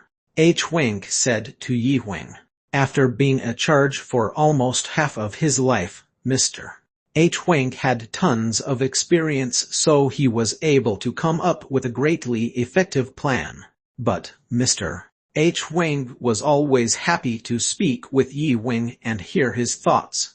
Isn't that a good idea? Yes, let's continue this talk in the office. Okay. Yi Wang then followed Mr. H. Wang as they walked down the hallway and into the office. They both walked into the office and took a seat across from each other at a desk. The both of them then began to read a few papers from a document folder. Soon an hour had gone by. First, let's talk about the relationship between the oaks and humans, Mr. H. Wang suggested. He then told him a plan that he thought of. It was simply a plan to find the other clan members, but it was also a plan to completely destroy the Oaks and Sanjin church members. However, there was one thing missing. Are you sure that'll work? All of our lives would be in danger if we followed along with that plan. Har. Mr. H. Wang just laughed and nodded his head. Yi Wang was confused, but Mr. H. Wang knew there was nothing to worry about. This time will be different. My soldiers will show them who they really are. 2 days later they began to go through the plan and sought through everything in detail. They collected all of the weapons and soldiers they would need. After that they secretly went through a gate to go to the Alaosu. The closest gate to Justin Point had been closed down, so they had to find another entrance that Yi Wang knew of. I'll be wishing you good luck. You can do this. Mr. H. Wang said his goodbyes to Yi Wang before they left. The sun was beaming down in the humid temperature. Unusual animals were roaming freely across the ground. Although it wasn't an exciting place, Yi Wang was kind of happy to be back in the Alaosu. The bus they were all on soon came to a stop. Yi Wang got off alone, while the rest left on the bus to continue on with their part of the plan. It's been a while. Time wasn't just going by in long hours, but it felt like when he was in Beachusen. It felt like it took him 10 years to get there. Yi Wang continued to walk further into the strange but familiar place. Dinged. Yi Wang then turned on a navigation device one of the others gave him before leaving. It was the navigation that he used when he was a part of the clan. Although it hasn't had any updates since being in Justin Point, the other soldiers were able to update it to collect information in the Alaosu. Not just any simple information of the civilization, but to also get updates on the latest monsters around. He checked the geography and the environment of the area around him. He prepared his weapons ready for an attack. And of course, he put on his hood to disguise his face. He took off the hood to look and in a mirror and saw that in the sun of the Alaosu he looked like a quite calm guy in his mid-30s. Great. He then put on a helmet Junhui gave to him before they left. How is it? Isn't it perfect? It feels like a blessing. Awesome. Yi Wang then looked in the faint distance. The place recommended from the geography information was exactly the place Yi Wang had in mind. Even in the sunlight the place still looked eerie and was filled with dense fog. It's time to go there and begin the plan. Let's get started, Yi Wang said and disappeared into the fog. Wow, unbelievable. When they arrived they saw a tall and muscled guard. There was another oak guard beside him who was continuously doing a bad job. Stupid guy, the other guard said to himself. He then sat onto the floor and ate a piece of beef jerky out of his pocket. Clearly he seemed like a low-ranked oak. He just sat on the floor and ate snacks for a while. Giarud. His stomach then started to growl and feel uneasy due to the snacks. Darn it. I better go. When he was first assigned to that position, he felt so grateful and even cried tears of joy. The job he was given meant a lot to him. Even if he had to risk his life, he was ready for it. He was dedicated to his given task. However, sometimes it didn't feel like enough. Other oaks were out hunting monsters and getting stronger, but he was just stuck standing in one place all the time as if he was a tree. Hey, get back here. All right. The guard eating beef jerky said in reply to the tall guard. Tack. Instantly the guard eating beef jerky suddenly collapsed onto the ground and died. The tall guard then looked around confused about what was going on. Then he saw him. You. Instantly, he was shot with an arrow as well. Yi Wing then took a battle axe that was in the oak's weapon holster. Should I use this to hit your head? No please. Quang. He then hit him with the battle axe. Too late. However, he wasn't done there. Blood spread everywhere as Yi Wing continued to hit the oak with the axe. After he was finished, he put the axe a weapon holster of his own. Obtain the weapon of an oak. First step complete. Religious Fanatic vs. Religious Fanatic, The End. Chapter 151 Religious Fanatics 2. Chapter 151 Religious Fanatics 2. That night they arrived in Justin Point, and Sophia greeted the leader. The church members were preparing for a group prayer later. After arrived, everyone settled into an area with their weapons prepared, ready for an encounter with an enemy. First he sent Sophia a task to help them with. Although the other oaks weren't told yet, they would have to come and go from Justin Point oftenly. Did you find a temporary transfer to get through the gate? Yes. Everything is all set and should work out just fine. Good, that's the most important thing. After we go through the gate to Earth, then we'll be able to easily come and go anytime. She then had a blank facial expression after the leader spoke. Yes, we have no exceptions for anything going wrong this time. Taking this gate to get to Earth is the best way, but right, there's a lot that needs to be done in this place. Nothing new has come from the National Hunter Association. I see. All right, well, get everything going. The lead priest walked into the room and sat back into a chair. All right, that's enough, he said. The oaks still need strength. They'll be needing even more in the future. The oaks weren't quite ready for battle yet. Of course it wasn't much a big deal as they always traveled in groups and were almost unstopped together, but they had to play it safe this time. Let's all take a rest for now. Before their plan went into action, they planned to take a rest. The bishop has an urgent message. What's going on? The oaks are on their way to Justin Point. Huh? He asked in surprise. Why, we're trying going there. Of course they had to be up to no good. What are they doing? I'm not sure, but there's a lot of them coming. How many of them are there? More than 10,000. Wow. An army of oaks were currently on their way to Justin Point. He knew he had to find out what was going on and stop them, as he knew they were up to no good. Without even having any time to rest, it was time for another mission. Sophia, the bishop, knew where he could find them. They arrived here with the Samjin church members as well. I see.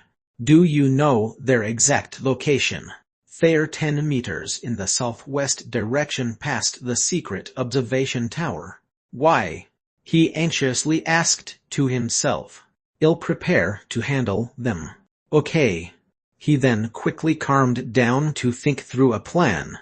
I'm not too sure how, but we have to make sure this is perfect. Yes, sir. They were in preparation for their enemy to appear. After improvement and precise planning, they felt like they had a chance of success. What if our missing soldiers attack us? Justin Point had been repaired a lot since the last oak attack. It was the attack that almost completely destroyed Justin Point. The worst thing that could happen is our missing soldiers, their leading dying, leaving us to finish this alone. The bishop started to worry. He needed all the soldiers for what he was planning, or else he would have to get more church members to help. Stay with us. Keep us safe and focused. It was a small prayer, but it helped him feel less tense before leaving the room. He prayed for them to find the other soldiers safe and fast with no troubles. 2. Stop, tell me. I said stop. He shouted, and the oaks that were walking then immediately stopped. They were nocturnal oaks, but as they were traveling on for a few days they clearly looked very exhausted. Sir, what are you doing? One of the crowd of the missing oaks asked to their leader. Is that our command? The oaks back in the city seems to be getting ready for a war. It says they want us to come back right away. Where the heck did they come from? Yesterday they followed a messenger here after getting the news 2 days ago. The oak said, and their leader Halkan began to get buried in thought. He wanted to do this on his own. I understand. Tomorrow morning we'll get going. Pong. Just as he spoke, something flew out of nowhere and stabbed into the foot of their co-leader. All of the other oaks were clearly shocked and looked confusingly, wondering what was going on. It must the human that invaded the altar. Prepare your weapons, everyone. Yes, sir. The oaks then quickly armed their gear. Hurry, we can teach him a lesson this time. Yes, sir. Halkan noticed that their co-leader wasn't looking so well, as there was something stabbed into his foot. Are you okay? I'm okay. I think this was a bad idea. Me too.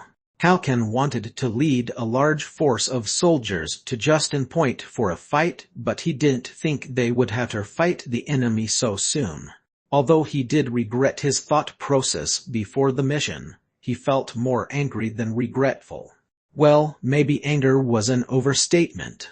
The reason for that was because when they got the news from the oaks back in the neighborhood, there were still many oaks by his side. However, the problem was that the leader back in the neighborhood with the other oaks interrupted their plan and wanted them to return immediately. But he was still lucky to have so much help him on the mission so far. It was a good thing they had the church members on their side to help them when they needed it. I don't think I want to end this mission. I can't just drop this and let it go. All right, the co-leader said in reply to Halkan. Their connection with the Sanjin church was not important on anything related to that mission. He had dozens of oaks with him that were very capable of helping. Although they knew it would be difficult, they wanted to make sure the altar invader paid for what he did. Capturing the culprit was the only thing on his mind. However, when he saw the oak's position, he felt a bit anxious. Sanjin church members were in Justin Point with the bishop preparing for the mission planned by the leaders. We can't stop here. You are very brave, Halkan. If you hadn't warned me, then I could have fallen into a trap later. Har har. Halkan laughed. Okay, you get going now. At least the bishop will be relieved when he sees you. All right. See you soon. 2. Halkan's henchmen oak were the first to go on their way to return to Justin Point. Soon they were able to see the distant amazing city wall of Justin Point. Before they could get any closer, the oaks stopped. They didn't need to go any further. The door of Justin Point opened and a giant military bus came through. Of course, Halkan wasn't surprised. Even the other soldiers could guess what was going on. At first the co-leader thought it was the bishop coming to see them in person as soon as he could. The sooner they were able to talk about the altar destruction situation, the better. "Hello," their co-leader nervously greeted him. Luckily, instead of seeming angry, the bishop looked relieved to see that they have returned. Their co-leader then explained to him what they were doing. "You've worked hard." No, it was nothing." The two of them then exchanged handshakes. What was most surprising is that their co-leader was very skilled in English.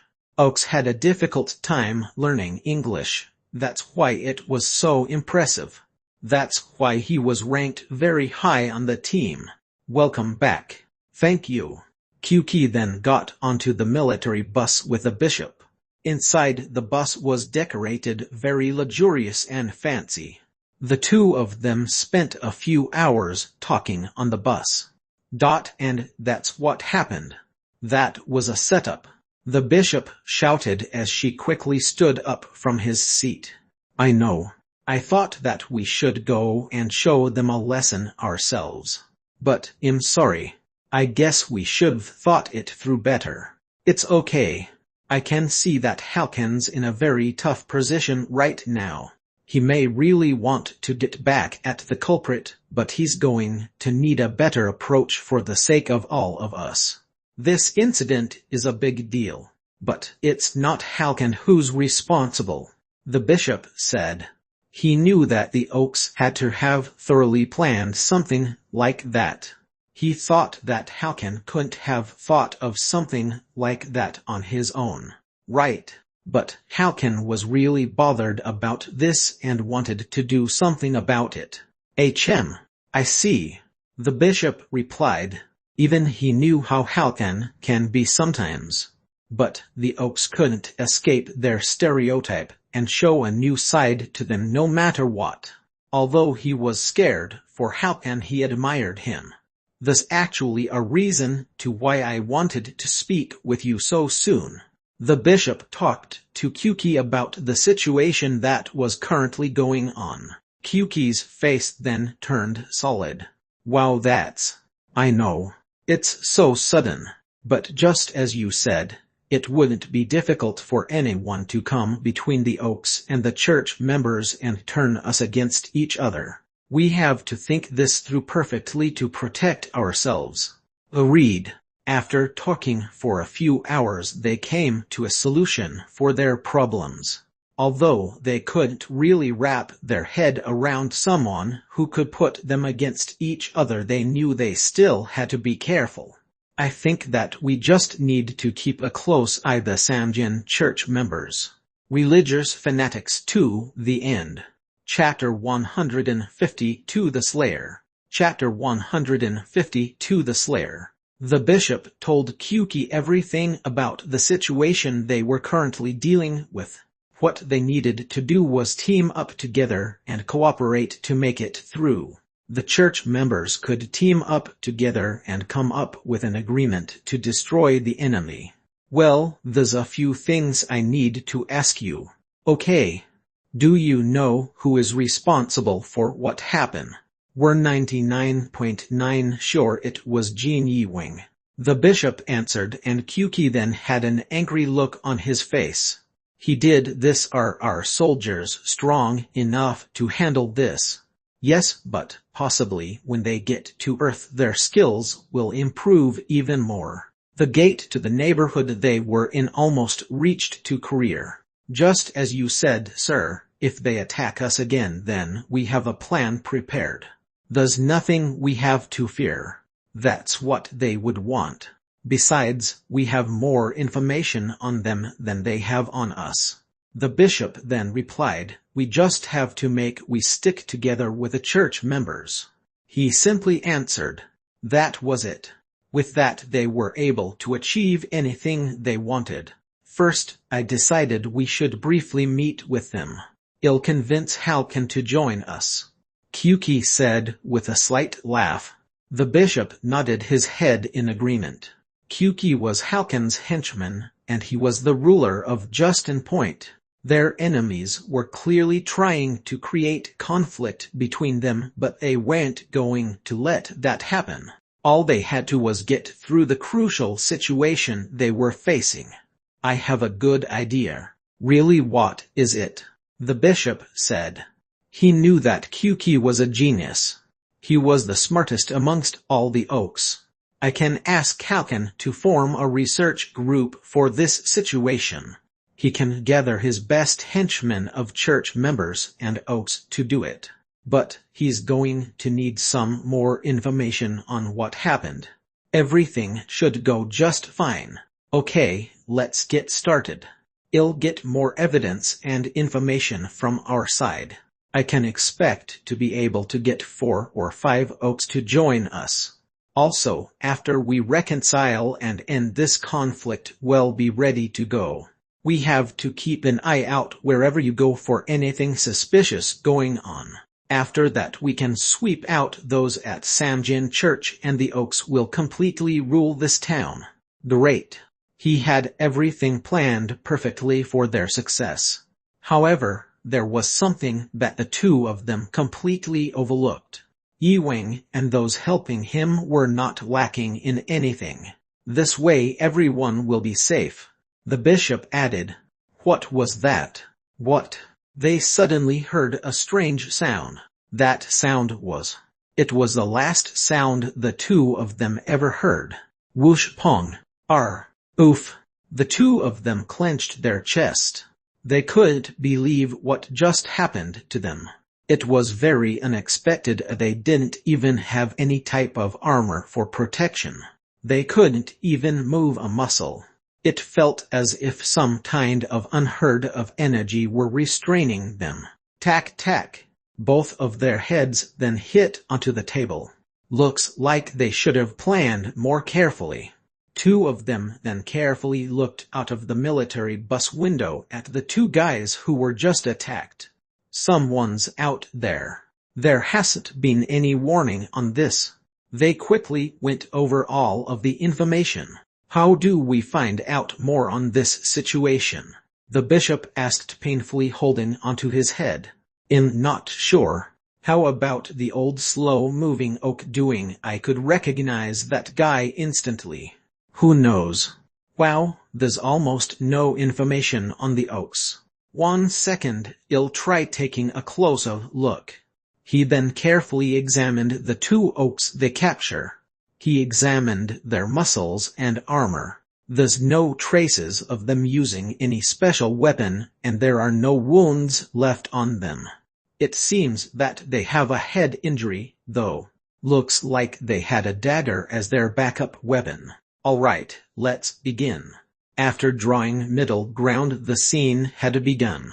The bishop put on hand over his chest and clenched onto a gun for his own protection. I think we can loosen up now. Begin, slowly. Okay. I am now starting. He began the information scan. The bishop suddenly reached out his hands towards the gun. At the same time, Kyuki stabbed the dagger into the bishop's chest. Stop! The bishop shouted, and Kyuki instantly stopped. It's much better now than it used to be. Should we check the impact of it? All right. If that went well, then we should be able to save the others successfully. Yes. I will now begin.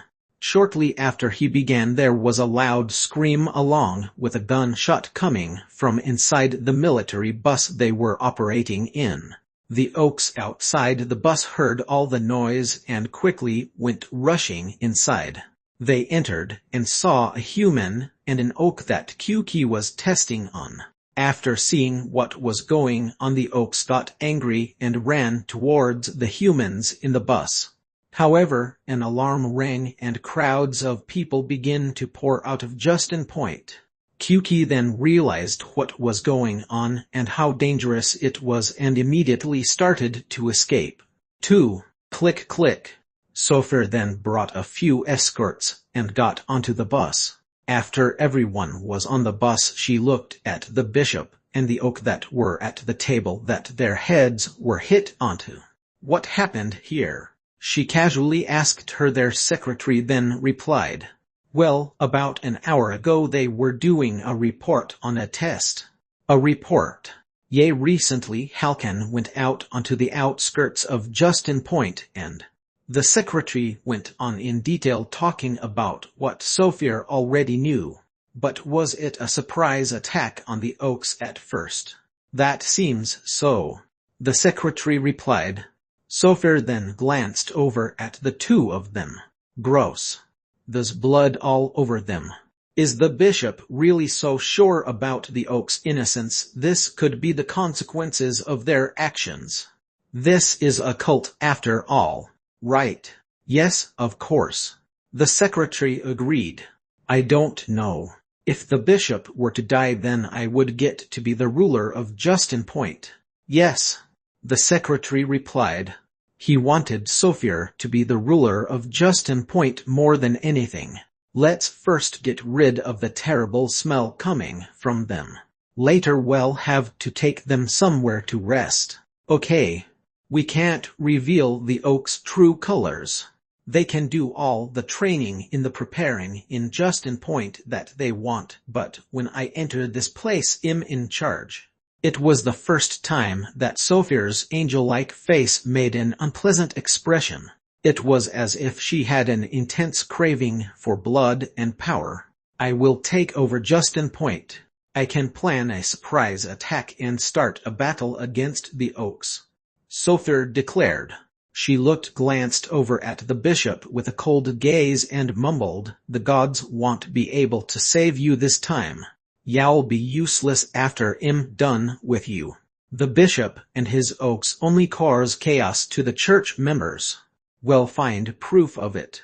"Yes, marm. Also, after we plan this, tomorrow morning we'll shout their names up into the sky to demand their punishment from the gods."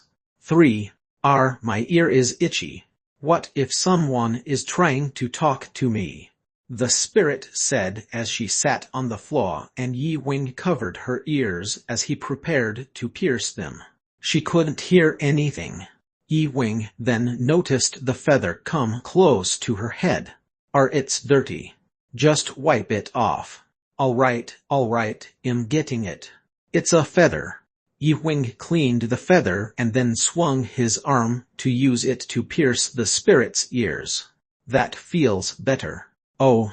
As the spirit whined, Yi Wing glanced over towards the city wall in the distant horizon. In the moment could feel the comfort of home. Unfortunately, he then remembered that Justin Point had been overtaken by Oaks. The spirit then said, "Yi Wing, isn't there something strange?" "What do you mean?" "I can sense that there's an unusual amount of Oaks in the northwest direction." What does it look like over there?" She used her special skill to share her sense with Yi Wing, and he could then see what she saw and sense what she sensed. "There really is something strange going on over there." Of course there were always lots of Oaks in Justin Point, but at that time they were moving unusually. It seemed as if they were preparing for battle. "We can catch them, let's go." "But we don't have enough information." "I know," the spirit sadly replied to Yi Wing. "Tea-tack." Yi Wing looked around at the ground he was sitting on and picked up the tablet. He thought of using it as a weapon, but that obviously wouldn't be enough, and the spirit would go crazy. The frequency he used to communicate with those back in Justin Point had completely changed. He clicked on an app on the tablet, and a chatting showed up. "You have entered chat room 1. You have entered chat room 2. A chat room with my enemies in it. And aside from the chat room, there was a secret special weapon. Chat room 1, is there a solo member? Member 2, I am solo. Member 1, great, come to the office. Member 2, is there something wrong?" Yi Wing then tilted his head as he read the chat. Member 5, Member 1, the solo soldier still doesn't know about what's going on. Member 1R, is that so? I understand. I'm sorry I didn't explain it properly. Member 5 It's fine. You can explain it to him now. Member 1 Can you do it? Member 5 Sure, but if this doesn't go like we planned. Member 5 then started to briefly explain the situation. After reading further, Yi-Wing was then able to understand what was going on. Was the altar incident really that severe? It seems so. After all, they are crazy about their religion. Yi-Wing honestly didn't understand the point of the situation. It was just one simple thing. The altar incident wasn't much of a big deal and could easily be fixed. Of course there was a reason to be angry, but to him they seemed to be overreacting. Originally, Yi-Wing's plan was to shoot the Oak leader. Clearly he didn't care if they succeed at it or not. He felt that there was no need to cause conflict between the two of them at the moment. Member 1 Actually, there is a reason all this happened. Member 6 What is it? Member 1 Someone snuck into our base and stole important information, and our soldiers are becoming weak. After a war begins it will be difficult to escape this place. Member 6 Wow. Member 1 The best we can do is try to escape before the war starts. Member 6 I have something I need to do. Member 1 Well, make sure that neither the Oaks or church members can't escape. Are they serious about this? The spirit said in anger. It seemed like those in the chat only cared for themselves and planned to abandon everyone else. However, Yi-Wing then slightly smirked. Great. The Slayer, the end. End of Vol 2 Part 1.